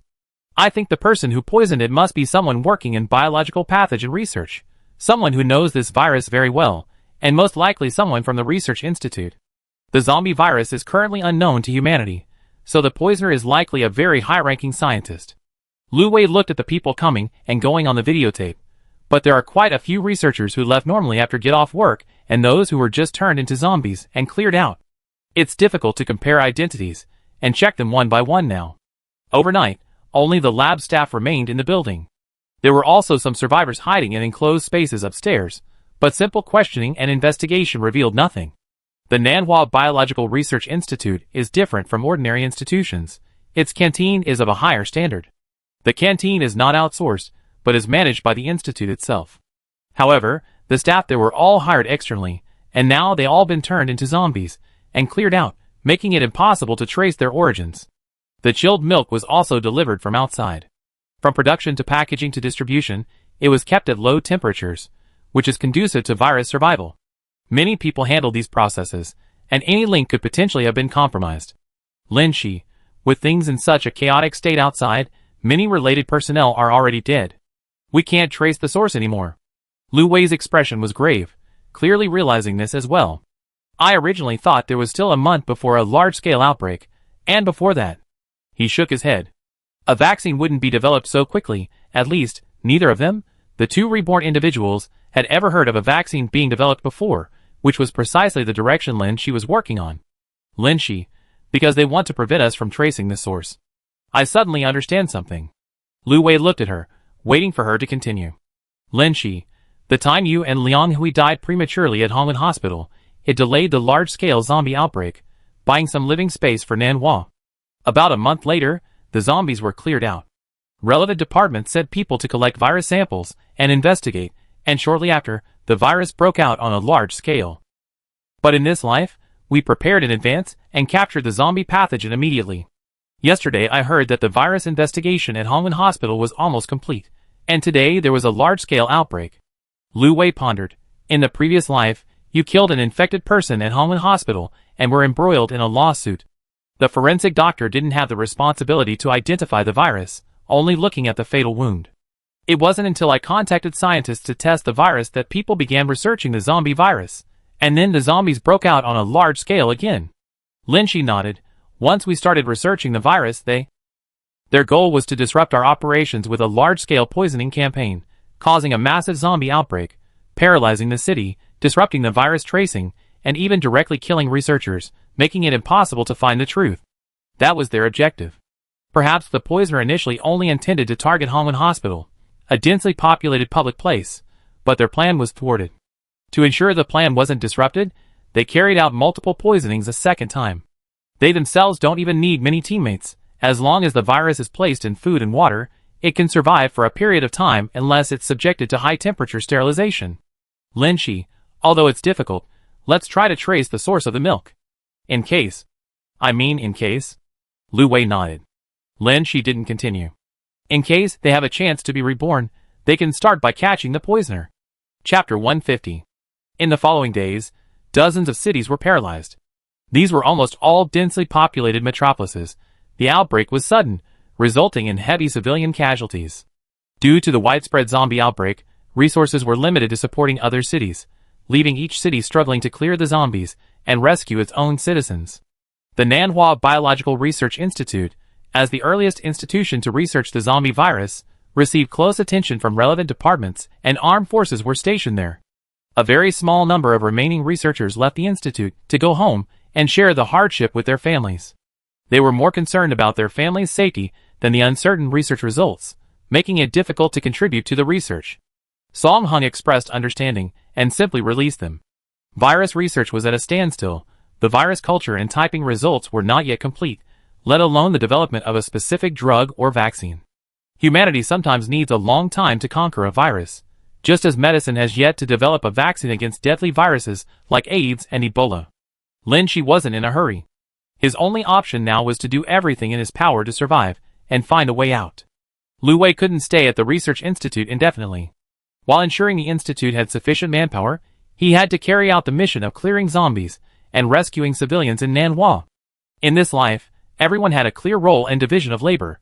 Acting separately was inevitable. Before leaving, Lynchie received a small pistol and some extra ammunition. Civilians weren't allowed to possess pistols, but these were extraordinary times. Lynchie had practiced marksmanship in his previous life, and Lu Wei had distributed a pistol to him in advance in case the research institute underwent another sudden change. This pistol was lighter, and Lynchie carried it with him every day for self-defense. Now he truly had become the kind of spy Song Hung had described. That same day, shortly after Lu Wei left, a truck, having received special permission, entered the research institute. Lynchie recognized the truck. It was the one she had modified. Aside from some dirt, its exterior was unchanged. A girl in sportswear got out of the driver's seat and ran towards Lynchie. San! Long time no see. Seong Xian, whom she hadn't seen for over 10 days, had cut her hair short and neat, making her once somewhat childish and innocent face appear more spirited. She ran over and hugged Lynchie tightly, who felt a mixture of relief and helplessness as she let her hug her. Seong Xian, Brother Lu sent me to protect you. Lynchie glared at her. No. That's definitely not what he said. Okay. Let me come and rely on you, and see if there's anything I can help with. I was chased by zombies several times on my way here, and I ran them over using the method you taught me.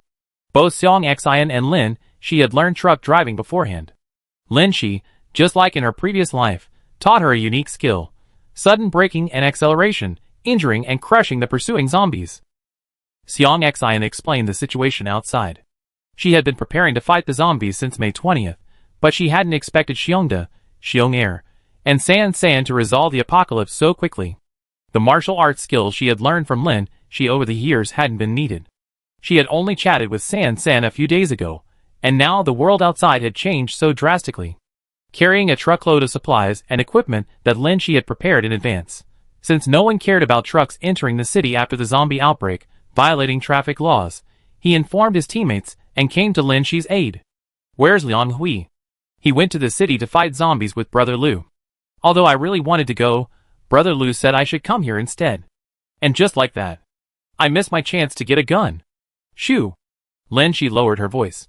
Although the relevant departments would conscript soldiers and issue guns to those with outstanding abilities after the apocalypse, it wasn't the right time yet. Lu Wei's actions now would be against regulations, but everyone's attention was focused on the zombies, and no one had the energy to investigate this.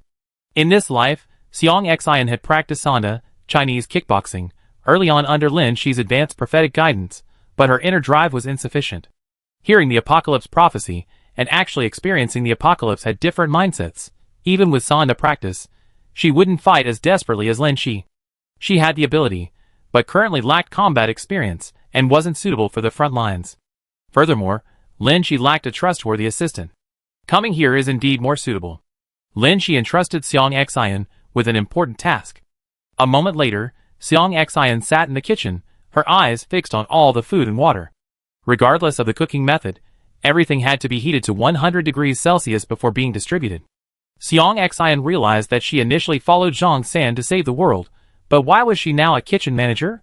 But then she thought, San said, true greatness begins with small actions. Heroes begin in small ways. Saving the world starts with small things.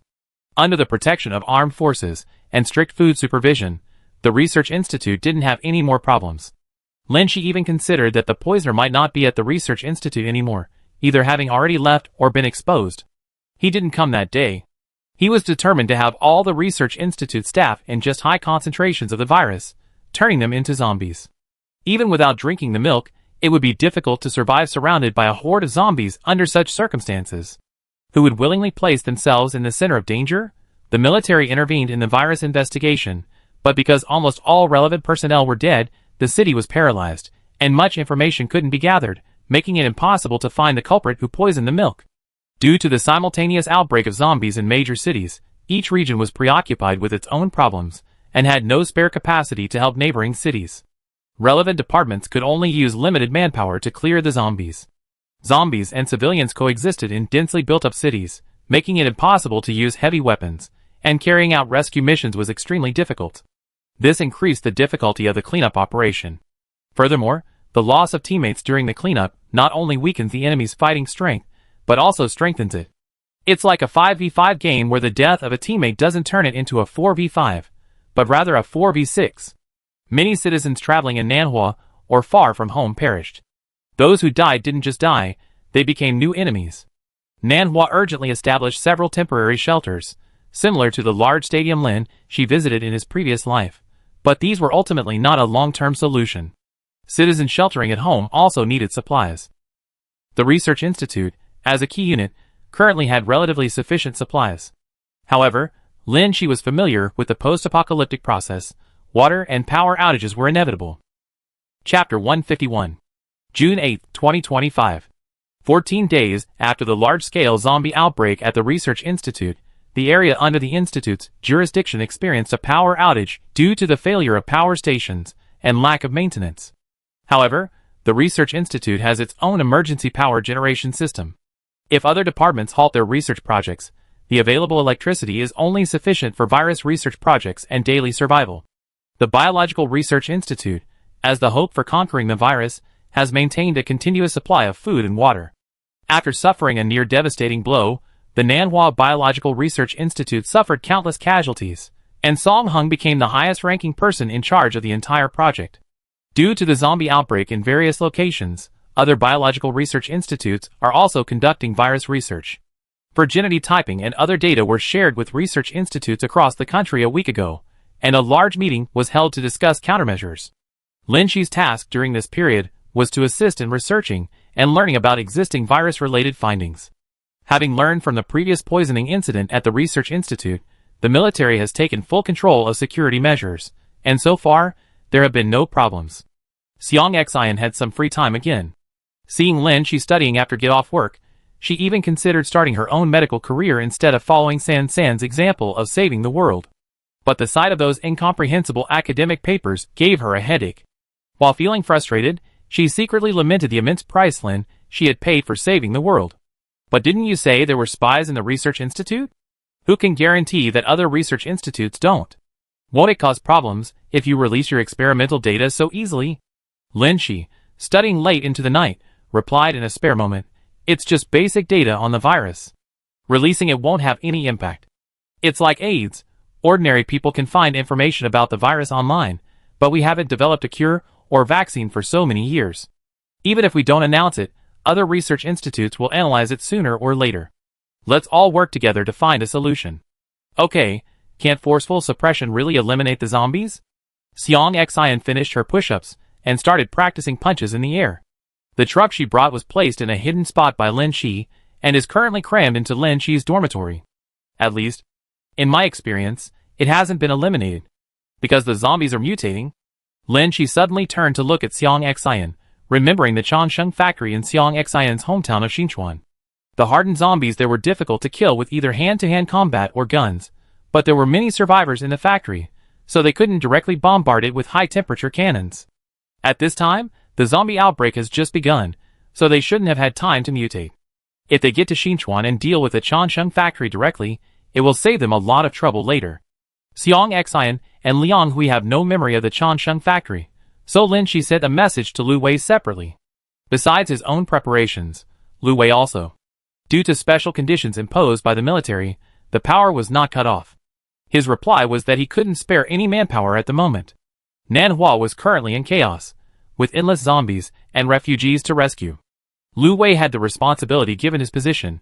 His current task was to clear out the zombies and rescue the refugees in the Nanhua area. Although difficult, it was a necessary mission. Lin Shi knew that Nanhua had never escaped disaster before, and its fall was inevitable. Lin Shi, are we just going to abandon the Changsheng factory? Lu Wei, there are no military bases near Xinchuan, otherwise we could contact friendly forces there to take preventative measures. Virus research was stalled. Yu Mingyuan, due to the timeline change in this life, was not currently in Nanhua. They couldn't deal with the radiation zombies, and now they couldn't even handle the mutated, hardened zombies in Xinchuan. Lin Shi was in a state of anxiety. Lu Wei seemed to understand her thoughts, but was also temporarily helpless. If you disobey orders and leave on your own, you might not be able to rejoin the military system.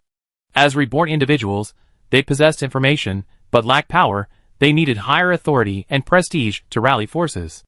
Lin Shi continued, then you become a wild warlord like Yang Yiqing. Lu Wei, judging from his condition, he's probably about to leave the ranks. Currently, all military personnel stationed in Nanhua were engaged in clearing zombies and aiding refugees. Leading refugees was inefficient, and someone as warlike and self-centered as Yang Yicheng would soon develop his own opinion that clearing zombies was the top priority, and that he should utilize his own strengths.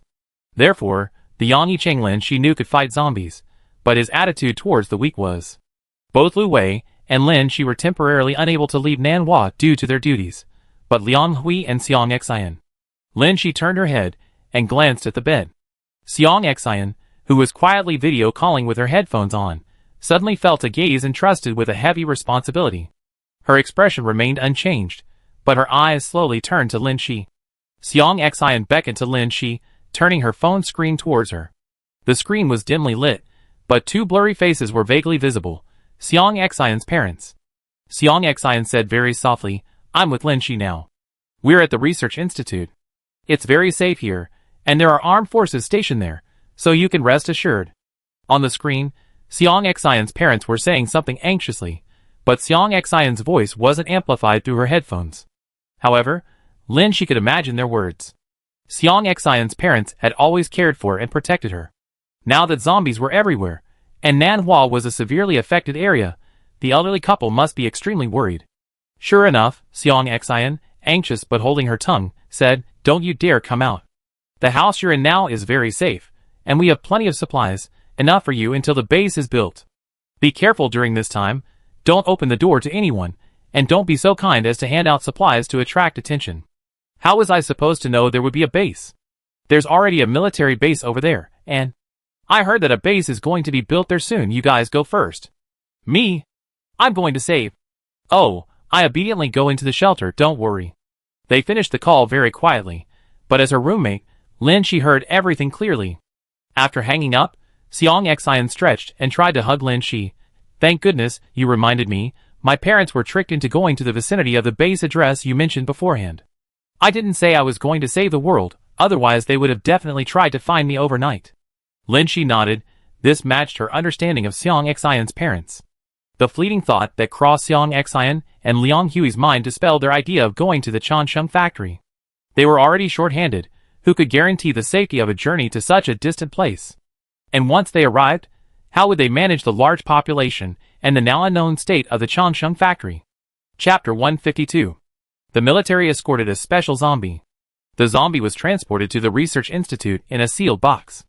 Upon seeing the light of day, it began to struggle wildly, twisting and turning at those around it, trying to break free of its chains and tear at the nearby humans. However, this ferocious zombie with its grotesque face repeatedly uttered in a hoarse voice, "You love me. I love you. XXXX sweet honey." Lin Shi wasn't surprised, but the others were seeing a talking zombie for the first time, and they all surrounded him in astonishment. First time seeing a singing zombie. It retains some physiological functions? Does it still retain human consciousness? Some even tried to talk to the zombie. Besides repeatedly singing this line, this zombie could also speak a few words, but it repeated the same 5 lines over and over, and the answers to the researchers' questions were completely irrelevant. Lin Shi, it's just repeating what he often said in life. It doesn't necessarily mean he can control his corpse with his mind. Lin Shi had seen zombies like this before. Besides talking to lure the rescue team closer, their physiological functions were no different from ordinary zombies, posing little threat. But Lin Shi also wondered, do zombies actually have consciousness? Lin Shi herself, after becoming a zombie 3 times and being infected by the viruses of 3 different zombies, was conscious each time. She could hear, see, and even feel pain because the zombie virus had infected her brain, and her nerves were still active. She just couldn't control her zombie form. But Lu Wei said that he died after becoming a zombie and was directly rebooted. Do ordinary zombies actually have consciousness? The entire research institute shared Lin Shi's curiosity, and they sent this chattering zombie into the imaging room for scanning. However, the results showed that, like most zombies, all organs had atrophied, with only the brain infected and resembling a zombie's brain shape. The area in the lower left hemisphere of the left brain that controls speech was slightly more active than in other zombies. The rest of the body showed no obvious mutations.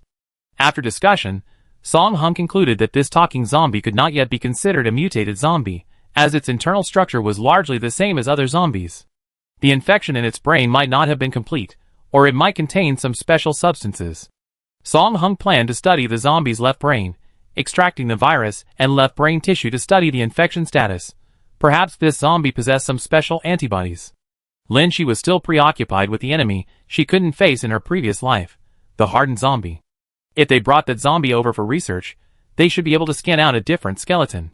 She found an opportunity to ask Song Hung privately, in your experience, do zombies mutate? Song Hung, it's hard to say, but based on the current observations of zombie brain states, the possibility of them mutating on their own is unlikely. Lin Shi pondered, then how do zombies with hardened skeletons mutate? Song Hung didn't seem to care much. Hardened skeletons? Have you been watching too many movies? No, I was just wondering how zombies could harden their skeletons. Song Hung didn't take it seriously. After all, hardened skeletons weren't really related to the brain, and in his eyes, this was unlikely. Just as Lin Shi was engrossed in her new research, Song Hung suddenly pulled her into an empty office. This usually stern professor, who had long admired Lin Shi, suddenly became very stern. Lin, your idea just now was dangerous. Lin Shi, you mean the bones of zombies harden? Zombies, no matter what, are still transformed from human bodies. I don't think zombie mutations would naturally cause bone hardening. Lin Shi, so bone hardening is the result of human intervention in the mutation? Song Hung nodded, scrutinizing Lin Shi. Are you really not a spy? It turned out that after hearing Lin Shi's idea, Song Hung mistakenly thought she was considering methods to intervene in zombie mutations. Lin Shi quickly waved her hand, trying to justify her words. Really not, teacher. My loyalty to the research institute is unquestionable. Hardened zombies are something I saw on a netizen's post from Xinchuan.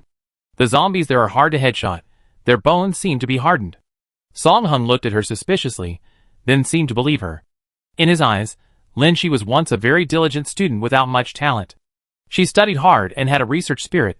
Scientific research requires this kind of attitude and perseverance, so Song Hung was willing to give her the opportunity to enter the research institute.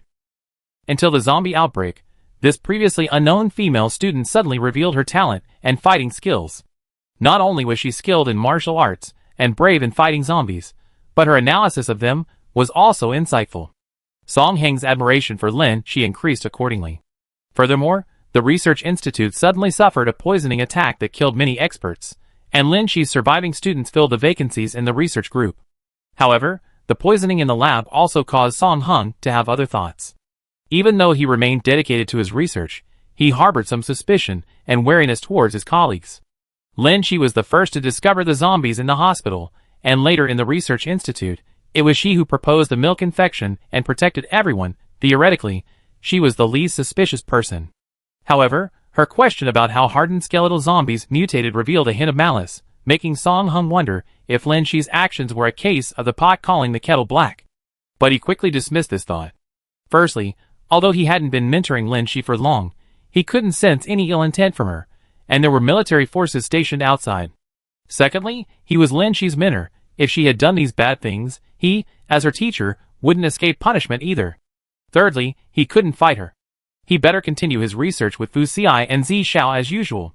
Shortly after the power outage, the rainy season in Nanhua was nearing its end, and the water supply was cut off. Following Lin Shi's advice, Xiang Xian filled the research institute with clean tap water for a few days, ensuring all possible water storage areas were filled. The research institute was located far from residential and commercial areas, in a relatively quiet environment, so the city's zombies hadn't affected the vicinity much. The few that occasionally wandered over were quickly dealt with by the military. That day, the first wave of uninvited guests arrived. Ding Yan, who had previously said she needed to take care of her family and wanted to reunite with them during this critical period, drove back to the research institute with her entire family. The guard's duty was to protect the research institute's security and check suspicious individuals. Ding Yan was an employee of the research institute, and in principle, she could pass the check, but she had brought her family. Ding Yan pleaded with the guards and the research institute staff. "There's been a power outage and water out here. The virus can't withstand high temperatures, but without electricity to boil water, we can't drink it. Please let me come back. I will continue to work." A colleague was not satisfied. "You wouldn't have thought of coming back to work if there hadn't been a power outage and water outage, would you?" Ding Yan. "My family needs. Don't we have families too? You're not really coming back to work now. You just know the research institute has water, electricity, and guards, so you brought your family here to freeload." As a key unit, the research institute had these basic survival supplies temporarily guaranteed. Lin Shi watched their argument with some helplessness. Aside from her special circumstances, everyone has their own relatives and friends, and wanting to reunite with family during a disaster is not wrong. She just hadn't prioritized the research institute. Ding Yan silently endured her colleague's words, finally promising, "My family will stay in her dormitory room, and will only use her portion of food and water, without taking up any more of the research institute's resources." With that said, her colleagues at the research institute couldn't very well kick her out. Chapter 153. Since taking in Ding Yan, nearly 100 more people have fled to the research institute. Most of them were original employees of the institute. The Nanhua Biological Research Institute not only researches viruses, but also has other biological research projects and departments. At the beginning of the zombie outbreak, the institute suffered a sudden and large-scale zombie outbreak due to poisoning, losing about 2/3 of its employees. The survivors were mostly lucky ones, who didn't eat breakfast in the canteen, and had the ability to avoid the zombies, until they were rescued by the military. After being rescued, except for employees involved in zombie research projects, most went home to take refuge. Now, large areas of Nanhua are without water and electricity. Most employees know that the research institute has backup water and electricity, so the surviving employees are fleeing back to the institute with their families. This has also attracted zombies from the city to this area, causing considerable trouble for the defending forces. There were originally no residential areas nearby. Occasionally, zombies would wander here, but as long as no one was outside, the zombies wouldn't approach, especially with the gate blocking their way. However, whether driven or otherwise transported from the city to the research institute, the vehicles brought with them a significant number of zombies. Allowing these zombies to wreak havoc outside would eventually affect the institute's interior. For the garrison at the research institute, their mission was to protect it and prevent zombie invasion. Most of their colleagues were out on missions rescuing civilians and evacuating survivors. Now that civilians had come themselves, and most were institute employees, there was no reason to refuse their arrival. The remaining personnel at the research institute were primarily those responsible for zombie research projects. They were focused on their work and had no interest in these matters. Lin Shi knew that the resources provided by the relevant departments to the research institute were currently sufficient to guarantee the survival needs of the laboratory and the garrison. However, with the increasing number of people, the resources were becoming insufficient, especially since most of the returning individuals had families with them. People like Ding Yan, who willingly claimed that their entire families would only use her name for resources, were rare. Most had come seeking refuge. Over time, the survivors in the research institute would start arguing, quarreling, and even rioting over resources. Some inactivated cells were extracted from the left brain of the talking zombie. Song Hung seemed to have grasped a glimmer of hope, believing that antibodies could be isolated from cells that were not completely infected. Lin Shi studied relevant theoretical knowledge while participating in scientific research, purely devoting all her energy to the study of a specific virus. With the shared resources of the laboratory, Lin Shi gradually moved from being an assistant to engaging in genuine research. Song Hang's research direction was correct. A protein was indeed extracted from the left brain of the talking zombie, and its peptide chains were not completely destroyed. Unlike antibiotics, which can only kill viruses before they enter the bloodstream, existing antibiotics cannot eliminate viruses that have already entered the bloodstream and interact with the blood. This explains why people who ingest small amounts of the virus can survive with the help of antibiotics, while those bitten or attacked by zombies are beyond help. The extracted new protein contains some stable peptide chains that cannot be destroyed even at high concentrations of the zombie virus. This discovery greatly encouraged the biological community in Yin country. Song Hung shared the information, and efforts will be made to collect talking zombies from various regions for research. Lin Shi was both happy and hesitant. She was happy to have learned that the virus wasn't invincible after entering this field, but hesitant because things wouldn't be so simple. There were quite a few talking zombies, but subsequent research progress had been slow and difficult. June 28, 2025. The Nanhua Biological Research Institute now has 496 survivors. Among them, 45 are members of the Zombie Research Project team, 21 are garrison soldiers, 128 are colleagues from other departments of the Biological Research Institute, and the rest are family members who came with the Research Institute or refugees who found their way here on their own. Initially, everyone had some supplies brought from home or resources they had managed to acquire during the apocalypse. They only needed electricity and clean water from the Research Institute. As the number of people increased, water and electricity resources gradually became insufficient, and with rising temperatures, the demand for electricity increased even more. Lin Shi, having anticipated this, reported the matter to Song Hung, preparing for the worst. "Professor, the lab requires a lot of electricity, the cold storage, air conditioning, and all the equipment can't be shut down. With so many people using electricity, the lab will eventually stop operating." Song Hung, already troubled by the research stalled after extracting a small amount of antibody, didn't really listen to Lin Shi's words, casually replying, "Then what do we do?" Lin Shi blinked. "You're now the head of this project, and the highest-ranking leader in the Research Institute. You need to make the decisions." Song Hung scratched his head. "I only handle research matters. These people weren't even in our department to begin with. How can I manage them?" "Lin Shi, it's the apocalypse, and you still care whether they're in our department or not. Once they're in the Research Institute, they all have to follow your orders." Song Hung rubbed his bald spot, which had widened considerably. He wasn't good at networking. His mind was entirely focused on his research. Now, however, his student was forcing him into management tasks he wasn't good at. Song Hung hesitated for a moment, then focused his gaze on Lin Shi. His gaze was intense, making Lin Shi feel uneasy. "Shaolin." Song Hung adjusted his glasses, looking down at his book to hide his expression. "Among the students in the Research Institute right now, the professor values you the most." Lin Shi raised an eyebrow, seemingly sensing something. "Since the zombie outbreak, you not only excelled in research, but you also helped maintain the lab's security. You're not just a research talent, but also..." Lin Shi had been a mediocre person for several lifetimes, drifting along aimlessly. While he rarely received criticism, he had almost never been praised either. Hearing these words, he wasn't flattered, but rather slightly uncomfortable. She readily agreed, saying, "Give me the authorization, and I handle it."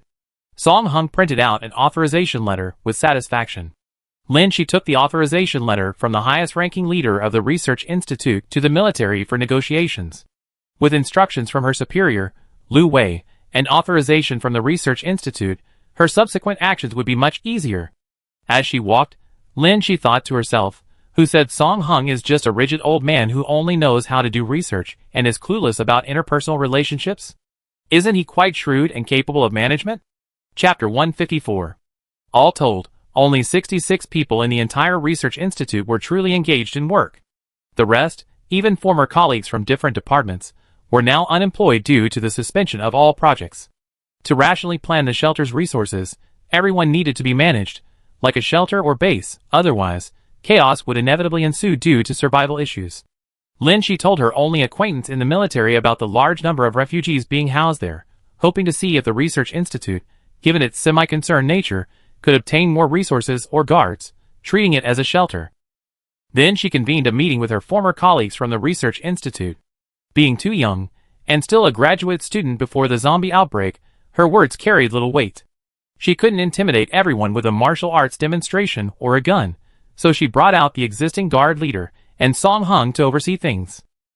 Nearly a month into the zombie outbreak, everyone had lost weight, their clothes were less than neat, and they looked somewhat listless sitting in the meeting room.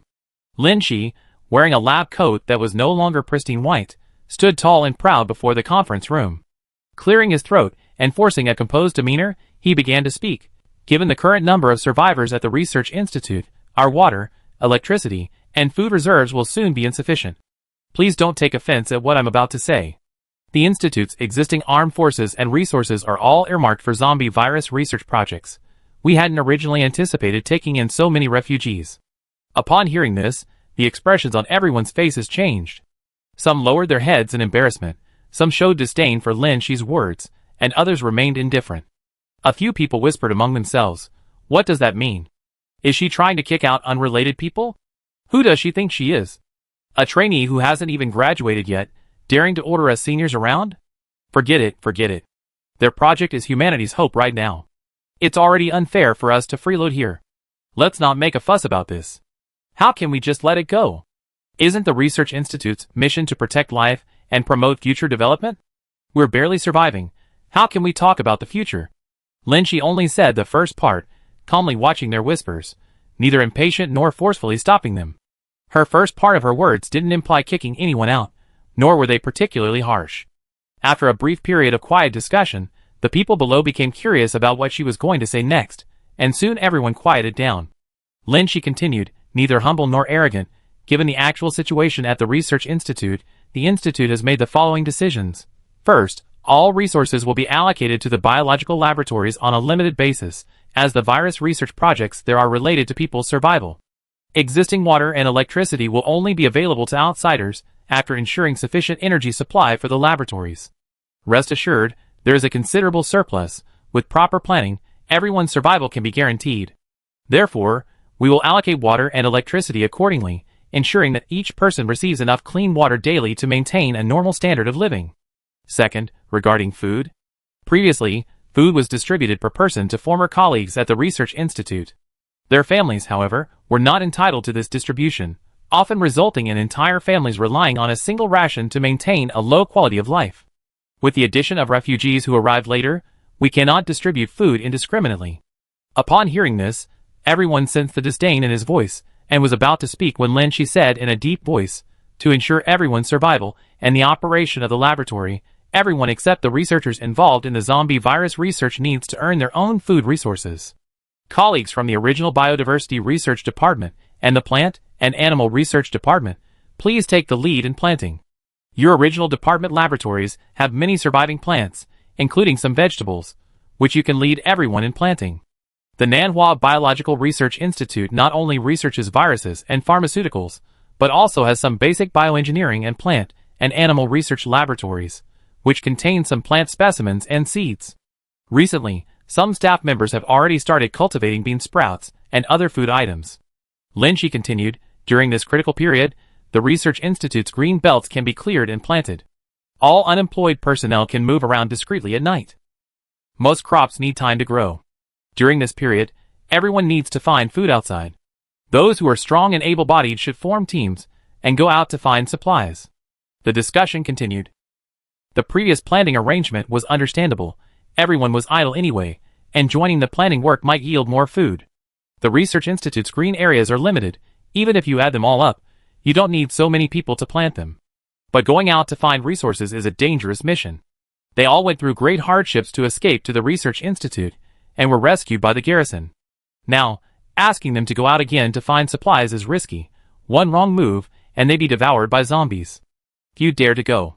If everyone doesn't increase their sources of income, The food supplies provided by the relevant departments will eventually run out, but the zombie research project cannot stop. Therefore, besides providing water, the Research Institute can no longer distribute food to surplus personnel. This is a decision reached between the Research Institute and the garrison. Lin Shi wasn't one for harsh words, but the rows of armed troops behind her gave her immense confidence. Her meaning was clear. All resources were to be allocated exclusively to the laboratory. Water and electricity were still available for distribution, but food was scarce. If everyone didn't go searching, the remaining food after supplying the laboratory and the guards would be distributed among the remaining people, leaving everyone hungry and destined to starve. Survival required work or scavenging for supplies. This wasn't a discussion, it was a formal decision. After listening to the meeting, Song Hung expressed his satisfaction, then returned to his research with dark circles under his eyes. Ever since extracting antibodies from the brains of the aberrant zombies, Lin Shi had been pondering this. She caught up with Song Hung. Teacher, most zombies currently exhibit mindless attacks and killings upon seeing living people or hearing sounds. If some zombies possess the ability to think, do they also have antibodies in their brains? Song Hung's eyes lit up. Zombies with the ability to think? Lin Shi nodded. The most fundamental difference between humans and animals is that humans use tools. This is a manifestation of thinking ability. Zombies currently behave like animals that only know how to kill. Since we discovered that some zombies retain language function because their brains weren't completely infected, I've been wondering if those zombies with the ability to think also retain some brain function. Song Hung, we haven't discovered any zombies with the ability to think yet. Are there any indications? Lin Shi recalled a past life where she was hiding in her home in a village in District D, and Yang Xian and Xiao Yu's noise on the roof attracted zombies downstairs. Normally, attracted zombies will try to approach their prey, but most are blocked at the bottom because they can't climb the stairs. However, Lin Shi personally witnessed the zombie that climbed up the roof, using various tools like boxes, security bars, and rain curtains to reach the top, observing the external conditions of the apartment building. That zombie clearly possessed some cognitive abilities. But Lin Shi didn't recognize the zombie, and the small ripple of excitement she had just felt subsided. I saw a post online about a zombie that could climb buildings using tools. Seeing Song Hung's renewed hope, Lin Shi felt somewhat helpless. Zombies are constantly moving, that zombie is definitely not there anymore. The appearance of that zombie was also a manifestation of the butterfly effect. If she hadn't built that safe house and security door, Gu Lanlan would have been killed by zombies when she came out to borrow rice at the beginning of the outbreak, and there would have been no subsequent action of bringing Yang Xian and Xiao Yu back. And that special zombie was attracted up there because Yang Xian and Xiao Yu were causing trouble on her rooftop. Without these predetermined coincidences, and given that Lin Shi didn't recognize the zombie, searching the D district's urban villages like looking for a needle in a haystack would be extremely difficult. However, this idea also provided a new direction for the research, contacting the military and police to capture the unusual zombie. Since there have been quite a few talking, aberrant species, it's very likely that there's more than one of these intelligent, thinking zombies. Chapter 155. Since antibodies were extracted from the talking zombies, Song Hung shared the information with research labs across the country, giving virus research a new direction. After a prolonged zombie outbreak, the population plummeted, and some labs began researching how to destroy viral tissue for a one-hit kill on zombies. The Nanhua Biological Research Lab is currently short-staffed. Having extracted some antibodies, their research is primarily focused on vaccine development. However, the research has stalled at the point of producing only a small number of antibodies. The Research Institute, which also serves as a temporary shelter, faces new challenges. Since the last major meeting, many employees from other departments have stepped forward to lead vegetable planting. Various bean sprouts are the fastest harvesting crop, and the Research Institute already had a batch of seedlings in cultivation. Many mulberry fruits in the green belt have fallen, but everyone still collected them. Under the guidance of professionals from the Research Institute, some non-toxic leaves were also harvested for food reserves. The shrubs in the green belt were cleared away over several nights, and crop seeds preserved by the Research Institute were planted overnight. The entire population seemed to see a glimmer of hope for survival, working enthusiastically for 2 nights before gradually losing heart. Bean sprouts could be eaten in a week at the earliest, but the quantity was limited. And these newly planted plants wouldn't yield anything for at least 25 days. Where would this nearly month-long food shortage come from? Only by venturing out to find it themselves. When the planting was initially suggested, everyone had no objections, and was even willing to contribute, but when it came to scavenging for supplies, most people were unwilling to volunteer. They had all escaped from elsewhere, and knew what it felt like to flee from a zombie apocalypse. In cities, survival supplies are generally concentrated in supermarkets and shopping malls. Since the zombie outbreak a month ago, many people have tried to find supplies in supermarkets, only to find them almost completely looted. Going there now not only yields little but also risks infighting with other zombies over supplies. Coupled with zombie pursuit, the internal and external threats are overwhelming, and no one dares to take on the responsibility. Everyone is still focused on the supplies previously provided by relevant departments to the Research Institute. Those food items are now being managed by the military, and are distributed daily after being sterilized at high temperatures with Xion's help. Someone asked, "These are all supplies for the Research Institute. Why don't we all share them and eat less? We can divide them up again once our vegetables have grown." Xiong Xion retorted without hesitation, "You know they're for the Research Institute. Why should we give them to you for no reason during this critical time?" Dingyan stood in the crowd, looking at this unfamiliar face, and said coldly, "You're not from the Research Institute either, but aren't you also using the supplies they provide?" Xiong Xion frowned, and Lin Shi answered for her. She brought her own funding to the institute. She used all the supplies she brought, and she also helped out at the Research Institute. Xiong Xion raised her eyebrows without any guilt. That's right, she brought a truckload of supplies. Although Lin Shi had prepared the truck and the inventory plan, Xiong Xion had also invested in some. While saying this could absolve her of any involvement, admitting she had supplies inevitably attracted covetous eyes. Xiong Xion looked at the cowering crowd below, coughed lightly, and prepared to change the subject. Then, her face hardened, and she said seriously, "The Research Institute has provided us with a safe haven, but we also have to find our own way to survive. I'm willing to lead the way out to find supplies." This was so sudden, Lin Shi had never heard it before, and thus glanced at her in surprise. Lin Shi was a little worried. In her previous life, Xiong Xion rarely fought alone. Most of the time, she was part of the team, handling reconnaissance. Feeling that familiar gaze, Xiong Xion lowered her voice and said, San, don't look at me like my parents do at such a young age." Lin Shi, So it was a kind look. "Xiong Xion, you called on me to save the world back then, now it's my turn to perform." Lin Shi only remembered Xiong Xion's wish to save the world with her in her previous life, but in this life, she herself had to stay at the Research Institute due to her profession, and Xiong Xion could only stay there with her. Seeing her wavering, Xiong Xion added fuel to the fire, saying, "Someone has to lead the search for supplies, otherwise nobody will go. Once their food runs out, they eventually target your supplies." Lin Shi wanted to say something, but Xiong Xion patted her shoulder reassuringly, his eyes gleaming with eagerness, and said directly to the crowd, "I'm signing up to go find supplies. Anyone else want to join?" The crowd, Xiong Xion, really? Surely not that many people are really willing to just sit here and eat and drink for free. "I go." A young man raised his hand in response. With someone taking the lead, more and more arms slowly rose in the crowd, mainly from the strong and muscular. Someone even shoved his companion. "Even the young girl dares to go, and you're just cowering here?"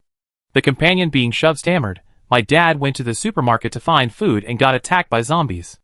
I'm going to the Heim supermarket to find supplies now, and I'm afraid of running into my dad." In a short while, those who had come to demand supplies wavered. Some took the lead and accepted the task of searching for supplies, while the others were too embarrassed to object. As Xiong Xion had said, how could they just sit there eating and drinking for free? These were all proud South China natives, suddenly turned into refugees. They had initially tried to force their way in by twisting the truth and demanding food, relying on their numbers, but now, internally divided and looked down upon by their own people, they dared not say defiantly, "I go too, who's afraid of who?" They could only swallow their nameless anger. Seeing that the troublemakers couldn't cause any more trouble, and that Lin Shi didn't need to use force to suppress them, Xiong Xion winked smugly at Lin Shi. Soon, a team of 40 people and 9 cars and 1 truck were assembled. Among these 40 people, 8 were soldiers carrying guns, and the truck was also a military vehicle. The rest formed teams and boarded the trucks, preparing to head to the city to try their luck at where supplies might be found. The truck Xiong Xion drove carried all of Lin Shi's belongings. Since it was inconvenient to drive, she squeezed into the truck with the others, carrying a baseball bat for self-defense. Before setting off, Lin Shi hesitated, touching the miniature gun in her pocket. Before she could say anything, Xiong Xion shushed her. "I know you have one. I secretly took it out of your pocket and played with it while you were sleeping." Lin Shi was unaware of this. Finding supplies isn't like fighting. If you can't find it, you can run. I run through zombies all the way from Sector D, don't worry. Before Lin Shi could say anything, Xiang Xian added, the research institute is Hope, San. Keep the gun and protect this place until I get back. Xiang Xian saluted, don't worry, I complete the mission. Having been stationed at the research institute for many days, only able to watch the people their work, Xiang Xian was eager to do something for the apocalypse. Lin Shi was convinced. She was the one who rallied everyone to save the world, a promise she made to Xiang Xian in their past life. She couldn't keep him by her side, because of her own attachments. Xiang Xian was born with passion, unlike her indifferent, survival-oriented mindset in her previous lives. She always wanted to do something for the apocalypse. Chapter 156. A portion of the garrison and Xiang Xian led their first search for supplies, bringing back quite a bit. Although the major supermarkets had been looted several times, with most essential food and instant meals gone, they could still find other food items, including some daily necessities. It was summer, and with food and water supplies guaranteed, extra daily necessities weren't really needed. After all, the safe water supply, even when distributed among everyone, wasn't enough for frequent bathing and laundry. After several such operations, the Research Institute's supply problem was temporarily alleviated. While Xiang Xian always returned safely, some of his companions didn't make it back. Poor skills or bad luck could lead to their deaths along the way. Some, wounded but hoping for the best, returned with a convoy, only to be detained at the checkpoints Lin Shi had set up beforehand. They weren't thrown out immediately, but instead taken to the laboratory as research subjects. Although they couldn't escape the fate of becoming zombies, the results of various drug experiments on the infection process could provide data for scientific research. The occasional zombies wandering near the research institute are fine as long as no one is out attracting their attention. The garrison, while conserving ammunition, will eliminate these wandering zombies through other means. No intelligent zombies capable of autonomously scaling walls have appeared yet. Although some were lost while searching for supplies, a steady stream of brave individuals have ventured to the research institute seeking refuge.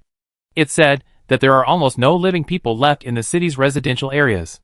Even those who manage to stay home and have supplies are gradually becoming infected and turning into zombies due to the lack of water and the consumption of natural drinking water. Only a few people have generators and water filters at home. The living are finding ways to seek temporary shelter. Gradually, the income from searching for supplies dwindled, and it seemed the refugees would soon go hungry again.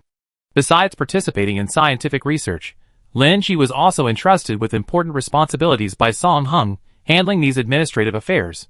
She inventoried the existing supplies. The Research Institute had received a batch of supplies previously, and the current amount was enough to last until the end of August. However, the supplies possessed by those outside the laboratories and the garrison, plus the output from the Greenbelt, were unlikely to last until the end of August due to the large population.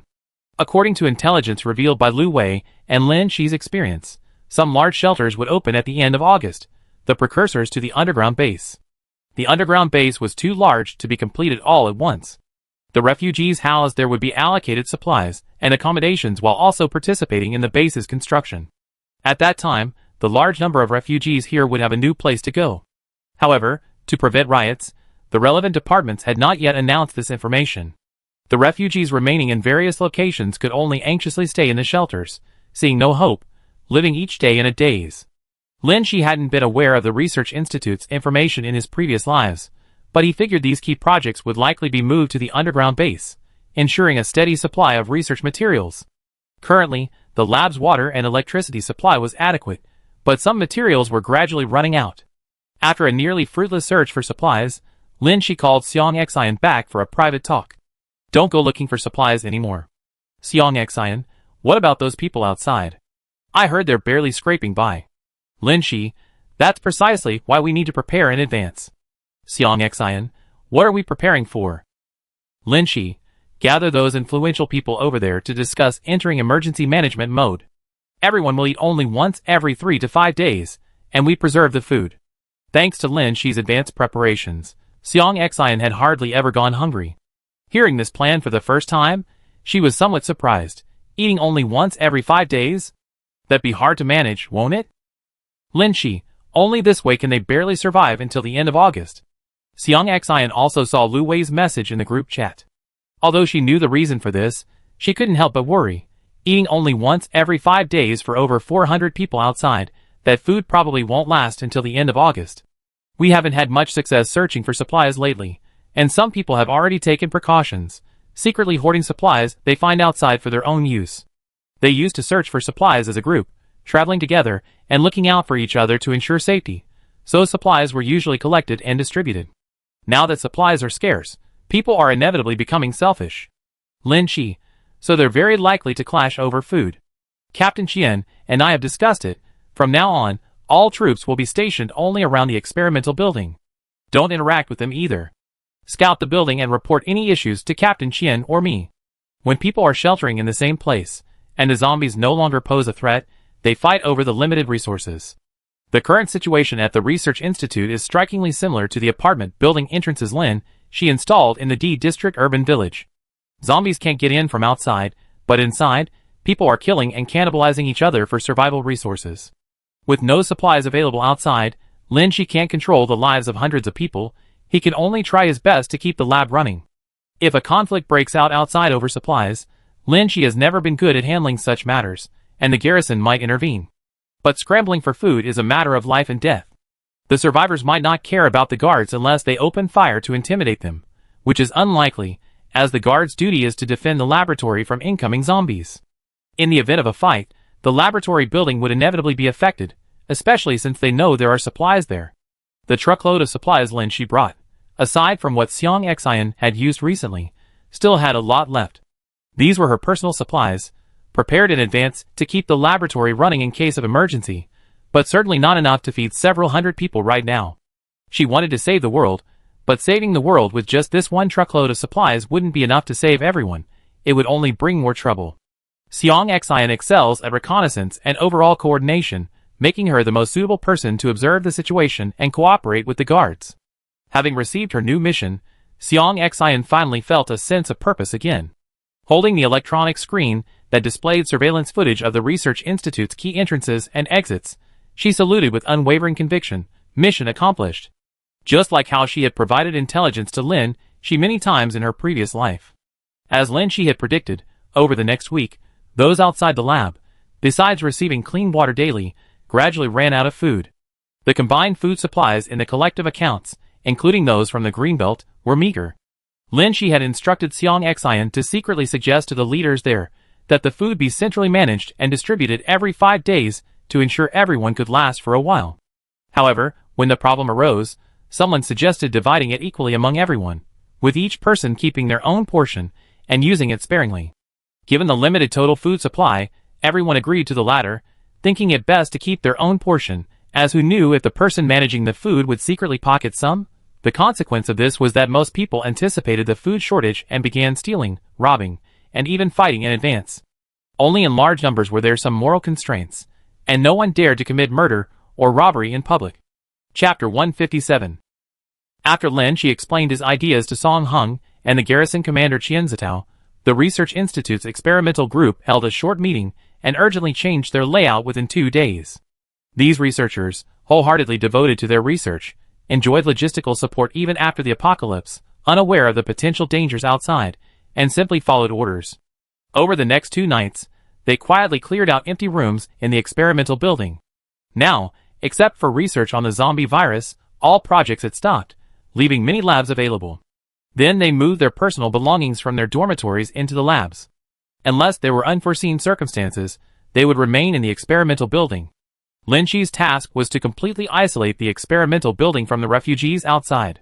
The researchers didn't understand these things, but the garrison commander Qian Zitao had a certain foresight, knowing that the refugee riots Lin Shi feared were very likely to occur.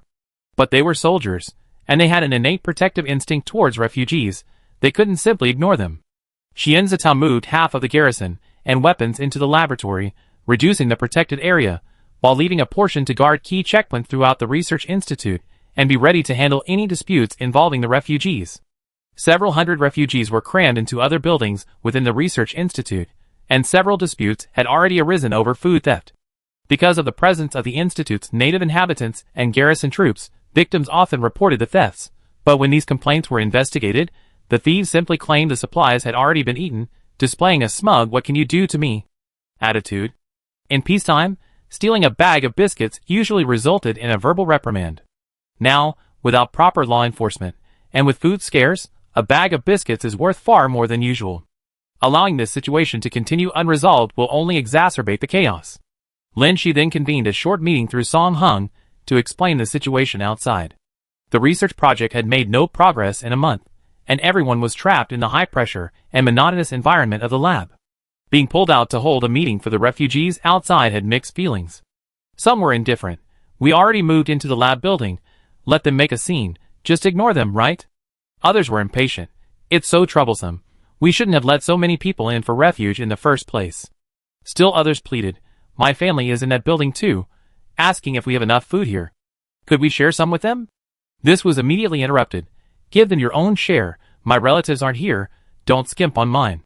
Ms. Dingyan, who was experiencing this, suddenly became the center of attention. As a lab worker, her allocated supplies were shared with her family, far from enough to eat. She had become emaciated and listless over the past month. Although still a lab worker, this lethargic state left her feeling listless and unable to contribute anything to the lab. No one said anything to her. Some sympathizers said, they really have no food left. Some haven't eaten for 3 days.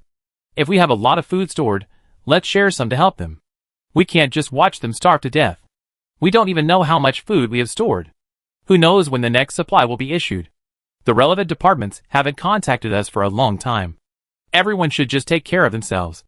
Listening to everyone's opinions, Lin Shi realized that the people in the lab still had a very shallow understanding of the changes in human nature after the apocalypse, just like she had in her previous lives.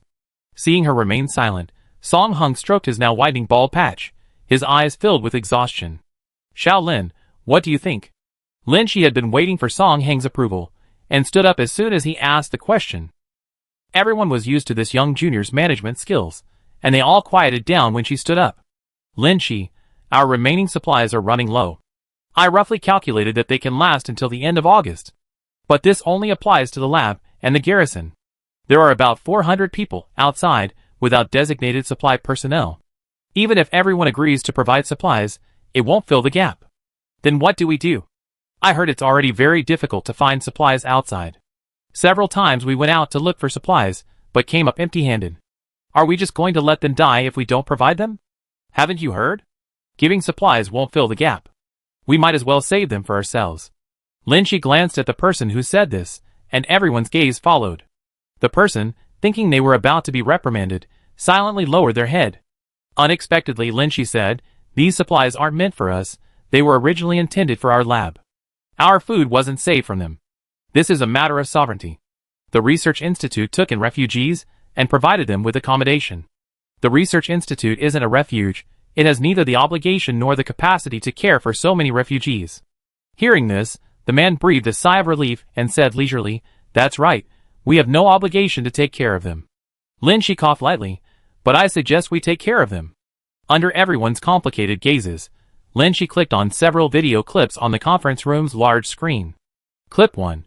Someone broke into someone's residence in the middle of the night, sneaking away with several food-like items. Clip 2. Several people fought over 2 packets of instant noodles in the hallway. There are too many clips like this. I just want everyone to know their situation. These images were collected and organized by Xiang Xian, the little angel.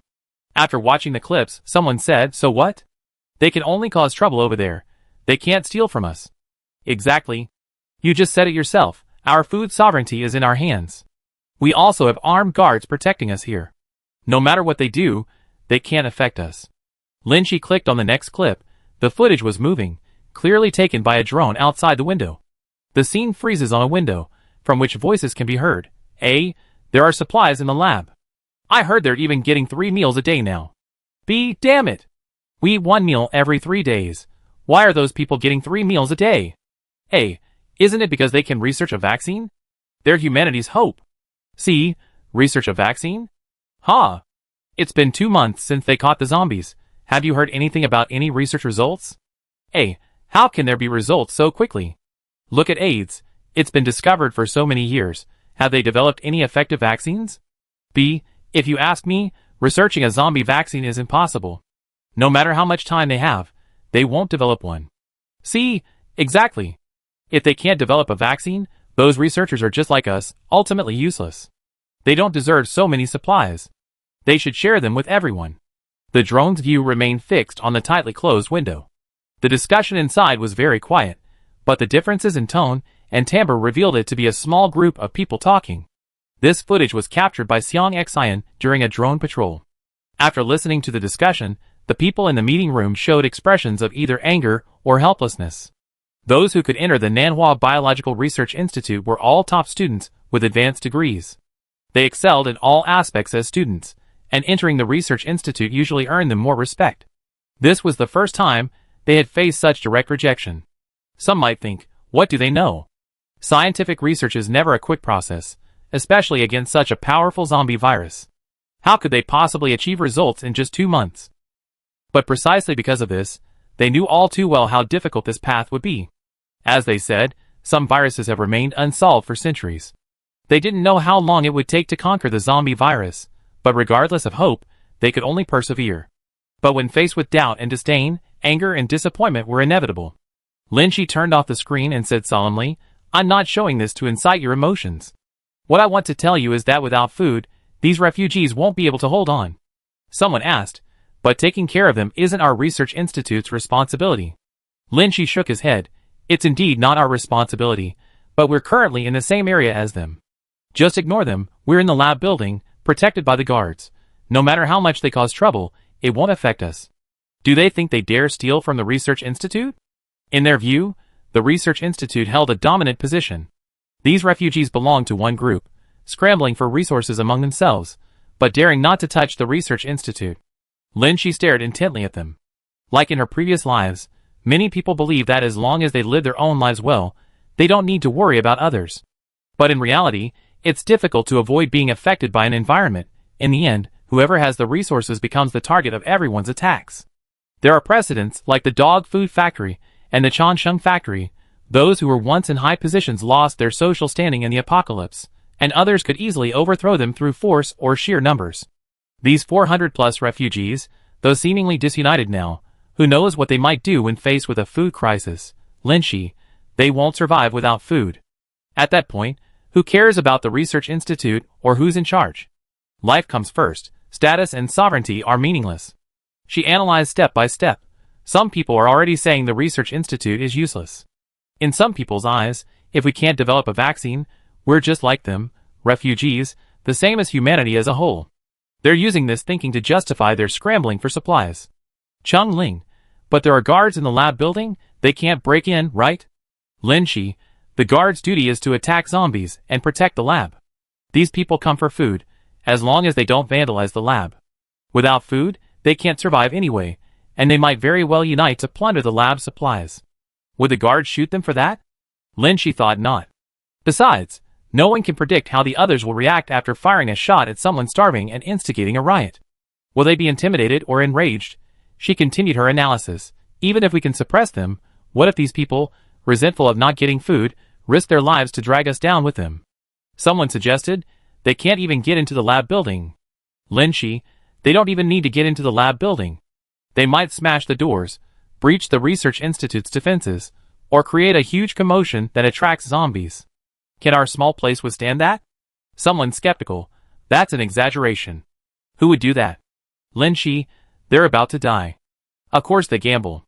If they don't survive, they might hold a grudge against us for starving to death and drag us down with them.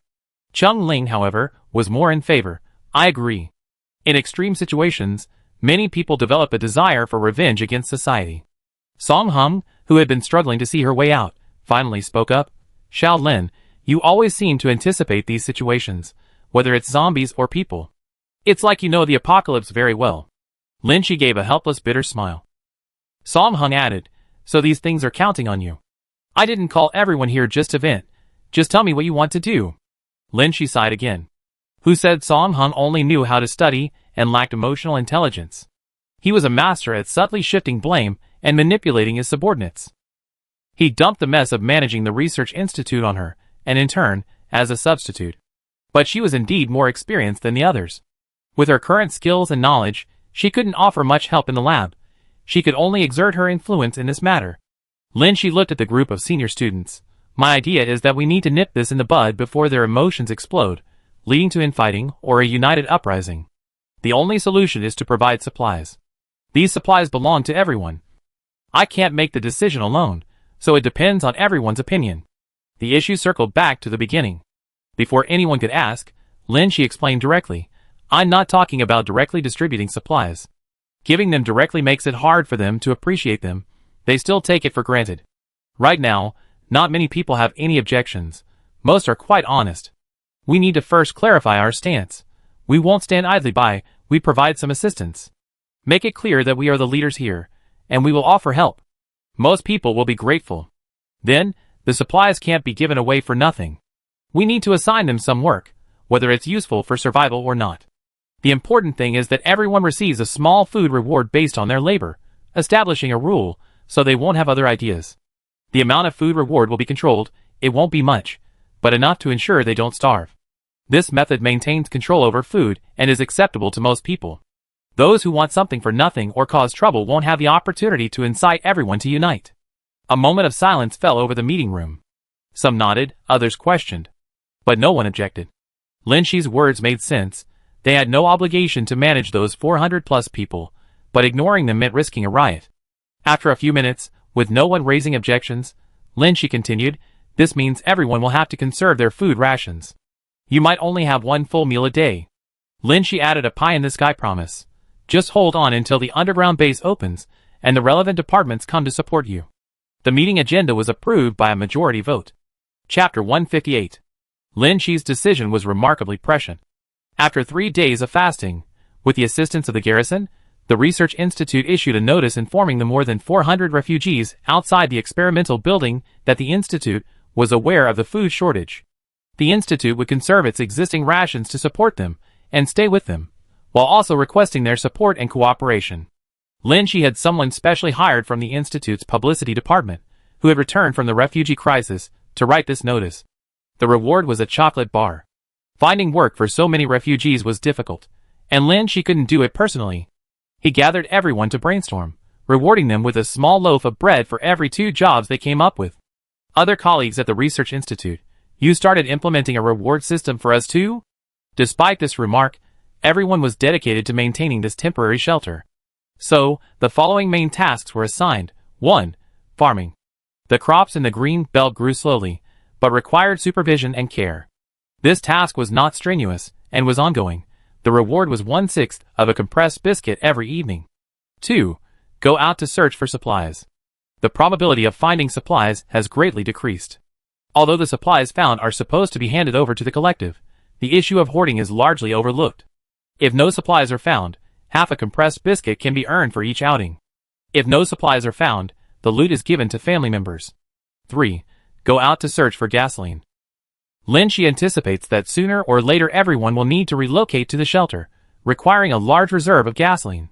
Those with cars are asked to find containers to scavenge for gasoline resources. Each outing also earns half a compressed biscuit. 4. Rainwater collection, filtration, and high-temperature disinfection. This process is crucial to the safety of the entire Research Institute, and is maintained by guards and construction workers throughout to ensure accuracy. A day's work earns a quarter of a compressed biscuit. These tasks are the main help available to the current shelter, requiring no additional personnel from over 400 people. Therefore, additional tasks were assigned, such as cleaning experimental equipment and wiping floors, time-consuming and laborious work, to ensure everyone had something to do and could earn food through labor under relatively fair rules. The food received was meager. A small bite every 2 days was considered good. Everyone lost a significant amount of weight, but all were able to maintain vital signs. These measures fostered gratitude for the Research Institute's care, and the fact that they weren't starving prevented any trouble. Even those who wanted to cause trouble were deterred by the threat of firearms and a lack of widespread support. The researchers in the lab also entered a low-energy state, reducing their food intake and focusing their efforts on research with no immediate hope of success. Some refugees lost supplies while searching for provisions, but everyone maintained a low-energy state and coexisted peacefully with the laboratory for a while. Even with everyone cutting back on food, the Research Institute's supplies ran out before the end of August. Lin Shi quietly took several boxes from the truck to fill them up, the whole process happening silently, known only to Xiang Xian. Although Xiang Xian didn't object, she was a little puzzled. Why did you take them out secretly? You're providing support in your personal capacity. You should have announced it so everyone would be grateful. Lin Shi, wincing at the thought, retorted, let's not talk about it.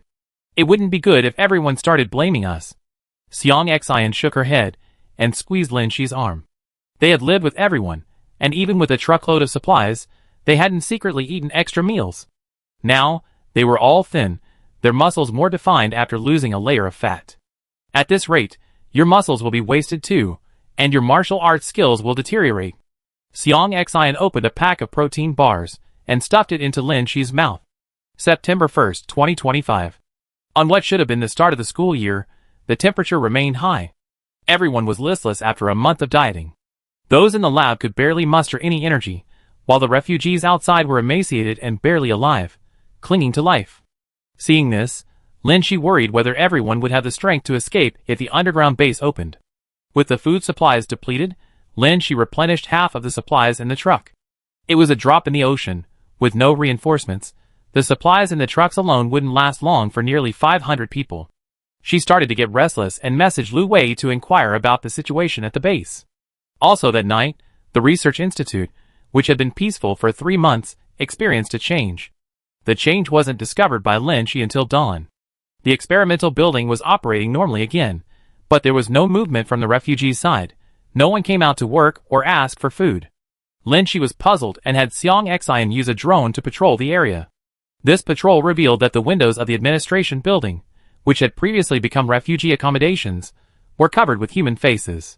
Normally, during the day, no one dared to get too close to the windows for fear of attracting the attention of the roaming zombies outside, but now several rooms had people crowding around the windows. The image gradually cleared, revealing not human faces, but mutated zombie faces. Xiang Xian rubbed her eyes in disbelief. The closer the drone got, the more grotesque the faces became when they saw movement. What happened to them? How did they turn into zombies overnight? The research institute's external defenses hadn't been breached, and the building was intact. These refugees turned into zombies were almost all staying in their rooms. Lin Shi immediately thought of that incident, poisoning. Realizing this, Lin Shi gathered everyone in the experimental building to stop what they were doing and take their temperatures. While taking temperatures, Lin Shi also carefully observed everyone's expressions. Everyone was listless. Anyone unusually excited or grotesque would be immediately noticeable. After checking, it was found that neither researchers nor guards in the experimental building were infected. The poison was specifically targeted at the refugees. Everyone was suddenly stopped from their work and brought in for inspection, all bewildered. Even Song Hung asked weakly, "What's going on?" Lin Shi didn't say anything in front of everyone, because the poisoner was very likely among them. After the group dispersed, Lin Shi explained the situation to Qian Zitao, the captain of the guard unit. Although the drone scan showed many rooms were filled with zombies, there were still living people in the corridors. These living people, due to prolonged hunger, moved slowly and made little noise. Occasionally, a small noise would attract the zombies in the rooms to the doorways, where they would be blocked. The administration building consisted mostly of offices and meeting rooms. The doors could be closed, but most were unlocked without the keys. While the zombies couldn't precisely pick locks, a few ramming attempts might break the locks, or they could simply pounce on the doors en masse, allowing the zombies to escape. The few survivors inside the building would be infected, and those wandering out would also be unsafe within the research institute. At that point, the area of activity would truly shrink to the experimental building. Qian Zitao was deeply bewildered by the events of that night, but his duty as a soldier made him realize that the primary task now was to eliminate these potential dangers. Lin Shi, Xiang Xian is counting the number of zombies. They're all in their rooms, so it's impossible to count them precisely right now, but a conservative estimate is over 200. Some rooms still have survivors. Qian Zitao, I understand. Leave half the men to guard the experimental building. I personally lead a team to deal with the zombies and rescue the survivors. Seeing his readiness for battle, Lin Shi shook his head and said, Captain Qian, the gunfire is too loud. It easily attracts the zombies, and if there are too many, it'd be difficult to handle. Since being ordered to guard the research institute, Qian Zitao had become quite familiar with Lin Shi. He could see that this young man was calm and thoughtful, capable of offering many constructive opinions and decisions. The fact that the refugees had remained peaceful until now without rioting could be attributed to Lin Shi's foresight. Regarding the operation, Lin Shi had something to say, and he was willing to listen. Lin Shi, once someone in a room turns into a zombie, Everyone else will inevitably be attacked and turn into zombies too. What you need to do is lock the doors to prevent the zombies from getting out. I don't know where the keys to the administration building are, so we have to find another way to lock the doors, either by binding the locks or blocking them, and try to be as quiet as possible. She added, I know you also have communicators and equipment, but this friend of mine is very good at reconnaissance and will assist you by providing real-time information. She handed the communication equipment and instruments that could contact Xiang Xian to Qian Zitao. Qian Zitao led his men away. Locking the door was the safest and easiest method. The few zombies wandering in the hallway could be dealt with by hand-to-hand combat, avoiding gunfire and loud noise as much as possible. Watching Qian Zitao and his men leave, Xiang Xian also entered an empty room to assist in the operation. Lin Shi patted her pockets, took a deep breath, and walked into the laboratory. Everyone was busy, mechanically conducting various tests and recording data on the virus, but the results were all the same. They couldn't destroy the virus's tissues. This kind of experiment had been going on for over 2 months. Lin Shi wasn't supposed to be in this shift, but she went in anyway. Everyone was exhausted, and no one wanted to meddle or say anything. But this was something Lin Shi had to deal with.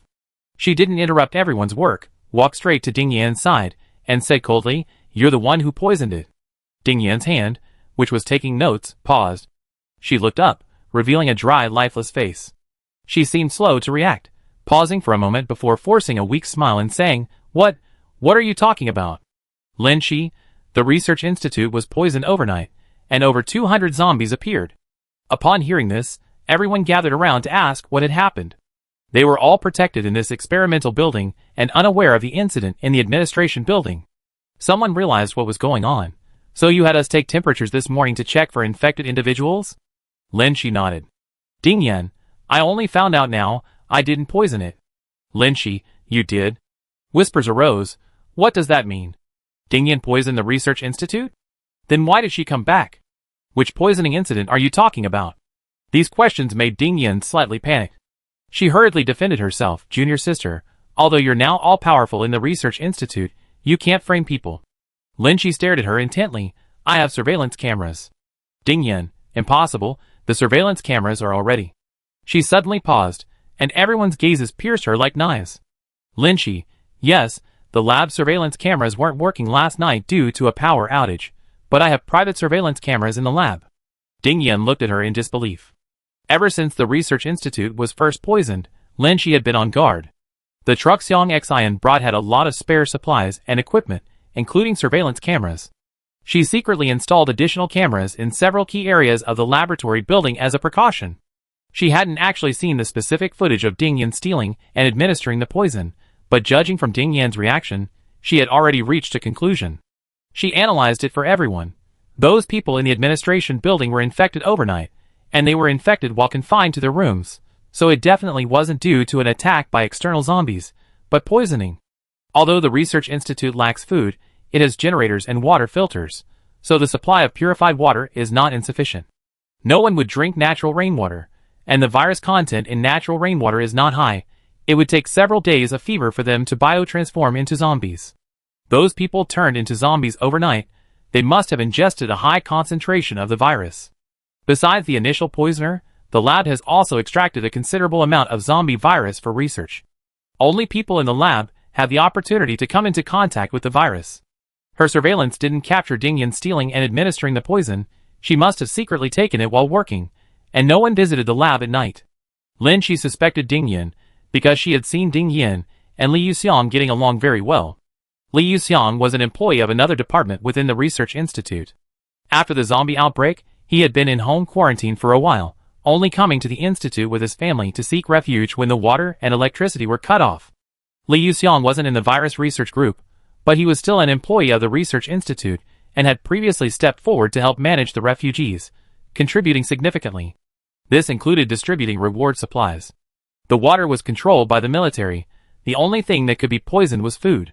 The distributed instant meals and biscuits weren't sterilized at high temperatures, which created an opportunity for poisoning. Comparing these factors, Lin Shi quickly focused on Ding Yan. She even understood why Ding Yan and Li Yuxiang were doing this. There's not enough food, and you don't want to share with the refugees. Upon hearing this, some people lowered their heads. She wasn't the only one with this thought. The feeling of hunger was unbearable. At first, everyone felt a sense of accomplishment in saving food for the refugees while going hungry, but over time, they were also affected and couldn't bear it anymore. Moreover, it seemed like a bottomless pit. Ding Yan, the food will only dwindle. If we keep dividing it like this, we all die together. We might as well just ignore them. The food was originally meant for the research institute.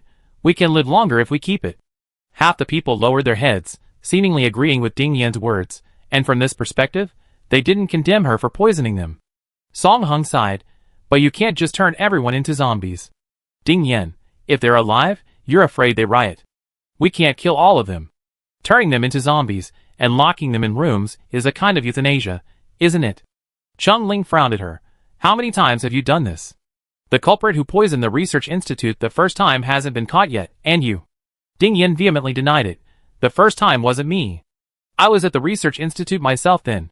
She only denied the first time. Chapter 159. You admit you poisoned them this time. Ding Yan didn't deny it. Her eyes were red, as if she were revealing her grievances. Although I brought my family to the research institute, I always worked diligently and haven't asked for any extra food rations beyond what's required for my position. My food is already insufficient for my family of 4, who share it in turns.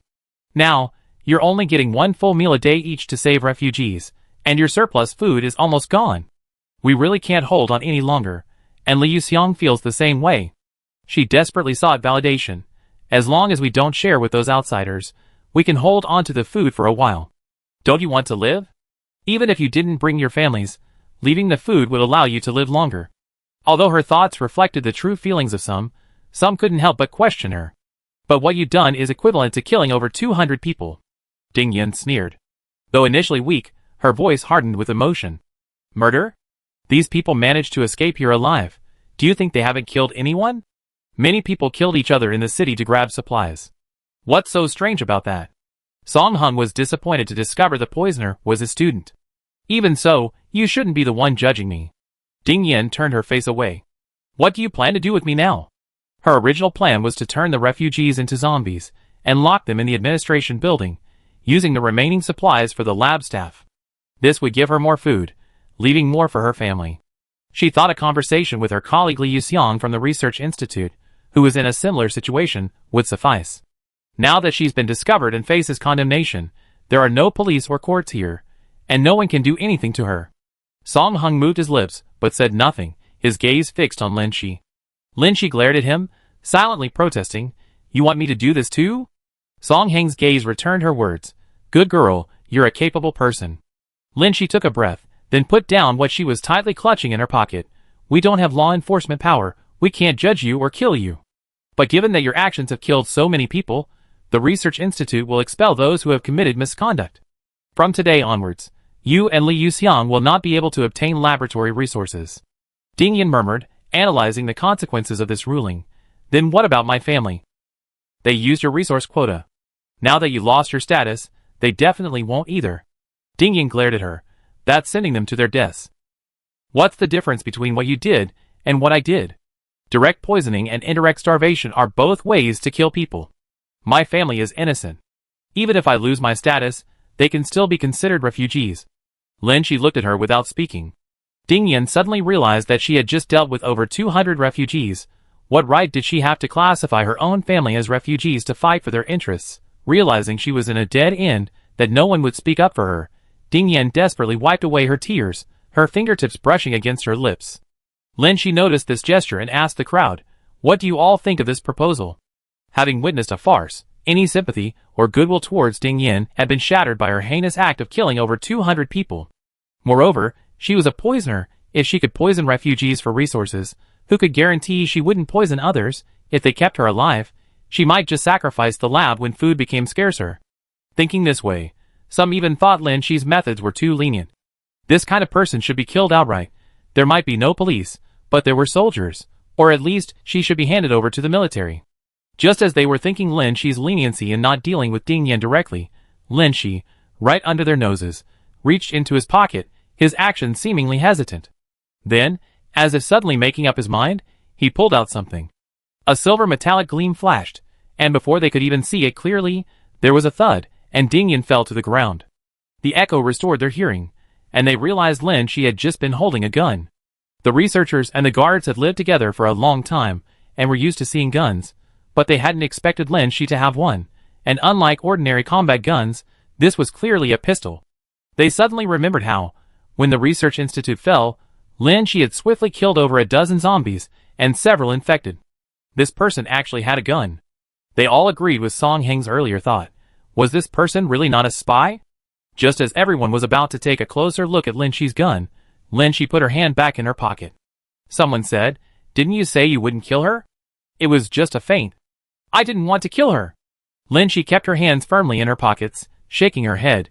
She secretly took poison while wiping away her tears. "She's a bit far from me. I was afraid she might suddenly mutate and hurt you." The people around Dingyan retreated in fear upon hearing this. This fear wasn't about Dingyan suddenly turning into a zombie and attacking, but rather about how Lin Shi's shot had been so precise. If it had missed, they would have been the ones injured. To prove she had killed infected individuals, Lin Shi crouched down and felt Dingyan's pocket, finding a small, transparent test tube with its cap unscrewed. "You don't need to prove this. She could have died when she poisoned 200 people," someone comforted Lin Shi. Others pressed, "What about Dingyan's family and Li Yuxiang's family?" After what had just happened, everyone recognized Lin Shi's authority and decision-making power in the lab, and they all watched her attitude. Lin Shi was troubled.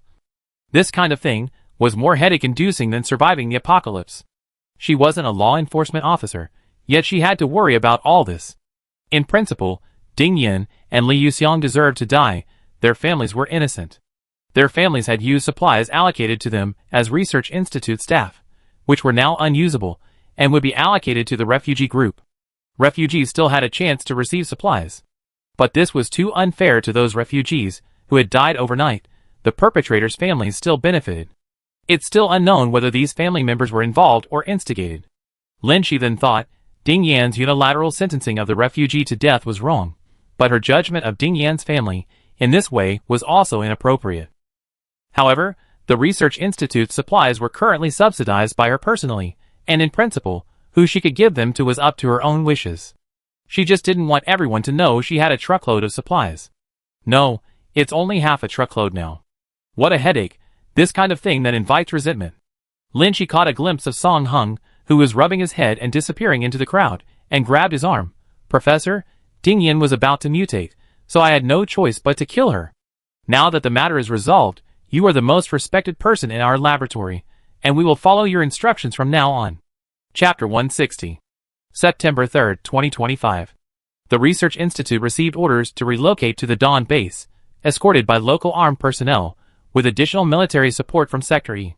The military leader in Sector E was currently Lu Wei. Lin Shi received this news simultaneously. She finally breathed a sigh of relief. Great, they weren't completely out of supplies yet. Lin Shi's truck still had some supplies. They weren't at their wits' end. They received new information. They could relocate to the base. The Research Institute staff were also overjoyed to hear the news. They finally saw hope. During this period, research had made no progress, food was scarce, and life seemed hopeless. Some had even begun to wait to die alongside the refugees. After Dingyan's poisoning, statistics showed that 203 refugees turned into zombies. Some were directly infected by the poison, while others were indirectly infected by being confined with infected individuals. Xian Zitao led a team to rescue nearly 200 people, who were all crammed into the canteen for centralized management. The soldiers, despite their low energy, rallied to maintain order and ensure no further poisoning incidents occurred. The virus in the lab was also under strict surveillance, and nothing happened for 2 days. Xiang Xian was happy to hear about the relocation. Finally, we're leaving here? Lin Shi was also tired of it. Looking at the administration building across the street, the faces of zombies were still reflected in the windows, futilely clinging to the windows, whether chasing freedom or the humans they could see. Just 2 more days, and these people would be able to leave the Research Institute alive and move to the base with everyone else. Besides those poisoned, some people, due to prolonged hunger and low energy, didn't survive until the relocation day. Xiang Xian pinched Lin Shi's cheek. "You done a great job. If you hadn't tried to calm the refugees, they would have already rioted, and there would be even fewer survivors now, and the lab might have been affected as well." Lin Shi had experienced this kind of forced mutual destruction far too many times. It was truly remarkable that he had led the lab to survival and saved so many refugees. Many died needlessly in the apocalypse. There wasn't enough time to mourn them all. Lin Shi, let's pack our things, and then do one thing. The military was ready to go, and the refugees, who didn't have many belongings to begin with, suddenly perked up upon hearing that the new shelter would provide food, and quickly packed their belongings. The lab, however, had a mountain of data reports, experimental equipment, and specimens that needed organizing. Some reagents and specimens needed refrigeration and transfer, and Song Hung and his team carefully cleaned them for a long time. Although this research institute lacked food supplies, it had quite a few usable items, such as water purifiers and solar power charging panels. However, everyone was currently too exhausted, and the transportation method was uncertain, so they couldn't take these large machines with them for the time being. They would report it later, and the relevant departments would send someone to dismantle the equipment and supplies. Xian Zitao first led half his men out to meet the military personnel sent to provide backup, clearing the roads of cars and debris to ensure the main force's escape route was clear. After the recent threat of zombies and looting by their own kind, the roads were a chaotic mess. Clearing everything would be time-consuming, laborious, and risky, with the added risk of being surrounded by hordes of zombies. Their priority was ensuring the vehicles could move. Lin Shi had reported his task to Qian Zitao. While Song Hung was leading the team to tidy the lab, Lin Shi was in charge of that task. After counting the cars to be driven away, the research institute still had 3 or 4 unclaimed vehicles. The owners of these cars were almost all turned into zombies in the administration building. Lin Shi had also asked the refugees who went out to find supplies to locate gasoline resources for future relocation, but that was no longer needed. Lin Shi selected about 20 relatively strong people from the refugees to help him drain the gasoline from the cars and spread it on the administration building. Xiang Xian only now understood what Lin Shi was doing. Really? It's blown up? Lin Shi nodded. Song Hung and Qian Zitao had reported this to the research institute and the military, respectively. Now that everyone has moved to the underground city base, the surface will be difficult to restore for a long time. There are over 200 zombies in the administration building. Eliminating them one by one with guns would be too noisy and wasteful of bullets. Leaving them, there would always be a threat. They just pour gasoline on it and set it on fire to eliminate any future problems. Huh? Lin Shi paused, surprised. Noticing Lin Shi was daydreaming, Xiang Xian narrowed her eyes. What are you thinking about? Lin Shi shook her head. I know this. Xiang Xian, question mark. Lin Shi fell silent. Xiang Xian no longer called her sister Shi but treated her like a younger sister. She couldn't bring herself to tell any more embarrassing stories that would make Xiang Xian laugh. That night, darkness completely fell. All the car lights in the research institute had been removed and adjusted. The night lights wouldn't turn on automatically.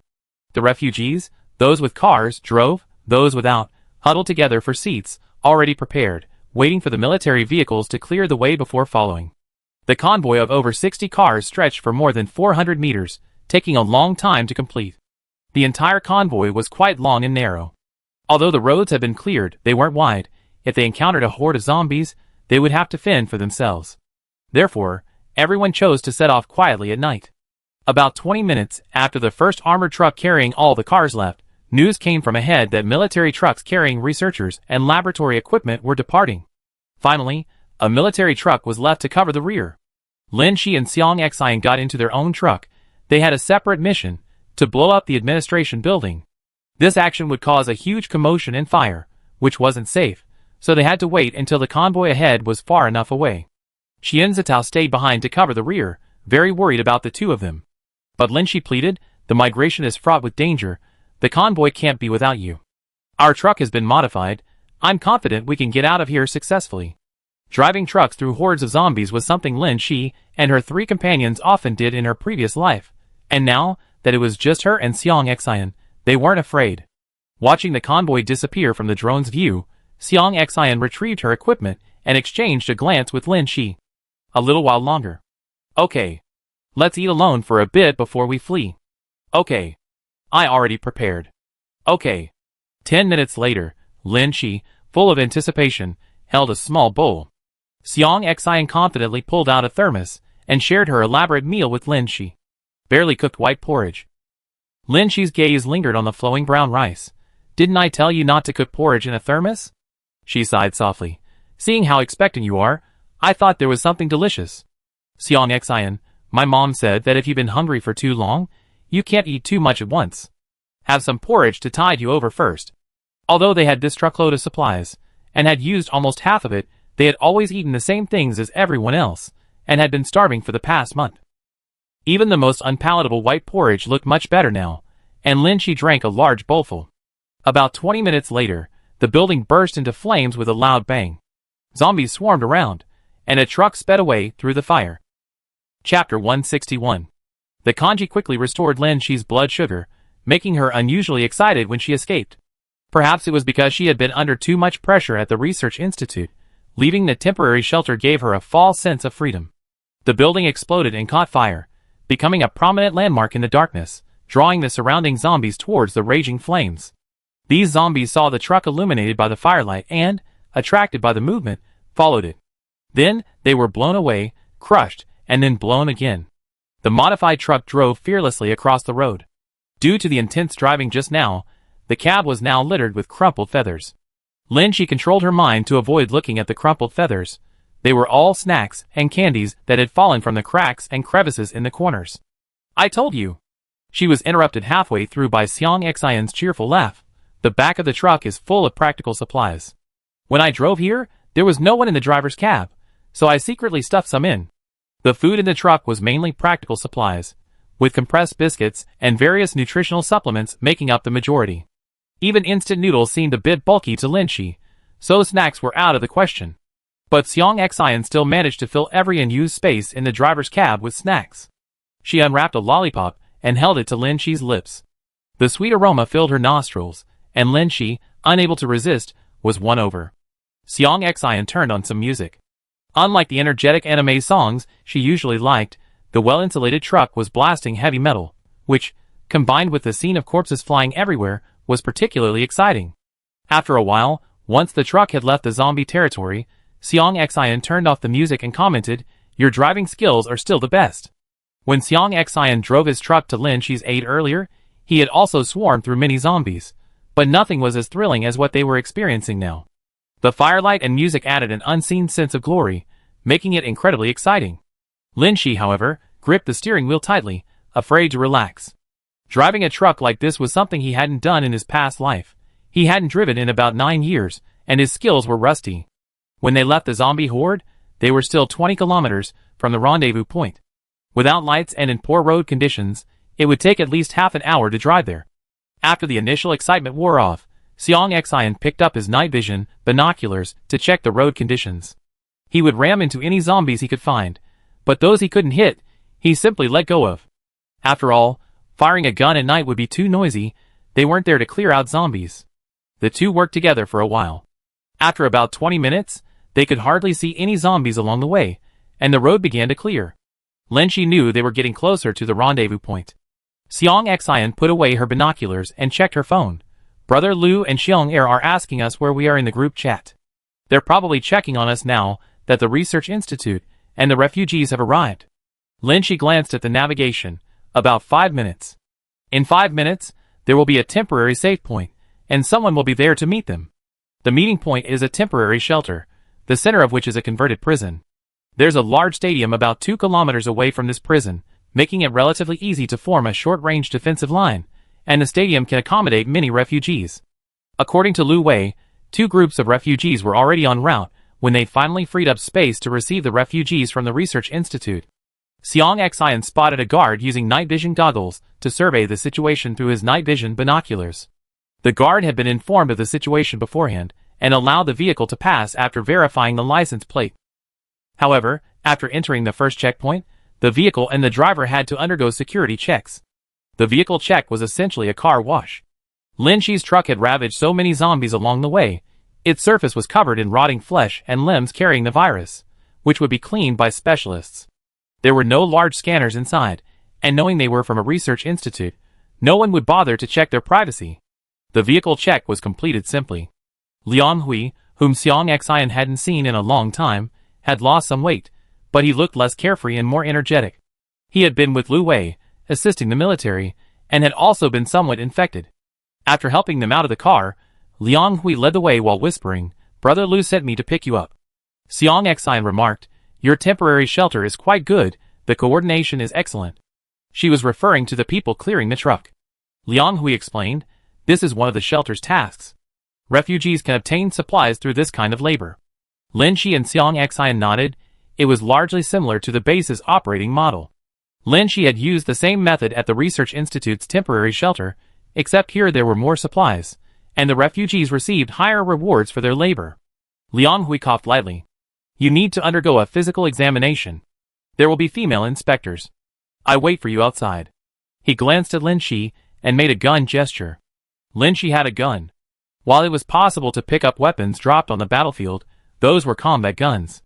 This pocket gun in Lin Shi's hand was different. During security checks, he was likely to be questioned about its origin.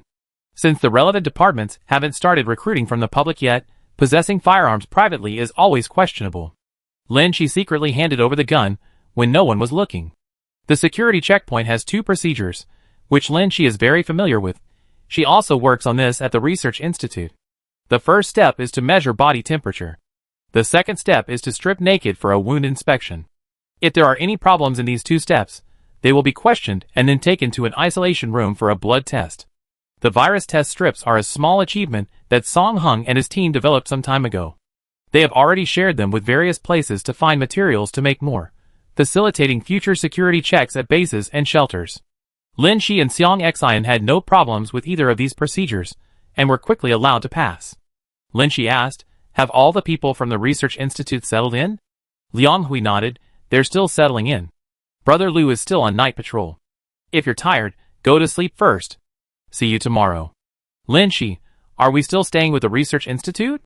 Liang Hui, there are quite a few people from your side. There's definitely room, but you probably have to squeeze into the lobby with them. Lin Shi, then we stay in the truck. Xiang Xian agreed. The truck already had a small bed and sleeping bags. Now that the supplies were half gone, even 4 people could easily spread out in the truck, let alone 2. The important thing was having their own small space, which was more free. Lin Shi and Xiang Xian exchanged a glance and whispered to Liang Hui, come find us with Brother Lu later. Half an hour later. When Lu Wei and Liang Hui arrived at the truck, a fragrant aroma filled the air as soon as they opened the door. The flavors were all created by artificial flavorings, directly and simply stimulating the taste buds of hunger. There were already 4 large food bags on a simple camping table, as well as a self-heating hot pot that was smoking. Several cans of luncheon meat and several bags of dried meat were scattered on the table. Hiss. Liang Hui quickly closed the car door. The last time the 4 of them met in an enclosed space was on May 18th at that murder mystery game studio. They hadn't expected it to be 3 months before they could reunite. After nearly 3 months of the apocalypse, everyone looked somewhat haggard. Lu Wei, whom they hadn't seen for 3 months, had also lost weight. They had all been sharing the hardships with the refugees. Even though Lu Wei and Lin Shi had prepared supplies in advance, they hadn't shared them privately. During this time, they had been surviving on a few bites of compressed biscuits, just like everyone else. The few buckets of instant noodles and snacks in the car were practically a luxury in this apocalyptic world. There were only 2 folding chairs in the car. Lin Shi casually grabbed 2 bags to use as cushions and invited them to sit down. Lin Shi boldly invited everyone, long time no see. I treat you all to meet. Lu Wei, Liang Hui, Xiang Xian, you're the most. Lin Shi waved her hand. Alright, that's not important. The important thing is we haven't eaten our fill in ages, come on. Xiang Xian, I meant to say, actually, the meat is on me. Liang Hui inhaled deeply the aroma, then made a stopping gesture. None of that matters. The important thing is thank you both for the treat. Late at night, the 4 of them ate alone in the enclosed truck. Lin Shi's conscience was clear. These things were originally hers. She had already sponsored a lot of compressed biscuits for everyone, and during the most difficult times, she had shared meals and lodging with them. Now that the crisis was temporarily over, she no longer needed to sponsor their supplies. Previously, Lin Shi had been subsidizing the Research Institute with simple, filling supplies like compressed biscuits. Now, there were only 3 boxes of compressed biscuits left in the truck.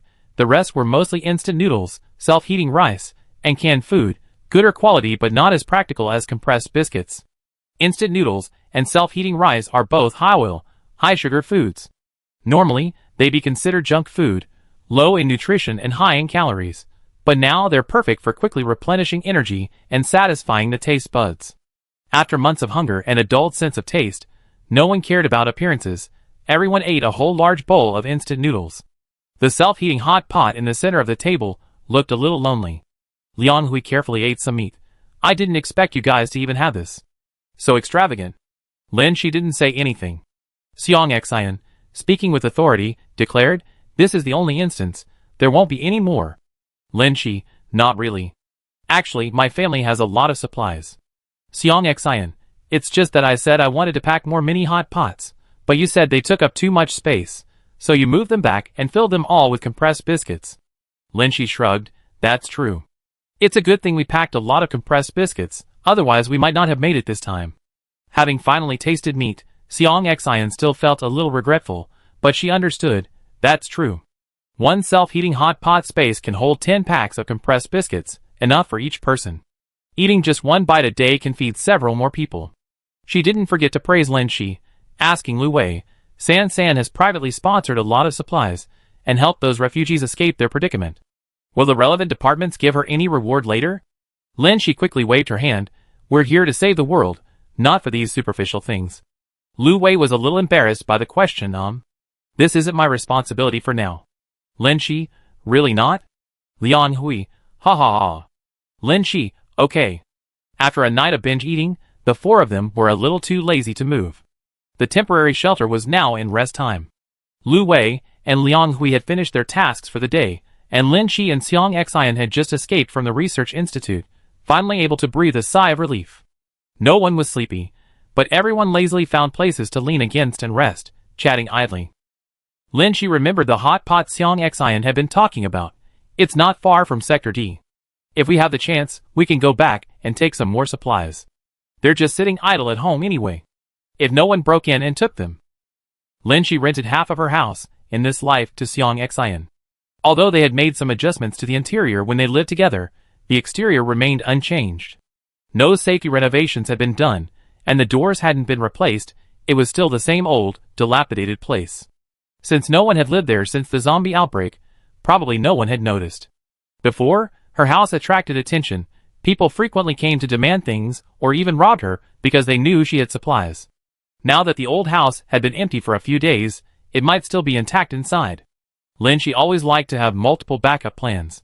She had supplies in the truck and at home, just in case she needed to replenish them in a nearby location. Lu Wei listened to their conversation. For safety reasons, not everyone will be leaving at the same time. We arrange for a group to evacuate each day, giving you time to collect supplies. However, aside from Liang Hui, I probably can't offer you much more assistance. Xiang Xian lay sprawled on her sleeping bag, too lazy to get up, but that didn't stop her from waving excitedly. That's great. And my eat a bag, I definitely have to take it with me. After some rambling, Lin Shi got back to the point. What kind of place is the Dawn base we're going to? Are you familiar with it?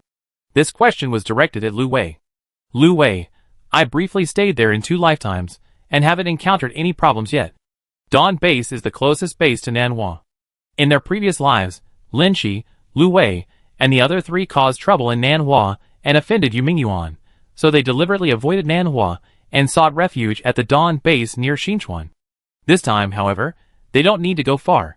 Thinking of this, Lin Shi asked again Yumingyuan. Lu Wei, the timeline has changed. He didn't appear in Nanhua. Although reborn individuals possess an informational advantage, when the initial events change, subsequent information becomes uncertain. Seemingly knowing what Lin Shi was worried about, Lu Wei stated firmly, we're not going to Dawn base simply to seek refuge. We're seizing an opportunity to change things. Lu Wei already held a high position, and with his outstanding performance since the apocalypse, he's very likely to rise to the upper echelons after going to Dawn base. While the research institute where Lin Shi works doesn't participate in politics, it holds a certain degree of influence in the pharmaceutical industry, and also has a voice. Song Hung holds a high social status, and upon joining the base, he would likely be a leader in the research group. Given Song Heng's personality and his attitude towards Lin Shi, he would likely delegate many tasks to her.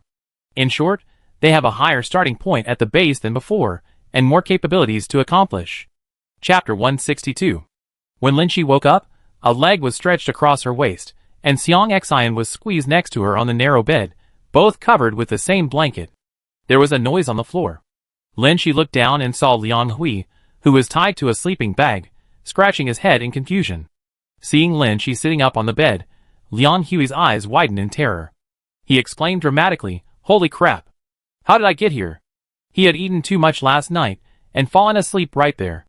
What's wrong with Brother Lu? He just left, leaving me all alone. Liang Hui realized something was wrong and didn't finish his sentence, muttering instead, that's so unfair. Why did he leave me all alone on the floor? Maybe dragging you out of the carriage was too much trouble. At least he put you in a sleeping bag, Lin Shi whispered. But what she really thought was, what's with all the sentimentality? In my previous life, before entering the base, the four of us spent almost 2 months together in one carriage, taking turns driving, keeping watch, and sleeping on the bed and the floor. We were practically inseparable. She sighed again. Even though she had reconnected with Liang Hui after her rebirth due to Lu Wei's situation, rebuilding trust and affection between people wasn't easy. Liang Hui was about to say something. Xiang Xian threw a coat at him. So noisy. After her first outburst of morning grumpiness, Xiang Xian rubbed her eyes, also wanting to question Liang Hui about why he was there. Lin Shi nudged Xiang Xian, stopping the pointless conversation. Get up quickly, see what instructions the shelter has. All three of them were still fully clothed and tidied themselves up quickly, grabbed a biscuit, and got off the train. Lin Shi arrived here late at night yesterday. Although she knew it was a prison, she had no clear view. During the day, however, she could see the imposingly tall fences. The safety measures originally designed to prevent escape by shouting had become a barrier against zombies in this apocalyptic world. Here, even if she made noise and attracted zombies, she didn't need to worry about them scaling the walls. The only problem was the lack of food. It was already 8 p.m., and the soldiers were methodically and silently moving supplies in preparation for the relocation. Liang Hui was rushing to assist Lu Wei, while Lin Shi was concerned about the safety of the research institute. She learned from Liang Hui where the institute was located, and went to meet Xiang Xian there.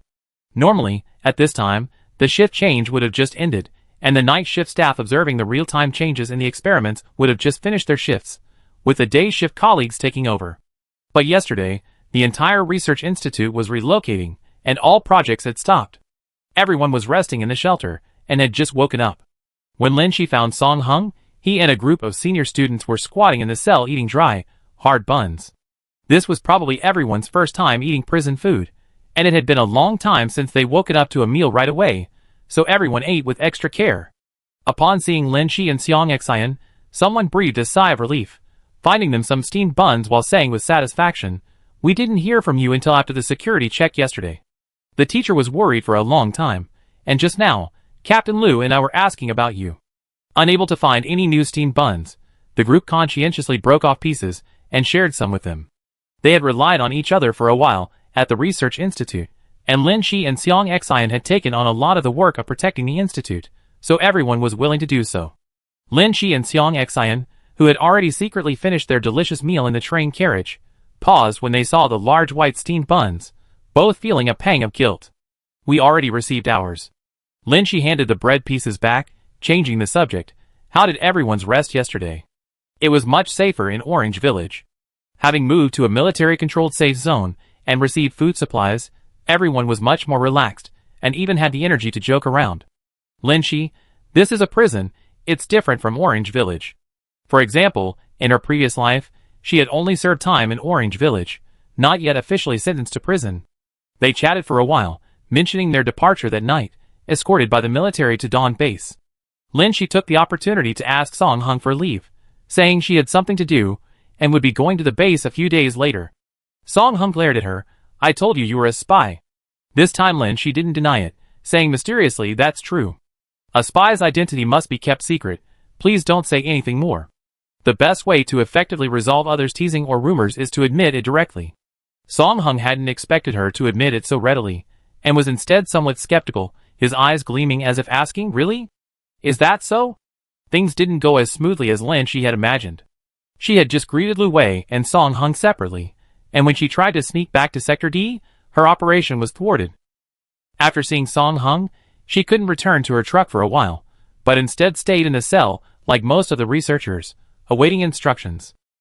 The refugees who had been transferred from the research institute to the shelter, with them, were sent to the Dawn base the following night, while all the original research institute staff remained in the cell. During the day, they couldn't conduct normal research work, and were taken turns being investigated by their superiors. The higher-ups believe the initial zombie outbreak at Hongwen Hospital was inextricably linked to the poisoning incident at the Nanhua Biological Research Institute. While the origin of the virus was undocumented, it was certain it wasn't an accidental leak but a malicious release. Qianzitao, the military official stationed at the research institute, immediately obtained all surveillance footage from the 2 months prior to May 20th, as well as all video footage from the zombie outbreak onwards. After review by relevant departments, no abnormalities were found in the surveillance footage of any laboratories or corridors. On the day the milk was poisoned a second time, no unusual activity was observed in the canteen. The milk was delivered from outside. After the large-scale zombie outbreak, all canteen staff perished, most of the milk company employees turned into zombies, and the logistics personnel responsible for delivering the milk to the Nanhua Research Institute also disappeared during the riots. Too many people handled the milk, making the investigation impossible. This was precisely the effect the second poisoner intended. The riots caught everyone off guard, directly destroying all witnesses and evidence. Despite this, the relevant departments did not give up on investigating the truth. Lin Shi entered the interrogation room again. The person in charge of taking the interrogation notes had been suddenly parachuted in. Their rank was higher than Lu Wei's, so even Lu Wei was unaware of this. The interrogator was a middle-aged man who, despite the apocalypse, appeared quite refined. He even treated the researchers with a degree of respect and politeness. Lin Shi, intern at the virus laboratory of the Nanhua Biological Research Institute, please sit down. He even smiled slightly, but the smile didn't reach his eyes. This man didn't seem as authoritative as the military interrogator Yu Mingyuan had sent in his previous life, but this penetrating gaze reminded Lin Shi of a profession, a psychologist. The interrogator spoke calmly, relax. You are all outstanding staff members who have persevered at the research institute. We won't use torture to extract information. It's just that the incident at the research institute happened suddenly, and besides reviewing the surveillance footage, we also want to reconstruct the specific events from your descriptions. Professor Song and Captain Qian both praised your performance at the research institute. Before questioning you, I would like to ask a few questions about you personally. Surprisingly, the interrogator didn't jump straight to the point. Lin Shi knew this was a way to lower her guard. She simply replied, "You flatter me? Please ask." The interrogator continued, "You were the first to stop or save people during both the zombie outbreaks at Hongwen Hospital and the research institute. We think this is too much of a coincidence. Did you know anything beforehand?" Lin Shi replied, "Before the zombie outbreaks, I was interning at Hongwen Hospital. When the zombies first appeared, it just so happened that I was there. And it was because I was there when the first incident occurred that Professor Song brought me into the virus research group. The laboratory had already discovered that the virus couldn't withstand high temperatures, which is why the National Health Commission issued a notice reminding everyone not to eat raw food. Breakfast that day was cold, raw milk. As soon as I got it, I felt something was wrong. After hearing the commotion of the zombie outbreak, I thought that since I was good at martial arts, I should save people first." The interrogator listened patiently. "That sounds perfectly reasonable. But I have 2 questions." Lin Shi knew her actions were somewhat ahead of their time. She had already considered her wording when she heard that the researchers would be interrogated one by one, and remained calm. "Please go ahead." The interrogator: "First question, you were interning at Hongwen Hospital in the Department of Epidemiology and Infectious Diseases, but on May 20th, the day the zombies appeared, you were in the outpatient building. Why?" Lin Shi: "I'm good friends with Captain Liu.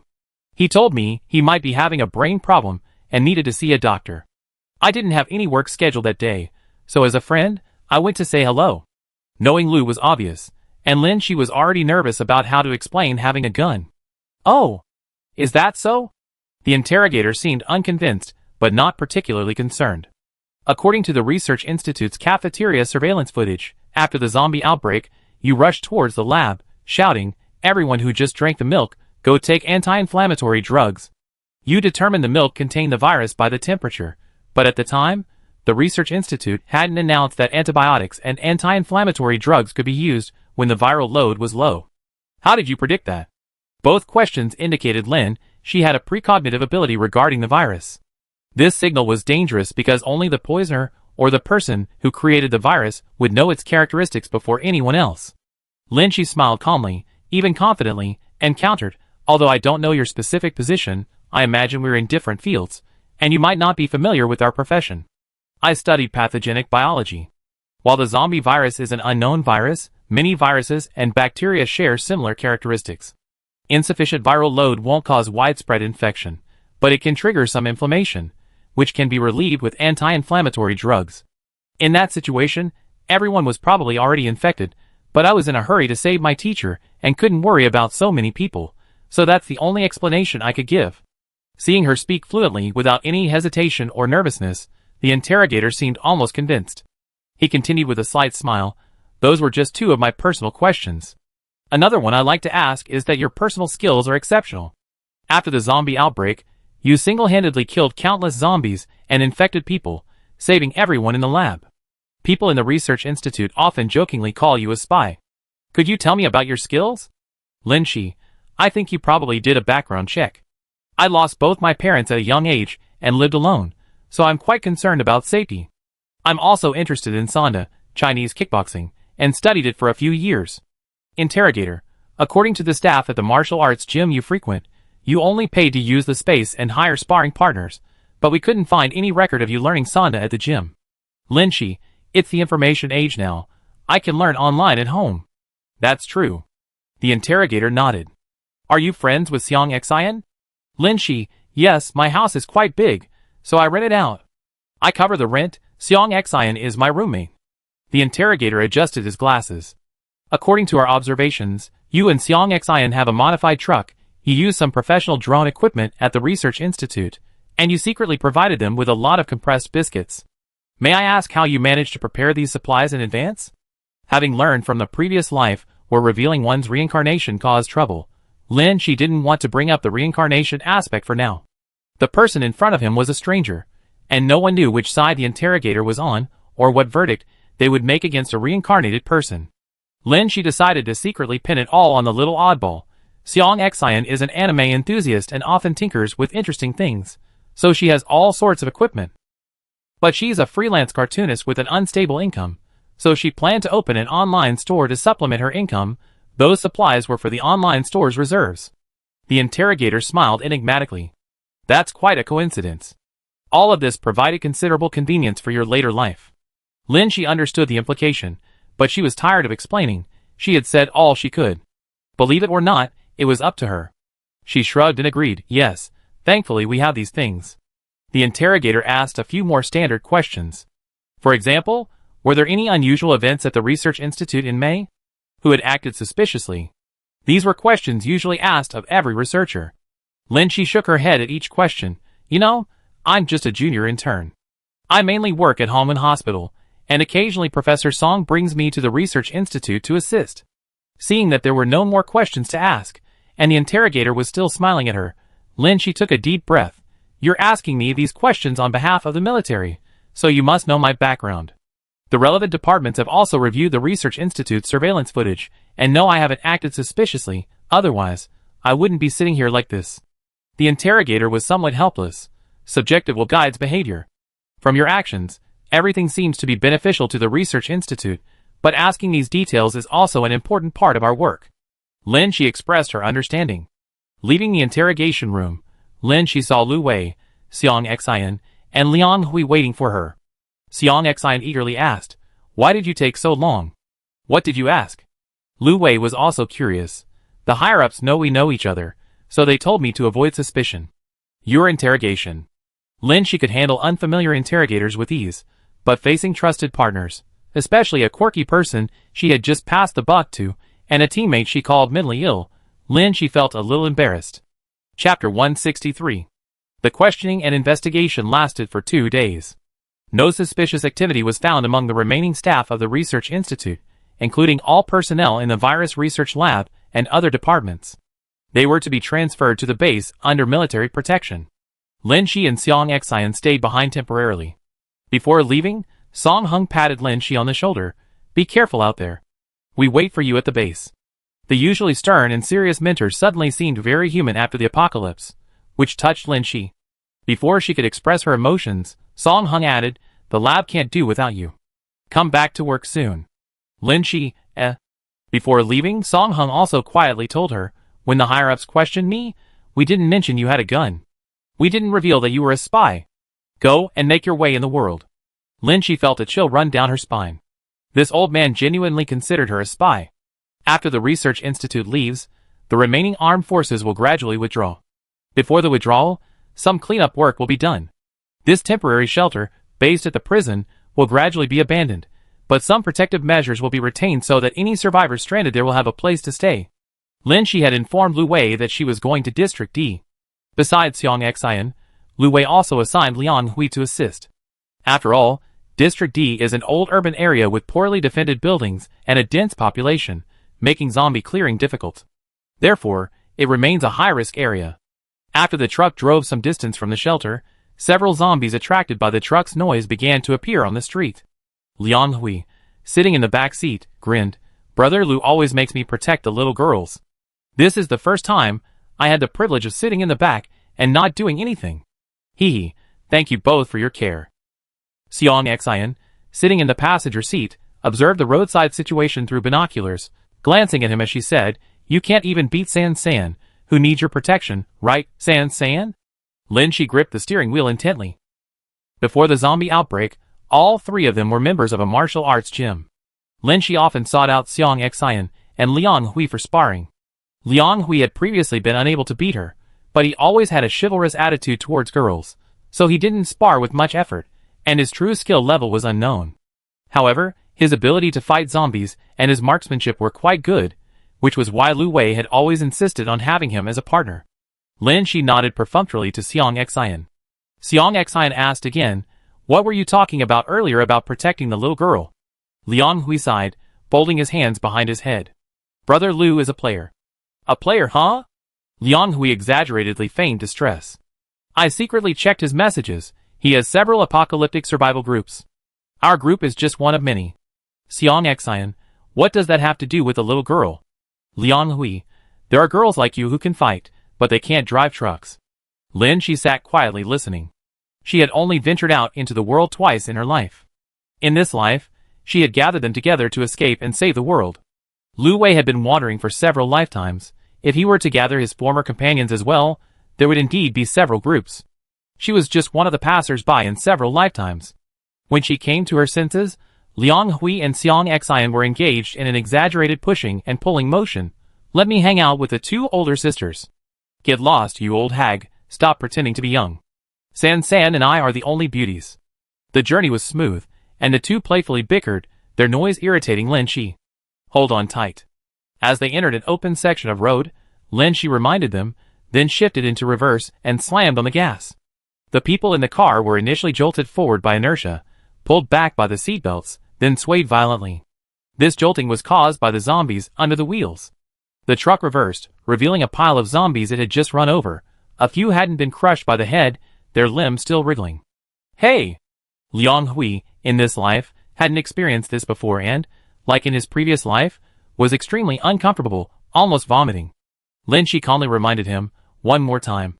The car lurched forward, flattening the zombie slabs on the ground even more. The raised finger trembled slightly, then remained motionless. Liang Hui swallowed hard. If you guys keep driving like this, I take back what I said earlier. I stick with Brother Lu. As the truck entered District D, night had already fallen. In the dim light, the dilapidated old buildings of the urban village resembled ruins. The streets were littered with the wreckage of crashed cars and broken limbs, bones, and freshly severed limbs covered in rotting flesh. This was the scene all along the way, but it was particularly chaotic here. Lin Shi's home was in an open, old residential area without a fence, with many narrow alleys and lanes, making it difficult for trucks to enter. Unloading supplies box by box was too time-consuming and laborious, and there was a risk of zombie attacks along the way. It was too dangerous. Lin Shi parked the truck on the street directly below her window, intending to go upstairs with Xiang Xian, lowering it using an outdoor rope, with Liang Hui waiting below to assist. Lin Shi first checked the security camera footage from her apartment's door on her phone. The footage showed no one or any zombies in the stairwell. Confirming it was safe, Lin Shi and Xiang Xian, fully armed with night vision goggles and carrying knives and baseball bats, entered the building. The unit door was a dilapidated, peeling iron gate, offering no resistance. The two entered easily. The motion-activated lights in the stairwell had been sabotaged, so they didn't turn on when they came up, thus avoiding attracting any zombies. This was Lin Shi's first time walking in her own building's stairwell since the zombie outbreak, a completely unfamiliar feeling. In fact, the scene was unfamiliar too. Both Li Rong's and Gu Lanjuan's doors showed signs of forced entry. The doors were half open, making them even more unpredictable than if they were fully open. No one knew if a living person was lurking behind those half-open doors, or if several zombies would suddenly leap out. What worried Lin Shi even more was that since those two doors had been opened, what if her own door had also been broken into, and her supplies had vanished? Lin Shi and Xiang Xian held their breath as they cautiously went upstairs. There was a patch of dried, blackened bloodstains on the ground in front of Fu Minjun's door. Lin Shi roughly knew how it got there. In the initial world setting, Gu Lanwan had come out to borrow food after the zombie outbreak, but she had lured the zombies upstairs, resulting in her being devoured right in front of Fu Minjun's door. Fu Minjun's door was ajar, but Lin Shi's own door was tightly shut. This immediately made something feel wrong. Her apartment hadn't been modified, the door was similar to other people's doors. If other doors could be broken open, this one could too. But this door was intact. What did that mean? Someone might have taken over inside. Lin Shi could still access the security camera footage from her front door on her phone, but it only went back 20 days, and she might not be able to see the crime scene. Lin Shi took a deep breath, gripping the dagger in both hands. Never mind, in this life, both she and Xiang Xian were highly skilled in martial arts and familiar with the terrain. Whether it was zombies or humans inside, they could fight them, or at least run away, unless there was a bomb inside. Xiang Xian made two gestures. One of them quietly inserted the key into the lock and turned it once, while the other held the dagger to the crack in the door.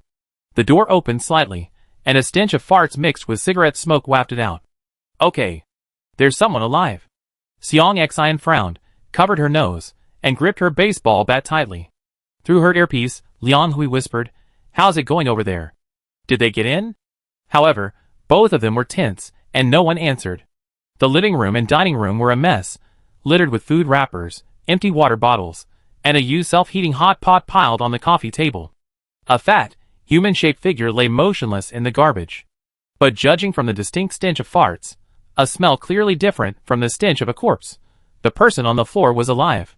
Upon closer inspection, even breathing could be heard. As for why it was sleeping on the floor, it was probably because the power was out, and it was too hot, the floor was cooler. Lin Shi understood this thought process. And when she saw the face clearly, Lin Shi immediately recognized who it was. Ding Yong, the owner of the small, shady shop downstairs. Once, on a dark and stormy night, Ding Yong and his son broke into the house through Lin Shi's sunroom, entering from the roof. The front door hadn't been replaced, it was an ordinary door. Lin Shi suddenly understood what had happened with the door downstairs. After the zombie outbreak, many people lacked supplies. Ding Yong's family ran a small shop downstairs. Even though they had sold some goods at high prices before, they still had enough to survive in their warehouse.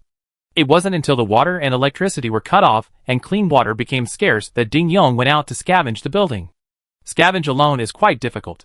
Based on her memories from her past life, Lin Shi deduced that Ding Yong's son might have come as well. Ding Yong's family had little sense of morality to begin with, and with the apocalypse, there were no laws to restrain them. They'd probably put into practice what they had said in their past life, looting and killing. Then, finding that Lin Shi's family had a lot of stuff, they simply decided to stay there. Lin Shi glanced over quickly. From the garbage scattered on the floor, it was difficult to tell how much they had consumed and how badly they had ruined their home. She wanted to check other rooms to see if any accomplices were there, but Xiang Xian was trembling, gripping her baseball bat, and looked like she was about to rush up and smash someone's head in. Lin Shi tugged at her. Xiang Xian lightly stomped her foot, pointed at Ding Yong's head, and mumbled something silently. But Lin Shi understood Xiang Xian's meaning from her lip movements and expression. My itabag. That fatso used my itabag as a pillow. My itabag, ah. Although Lin Shi wasn't in the same circle, she had known Xiang Xian for so long, and knew what the itabag meant to her. She gently patted Xiang Xian's shoulder to comfort her, silently replying, "Don't get agitated, keep an eye on him. I go check if there are any accomplices in the other rooms." Xiang Xian gritted her teeth, forcibly suppressing the urge to punch her. Just then, a faint footstep came from the room. The two stopped. Lin Shi gestured with her lips. Xiang Xian went to watch over Ding Yong, and Lin Shi went back to the room herself. That was her bedroom. Judging from the footsteps, the person inside had entered the ensuite bathroom. Then came the sound of water splashing. Judging from the sound of the water hitting the floor, it was a man. Lin Shi was right. Ding Yong indeed had an accomplice, and this person was very likely his son. Murder? In her past life, these two men had broken into her home, their mouths full of plans to harm Linshi. Linshi had always been a little snail, hiding in her shell, oblivious to the chaos outside. Only when faced with these two who had forcibly entered her territory had she shown courage. She preemptively killed them. Just as Linshi was briefly reviewing her actions, the sound of water stopped, and the footsteps didn't approach the bed, but instead grew closer to the door. Linshi also heard a short curse. Damn, it's so hot. Liang Hui's voice came through the earpiece. Hey, what's that noise over there?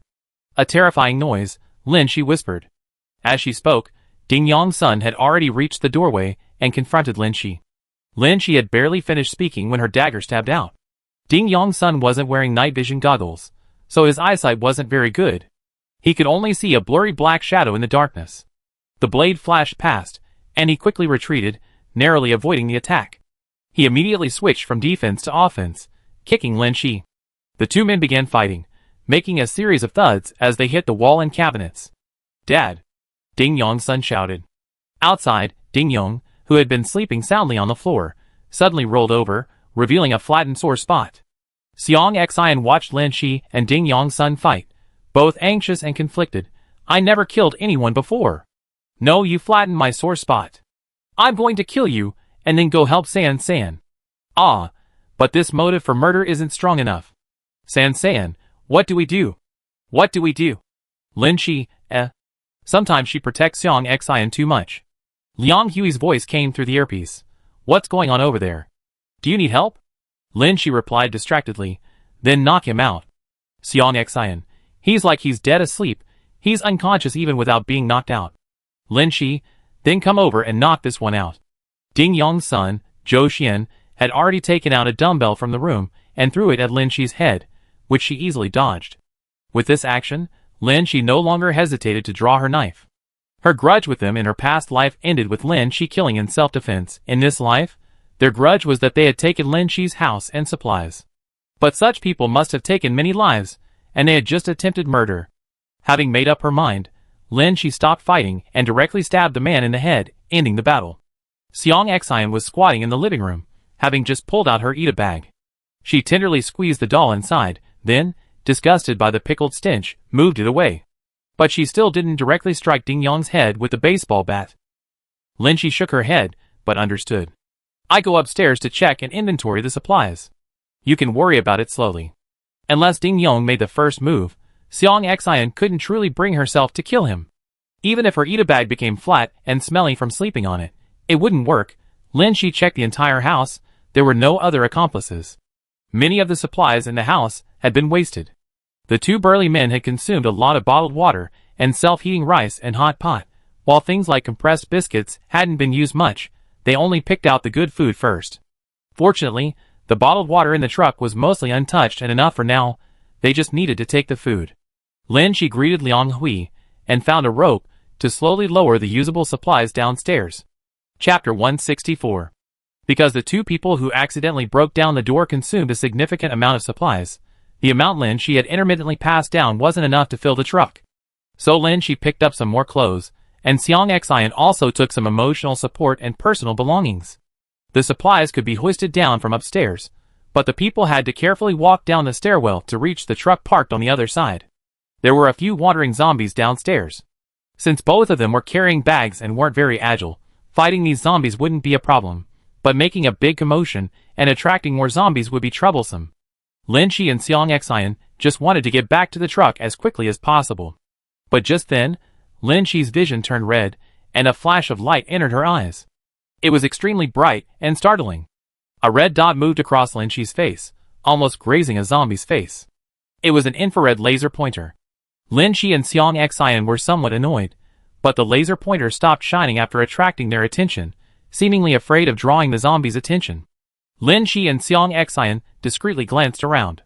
The infrared laser pointer wasn't emitting a beam of light, but rather a concentrated red dot, difficult to trace its source. The owner of the laser pointer seemed to have noticed their search for a light source. The red dot carefully avoided the zombies, finally stopping motionless on a wall. Linshi looked in that direction. Opposite the red dot was Ding Yong's small, illegal shop. This signal was very likely a distress signal, but it was coming from Ding Yong's shop. Xiang Xian had lived here for several years, and knew Ding Yong and the small shop. She exchanged a puzzled look with Lin Shi. Liang Hui whispered into the earpiece, "Why haven't you two come yet?" Xiang Xian rolled her eyes discreetly, seemingly annoyed by Liang Hui. Lin Shi felt a sense of familiarity. In her previous life, these two had also disliked each other in this way. They approached Ding Yong's small, shady shop in unison. With the aid of their night vision goggles, they indeed saw a face in the small window. The scene was actually a little frightening. The face was listless and deathly pale, quite unsettling. It was the face of a young woman. Ding Yong's daughter-in-law. Memories flashed through Lin Shi's mind. She was quite familiar with Ding Yong and his wife, and Ding Yong's son. She didn't remember the daughter-in-law well, but she seemed to be pregnant. Lin Shi remembered seeing that woman in May. She was already heavily pregnant. The woman noticed them looking at her and kept mouthing, "Help, help me." But her expression was somewhat chaotic, and her eyes were unfocused. Seeing this, Lin Shi's heart sank. The woman was screaming for help, but she had just killed the woman's husband. And who knew how many other people were hiding in the Shady Inn? Given the Ding family's track record, they wouldn't be kind enough to take in anyone, especially since they had threatened to abandon their wives when they broke into Lin Shi's house in previous lives. Just now, only Ding Yong and his son were at Lin Shi's house, so their wives must be the only ones left in the inn. The woman was frantically mouthing words, almost banging on the window. She seemed to sense Lin Shi's hesitation and frantically gestured with her index finger to indicate that she was alone in the room. There were still wandering zombies around. There was no time to waste. Xiang Xian looked at Lin Shi, wanting to ask if they should help. They hadn't been incorporated into the army yet, nor had they received orders from the base. Lin Shi remembered that in her previous life, they had also been rescuing refugees, and it seemed easy enough to take this pregnant woman along.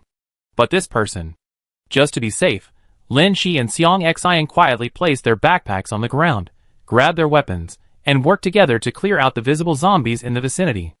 Only then did the woman in the small shop tremblingly open the door. After entering the shop, Lin Shi remained cautious and thoroughly checked the entire place. There was indeed no one else there, except for a zombie locked in a partitioned door. Although the zombie's nose was crooked and its eyes were slanted, its mouth was clean, indicating it hadn't eaten anyone. Lin Shi recognized it from its appearance as the owner of the small, unlicensed shop, Ding Yong's wife. The shop shelves were empty, and the floor was littered with cardboard and packaging bags, all empty. It seemed there were no supplies left. The woman leaned back in her chair, supporting her large pregnant belly, and said, "I'm all alone now." Xiang Xian hesitated, not mentioning that her husband and father-in-law were upstairs at Lin Shi's house. But just now, she really was alone. Lin Shi pointed to the zombie in the doorway. "What's wrong with her? Why did you call us here?" The woman seemed extremely thirsty, her voice hoarse, gasping for breath after each sentence. After a while, she managed to say haltingly, "I've seen you before. You live around here. I'm Zhang Qianqiang." Although Lin Shi and Xiang Xian were low-key, they still went out occasionally, always passing this small shop on their way to the nearest subway station. Although the prices were high, it was convenient to buy certain items there when needed. Xiang Xian had shopped there a few times, and had even complained about the owner's arbitrary pricing. Zhang Qianqiang took another breath. Lin Shi knew she was short of water, but both of their backpacks were outside, and there was no bottled water inside. They were all on the truck. Zhang Qianqiang choked out, "My husband and father-in-law went out to find water and food, and haven't come back. They might have met with some misfortune." Lin Shi and Xiang Xian blinked at her, not calling her out. Your husband and father-in-law were living the high life behind your back, but now they really have met with some misfortune. Zhang Qianqiang continued, "The rainwater is poisonous. My mother-in-law, to save clean water for me and the children, she got poisoned and turned into a zombie. She locked herself up." This was the zombie shopkeeper behind the door. Lin Shi had seen this woman's domineering, stingy, and unreasonable side, but she hadn't expected her to be so kind to her daughter-in-law. Even if the shop originally had stock, the family had used it all up. Otherwise, the father and son wouldn't have gone out to find food and water. If Zhang Qianqiang had stayed here, she would have either become a zombie from the poison or starved to death. Sure enough, Zhang Qianqiang gasped for breath and pleaded, "I saw you coming in your truck. Could you please save me? I'm about to give birth." Lin Shi had considered this possibility since they entered. After collecting supplies, they were heading straight to the base. Taking a few refugees along wouldn't be a problem. Zhang Qianqiang's husband had done something wrong, but Zhang Qianqiang seemed innocent, so saving her wasn't out of the question. They were all people destined to save the world. This little thing was just a favor. But, Lin Shi coughed lightly, to be honest, you look like an infected person. Zhang Qianqiang looked dejected. Yes, I'm dying of thirst. A few days ago, I secretly collected some rainwater to drink, and then... Half of her body was filthy, emanating a foul odor, but her weakness and pregnancy prevented her from properly caring for herself. Xiang Xian gave Lin Shi a wink, not wanting to hurt Zhang Qianqiang's feelings. Xiang Xian had spent a long time at the research institute, and knew a lot about zombies. People chronically poisoned by this oral virus fell into two categories. First, asymptomatic carriers, or those with mild symptoms. Strictly speaking, these weren't truly infected, their bodies hadn't yet mutated, only mildly poisoned, and could be saved through medication to detoxify. Second, the infected. The viral load in their bodies had exceeded the limit, and their bodies had already undergone slight mutations. There was no cure.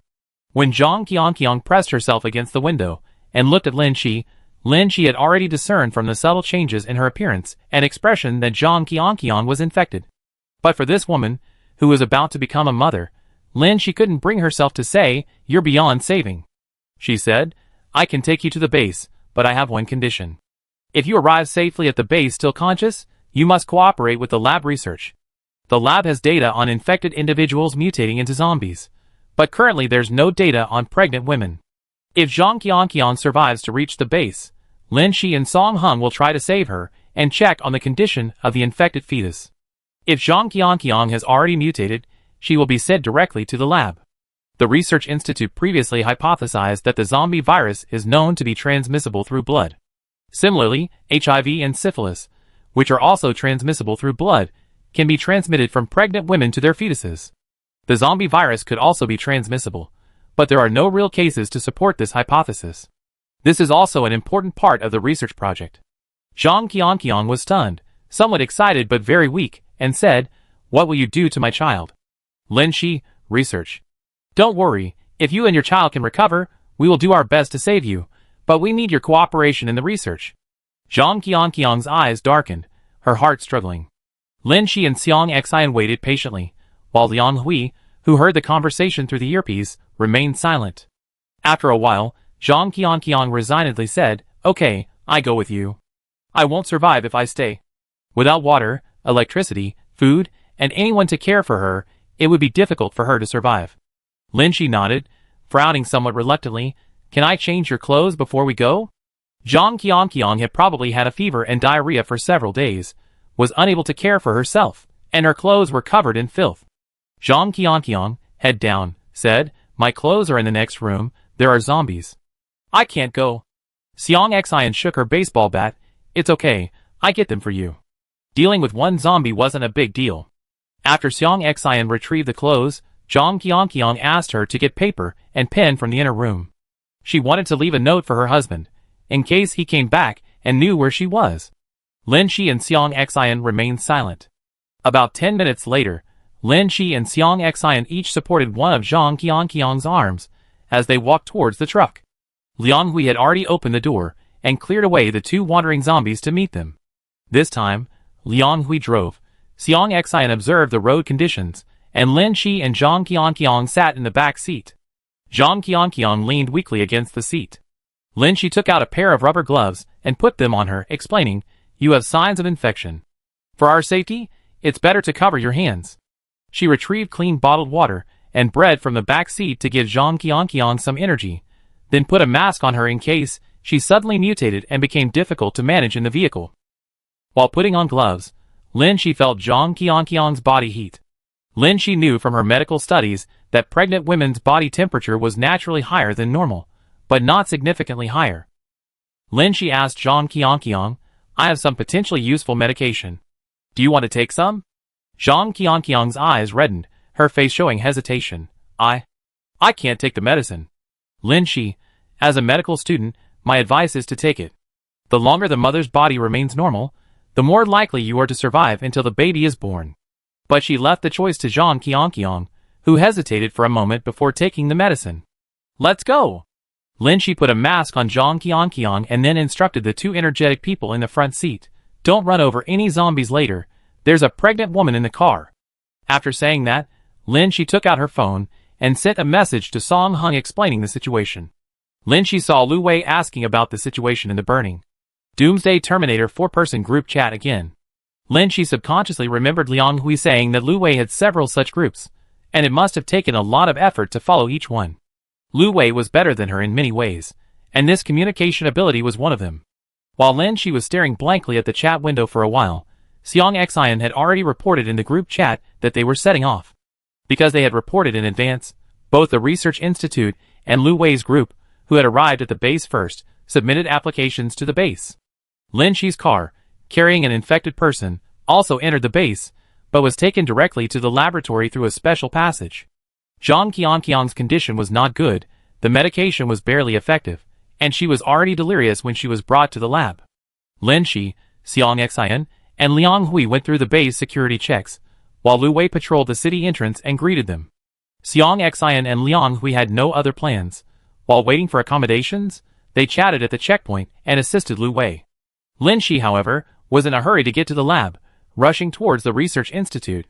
The Dawn base, where she had worked in her previous life, was a military base that had been temporarily converted and was relatively well equipped in a short time. The Dawn base, however, was newly built, currently only having 4 floors open. Each floor was overcrowded and lacked adequate facilities. The B4 floor only had a small laboratory. When Lin Shi arrived, Song Hung and his team had already conducted basic tests and scans on Zhang Qianqiang. How is she? Is there any hope?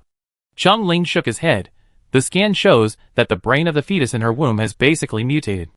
Lin Shi looked at Zhang Qianqiang through the glass window. Her face was listless, and her jaw twitched uncontrollably from time to time, clearly indicating that she too was about to mutate. Everyone had taken precautions, securing her hands and feet to the bed. Chung Ling, the mother mutated later than the fetus. Lin Shi, the fetus is smaller, so it needs a smaller viral load. Several colleagues rushed to administer medication in an attempt to save her. Some kept records, and others prepared the operating room, bringing in an obstetrician from among the base's existing personnel to perform a cesarean section on Zhang Qianqiang, first removing the mutated fetus. Someone said, the fetus has already mutated, yet it hasn't bitten the mother and infected her. Do zombies also have emotions? This was said by a medical student. Is it possible that the fetus doesn't have teeth, and its nails can't harm the mother? Chapter 165.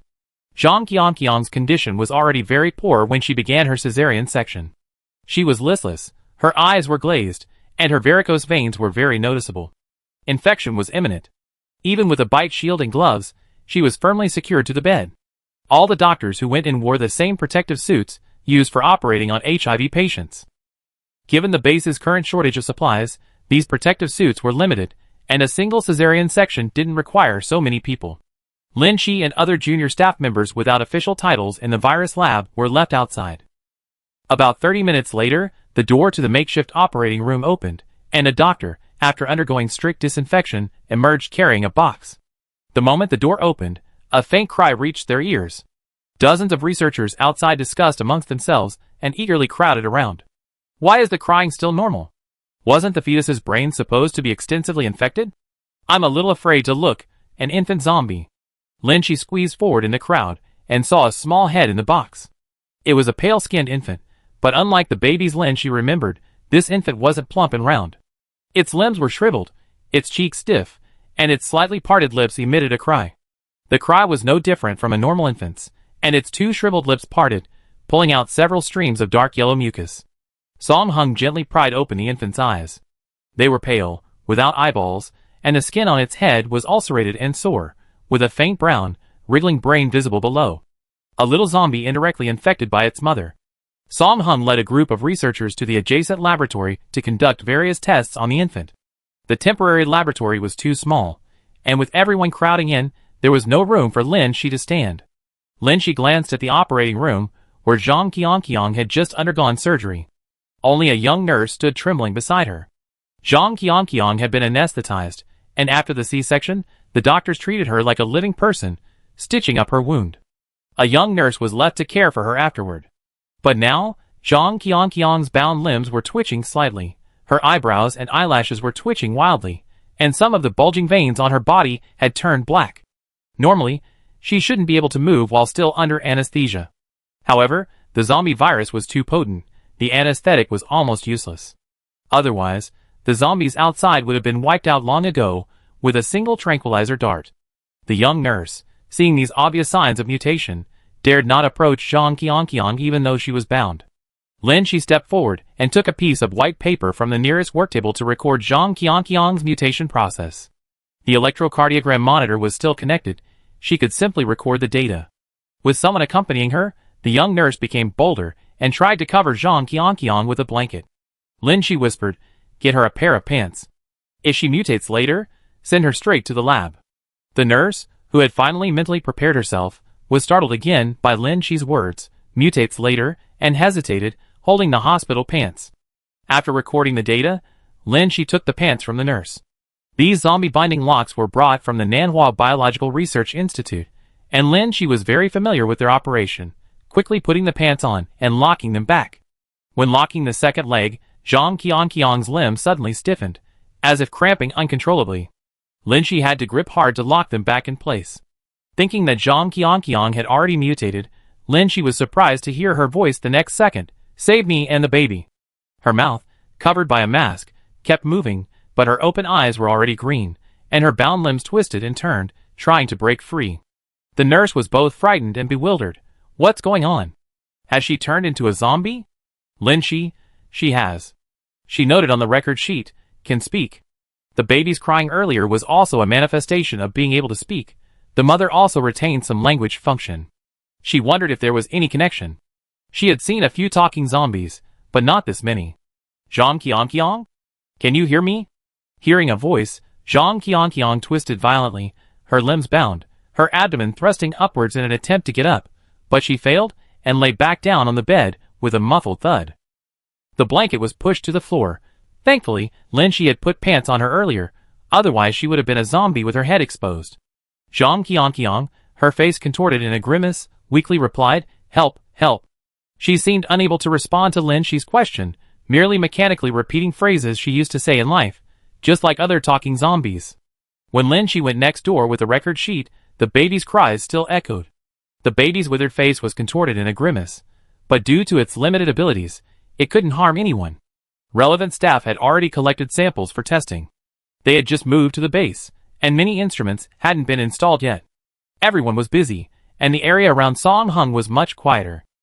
She stepped forward and reported, "Teacher, the mother who gave birth also mutated, retaining some of her language abilities." Song Hung was still examining the baby, and casually nodded. She emphasized again, both the mother and the infant retained their language abilities after the mutation. Song Hung nodded casually. Suddenly, a ray of light reflected off the Mediterranean Sea, and Song Hung looked up sharply. "Both mother and child have language abilities?" She nodded. A new round of examinations began. Zhang Qiangqiang and the baby were wheeled into the scanning room. The images showed that both of their brains had small uninfected areas, with Zhang Qiangqiang having more uninfected areas than the infant. A flash of inspiration struck Song Hung, as if he had grasped a glimmer of hope. "Quick! Set up the equipment and extract samples of uninfected cells." She joined the busy research team, setting up the temporary laboratory, arranging the equipment, and then taking samples for testing. Both Zhang Qiangqiang and the baby had incompletely infected brain regions. Although She had seen a few zombies that retained language abilities, they didn't represent a large percentage of all zombies. The coincidence of this happening to a mother and child made it hard not to consider genetics. However, medical professionals know that antibodies are generally not heritable unless the body possesses immunity to a virus stemming from a specific gene mutation. Such mutations are heritable and would manifest in close relatives. Another possibility is that Zhang Qiangqiang possessed a special antibody symbiont, which the infant transmitted through close contact while still in her body. The lab had several preliminary hypotheses, all requiring experimental support. After so long, the lab finally had a new research direction. Having just arrived at the safe base, their survival was assured, and everyone was full of energy. Song Hang's students all shared his diligent and studious spirit. They were so busy that they didn't realize it was already 2 a.m. The new lab shift schedule hadn't been finalized yet, and some lab members were already exhausted. Everyone finished their urgent tasks and found a break to rest. Chapter 166. She twisted her aching neck and heard her stomach protest. After going through the disinfection process and leaving the lab, she suddenly realized the area was unfamiliar. They were already at the base. The senior students who had arrived earlier had already settled into their accommodations, but she had only arrived today, going straight to the lab after security. Now, after get off work, she didn't even know where she was staying or where her luggage was. Seong Xian wasn't with her. She took out her phone to send a message when a familiar, cold voice called out, "Linshi." At 2 a.m., the base was in energy-saving mode, the lights very dim, barely enough to see a person. Lu Wei had changed out of his military uniform, and was now wearing normal casual clothes. She was too tired and sleepy to notice him. She walked over to him, confirming that Lu Wei was alone. Seeing her intention, Lu Wei said calmly, "The lab is a key area. Seong Xian can't get in." Lu Wei's eyes were also a little vacant, with faint dark circles under them. He handed her a sealed brown paper bag and Shi's backpack. Inside are your temporary base ID and accommodation key. The backpack was the one Shi had brought. Besides her personal belongings, it contained some compressed biscuits. Shi opened the brown paper bag. The ID inside was rather simple, a magnetic card like a meal card. Many places in the base required card verification for entry. Besides the usual ID information, it also had an additional unit note, Nanhua Biological Research Institute. Shi picked up the key. "Where do I live?" "With Seong Xian?" "Lu Wei, you be living with the Research Institute for now. Base management is strict. Personnel can't be moved around freely. You won't be able to see Seong Xian for the time being. If you need anything delivered, just let me know." That's quite troublesome. Shi was used to contacting Seong Xian beforehand. Shi hesitated. "Aren't you very busy at the base?" They had agreed that one would go into the military or politics, and the other into medical research. Currently, Shi was just a junior colleague doing odd jobs in the lab, but she was highly regarded by Song Hung. Lu Wei had already reached the rank of captain, independently managing temporary shelters outside. Now that he was at the base, he would likely be given important responsibilities. His main job was busy enough, and he also had so many group chats to manage. If everyone asked him to deliver things, would he even be able to keep his job? He could become a courier. However, Shi only pondered these thoughts in her mind, and didn't say them aloud. Lu Wei shook his head slightly. "I also work shifts." Shi shrugged. They weren't talking about the same thing, so she remained non-committal. As she spoke, Shi's stomach growled a few more times. She had left in such a hurry that afternoon, leaving the truck with Seong Xian for registration and processing. Her bag was also with Seong Xian. She entered the laboratory area alone, like a refugee fleeing without any belongings. In the dead of night, any sound was easily heard, and the rumbling of her stomach was impossible to ignore. "Lu Wei, Seong Xian only packed compressed biscuits in your bag." Thinking of their dry texture, Shi's stomach ached with hunger. Lu Wei handed her a meal card. "The base canteen has late-night snacks, but they're only for staff on duty. You can use my card." "Shi, we're staff too, don't we get any?" Lu Wei shook her head. Supplies were scarce. The base's late-night canteen only offered porridge and noodles. But there was no other choice. Eating watery noodles was better than going back to the dormitory to eat dry biscuits. While Shi ate her noodles, Lu Wei told her about the Dawn base. The Dawn base is still under construction, the open area is small, the facilities are not as complete as the Sunrise base, and supplies are scarce. Only the staff maintaining order, and the army fighting zombies, outside receive some preferential treatment. All other residents entering the city will gradually start working, doing survival-related jobs such as construction, farming, cleaning, cooking, and textiles, as well as some more technical jobs. Research work in the laboratory is just one of many jobs at the base, with the same pay as base engineers and ordinary doctors. Seong Xian is temporarily living in the ordinary refugee area, and later, she can choose to stay in the city to work or join the army like in her previous life. Shi, she's wanted to touch a gun for a long time. She definitely choose to join the army. She wanted to touch the gun in her pocket, but remembered that she returned it to Liang Hui during the base security check, and then left in a hurry without taking it. This thing is still a contraband within the base. Ordinary people are not allowed to possess it. Only soldiers and police officers can have it. Seeing her intention, Lu Wei pointed out, "It's in your bag." Shi understood. Lu Wei had indeed come to deliver a package, specifically because there was a gun in the bag that couldn't be disposed of casually. There weren't many unsafe factors in the base, but she felt safer having a gun while alone. "I probably stay in the lab, and won't be able to go on missions with you guys." Lin Shi had chosen the path of scientific research and had to stick to it. Assisting Song Hung in the lab gave her access to first-hand information about zombies, and she continued her studies in her spare time. Although she couldn't get a degree normally due to the apocalypse, the knowledge she gained was real. This was a tedious and hopeless path, but having chosen it, she couldn't afford to be inconsistent. After a brief exchange, Lin Shi returned her meal card to Lu Wei and went to the dormitory management office with her ID card to collect her belongings. Her bag contained spare clothes and some everyday items, but no bedding. The base arranged for all researchers to live in the E-Zone dormitories near the labs. Lin Shi, a junior staff member, lived in a 6-person female dormitory, sharing almost all her former colleagues. The E-Zone dormitories didn't support showers. Residents had to use the communal restrooms outside. Currently, when Lin Shi returned, all the beds were occupied. She hastily made her own bed and lay down. She took out her phone, intending to send a message to Xiang Xian to let her know her situation and remind her to take care of herself. She hoped that once the conditions at the Dawn base improved and they accumulated more points, they might have a chance to be transferred to live together. Upon opening the green bubble, a chat program, Lin Shi was surprised to find a message from Xiang Xian. My dear San, by the time you see this message, I already be fast asleep in the 12-person room. Brother Lu said we'd be separated for a while. Take good care of yourself over there, drink plenty of hot water, and avoid staying up late, otherwise you end up like old man Song with a receding hairline. Even if you become receding hairline, we still love you, but... Lin Shi scrolled down a bit before finishing reading the instructions, which were clearly copied from somewhere else.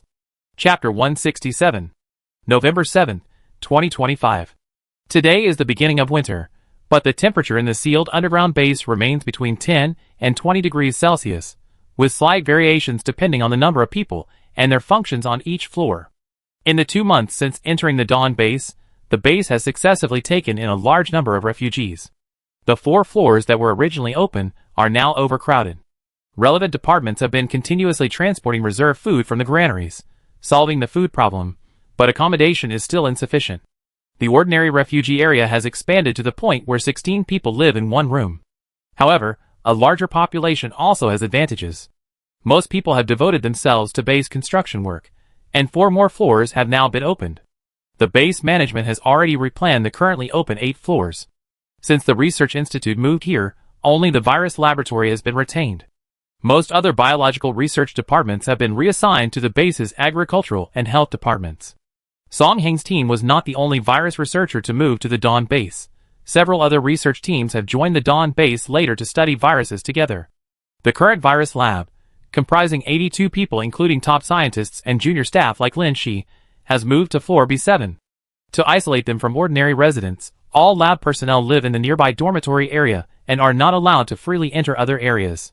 In fact, the base initially implemented military-style management. Not only the lab staff, but all base residents were not allowed to leave their living quarters except for essential work.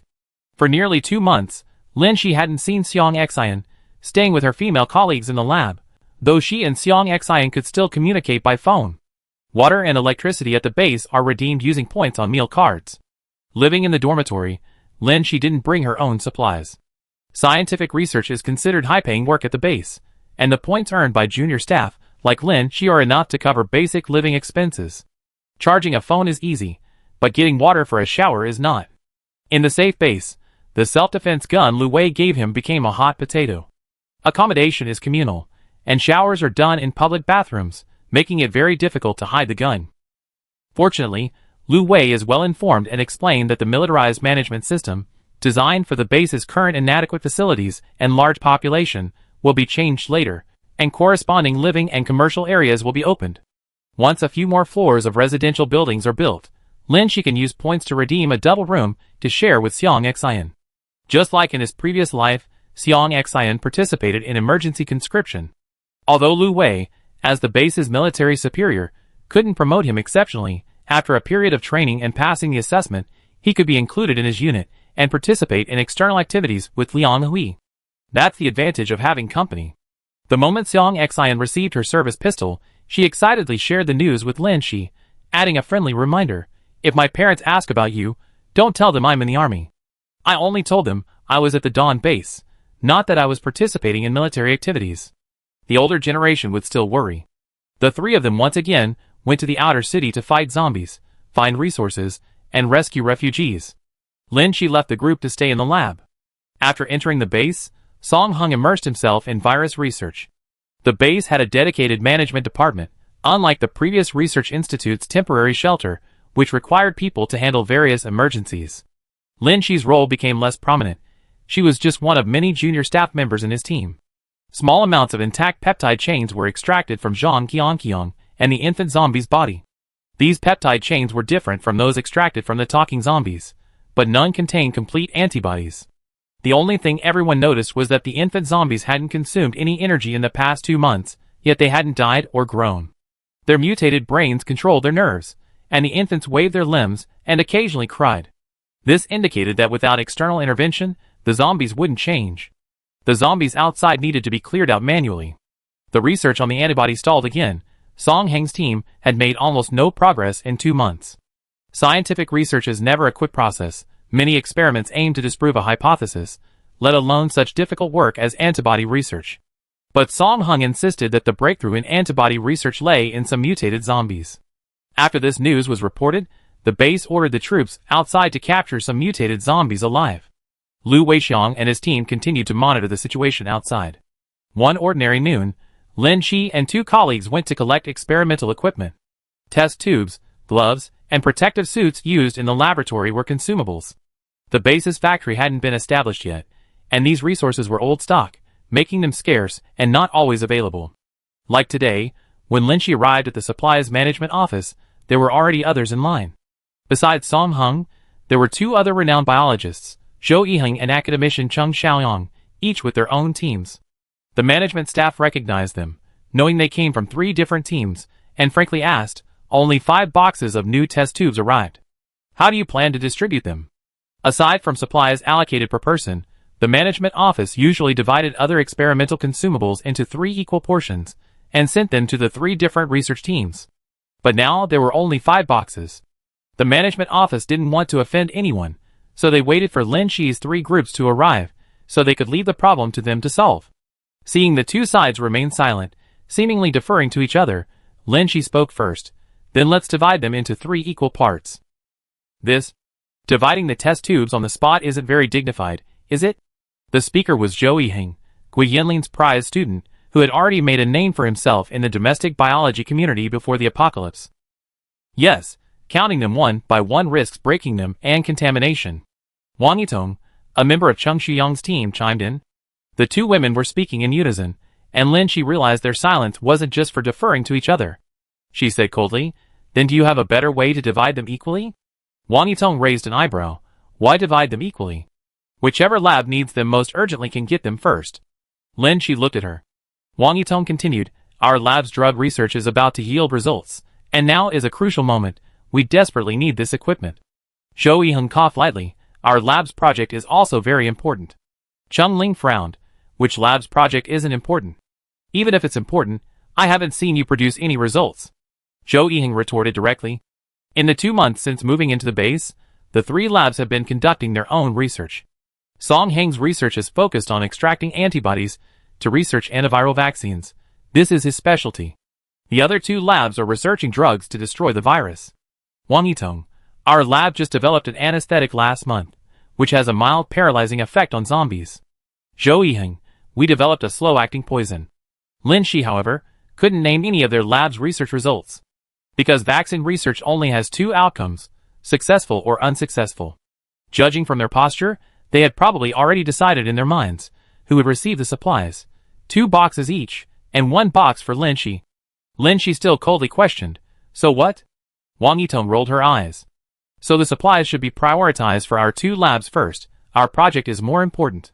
Lin Shi, who said your project is important, you 2? Zhou Yiheng chuckled impatiently. We're researching chemical weapons to control zombies. You're researching vaccines. Isn't fighting zombies the most important thing right now? Wang Yitong, eliminating the zombies is the first step to protecting the remaining survivors. Lin Shi, developing a vaccine to prevent infection is the only way to avoid more zombies. Wang Yitong, The staff member in the management office looked at them for a while, scratched his head, and said, why does this logic sound familiar? Lin Shi, yeah. It's like the chicken or egg analogy. How interesting. A group of top biology students discussing this kind of question.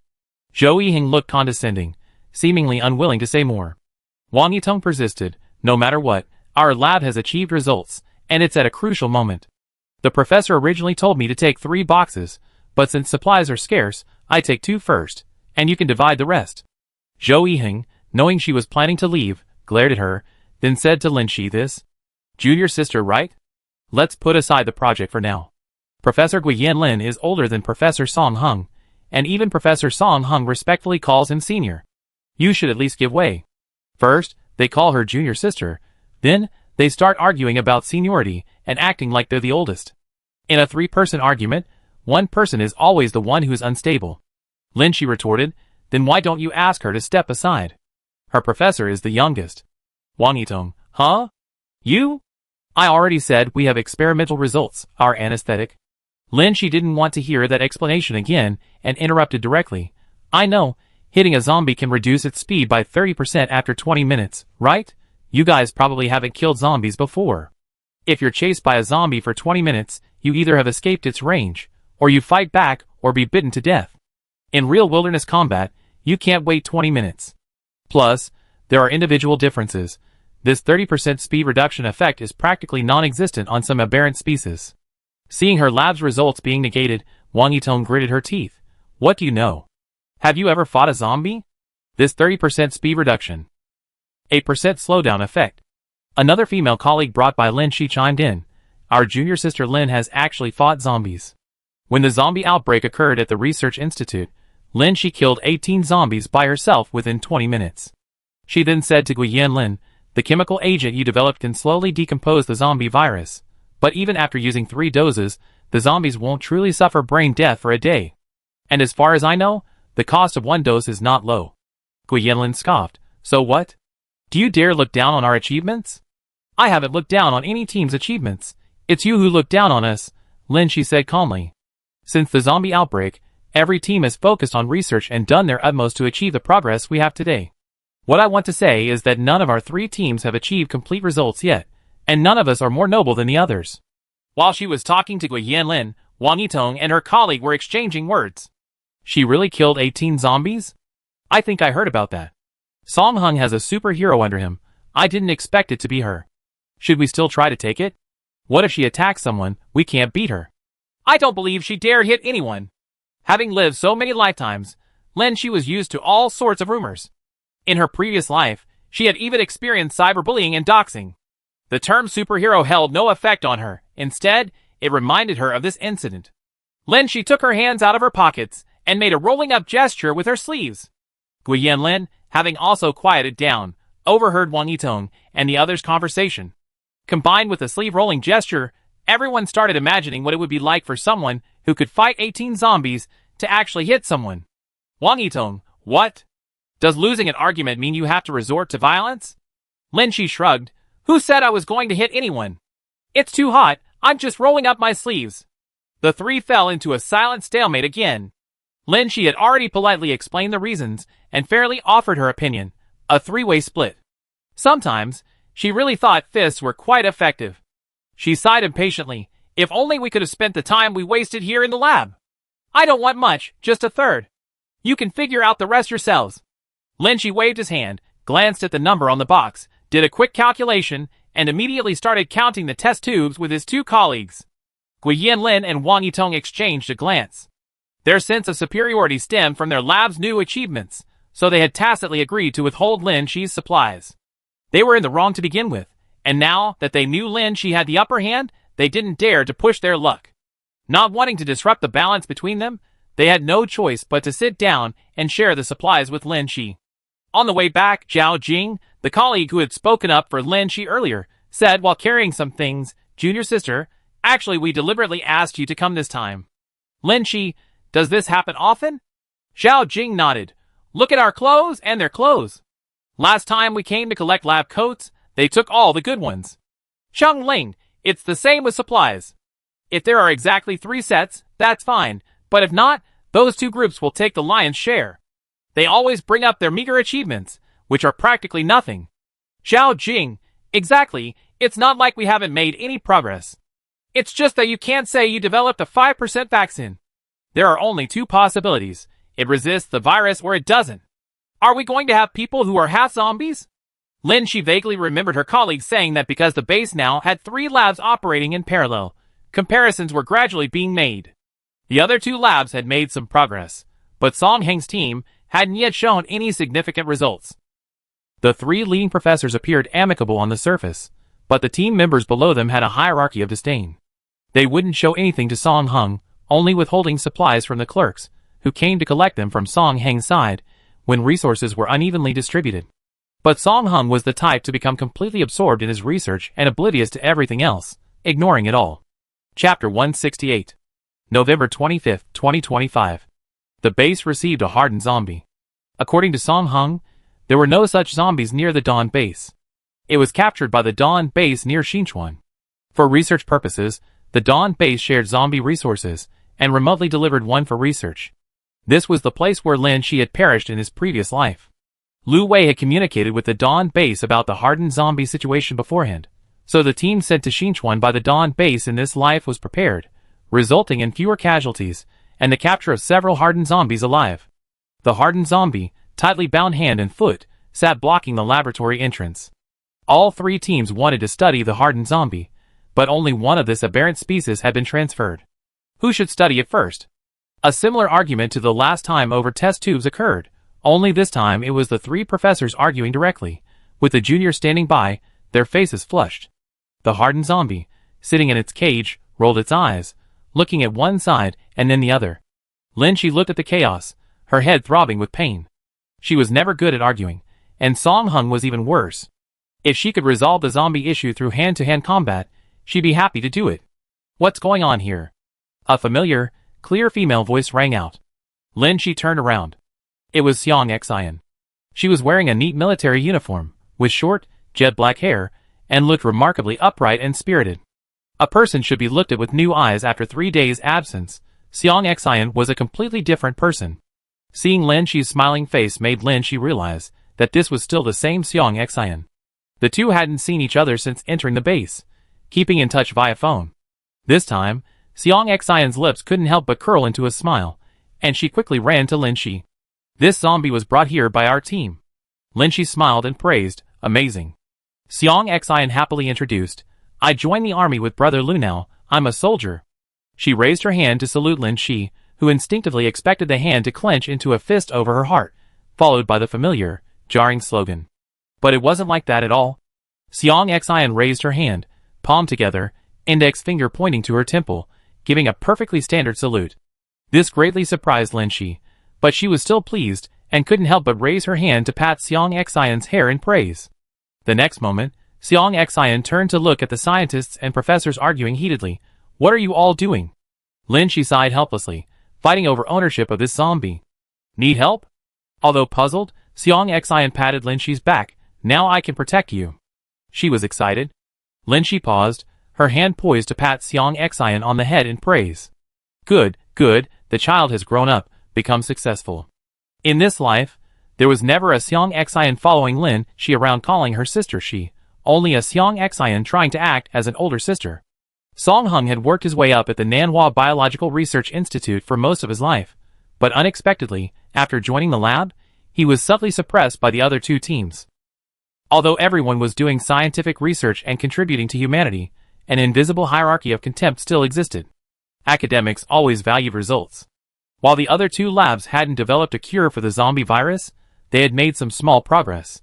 Song Heng's side remained silent, and coupled with his inability to manage interpersonal relationships while focusing solely on hard work, he gradually fell to the bottom of the 3 labs. The debate over the hardened zombie quickly ended in defeat. Lin Shi witnessed this heated argument among highly educated individuals for the first time.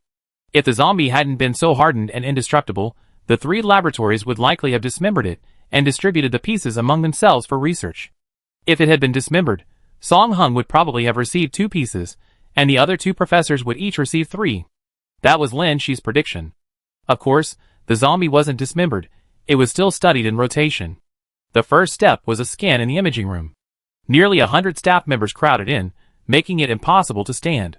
Lin Shi could only see the scan results from a distance, relying on his height. The zombie's skeleton was a darker color, extremely dense, and difficult to destroy.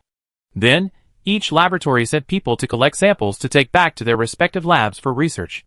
The zombie itself was circulated among the labs, with the last sample reaching Song Heng's lab.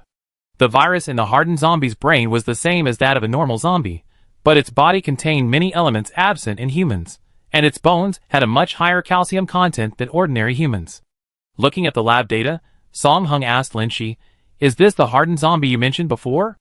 Lin Shi nodded, then asked, "Teacher, I remember you said that zombies wouldn't suddenly have elements that humans don't possess. Now look at this zombie. It's not natural evolution," Song Heng answered decisively. "It's the result of human intervention." Lin Shi had also suspected this, including the other type of radiation-carrying zombie Lu Wei mentioned, which was likely also the result of human intervention. Although he had suspected it before, the confirmation was still chilling. Someone was creating a zombie virus to poison people, and someone else was modifying zombie genes to invent mutated zombies, making things more difficult for humanity. Vaccines and drugs to control zombie viruses were nowhere to be found, but this kind of mutation was much easier to achieve. All the laboratories reached the same conclusion: hardened zombies were products of human intervention. They weren't naturally occurring aberrations. Their brains didn't contain any damaged cells, making them almost useless for Song Heng's research project. These zombies were far more formidable than ordinary zombies, rendering both traditional military weapons, both cold and hot, ineffective. The development of corresponding chemical weapons became an urgent necessity. This discovery led to the other two laboratories becoming even more arrogant, and their research directions becoming even more crucial. Lin Shi had previously planned to pursue scientific research, but the choice of mentor and research direction was entirely unexpected. Chapter 169. December 31st, 2025. The first year of the apocalypse had come to an end in the blink of an eye. Although Lin Shi had been reborn many times, this was only the second time she had experienced this date. The Dawn base underwent another expansion, with the new floors primarily used for residential and military areas. After two expansions, and the consolidation of resources, the base's population pressure had lessened considerably, and management was more relaxed than before. Many people with surplus points redeemed double or single rooms. Laboratory staff were no longer strictly isolated, and could also exchange points for dormitories. All rooms belonged to the base, and regardless of the number of people sharing a room, monthly rent could only be paid for using points. Ordinary laboratory staff of Lin Shi's level could only afford a double room with their points income. Spending the majority of their points on accommodation would lower their quality of life, leaving insufficient points for nutritious meals or new clothes. The base's nutritious meals were far less elaborate than the ordinary fast food at the research institute: just one meat dish, one vegetable dish, one soup, and two pieces of fruit, but still much better than ordinary meals like bread and steamed buns. As for clothing, no personal belongings brought to the base were confiscated, but most people had fled there, and didn't even have cell phones, let alone clothes. Aside from the two sets of clothes they received upon arrival, new clothes could only be obtained by redeeming clothing and trousers using points. The base's temperature was neither too high nor too low, and the selection of clothing and trousers in the clothing and trousers section was limited. It was rumored that factories would be built to produce more daily necessities, and clothing once more floors were opened. Points and supplies were precious to ordinary staff members, but Lin Shi had quite a few in her account. The truck she brought contained a considerable amount of food and supplies. Lin Shi donated several boxes of compressed biscuits, which earned her tens of thousands of points. The truck was registered and put into storage for Lu Weixiang and the others, earning her another round of points. These weren't the biggest rewards. Her deeds of killing zombies to save laboratories, and assisting in managing refugees at the Nanhua Research Institute were reported by Lu Wei and Qian Zitao, the then commander of the institute's garrison. This was considered a meritorious act, earning her a large sum of points. In this research institute, she probably had the most points, even more than Song Heng. And those with the best benefits at the base were the soldiers who went out to kill zombies, find supplies, and rescue refugees. Xiang Xian, who had joined the army, also earned a considerable income. As soon as the base's dormitory rental regulations were released, Lin Shi invited Xiang Xian to share a double room. She and Xiang Xian had lived together for a long time, and were used to being together. Xiang Xian was happy that the two could live together again. But then she suddenly remembered something. Brother Lu is a lieutenant colonel now. His place has 3 rooms and a study. Lin Shi paused, then nodded. He's doing well. Xiang Xian continued. They mentioned having many rooms before, and asked me to ask if you wanted to move in, so we have more space and more freedom. I felt confused and immediately refused. But Brother Lu said, we seem to have lived together for a long time in our previous life. In their previous life, they first stayed briefly at Lu Wei's apartment, then the four of them ran and killed zombies, until they entered the Dawn base. Back then, they huddled in a truck. Lin Shi and Lu Wei had prepared sleeping bags beforehand, and they took turns sleeping on the bed boards and in the bags, taking turns on night watch. They did indeed live together for a long time. However, Xiang Xian had no memory of it, and those days felt quite distant to Lin Shi as well. Lin Shi asked, I'm not very familiar with the base. Do you know if there are enough rooms available now? Xiang Xian nodded, that's enough. That's why we opened up dormitory rental rights for everyone to rent freely. Since there are enough rooms, Lin Shi and Xiang Xian renting a double room wouldn't be taking up too much space. Lin Shi said, I still want to rent it myself and let him give it to someone who needs it. Xiang Xian looked puzzled, who needs it? She questioned whether anyone could just move into the lieutenant colonel's house for no reason. Only their four-person friendship from their past lives could allow them to do this. Lin Shi, however, was thinking that among Lu Wei's companions from several lifetimes, she was currently one of the more affluent, capable of taking care of herself without needing assistance. Seeing Xiang Xian hesitate, she asked, would you like to live with me? I waive the rent for you, just like Lu Wei did. Xiang Xian nodded without hesitation and said, rent waiver isn't necessary. I have enough points, we can split the bill. San, we're family. Sometimes we don't need to be so calculating, right? Lin Shi found this a bit strange. So you're splitting the bill with your family? Xiang Xian's eyes widened. Hey, that's not what I meant, She didn't even know what she was trying to say. After signing the lease and accumulating points, Lin Shi moved out of the Research Institute's dormitory. She didn't have much stuff in the dormitory. To appear normal in communal living, she brought only a phone and tablet, not much more than others, and didn't even have extra food. She left most of it with Xiang Xian. Now that she moved out, Lin Shi retrieved her luggage and belongings and tidied up a bit. The double room has 2 single beds, each about 1 meter wide, a simple desk and a wardrobe, similar to a university dormitory, except the room is smaller and there are fewer people living there. Lin Shi's supplies were already packed in boxes, so even with limited storage space in her room, they could be neatly arranged. Xiang Xian quickly moved in after receiving her keys. Previously, when living in the dormitory, she hadn't displayed her luggage and supplies to avoid unnecessary trouble. Now that she had her own space, she quickly unpacked her belongings. Looking at the sets of camouflage uniforms, Lin Shi knew Xiang Xian was adapting well to the army.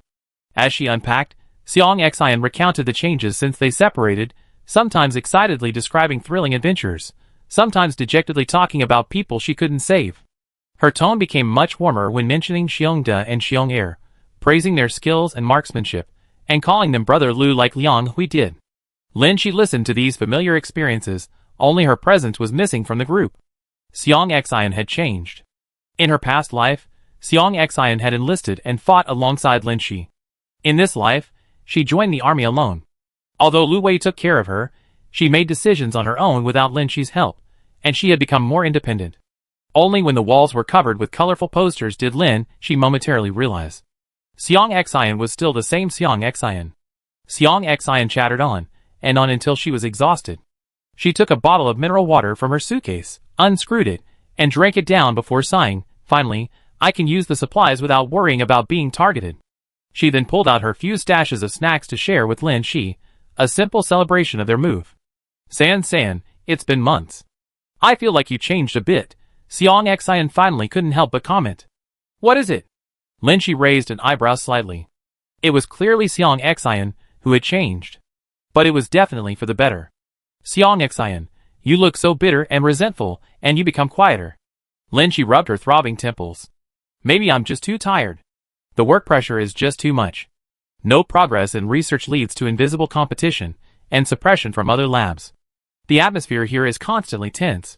One wrong move, and you be reprimanded by the strict professor, Song Hung. Outside of class, there are also frictions and arguments with other labs.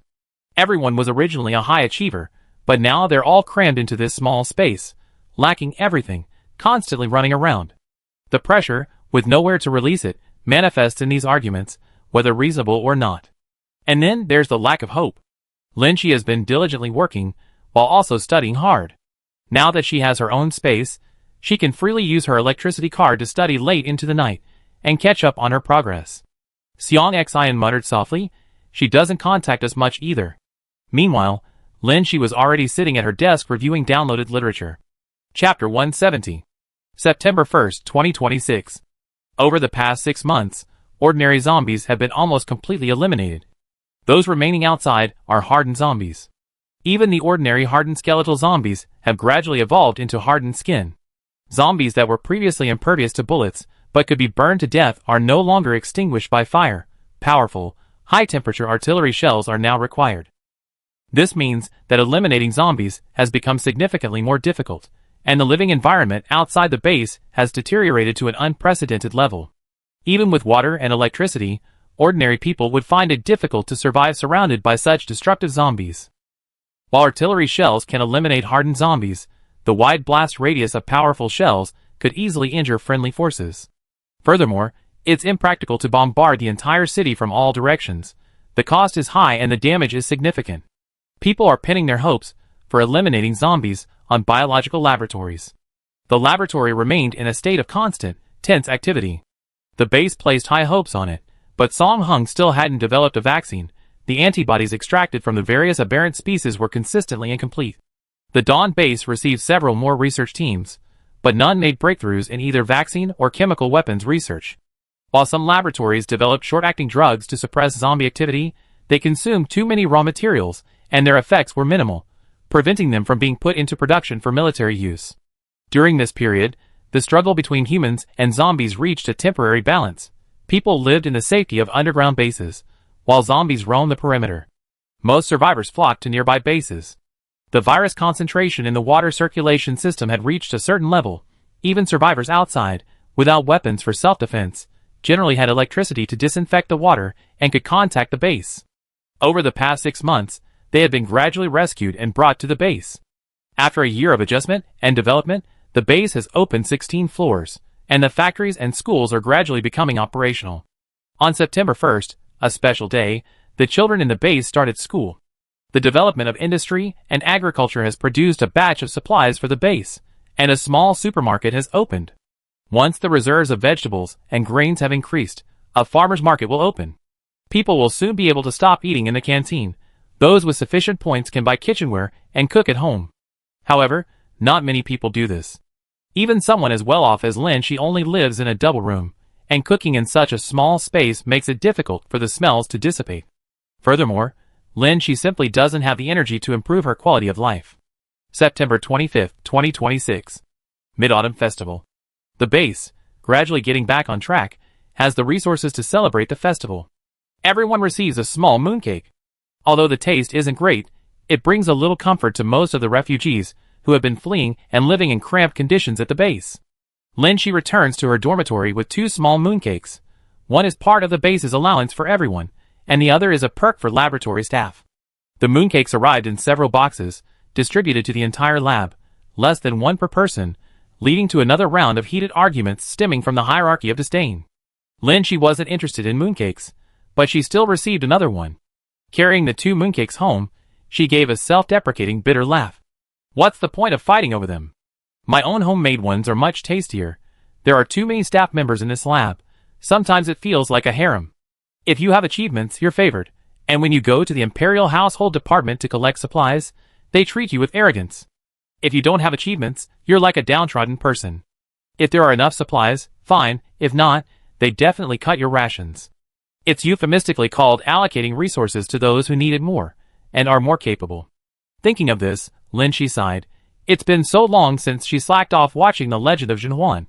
That kind of leisurely TV watching lifestyle felt like 2 lifetimes ago. No overtime during the holidays. Everyone in the lab except for Song Hung, that research fanatic, went home for the holidays. Lin Shi glanced at the mass-produced, industrially made mooncakes, and suddenly felt a surge of energy. Clutching her points card, she went to the supermarket and bought flour and fresh meat, planning to bake some fresh meat mooncakes herself. A long, long time ago, she only knew how to cook. Baking was something she never done before. During those years of seclusion in Yunxiang, she lived a leisurely life and learned this skill to pass the time. When Xiang Xian returned home, The small air fryer was emitting a wonderful aroma. It's been such a long time since I seen San-san's cooking skills. Seong Xian inhaled the aroma deeply, and placed the small box of mooncakes she had received aside. Then, they chattered around Lin Shi, sharing recent happenings, like how she'd been promoted to second lieutenant and her work was no longer just about fighting, and about interpersonal relationships at work. They occasionally mentioned Lu Wei and Liang Hui. They were both doing well. Lu Wei had a high starting point, and with his accumulated combat achievements, he risen to colonel at a young age, becoming a backbone of the Dawn base, almost impossible to achieve at that age in peacetime. Times create heroes. Liang Hui had always followed them in combat, contributing significantly in the land-based shelter, and starting even earlier than Seong Xian. In the past year, he already been promoted to captain. Lin Shi was genuinely happy for them. She made 2 batches of mooncakes. Even though she rarely spoke in the group chat, she still considered them family in this base. Seong Xian chattered on for a while, then eagerly grabbed a mooncake as soon as the first batch came out of the oven, yelping as she ate it, burning herself. She couldn't stop talking. Speaking of which, let's celebrate the Mid-Autumn Festival today. We're going to Lu Ji's house for hot pot tonight. They told me to come back and invite you. Lin Shi put the second batch of mooncakes into the pot, thinking it was perfect timing since she didn't have to find an excuse to get everyone together. Previously, Lu Wei was usually the one organizing gatherings in the group chat, and she sometimes organized them herself. Since coming to the base, everyone has been busy, and it's been a long time since they had a proper get-together. Seong Xian, we ordered some vegetables from the cafeteria, and bought some hot pot ingredients while inspecting the market. You have no idea how expensive the vegetables are at the base. A box of fresh vegetables costs the same as a piece of clothing. The base opened a supermarket first, mainly selling food, but fresh produce was only recently started being sold publicly, and at one point, the prices were even higher than meat. Seong Xian, but luckily we have a lot of points, so there's no worry about redeeming them. That table full is enough for many people. Lin Shi filled a whole box with mooncakes and handed it to Seong Xian. You take these to them, I won't go. Seong Xian was only slightly disappointed. She had already gotten used to Lin Shi's aloofness. After get off work, Lin Shi spent all her time reading and researching literature. She must have been corrupted by her balding research fanatic teacher. Oh no, she'd been corrupted. But she still tried to persuade Lin Shi. San, just take a break today. You're always reading, and there aren't any exams, so it won't hurt to take a little longer. Lin Shi held up her phone screen. There was an angry message from Song Hung in the work group. Song Hung, engrossed in his research in the studio, turned around and found that all his subordinates were gone, and he was urgently calling for help. Lin Shi placed the packaged mooncakes in Seong Xian's hands and pinched her cheek. Go on, have fun. Seong Xian muttered, even though the Mediterranean guy didn't insist on calling you. Brother Lu specifically told me to call you. Lin Shi packed the remaining mooncakes into a box and took them to the lab.